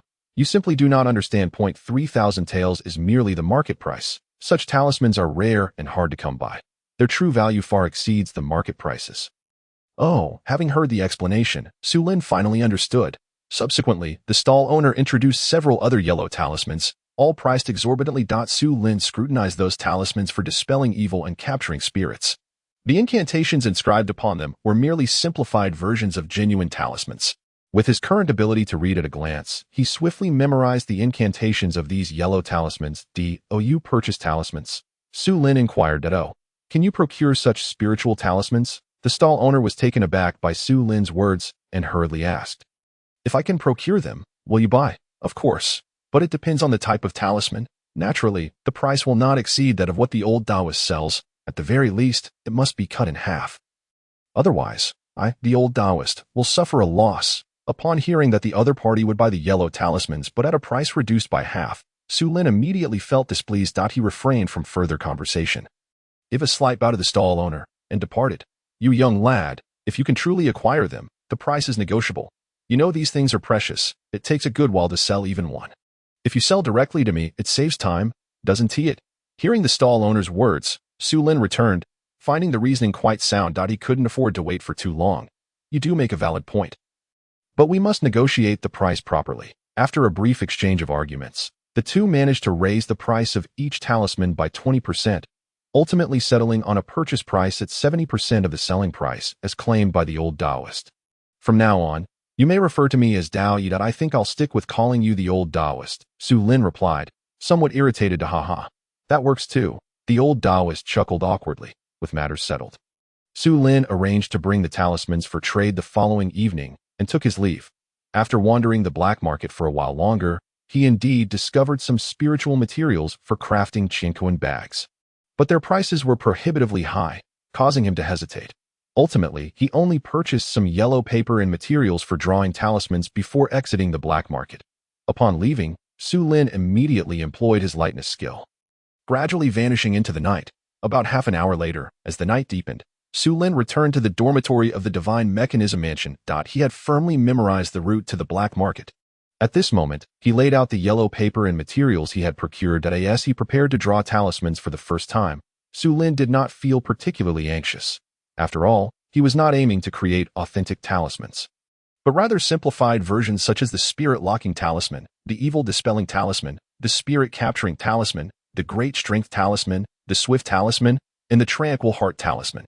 The incantations for these 6 talismans were already etched in his mind, and he was well aware of the materials required for their creation. He first took out the vermilion powder, sprinkled a bit into an inkstone, then added rooster blood and black dog blood, followed by a splash of ink and clear water, mixing them thoroughly. The ink for sketching the talismans was thus prepared.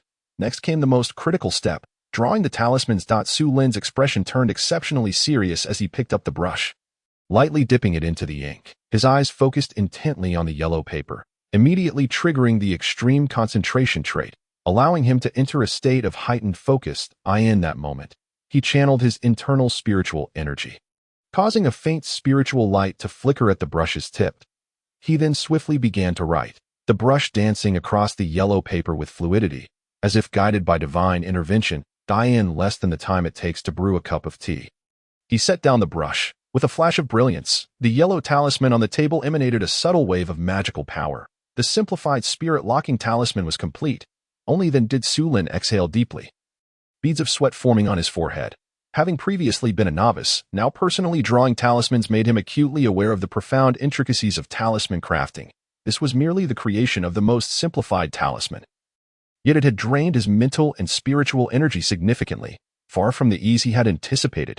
Fortunately, achieving success on his first attempt bolstered his confidence immensely. The remaining 5 talismans were completed in short order. Gazing at the 6 finished yellow talismans, Su Lin's eyes sparkled with excitement. thinking to himself that these were indeed a fortune in silver. In the dead of night, within a loft at the Ministry of War's arsenal, Du Hansheng wore a troubled expression. Ever since Wang Feng and his nephew had either been imprisoned or gone missing, he had been in a state of unease, unable to comprehend how matters had devolved to this point. These two individuals were involved in clandestine schemes with him, and their continued absence, particularly Wang Feng's, made him exceedingly anxious. He had visited Wang Long in the criminal ministry's prison earlier that day, where Wang Long had exhibited considerable distress, pleading for him to find a way to secure his release. However, with Wang Feng still unaccounted for, Du Hansheng began to suspect that Su Lin might have had a hand in Wang Feng's disappearance. Could that brat already be aware? Never mind. Even if he knows, so what? Wang Long cannot be allowed to remain. With that thought, a glimmer of murderous intent sparked in Du Hansheng's eyes. Chapter 48. Lawsuit. False accusation. Unbeknownst to Su Lin, Wang Feng's disappearance had caused great unrest for someone. He was also unaware that the actions taken against him were instigated by others from behind the scenes. Had he known, he would not have let the matter rest so easily. After securing the 6 talismans, Su Lin glanced at his character panel. Host, Su Lin Realm. Immortal Path. 8th level of Qi Refinement Power. 120 years mystical points. 0 mystical abilities. Eye of True Insight. Able to discern the essence of all things in the world and perceive traces of their past. Internal skills. Breathing techniques, minor completion. External skills. Killing formation fist, great perfection. 100 battles sword technique, great perfection. 100 battles spear technique, uninitiated. Equestrian archery, uninitiated. Flying knife technique, beginning movement technique. Earth-shattering step, great perfection. Gale grass step, great perfection. True fire. Primordial true fire. Can evolve. Profession. Weaponsmith professional realm. Master blacksmith peak. Master leatherworker professional skills. Basic weapon forging. Basic talisman crafting. Basic formation techniques. Basic alchemy traits. White. Heartfelt forging. Beginner's lucky star. Reading 10 lines at a glance. Martial arts prodigy. Copper skin iron bones. Skill through practice blue. 7 apertures ling long. Extreme concentration. Intermediate lucky star. Looking at his 120 years of power, Su Lin did not hesitate to allocate it all to the breathing techniques. With a flash, in the next moment, he felt a surge of spiritual energy coursing through his body as the technique activated autonomously, circulating the energy and causing his limbs and bones to crackle. Break through for me, Su Lin roared inwardly. This time, he aimed to advance his cultivation realm to the next level, the foundation establishment realm. Given his current weak strength, he felt exposed and vulnerable, always sensing that he could be easily seen through. He believed he must first elevate his cultivation to a level where he could not be disowned. However, despite using 120 years of power, he did not succeed in breaking through to the foundation establishment stage, and the realm of the breathing techniques remained unchanged, still at minor completion. As if foul odor filled the room, Su Lin's cultivation reached the 10th level of Qi refinement, which caught him off guard. He had not expected to surpass the limit of Qi refinement cultivation. Of course, he was not overly astonished.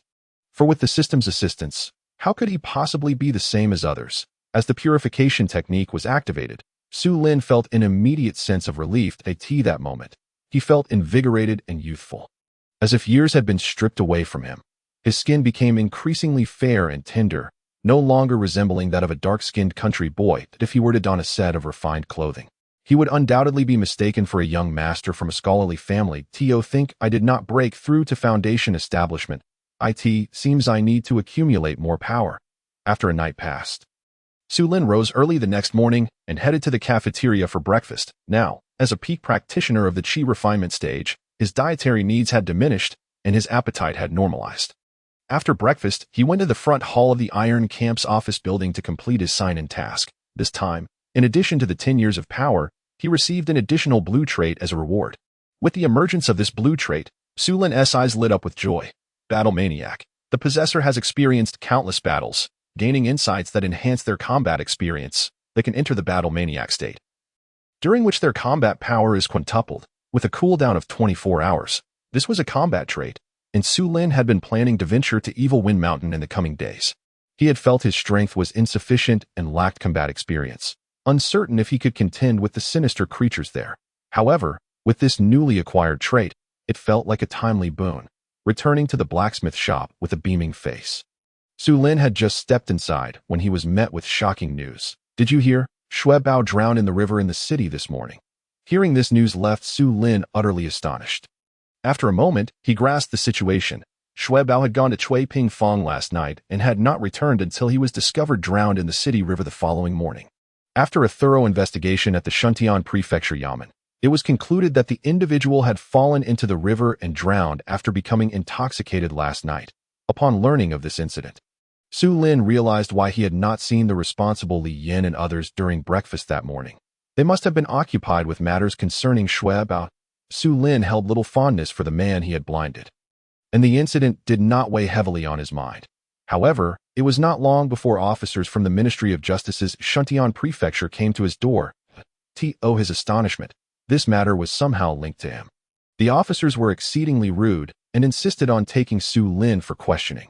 Had it not been for the arrival of Zhang Zhubo, Su Lin would have already found himself shackled. Though I am responsible for blinding Shui Bao, his drowning in the river is not my doing, Su Lin resolutely declared. Naturally, he would not accompany these officers. If he were to enter the interrogation room at the Yamen, many matters would be beyond his control. I firmly believe Su Lin would never commit such an act. If you must take him away, I shall accompany you, Zhang Zhubo interjected, his displeasure evident.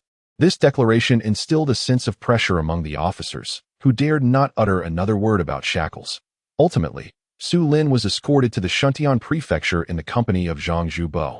The Shuntian Prefecture, as a governmental office in the capital, handled various lawsuits and maintained public order within the city. Upon hearing that Zhang Zhubo had arrived, the prefect Lin Jiqiu personally came to greet them. The previously intimidating atmosphere of coercive interrogation dissipated with a mere wave of his hand. Why, Lord Lin, what is the meaning of this? Why have you summoned my esteemed junior? Zhang Zhubo inquired, clearly stating his position. Upon hearing this, Prefect Lin felt a sense of foreboding. He had not anticipated that a seemingly random arrest would escalate to such significant repercussions. Lord Zhang, please remain calm. This morning, we received a report regarding a corpse discovered in the river. The identity of the deceased has been confirmed as a mid-level craftsman from the Divine Machine Bureau, along with the cause of death. However, subsequent eyewitness accounts suggested that they saw someone push the deceased into the river last night. Based on the eyewitness descriptions, we suspect this young man may be the perpetrator. After finishing his explanation, Prefect Lin observed the furrowed brows of both Zhang Zhubo and Su Lin. An eyewitness claims to have seen me push Shui Bao into the water. Who is this individual? Su Lin inquired, his voice icy with barely suppressed anger. Prefect Lin, being a high-ranking official, could hardly tolerate being addressed so disrespectfully by a youth, and his displeasure was evident. I asked this eyewitness present at the Shuntian Prefecture. Can they be brought here for a confrontation? Zhang Zhubo, sensing Su Lin's recklessness, quickly intervened. Bring that person here to the Yamen. Prefect Lin did not retaliate against Su Lin's impudence and ordered his subordinates to fetch the eyewitness. Before long, a scruffy young servant was brought in by the officers. Upon seeing him, Su Lin and Zhang Zhubo exchanged puzzled glances, as neither had encountered this individual before. I have seen Lord Prefect, the young man exclaimed, immediately bowing and knocking his head to the ground in reverence. Rise, now tell me, where were you last night when you witnessed the suspect, and what did they look like? Prefect Lin, clearly looking down upon the young man, waved his hand dismissively, beckoning him to stand. Once the young man rose, he furtively glanced at Su Lin and Zhang Zhubo. Su Lin sensed the lingering gaze upon him before the servant knelt once more and pointed at Su Lin, exclaiming loudly, My lord, it is this man. I saw him last night. I am certain of it. It was he who pushed that person into the river, causing him to drown. At this revelation, the expressions of the three men in the room shifted dramatically. Su Lin and Zhang Zhubo were filled with indignation, never expecting this young servant to audaciously make such unfounded accusations upon entering. Meanwhile, Prefect Lin's anger was directed towards Su Lin, as if he were scrutinizing a criminal. Realizing the gravity of the situation, Su Lin thought to himself, surely, this prefect cannot be so foolish as to believe such nonsense. Are you certain you saw correctly? You did not mistake him for someone else? Do you understand the consequences of false accusations? Prefect Lin turned his gaze towards the servant, his presence exuding an overwhelming pressure. The young man's face paled, fear evident in his demeanor. Yet he gritted his teeth and persisted in his accusation against Su Lin. This man is named Zhang San, a notorious scoundrel known for his gambling habits and considerable debts. The only reason he has come to testify against Su Lin is that he was coerced by someone else. Should he refuse, the consequences would be dire, Prefect Lin articulated. Upon hearing Zhang San's identification, Prefect Lin finally turned his attention to Su Lin. What do you have to say for yourself? My lord, this man is lying. I did not see Shuebao last night, nor was I near the river. Su Lin retorted. Humph. What evidence do you have to support your claims? Where were you last night? Who can vouch for your whereabouts? Prefect Lin coldly questioned this moment. Zhang Zhubo's brows furrowed in displeasure. As the tone of the interrogation resembled that of questioning a criminal, he then shifted his gaze to Su Lin, who offered a reassuring glance in return, maintaining his composure in the face of the prefect's aggressive demeanor. Last night, I was at the 6 Doors, invited by Lord Yin Xin for a cup of tea. Su Lin replied nonchalantly. This statement caused a stir among those present. What? The leader of the 6 Doors, Lord Yin, invited you for tea? Prefect Lin's expression transformed to one of disbelief, his tone laden with skepticism. Meanwhile, Zhang Zhubo's face revealed concern as he inquired, Lord Lin, did that old fellow not give you any trouble? Upon hearing Zhang Zhubo's words, Prefect Lin's expression morphed into one of shock as he scrutinized Su Lin, his mind racing with uncertainty. Who exactly is this young man? What could have prompted Lord Yin to take an interest in him? Perhaps I have acted too hastily today. Rest assured, Lord Zhang, I merely encountered Lord Yin outside the 6 Doors and was invited in for a brief chat. Su Lin explained to Zhang Zhubo, alleviating his worries. Meanwhile, Zhang San, who had been eavesdropping on their conversation, trembled in fear upon realizing the significance of the young man he had been instructed to target. How could a mere ruffian like him contend with someone who had garnered the attention of the leader of the 6 Doors? But now, with no way out, he steeled himself and resolved to stand by his accusation. When did this occur? Su Lin pressed, seizing the opportunity to clarify the matter. I entered the 6 Doors around the hour of the rooster and left approximately half an hour later, Su Lin stated. May I ask, my lord, if the time of Shuebao's death has been established, can I clear my name? The coroner has confirmed that the time of death was around the hour of the pig last night.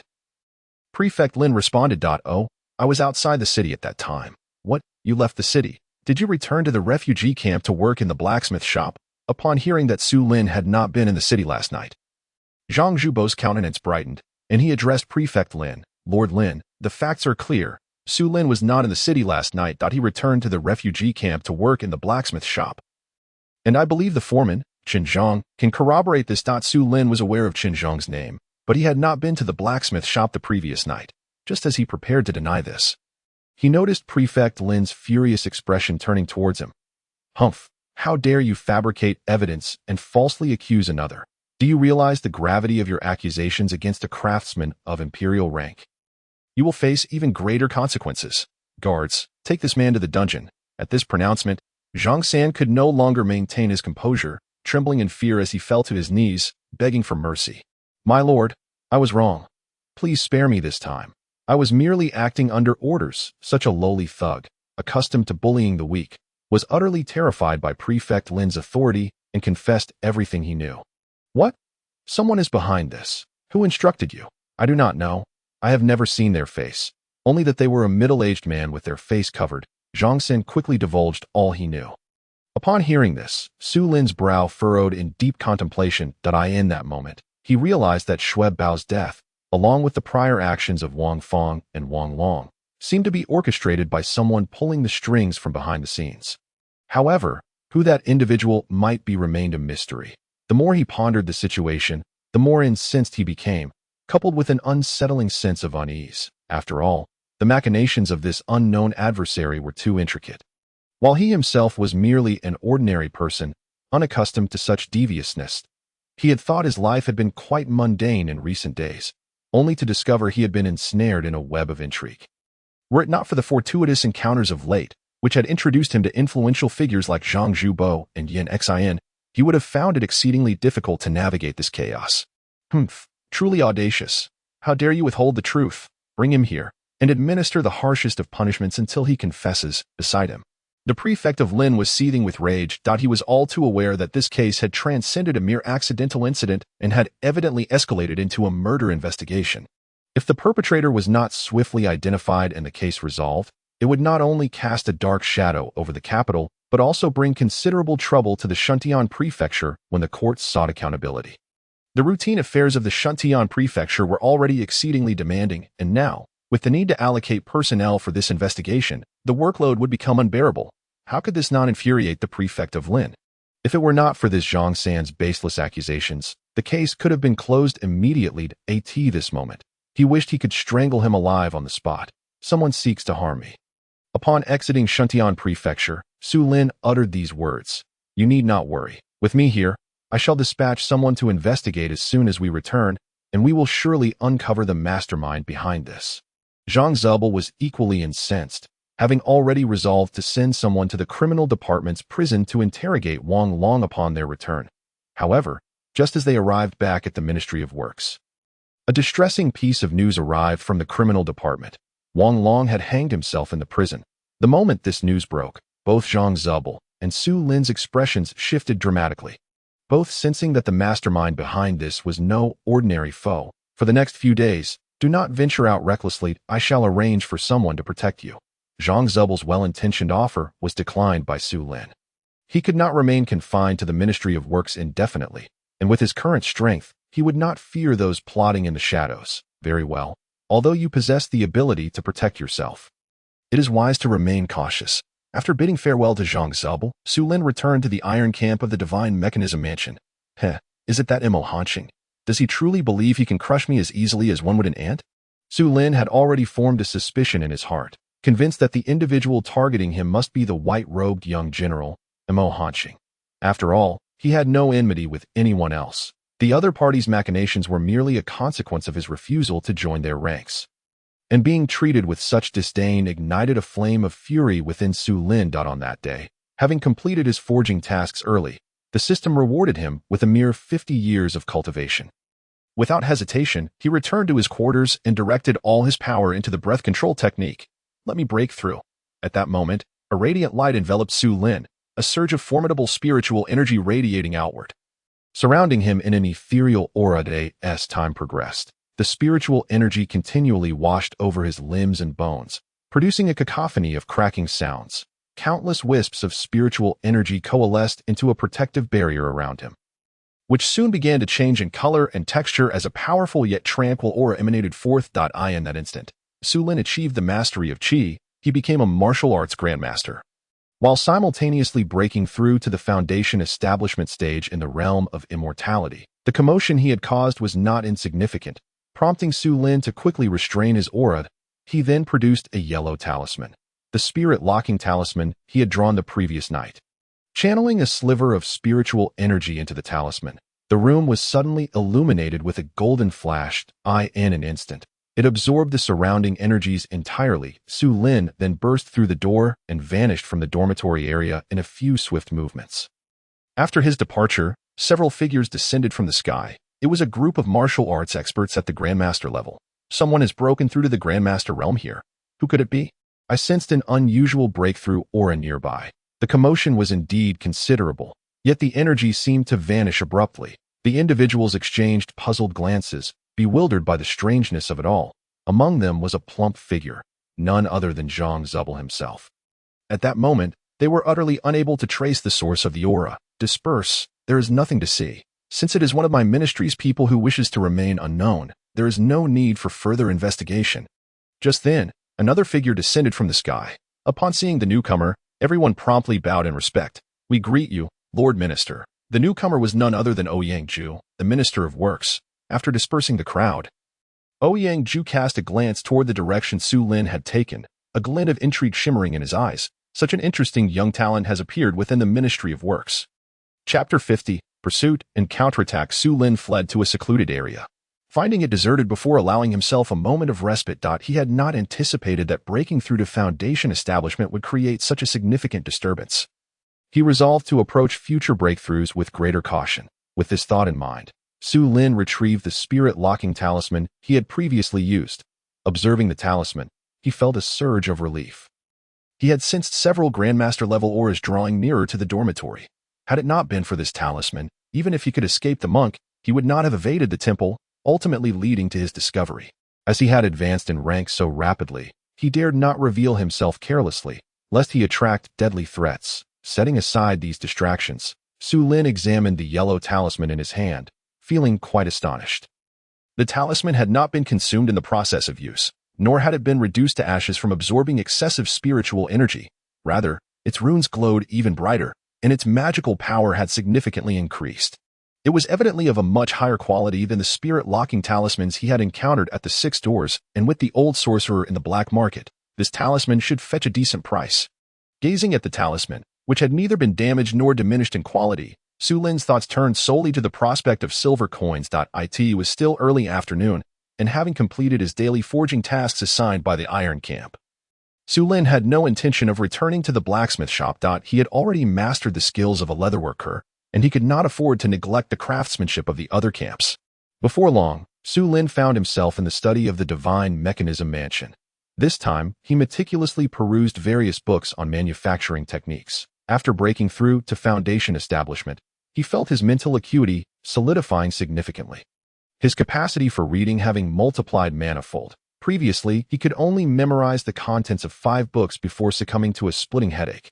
Now, he was able to absorb the contents of numerous books without experiencing any discomfort. Indeed, one must first break through their cultivation level. At present, on his character panel, the level of the breath control technique had advanced to great success. This made him realize that the proficiency of this technique only improved upon breaking through to higher realms. After committing the contents of various books to memory, Su Lin exited the study. He then spent the remaining afternoon visiting the earth, wood, stone, and grass camps, observing and learning different artisan techniques. By evening, Su Lin departed from the divine mechanism mansion. Now that he had acquired a solid understanding of these skills, all that remained was to practice diligently, honing his craft and accumulating experience to firmly grasp the artisan techniques he had learned. Before long, he would become a true weaponsmith. Reflecting on this, Su Lin felt it was time for him to move out of the divine mechanism mansion. No longer troubled by financial concerns, he could easily purchase a residence in the capital. Tomorrow was a rest day, and after tonight, he would begin searching for a house. Su Lin intended to set up workshops for blacksmithing, leatherworking, and other crafts within the residence. This way, he could work freely without being constrained, and avoid drawing too much attention to his extraordinary skills. Dinner was again resolved at San Yang's stall. This time, Su Lin ordered a bowl of vegetarian noodles and 2 buns. His appetite had significantly diminished. He could still hear Yang Xiaoer's thoughts, and tonight, the young girl's musings were even more explicit, which vexed him greatly. He pondered to himself, how could this little girl, at such a young age, have heard such things? Regardless of how stable his mindset was, he nearly faltered under the weight of her thoughts. Su Lin also noticed that perhaps due to the elevation of his cultivation level, the range within which he could hear thoughts seemed to have expanded. Even from a distance of 10 meters, he could still hear Yang Xiaoer's inner musings.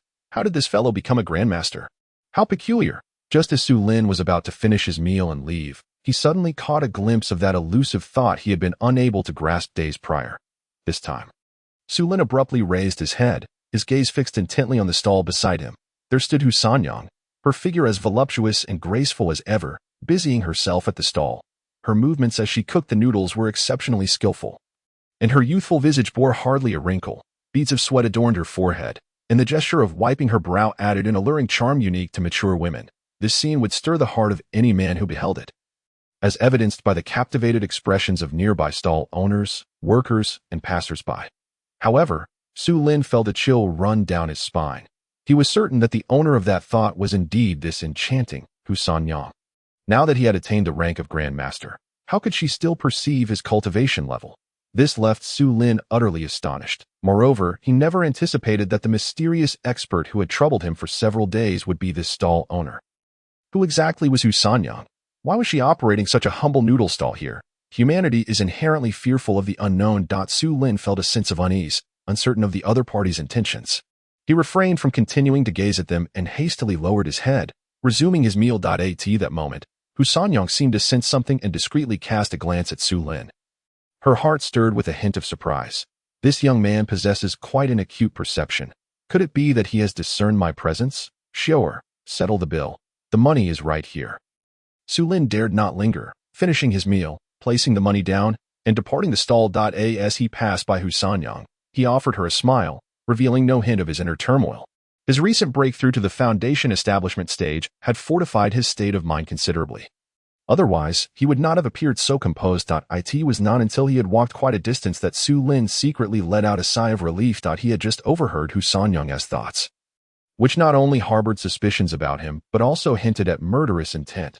This revelation rendered him cautious about probing into others' thoughts. aware that the other party likely concealed some unfathomable secret. Should he entertain the notion of prying, he would undoubtedly face dire consequences. Moreover, despite now being a Foundation establishment cultivator, he could not fathom the depths of her capabilities. If someone like her sought to eliminate him, it might only require a slight exertion of force, leaving him no chance to resist. Casting aside thoughts of Husan Yang, Su Lin set forth alone, heading towards the black market.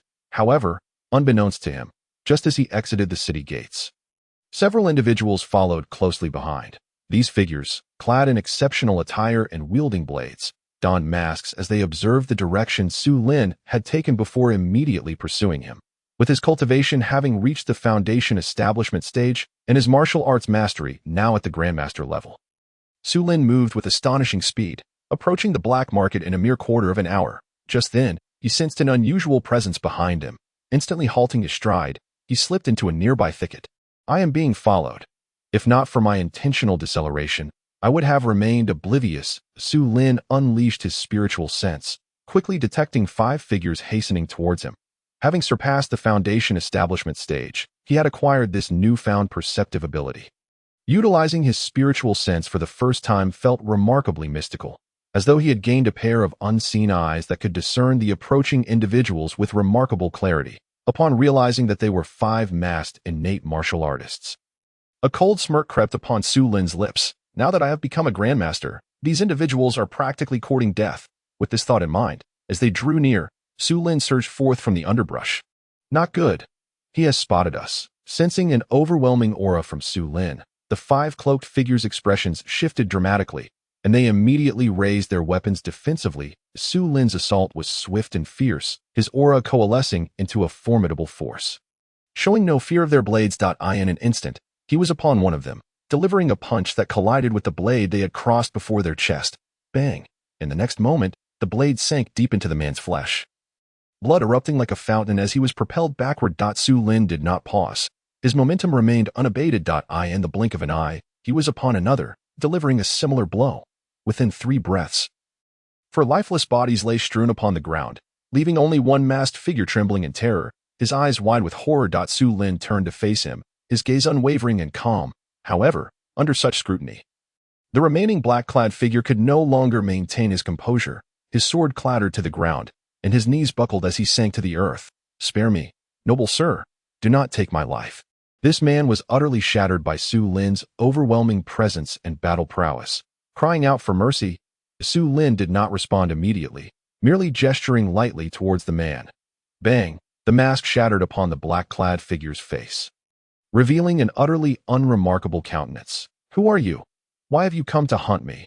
Who sent you? Speak. Upon recognizing the man's features, Su Lin's voice turned frigid as he demanded answers. Chapter 51. The Transaction of Spirit Talismans. The black-clad man, thoroughly demoralized by Su Lin's imposing aura, dared not delay and promptly divulged everything he knew. Once he had finished, Su Lin's brow furrowed in concern. Just as he had suspected, the one who had attempted to take his life multiple times was none other than Mo Hanqing. As for the identities of the man before him and the other 4, they were assassins from the Night Rain Tower. Su Lin felt a sense of unfamiliarity with this organization and did not regard it with much concern. At this moment, the black-clad man, visibly shaken, watched Su Lin in silence. Too frightened to plead for mercy, I shall allow you to keep your corpse intact, don't. In the next instant, Su Lin gently pointed his finger, and before the man could utter another word, his pupils collapsed, and he fell lifelessly to the ground. Su Lin searched the bodies, discovering over 600 taels in silver notes and 120 taels in gold notes, which brought him satisfaction. He promptly employed the unending true fire to incinerate the remains thoroughly. In addition to the money, Su Lin found several martial arts manuals and a peculiar black iron shard. This shard, roughly the size of a palm, was irregularly shaped, as though forcibly severed from something larger. It was inscribed with chaotic text and patterns. Su Lin examined it with his true insight, feeling astonished.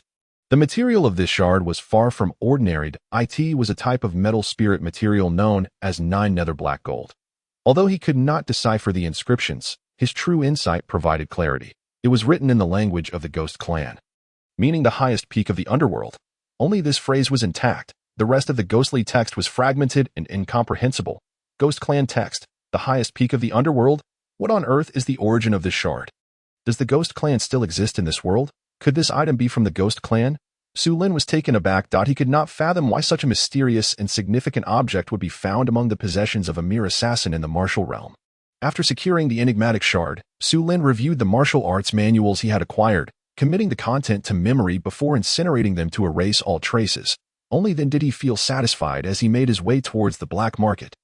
Upon reaching the entrance of the black market, Su Lin donned his mask and presented his black market token, swiftly gaining entry, with 600 taels in silver and 140 taels in gold. Amounting to over 2,000 taels in total, he refrained from seeking out the old Taoist immediately. Instead, he headed to a shop that sold materials for crafting chinko bags. The black market was home to not only stalls, but also numerous shops, all of which were reputable and sold nothing but genuine goods. Finding the shop, Su Lin purchased a piece of biling wood, no larger than his thumb. Expending all his funds, biling wood is harvested from the root system of the biling tree and is rich in spiritual energy. Classified as a low-grade wood spirit material, noticing the shopkeeper's demeanor remained unchanged throughout the transaction, Su Lin felt a sense of relief. Initially, he had feared that purchasing such spirit materials would raise suspicions and lead to unnecessary trouble. However, upon further reflection, he recognized that if such materials were sold here, it was likely that martial artists had a customary use for them. With this realization, he dismissed any lingering concerns. Having completed the transaction, Su Lin soon arrived at the old Taoist stall. Su Xiaoga has arrived. Upon seeing Su Lin, the old Taoist's eyes sparkled with excitement. His smile almost lewd. Old Taoist, how has business been today? Su Lin was not one to be overly serious, engaging in casual banter with the old man. Alas, the goods are too high-end, not many buyers, so business is stagnant. The old Taoist feigned a sigh of lament. Then, without delay, he got to the point. Su Xiaoga, have you brought the goods today? How much do you have?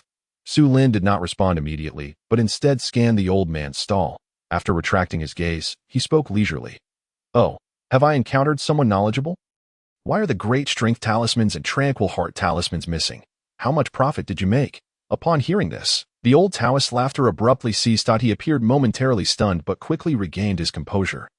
Straightening up and adjusting his robe, Su Xiaoga, your words are rather presumptuous. These spirit talismans are exceedingly difficult to sell. How could I possibly have sold two at once? Those two talismans were merely put aside by me. The old Taoist smiled awkwardly after speaking. Enough. We agreed to this, so let us not engage in any further lamentations. Su Lin waved his hand, wanting to avoid any more of the old man's evasive tactics. Let us discuss this in the back. The back referred to a small tent wrapped in silk behind the stall, spacious enough for two to conduct business. The tent had a small opening, allowing for supervision of the stall and preventing theft. Once inside the tent, the old Taoist kept his gaze fixed on the small opening, seemingly fearful that someone might pilfer his talismans. Witnessing his behavior, Su Lin felt a wave of exasperation, thinking to himself, what value do those crude talismans have that one would bother to steal them when the few spirit talismans have already been brought in? He did not waste any time, and immediately pulled out the 6 yellow talismans he had crafted the night before, placing them on the small wooden table in the center. However, the locking spirit talisman remained tightly gripped in his hand. Catching a glimpse of Su Lin producing the yellow talismans, the old Taoist swiftly turned his head. Upon seeing the 5 talismans on the table, his eyes widened in astonishment. What the hell? How did you manage to acquire so many? At that moment, the old Taoist could no longer be concerned with overseeing his stall. He was utterly stunned as someone who purchased such items. He could naturally discern their authenticity at a glance. Observing the 5 talismans with clear inscriptions and smooth, even lines, he could faintly sense a profound power circulating within them. It became abundantly clear to him that these 5 spirit talismans were genuine. Moreover, their quality seemed superior to the few talismans he had on sale, which left him utterly bewildered. Initially, he had thought that Su Lin would be lucky to acquire just 1 talisman, but to his surprise, he had come out with a veritable jackpot that left him completely flabbergasted. How about that? Su Lin laughed nonchalantly. That's wonderful. Where did you procure these? Rules. Remember the rules. Oh, I apologize for my indiscretion. Please do not take offense. Brother Su. Seeing the other party's sincere apology, Su Lin paid it no mind. Otherwise, he would not have spoken so casually moments before. Let us not waste time. I've brought the goods, and you should have enough money. Right. Having witnessed the old Taoist's actions, Su Lin felt a flutter of anxiety, wondering if the other party would indeed have sufficient funds this time. Rest assured, I have more than enough. The old Taoist replied as he pulled out a money pouch from his trousers. This scene left Su Lin momentarily dumbfounded. He hadn't anticipated that the pouch would be so cleverly concealed. Moreover, with his heightened senses, he could even detect a peculiar odor emanating from the pouch, causing him to instinctively hold his breath. Though the act of retrieving the pouch was somewhat disconcerting, when the old Taoist produced a thick stack of silver notes, Su Lin couldn't help but find him exceptionally charming. According to the price we agreed upon, the powerful talisman is 7,000 taels. The old Taoist counted the silver notes in his hand while bringing the spirit talismans closer to himself. After collecting all 5 talismans, he counted out a hefty stack of silver notes. When Su Lin received the notes, he could no longer contain his excitement, feeling an overwhelming sense of exhilaration, even experiencing a surreal sensation. The 5 talismans had fetched a staggering 30,000 taels of silver. The notes were all of high denomination, with the largest being 1,000 taels, accompanied by several hundred tael gold notes. "Count it. We are settled," the old Taoist said. "There's no need. I trust you." Su Lin, recognizing the integrity of the transaction upon receiving the notes, saw that not a single tael was missing. Hearing this, the old Taoist was momentarily taken aback, but his eyes shone with gratitude as he exclaimed, "Excellent. I did not misjudge you, Brother Su. There is no need for further words. We have plenty of time ahead. Let us not discuss the future just yet." "Old Taoist, what do you think this locking spirit talisman is worth?" Su Lin interjected, handing over the locking spirit talisman. How much could a locking spirit talisman possibly be worth? Wasn't it agreed upon as 3,500 taels? Upon hearing this, the old Taoist did not seem overly concerned, but still accepted the talisman. However, when he took a closer look, the previous indifference evaporated, replaced by sheer astonishment. What an impressive surge of magical power. This is truly a genuine spirit talisman. Chapter 52. Journey to Evil Wind Mountain. The old Taoist remained in place for a considerable time, finally regaining his composure and exclaiming in admiration, his voice loud enough to attract the attention of passers-by. "What happened? Did you hear that? Someone just referred to a genuine spirit talisman. I did hear that. Isn't it that old charlatan? That old charlatan only sells fake talismans. The last time I bought a fortune talisman from him, I ended up with a month of bad luck. Damn that old dang, and he wouldn't even refund me."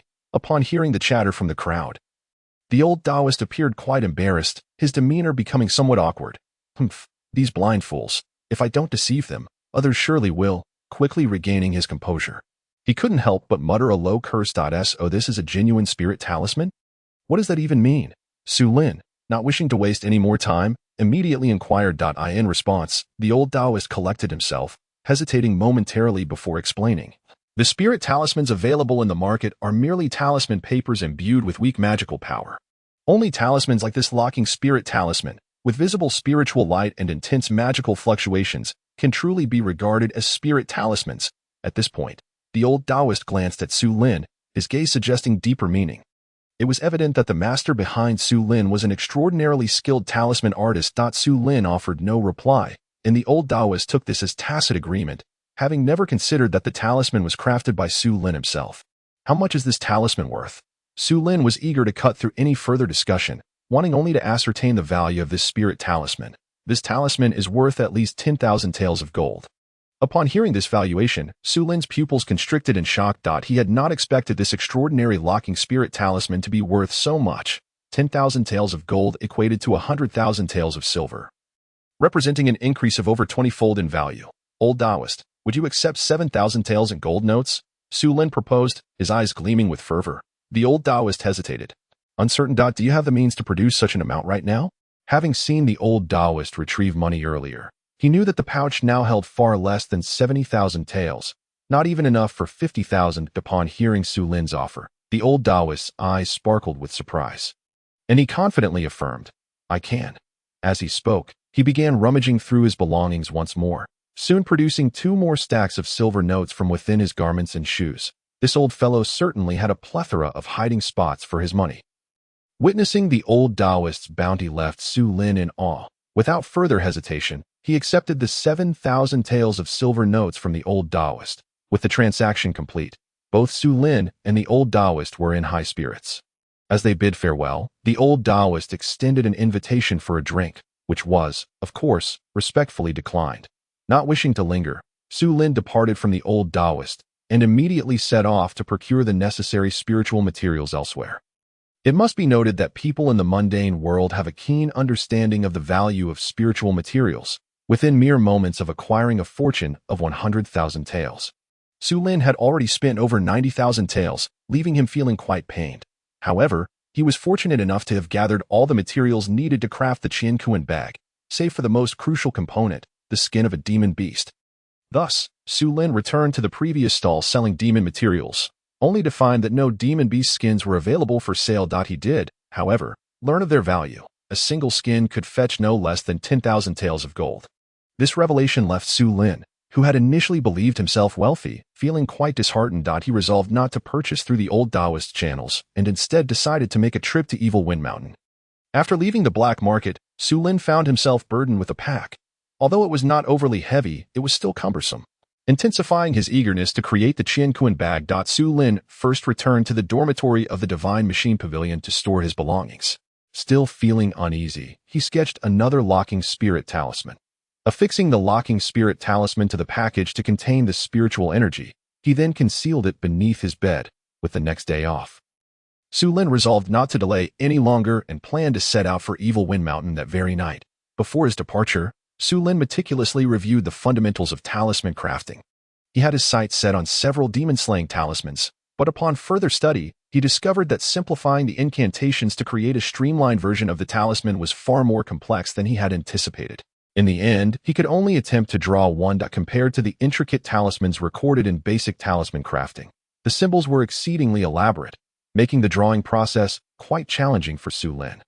Stripping away any sense of ease, with a flash of white light, a demon-slaying talisman was finally completed. Su Lin wiped the sweat from his brow, a hint of satisfaction gleaming in his eyes.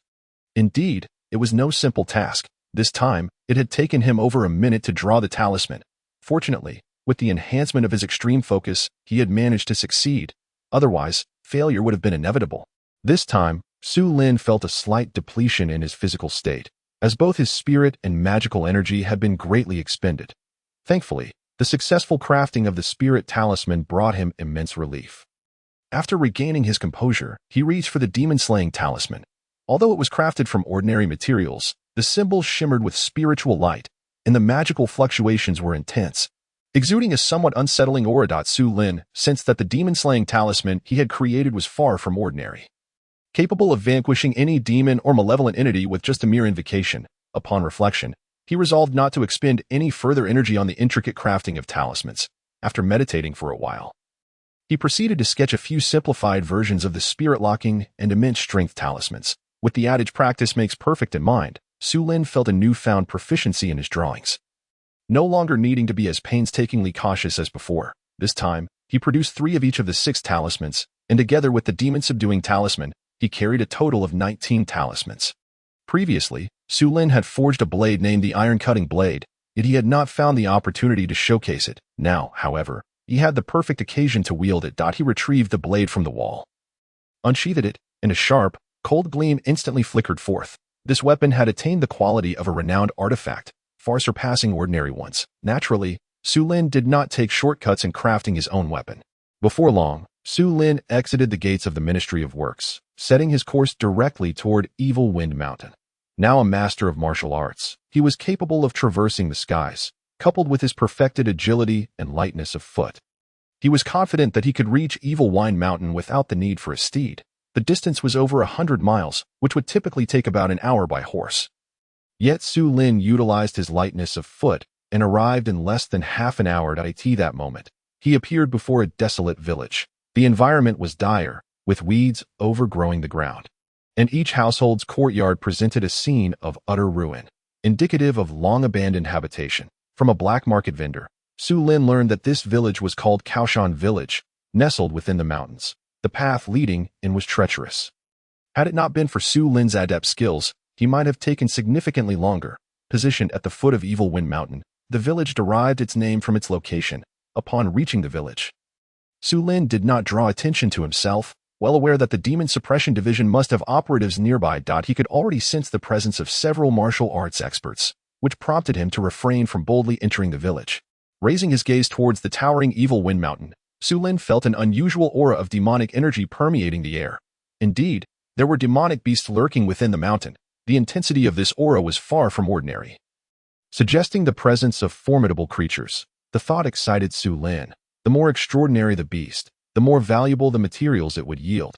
Yet, he understood that such a creature would not be easily subdued, and he might not stand a chance against it. It was no wonder the Demon Suppression Division had struggled to contain it. If only he had more information about the type of beast he was dealing with. As Su Lin pondered these matters, he suddenly heard voices from within the village. Aha! The Demon Suppression Guards must possess some knowledge.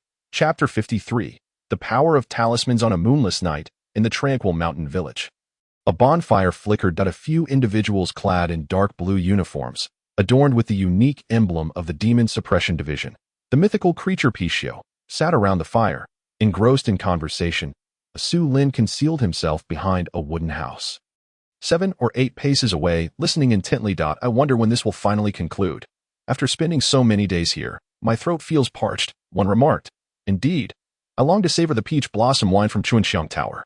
Another chimed in. Do you think that demon will escape? Queried a third. At this, Su Lin perked up, realizing they were nearing the crux of the matter. Although Commander Huang and the others had severely wounded the demon, it was still a demon, and it might not flee as a human would. Oh, how could that be? One of them responded. You don't know. It's rumored that there might be some treasure hidden in this mountain that is vital to that demon. Another interjected. What treasure? The curiosity of the others was piqued, and Su Lin too felt intrigued by the mention of this treasure. I'm not certain. It's merely speculation. However, it seems that Commander Huang and the others share this suspicion. You can't dismiss it. Why else would that demon occupy that temple? Even after being gravely wounded by Commander Huang, it didn't flee. That's enough proof that there's something of great importance to it within that temple. That makes sense. Su Lin found the reasoning compelling, yet he had not come to listen to their discussions. Nevertheless, as they continued on this topic, he resolved to exercise patience. This demon is too formidable. Commander Huang and the others were severely injured just to restrain it. Thankfully, that feathered beast also sustained injuries. Otherwise, the rest of us would be in dire straits. Shortly thereafter, one individual uttered these words. And Su Lin immediately grasped the key information. Feathered beast? It's a bird demon. Armed with this knowledge, Su Lin wasted no time and quietly retreated. Remaining any longer could lead to uncertainty about how much longer he would have to wait. Having obtained a valuable piece of information was sufficient. Moreover, knowing that the bird demon was wounded bolstered his confidence. He made his way straight to Evil Wind Mountain, sensing the presence of numerous demon suppression guards along the route. Now a master of martial arts, even if he encountered other masters, he could deftly evade them. After about a quarter of an hour, Su Lin successfully approached Evil Wind Mountain. He encountered no further guards as he ascended the mountain. At this point, he quickened his pace and soon reached the summit. Before him, approximately 100 paces away, stood a temple, its interior suffused with a potent demonic aura, exceptionally striking. Any ordinary person who beheld it would surely be left agape. Su Lin, though not an ordinary individual, was still taken aback by the sight. The plaque above the temple door was askew, appearing as though it might fall at any moment. Yet, amidst the howling winds atop the mountain, the plaque remained steadfast, the 3 characters Fofeng Temple still standing proud. The courtyard walls and structures were in a state of disrepair, as if they had endured a fierce bombardment. Large sections of the walls had collapsed, leaving behind numerous scars from blades and swords. These marks were notably deep and even, unmistakably left by a master swordsman. The surrounding ground was pockmarked with many pits, suggesting residual traces of demonic energy and the essence of martial artists. From the evidence at the scene, it was clear that this place had witnessed a fierce battle between humans and demons. The presence of a Grandmaster's essence indicated that it belonged to Commander Huang of the Demon Suppression Division. Piecing together the clues, Su Lin could not help but feel a chill run down his spine as he thought to himself. If even a Grandmaster could not vanquish that bird demon, what chance did I have? Contemplating this, Su Lin hesitated, but then he remembered that the bird demon was already injured and that he had come prepared, so he was not without the means to fight back. Gritting his teeth, he dismissed any lingering doubts and cautiously approached the temple. Upon reaching a distance of 10 paces from the temple, the demonic aura intensified. Su Lin halted his advance, immediately releasing his spiritual sense to probe into the temple. Now equipped with this ability, he was not inclined to take unnecessary risks. Before long, he had thoroughly surveyed the interior and exterior of the temple. In the central hall of the temple, he spotted a bloodied vulture demon. This creature was extraordinarily large, measuring nearly 10 feet in length. That moment, its eyes were tightly shut, as if engaged in healing its wounds. Who dares? just as Su Lin intended to observe the vulture demon more closely with his spiritual sense. The creature suddenly opened its hawkish eyes and emitted a piercing cry. The sound was loud and resonant, echoing throughout Evil Wind Mountain. Infused with an angry human-like tone, Su Lin's expression changed dramatically as he realized that his probing had been detected by the bird demon. Without a moment's hesitation, he swiftly retreated. Boom! Just as Su Lin distanced himself, a bolt of lightning struck the very spot where he had stood, creating a massive crater in the ground. Su Lin was left in shock. Grateful for his keen senses and quick reflexes, otherwise, he would have met his demise there today. Gasping for breath, the vulture demon emerged from the temple, its wings stirring up a whirlwind of dust and debris.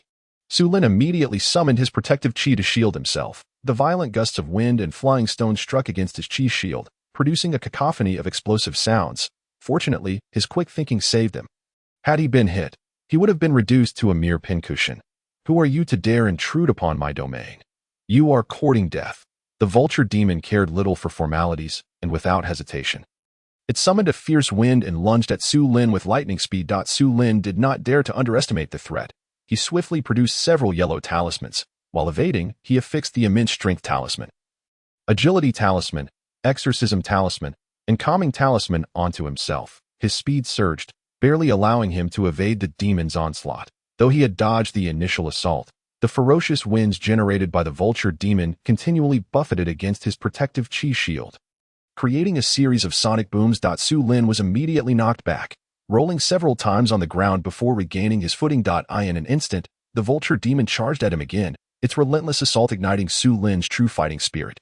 Go! With a resounding roar, Su Lin unleashed 5 talismans from his hands. These 5 talismans consisted of 2 spirit-locking talismans and 3 demon-catching talismans, all specifically designed to counteract demonic beasts. As Su Lin infused them with his spiritual energy, they erupted in brilliant golden light, transforming into 5 golden meteors that surged towards the vulture demon. Upon sensing the 5 radiant streaks approaching, the vulture demon was suddenly assailed by an overwhelming sense of revulsion, stirring a flicker of alarm within. It attempted to evade, but its speed was already beyond its control, despite being enveloped in furious winds. The 5 golden lights pierced through effortlessly. Bang, bang, bang. The 2 spirit-locking talismans adhered to the vulture demon, followed closely by the 3 demon-catching talismans, which collided with a thunderous explosion. A piercing shriek escaped the vulture demon as its massive form was hurled backward. Su Lin, momentarily taken aback, had not anticipated the formidable power of these talismans. However, he quickly regained his composure, fixating his gaze on the vulture demon, which had managed to rise once more. The distance between man and bird was substantial as they faced each other off. Who are you? What is your purpose here? The vulture demon inquired, clearly wounded and now wary of Su Lin's recent display of talismanic prowess. Su Lin scoffed coldly before responding nonchalantly, I am here to kill you. His succinct declaration laid bare his intentions. Enraged, the vulture demon let out a furious cry and flapped its wings, ascending back into the air. You seek death. This time, the vulture demon was not only surrounded by howling winds, but also crackling bolts of lightning, indicating its genuine fury. Yet Su Lin remained undaunted. He discerned that the vulture demon had been significantly weakened by his previous attack. Clearly, it wished to resolve this quickly and retreat to recover. It was, unmistakably, at the end of its tether, determined not to squander any more time, especially given the ruckus they had created that would inevitably attract the attention of the demon suppression guards below. Su Lin resolved to finish this swiftly. He immediately retrieved a demon-subduing talisman, fully aware of its potency. Even a basic yellow talisman had inflicted considerable damage on his foe. Su Lin was now convinced that if he unleashed this demon-subduing talisman, the vulture demon was doomed. Go. As the talisman's magical power was activated by his spiritual energy, Su Lin hurled the glowing talisman with great force towards the vulture demon. Chapter 54. The Beast Skin Acquired. Time to buy a house and build a workshop. The vulture demon, propelled by the tempestuous winds and lightning, charged towards Su Lin at a speed exceeding that of before, having previously encountered human talismans. It was now fully prepared, unleashing its demonic energy to the heavens. Summoning a gust of wind and lightning, it aimed to obliterate the approaching demon-subduing talisman. The vulture demon, underestimating the talisman, felt no imminent threat. Believing it to be merely another ordinary yellow talisman, its previous misstep had been one of carelessness, and with its newfound vigilance, it was confident it could easily destroy this one. However, the vulture demon had miscalculated. As the wind and lightning it conjured made contact with the golden light, it sank like a stone into the ocean, failing to stir even a ripple. In an instant, the golden light seemed to surge as if provoked, accelerating dramatically. That moment, the vulture demon felt an unprecedented sense of danger. Yet, due to its earlier hubris, it found itself unable to evade in time. Boom! With a cataclysmic explosion, the mountaintop was illuminated in a blaze of golden radiance. Following a harrowing scream, the surrounding winds and lightning dissipated, leaving the summit eerily silent. As the golden light faded, the only remnant was the half-dismembered corpse of the vulture demon, its wounds marred by burn marks. Su Lin's heart raced with astonishment as he rushed forward to inspect the remains. To his relief, the beast's skin was largely intact, spared from incineration. Just then, Su Lin felt a wave of trepidation wash over him as he gasped for breath. However, he dared not waste time. Swiftly drawing his blade, he excised a sizable portion of beast's skin from the demon's body. Establishing a workshop in this location would bring no disturbances, which is precisely why Su Lin chose to acquire it. At this moment, the residence was bustling with people. Su Lin recruited several elderly women and a few skilled masons, who, while cleaning the premises, also commenced the construction of various workshops. Earlier that morning, upon inspecting the residence, Su Lin had already sketched out a design plan, detailing the precise locations of each workshop. The courtyard was spacious enough to accommodate all the workshops in one area. The masons worked swiftly, erecting the foundational framework of the workshops according to Su Lin's blueprints. Su Lin did not remain idle either. Eager to expedite the construction, he joined in the labor. Observing their master participating, the workers dared not slack off. The construction progressed rapidly, and by nightfall, the workshops began to take shape. The once vast courtyard now felt considerably smaller. At that moment, all the workers and elderly women had departed, leaving Su Lin alone in the residence. Diligently continuing his work, Su Lin applied all the craftsmanship he had learned, and by the end of the night, the workshop was complete. The bricklaying areas had been treated with the primordial true fire, causing the walls of the workshops to dry swiftly, free from cracks. After completing the foundational work, Su Lin used a cleansing technique to rid himself of the grime, and then he ventured out to procure the necessary tools and materials, hiring 5 horse-drawn carts to transport everything back. Once all the items were moved into the residence and placed appropriately, Su Lin felt a significant weight lifted off his shoulders. It was impossible to deny the fatigue that accompanied a full day and night of labor. He had to oversee every detail, and a moment's inattention could lead to mistakes, which was quite taxing. Now that he had a moment to breathe, Su Lin realized the necessity of hiring a steward. In the future, whenever he required materials or tools, he could not very well keep running out to make purchases himself. He certainly did not have the luxury of time to waste on such errands. A steward had to be someone trustworthy. After all, his possessions were not to be trifled with, and he could not afford to have them stolen. In this current climate, one had to be cautious of others. And Su Lin was wary of inviting just anyone into his home. The last thing he needed was to inadvertently hire a thief, which would be a grave mistake. With these thoughts in mind, he dismissed the issue and entered the east wing of the residence. His own bedroom, he retrieved a bundle containing the skins of magical beasts and spiritual materials, then stepped into the workshop. Taking a deep breath to calm his excited heart, Su Lin set about crafting the long-desired Qiankuan bag.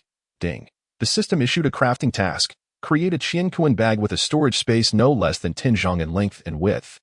Chapter 55. Methods of Cultivating the Soul. Entry. Unremarkable. Upon hearing the system's announcement of the crafting task, Su Lin was taken aback. He had not expected that crafting for himself would trigger a system task, as such an occurrence had not happened when he forged the 100 Refinements blade.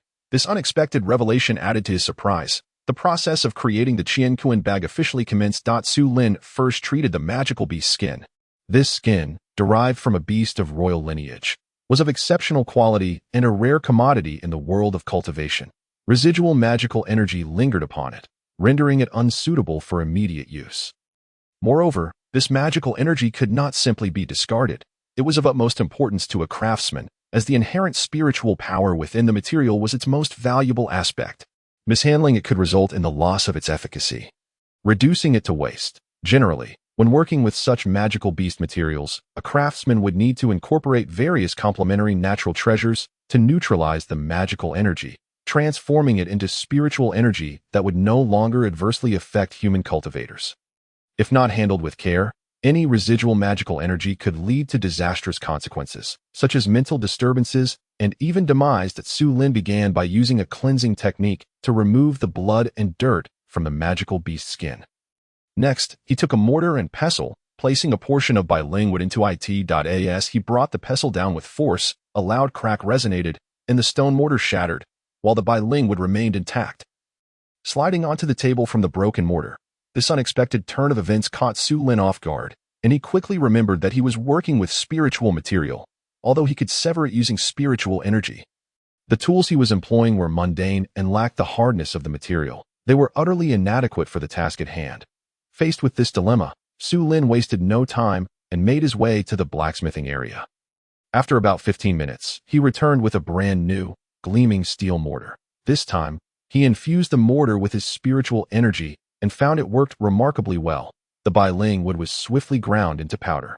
He meticulously brushed the powdered wood into a small jade bottle he had prepared, and then proceeded to process the remaining spiritual materials in the same manner. Moments later, 9 small jade bottles filled with various powdered materials adorned the table.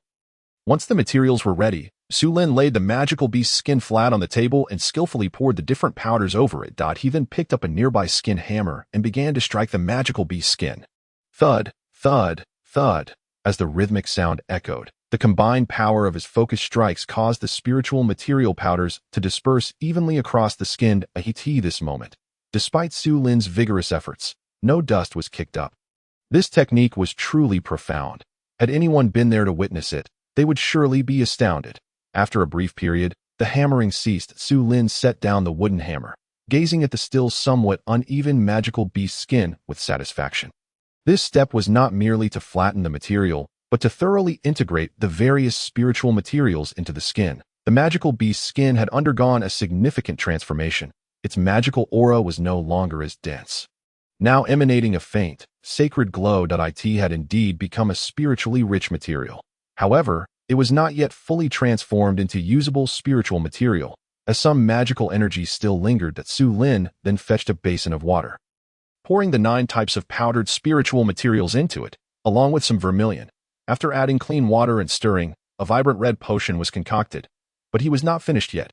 Su Lin added a piece of dark brown crystal stone, causing the potion to radiate with spiritual brilliance and emit waves of spiritual energy. This crystal was a low-grade spiritual stone, purchased for 2,000 silver notes at the black market.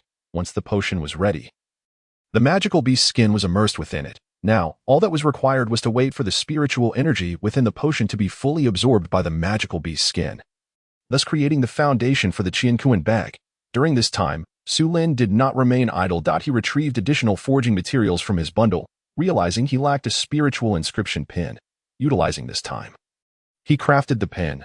Ding! The system issued a crafting task. Create a spiritual inscription pin. Once again, the system triggered a crafting task, and upon the completion of the spiritual inscription pin, it radiated with brilliant spiritual light, clearly transcending the realm of ordinary tools. As Su Lin was new to the art of crafting, he did not yet fully comprehend the distinctions and the quality of spiritual instruments. Yet he could discern that this spiritual inscription pin was extraordinary. He felt that in future confrontations, utilizing the carving knife on one end of this pin would be far superior to wielding the renowned 100 refinements blade. The system rewards followed suit, granting Su Lin 150 years of cultivation power, a method for cultivating the soul, and a wide entry, adding the 10 years of cultivation power he had acquired from his morning sign-in.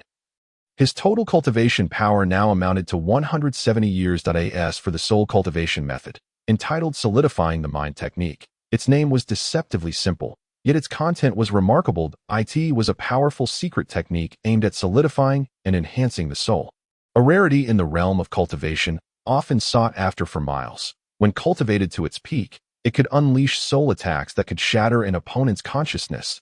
Su Lin was astonished. He had not anticipated receiving such a formidable technique so swiftly. While combat was secondary, the enhancement of his mental fortitude was of utmost importance to Su Lin. After all, as a craftsman, physical labor was secondary. The greatest drain was on his mind, which could easily lead to fatigue. With this technique at his disposal, he hesitated not for a moment and immediately invested 100 years of cultivation power into the Solidifying the Mind technique. With a swish, as the investment was completed, Su Lin felt an overwhelming surge of holy light emanating from his sea of consciousness. His soul awareness experienced a transcendence into an indescribable dimension. This sensation was profound and ethereal, filling him with an overwhelming sense of comfort and security. Akin to being cradled in a mother's embrace that in but a moment, Su Lin felt his mental fortitude multiply by more than 100 times, and within his sea of consciousness, he sensed the presence of something extraordinary. He did not delve further into this discovery. The enhancement of his soul and mental acuity was sufficient. At this moment, Su Lin felt a twinge of curiosity as he examined the newly acquired white entry.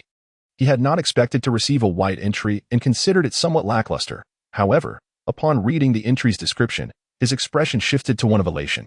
White entry, unremarkable on the surface. You appear to be an ordinary person, and no one would discern any exceptional qualities within you. Can this entry prevent others from recognizing my strengths? Does it mean that my cultivation level will also remain undetectable? Su Lin inquired with a hint of uncertainty. Indeed, the system responded succinctly, and Su Lin's expression brightened instantaneously. Wonderful. I no longer need to worry about others discerning the truth. Chapter 56. The creation of the Qianquan bag. At this moment, Su Lin returned to the cobbler's table to examine the state of the beast's skin. Observing that the basin still brimmed with abundant spiritual energy, he noted that the beast's skin had absorbed little. That a sense of urgency washed over him. He was about to channel his inner strength to stimulate the beast's skin's absorption of spiritual energy when an unusual phenomenon suddenly occurred in the basin.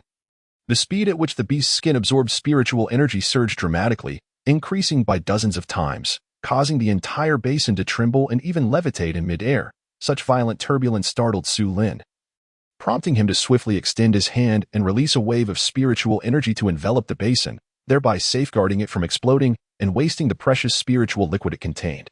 Once the basin settled back onto the table, the once vibrant red liquid had transformed into an astonishingly clear substance. The sheen of the beast's skin within the water glimmered with brilliance, radiant and resplendent. Once he extracted the skin from the water, Su Lin could know at this moment. Su Lin felt an additional layer of clarity enveloping his mind. He sensed that he could imprint all the formations recorded in his memory regarding the foundational array techniques. Crafting them into array discs. It was as if he possessed an unparalleled comprehension of the realm of formations. Naturally, the art of formations is vast and profound, far exceeding the mere creation of array discs. The fabrication of array discs represents only the rudimentary knowledge of formation arts. The more profound mysteries lie ahead. The foundational texts on formations record that powerful array masters can even use the natural world as a foundation for their arrays, wielding control over the shifting winds and clouds. The earlier transformation of the spiritual liquid must have been influenced by my spiritual essence, I suppose. Setting aside the realm of formations, Su Lin found himself pondering. Previously, while handling the leather materials, he merely envisioned his thoughts, and the materials within the spiritual liquid accelerated their absorption. At that time, he had not given it much thought, but upon reflection, it was likely due to the newly acquired technique of spiritual essence manipulation. The firming spirit technique. Soon, he regained his focus, lifted the Qianquan bag, and then extended his finger to drop a drop of blood onto it. With a flash of brilliance, he felt an inexplicable connection established with the Qianquan bag. At this moment, Su Lin could perceive within the small Qianquan bag an expansive space. This storage space astonishingly exceeded 10 zhang, reaching as much as 50 zhang. He hurriedly tested it by storing all the spiritual materials inside. Then, with another thought, the half-segment of emerald spirit what he had just placed into the Qianquan bag appeared before him, as if conjured from thin air. This outcome greatly pleased him. Now equipped with this Qianquan bag, his tasks had become significantly easier. Had I possessed such a treasure earlier, the remains of that bird demon would not have gone to waste. The mere thought of the vulture demon from Evil Wine Mountain caused Su Lin to wince in pain. That was a demon king. Its body was a treasure trove in itself. Had he been able to take it away back then, even if he did not use it himself, selling it would have undoubtedly fetched him several million taels of silver. Now, with Su Lin's current capabilities, making money was a simple endeavor. He need not dwell on past losses. With this thought, his mood lightened somewhat. He redirected his attention to the storage ring awarded by the system. Upon receiving the ring, it had established a mental connection with him. Thus he need not waste any more blood. However, compared to the Qianquan bag he had crafted himself, he had no immediate inclination to use this ring, and simply adorned it on his left pinky. At this moment, the sky had darkened. Su Lin did not linger any longer and stepped out of the courtyard.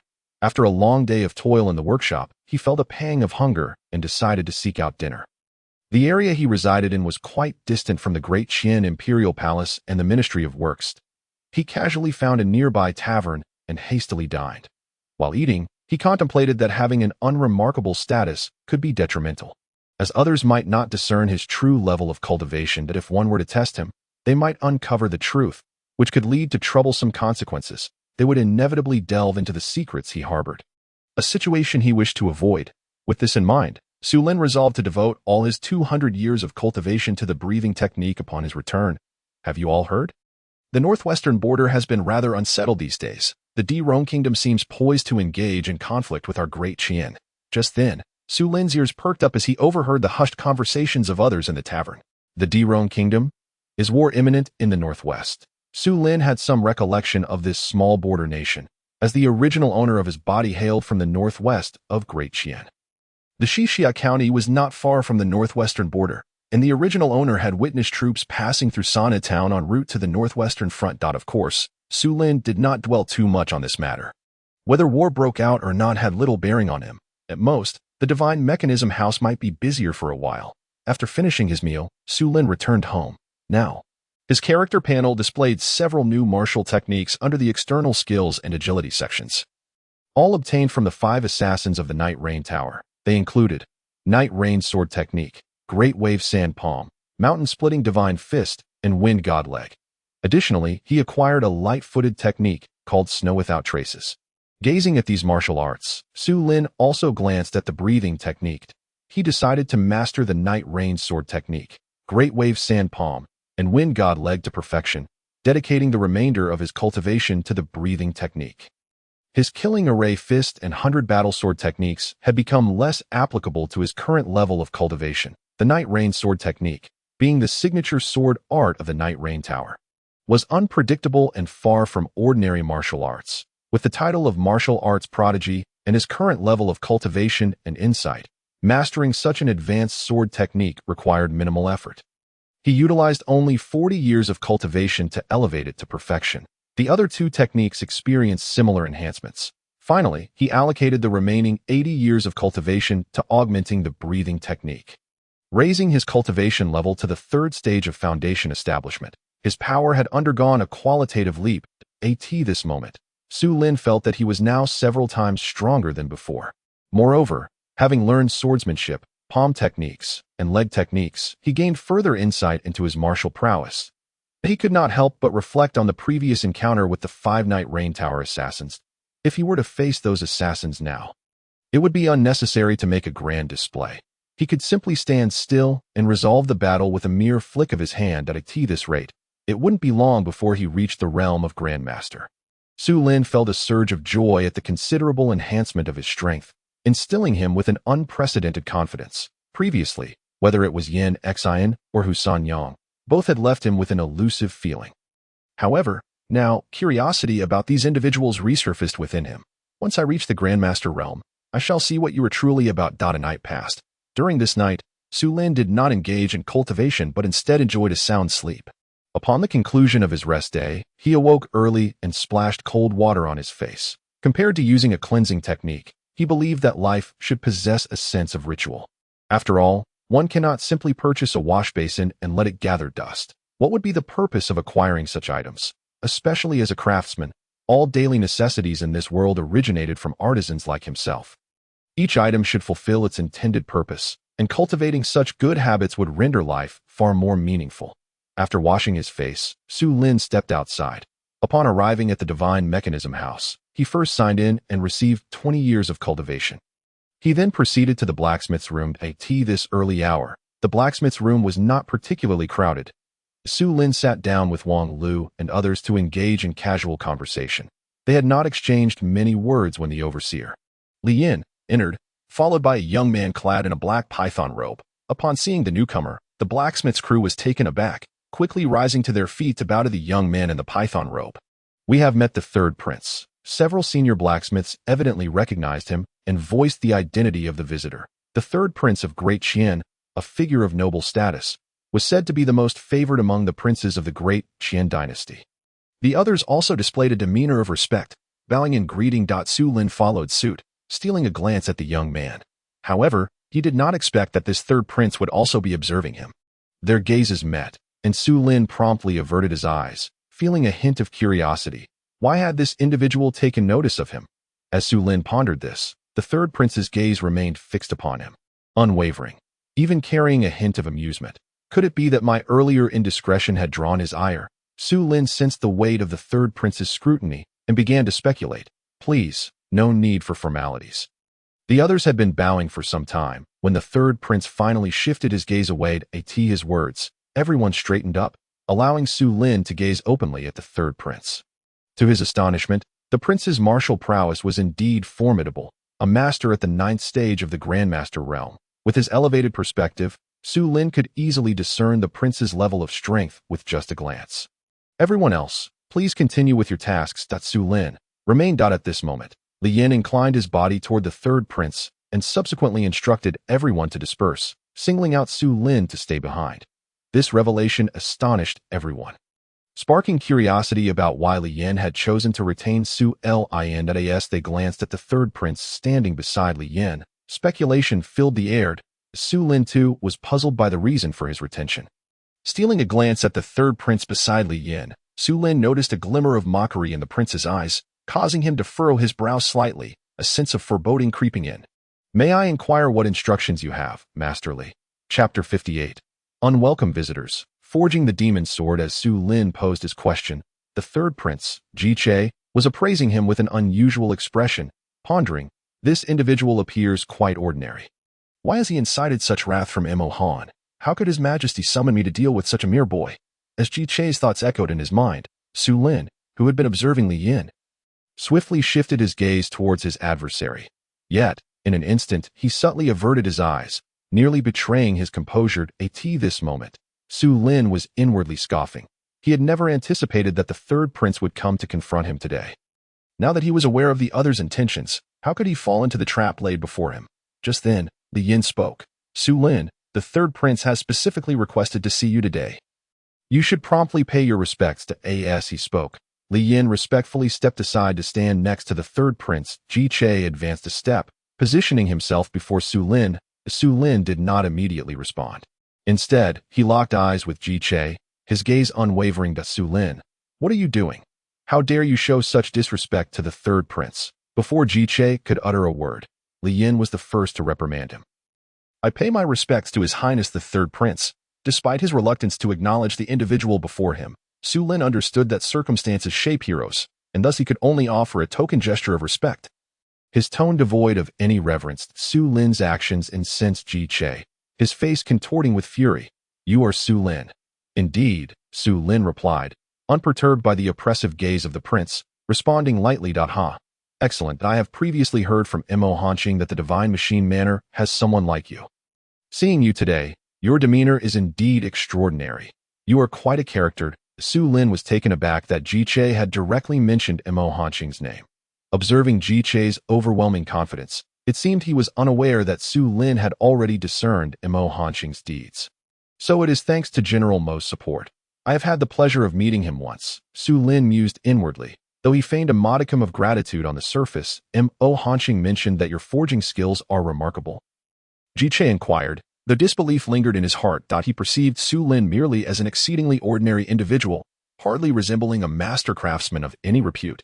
The assertion that Su Lin could forge renowned weapons only elicited scorn from him. I am unworthy of such praise from General Mo. I am merely an ordinary blacksmith, Su Lin humbly replied. You are overly modest. Since General Mo has spoken so highly of you, I am certain you possess genuine skill.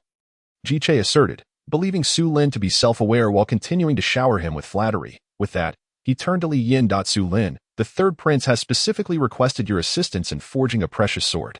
Should you accomplish this task to the third prince's satisfaction, you shall be generously rewarded. Li Yin divulged the purpose behind Ji Che's visit. Upon hearing this, all the blacksmiths present, already curious, wore expressions of astonishment. What? Why would the third prince seek Su Lin to forge a sword? Shouldn't he be consulting Master Zhang and the other senior blacksmiths? Indeed, Isn't Master Chen Sikong also in the palace? Why would the third prince come to the divine machine manor to seek out this young lad? Hearing the murmurs from the crowd, Su Lin furrowed his brow, pondering, what scheme does he intend to employ against me? Assisting in forging a sword sounds simple enough, but surely there must be some ulterior motive at play.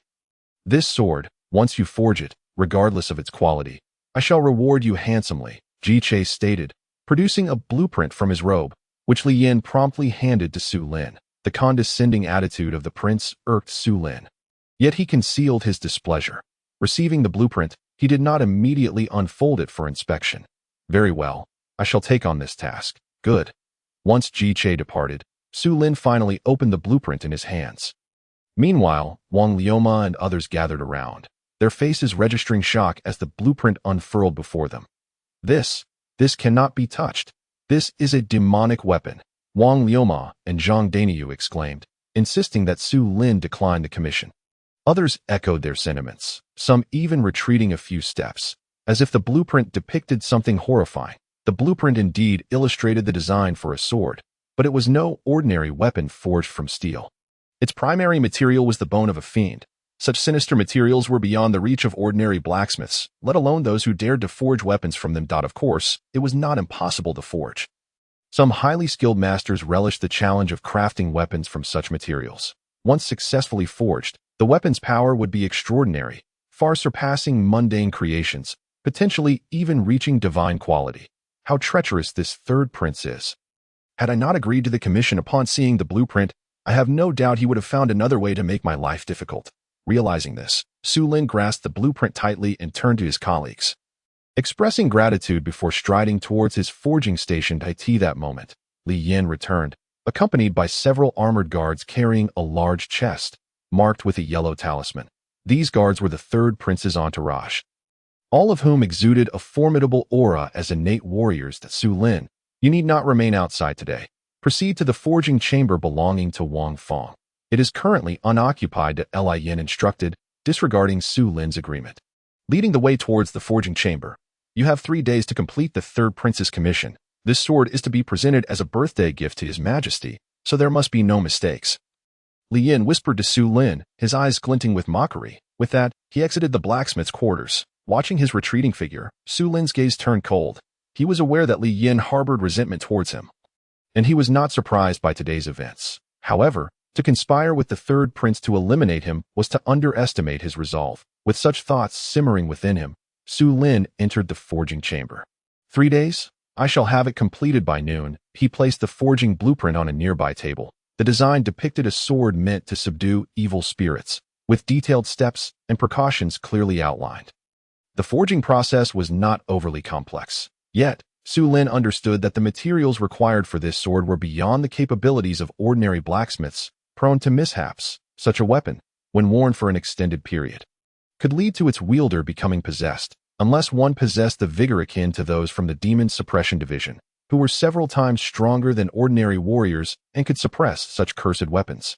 Common warriors or cultivators could not guarantee mastery over it. With this in mind, Su Lin realized the importance of properly handling the materials, uncertain of the great Qian Emperor's true power, since this sword would originate from his hands. He could not allow the recipient to suffer any adverse effects. Failing in such a matter would leave him without refuge in their domain. With no further distractions, Su Lin promptly opened the chest. A hefty bone of fiendish origin came into view, which ordinary blacksmiths would require gloves and tongs to handle. Su Lin, however, effortlessly summoned the bone into his grasp, the bone of a demon king. What a splendid find! He immediately recognized the origin of the bone, unable to suppress his admiration. After all, it was a gift from a prince. Its quality was assured. Once he extracted the bone, Su Lin divided it in two with his bare hands, placing the smaller piece on the table while storing the larger fragment in his cosmos bag. He repeated this process with the other materials in the chest, most of which he also placed into his cosmos bag. After a brief estimation, he calculated the total value of the materials to be around 15,000 taels of gold, leading him to consider that such schemes against him could be repeated. The thrill of profit was exhilarating. With the absence of onlookers, Su Lin felt liberated, igniting the forging furnace with the primordial true fire. He then added some spiritually infused materials, combining them with the Demon King's bone to transmute the fiendish energy within. Ding! The system issued a forging task. This round of forging also triggered a system mission. After a little over an hour, a slender yet formidable sword materialized in Su Lin's hands, perfectly matching the design in the blueprint. The sword emanated a faint glow, transcending the ordinary and reaching the realm of divine weaponry. Furthermore, it bore no trace of demonic energy, setting it apart from the weapons utilized by the Demon Suppression Division. Upon completing the sword, Su Lin received a system reward of 100 years of cultivation and a tome titled Compendium of Beasts. After memorizing its contents, Su Lin gained a profound understanding of the various beasts inhabiting this world. He placed the sword in a pre-prepared scabbard, affixing an exorcism talisman, before exiting the forging chamber. Chapter 59. The emergence of the divine sword astonishes all as Su Lin stepped out of the forging chamber. Wang Liuma and the others were filled with concern. Are you unharmed? I will handle everything with care. You need not worry, Su Lin reassured them, deliberately withholding the fact that he had already completed the sword. Not long after, in the office of the Iron Character Camp. What? You have completed the forging. Li Yan's expression was one of sheer astonishment. Indeed, Su Lin gently nodded, seemingly unfazed by the astonishment displayed by the other party. How could this be possible? You must be joking, are you not? Li Zhu Shi, upon observing the situation, could discern the truth. The third prince had already stated that it mattered not the rank. Hearing this, Li Yin stood up, his expression blank as he exited the room that Su Lin, unhurried, followed suit. Upon returning to the blacksmith's workshop, they found the entrance to the forging room crowded with onlookers. Curiosity painted every face as they peered into the forging room. Inside, aside from Su Lin and Li Yin, there were two senior blacksmiths, Zhang Chong and Zhao Go, both of whom managed their own forging rooms. They had been summoned by Li Yin to appraise the newly forged weapon by Su Lin. Gazing at the sword case adorned with a yellow talisman, disbelief filled the expressions of Li Yin and the others. They found it inconceivable that Su Lin could have completed the third prince's commission in such a short span of time. The sword case, sealed with an exorcism talisman, emitted no trace of demonic energy, rendering it indistinguishable from the outside. Is this truly the slaying sword you forged? After a moment, the three exchanged glances, and Li Yin turned to the nonchalant Su Lin with uncertainty. The sword lies within the case. Why the need for further inquiry? Simply open it and see, Su Lin replied, disregarding the question as he lifted a cup of hot tea from the nearby table and took a sip. Li Yan's heart simmered with suppressed anger at Su Lin's disdainful demeanor, yet he chose not to confront him, merely snorting in annoyance and averting his gaze. Just then, Zhang Zhubo arrived. Li Yin reached for the sword case. A loud call echoed from outside. Everyone turned to see the rotund figure of Zhang Zhubo rushing towards them. Upon entering, he greeted those present with a sense of urgency. Li Yin, I have heard that the third prince visited this morning and had Su Lin forge a magic sword. Is this true? Zhang Zhubo's inquiry was met with a respectful confirmation from Li Yin, who seemed prepared for the question and displayed no hint of fear. Why did you not inform me of this? And why did you not intervene?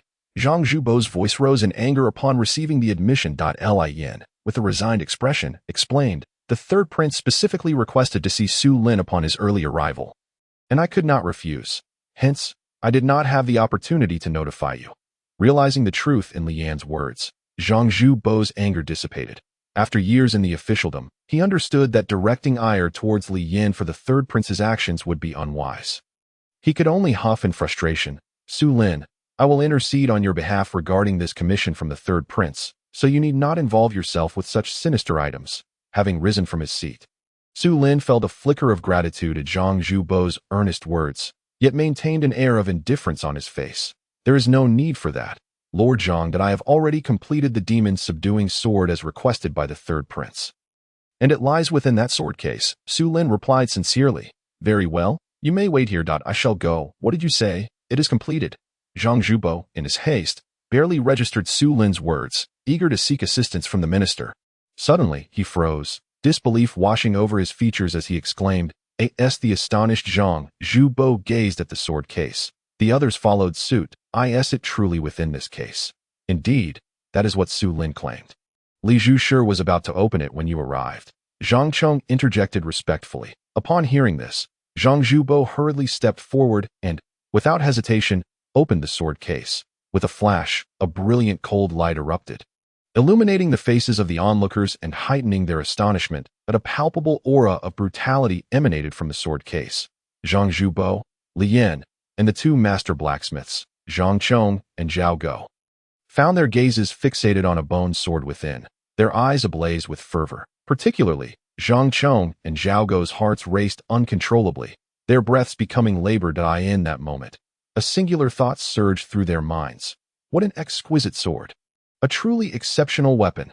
Observing the expressions of those gathered outside the forging room, curiosity swelled among them, yet the presence of Zhang Zhubo restrained their eagerness to intrude.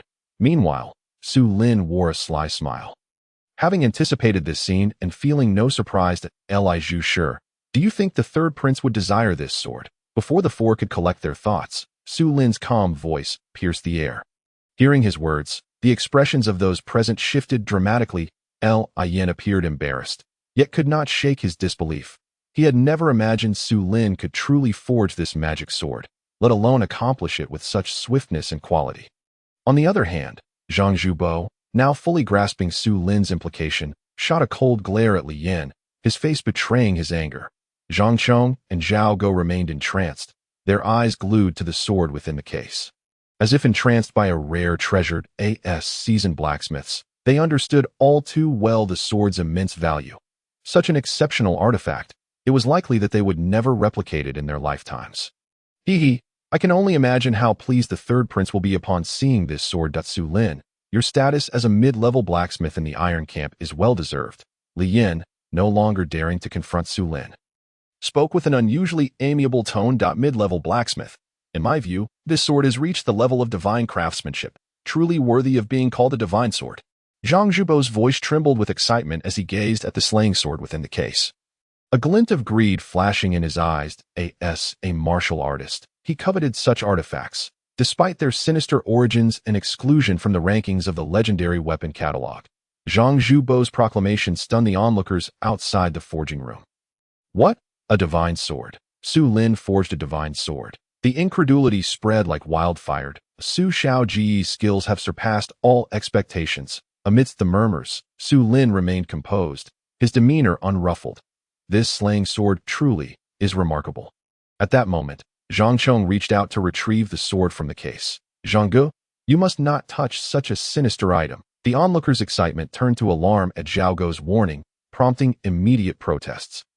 Zhang Chong halted, suddenly realizing his hand was mere inches from the sword's hilt, as if jolted by an unseen force. My apologies for my recklessness, Zhang Chong said, bowing slightly to the others. Su Lin, observing the scene, wore a knowing smile, reflecting, this sword is different. The fierce aura is merely an effect of its own lethal nature. For an ordinary person, it poses no significant threat. Yet, he chose not to elaborate further. Su Lin, you have done exceptionally well. I hereby promote you to the position of Special Forging Master within the Divine Mechanism Bureau's Iron Camp. Your rank will be of the 6th grade, equal to that of Li Zhu sure. Zhang Zhubo's sudden announcement left everyone in the room in shock. Zhang Chong and Zhao Go expressed no dissent, yet their gazes towards Su Lin turned complex. Li Yan, however, harbored a flicker of jealousy, feeling discontented yet powerless to alter the situation.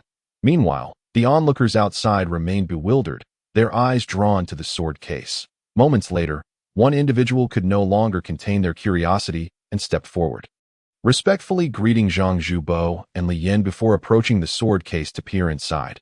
Upon seeing the contents, the person stood frozen in awe, with the first brave soul having ventured forth. The rest followed suit, crowding into the forging room. As they gathered around the sword case, their astonishment mirrored that of the first individual. Throughout it all, Su Lin maintained his air of calm indifference. However, within his heart, he felt a tinge of surprise regarding the appointment of Zhang Zhubo. The title of Master Blacksmith is the highest accolade in the Iron Camp, and with the elevation of his official rank to the 6th grade, he now stands on equal footing with Li Yan, the current overseer, thus no longer bound by the latter's constraints. He found himself liberated considerably within the Divine Machine Bureau.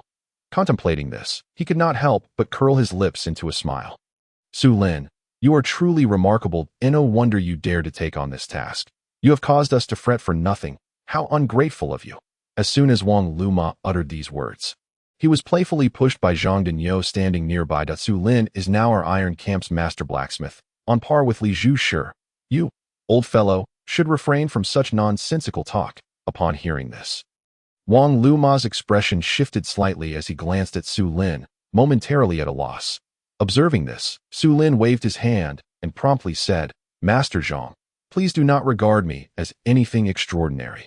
I am still the same person. We must not allow any distance to grow between us. Master Wang, let us continue as we always have in our iron camp. I only know a handful of old friends. If you were to distance yourselves from me, I would find it quite difficult to remain at the Divine Machine Bureau. Upon hearing his heartfelt words, Wang Luma and the others were initially taken aback. Their eyes slightly moist, they soon broke into smiles. What a fine lad. We did not err in our judgment of you. The group laughed and joked. Li Yan's countenance darkened further, and with a cold snort, he turned and departed from the scene. Su Lin's work for the day was deemed complete. It was still before noon, after chatting idly with Wang Luma and the others for a while longer. Su Lin took his leave from the blacksmith's workshop. Shortly thereafter, Zhang Zhubo arrived with the appointment decree, accompanied by an elderly gentleman, the Minister of Works, Ouyang Zhu. Following the introduction, Su Lin respectfully bowed to Ouyang Zhu. Upon first meeting this esteemed official, he felt somewhat intimidated, as he realized he could not discern the other's cultivation level. Although Ouyang Zhu appeared calm and unperturbed on the surface, internally he was also puzzled. Did this young man not just break through to the master level? Why can I not perceive his cultivation now? Moreover, the more I observe, the more ordinary he seems. As Ouyang Zhu's doubts arose, Su Lin also caught a glimpse of his thoughts. This old fellow actually knew I had just broken through to the master level? Did he discover that day? And this ordinary descriptor of mine is indeed quite effective. Su Lin felt a surge of surprise, realizing that the other must have indeed noticed him that day, but had no intention of exposing him, which alleviated his concerns considerably. Our Ministry of Works is fortunate to have a talent like you. Should you face any difficulties in the future, feel free to seek out either me or Zhang Zhubo. After exchanging pleasantries with the minister, Su Lin took the appointment decree and took his leave. In no time, news of Su Lin's promotion to master blacksmith spread throughout the Ministry of Works. The news even reached the outside world, including the Grand Palace of Deqian. Various factions began to stir, sending individuals to inquire about Su Lin. Have you heard? A young blacksmith barely 20 from the Divine Machine Bureau has been promoted to master blacksmith today. What? Is that truly the case? This individual must possess extraordinary forging skills. Extraordinary is an understatement. I have heard that Master Su's craftsmanship has already surpassed that of the palace's chief swordsmith, Master Chen Cci. What? So formidable. Rumors in the marketplace became increasingly exaggerated, for as the saying goes, words have power. Within less than a day, several versions of Su Lin's exploits circulated, stirring up the entire Luoxian city like a storm. At this moment, within the residence of the third prince in the northern district, Li Yin had brought people along, carrying a box containing the Demon Slayer sword. Inside the main hall, the third prince, Ji Che, wore an expression of incredulity. Beside him, Li Yin remained bent forward, observing Ji Che's countenance, not daring to speak freely. This young man is indeed as formidable as they say, gazing at the Demon Slayer sword within the box. Ji Che finally broke the silence. Indeed, I could hardly believe it at the time, but after seeing this sword, I had no choice but to accept the truth. Li Yin responded respectfully. Report. General Mo Hanxing of the Xinjia army seeks an audience outside. Just then, a servant entered to deliver the message. Let him in. After the servant exited, Mo Hanxing, clad in a white robe, stepped into the hall. I greet the third prince. Mo Hanxing first offered a respectful bow, then approached with a familiar demeanor towards Ji Che. What brings the third prince to summon me today? As he spoke, Mo Hanxing's gaze fell upon the Demon Slayer's sword within the box, rendering him momentarily speechless. Haha, Hanxing, you see it too. Today, I called upon you specifically for this matter. Upon hearing this, Mo Hanxing's pupils dilated, revealing an expression of disbelief. Li Zhu Shi, this matter does not concern you any longer. I shall take my leave. Li Yan, recognizing the moment, did not linger and immediately excused himself. This young fellow can actually forge a cursed artifact, and of such high quality. He is indeed remarkable that I should have forcibly recruited him back then. Once the hall was devoid of outsiders, Mo Hanxing adopted a more casual demeanor, his face etched with regret. Haha, indeed, even I misjudged him at that time. I perceived that young man as utterly ordinary. Nothing more than a commoner. I never imagined he would turn out to be so exceptional. You still intend to deal with that young man? He has already garnered the ministry's attention. It would not be so easy to dispose of him at my whim. Ji Che inquired seriously, his gaze carrying a peculiar weight as he looked at Imohan Xing. Is the third prince considering recruiting him? That young man is indeed somewhat headstrong. He showed a hint of disrespect towards me previously, and coupled with past events, he is likely beyond my reach now. Upon hearing this, a glint of coldness flickered in Imohan Xing's eyes as he declared, "Then let us crush this ant completely." That is also my intention. As for how to deal with this ant, I will need your assistance in devising a plan. Half an hour later, Imohan Xing exited the third prince's residence. A wicked smile gracing his lips that Su Lin, unaware of the impending schemes and plots against him, was currently in the Divine Machine Bureau's library. With his elevated status, he could now freely enter the library to peruse its vast collection of texts. With this privilege, he indulged himself and spent an entire afternoon reading through the tomes. Many martial arts manuals and curious anecdotes were noted down, filling him with an increasing sense of wonder about this world. He learned that this realm was called the Tianling domain, which not only encompassed the Deqian dynasty in the northern wilderness, but also extended beyond it to even larger domains. However, he remained oblivious to the names and geographical characteristics of the other realms. When he finally exited the study, the sky was still bright, having mastered all the artisan skills available within the Divine Machine Bureau.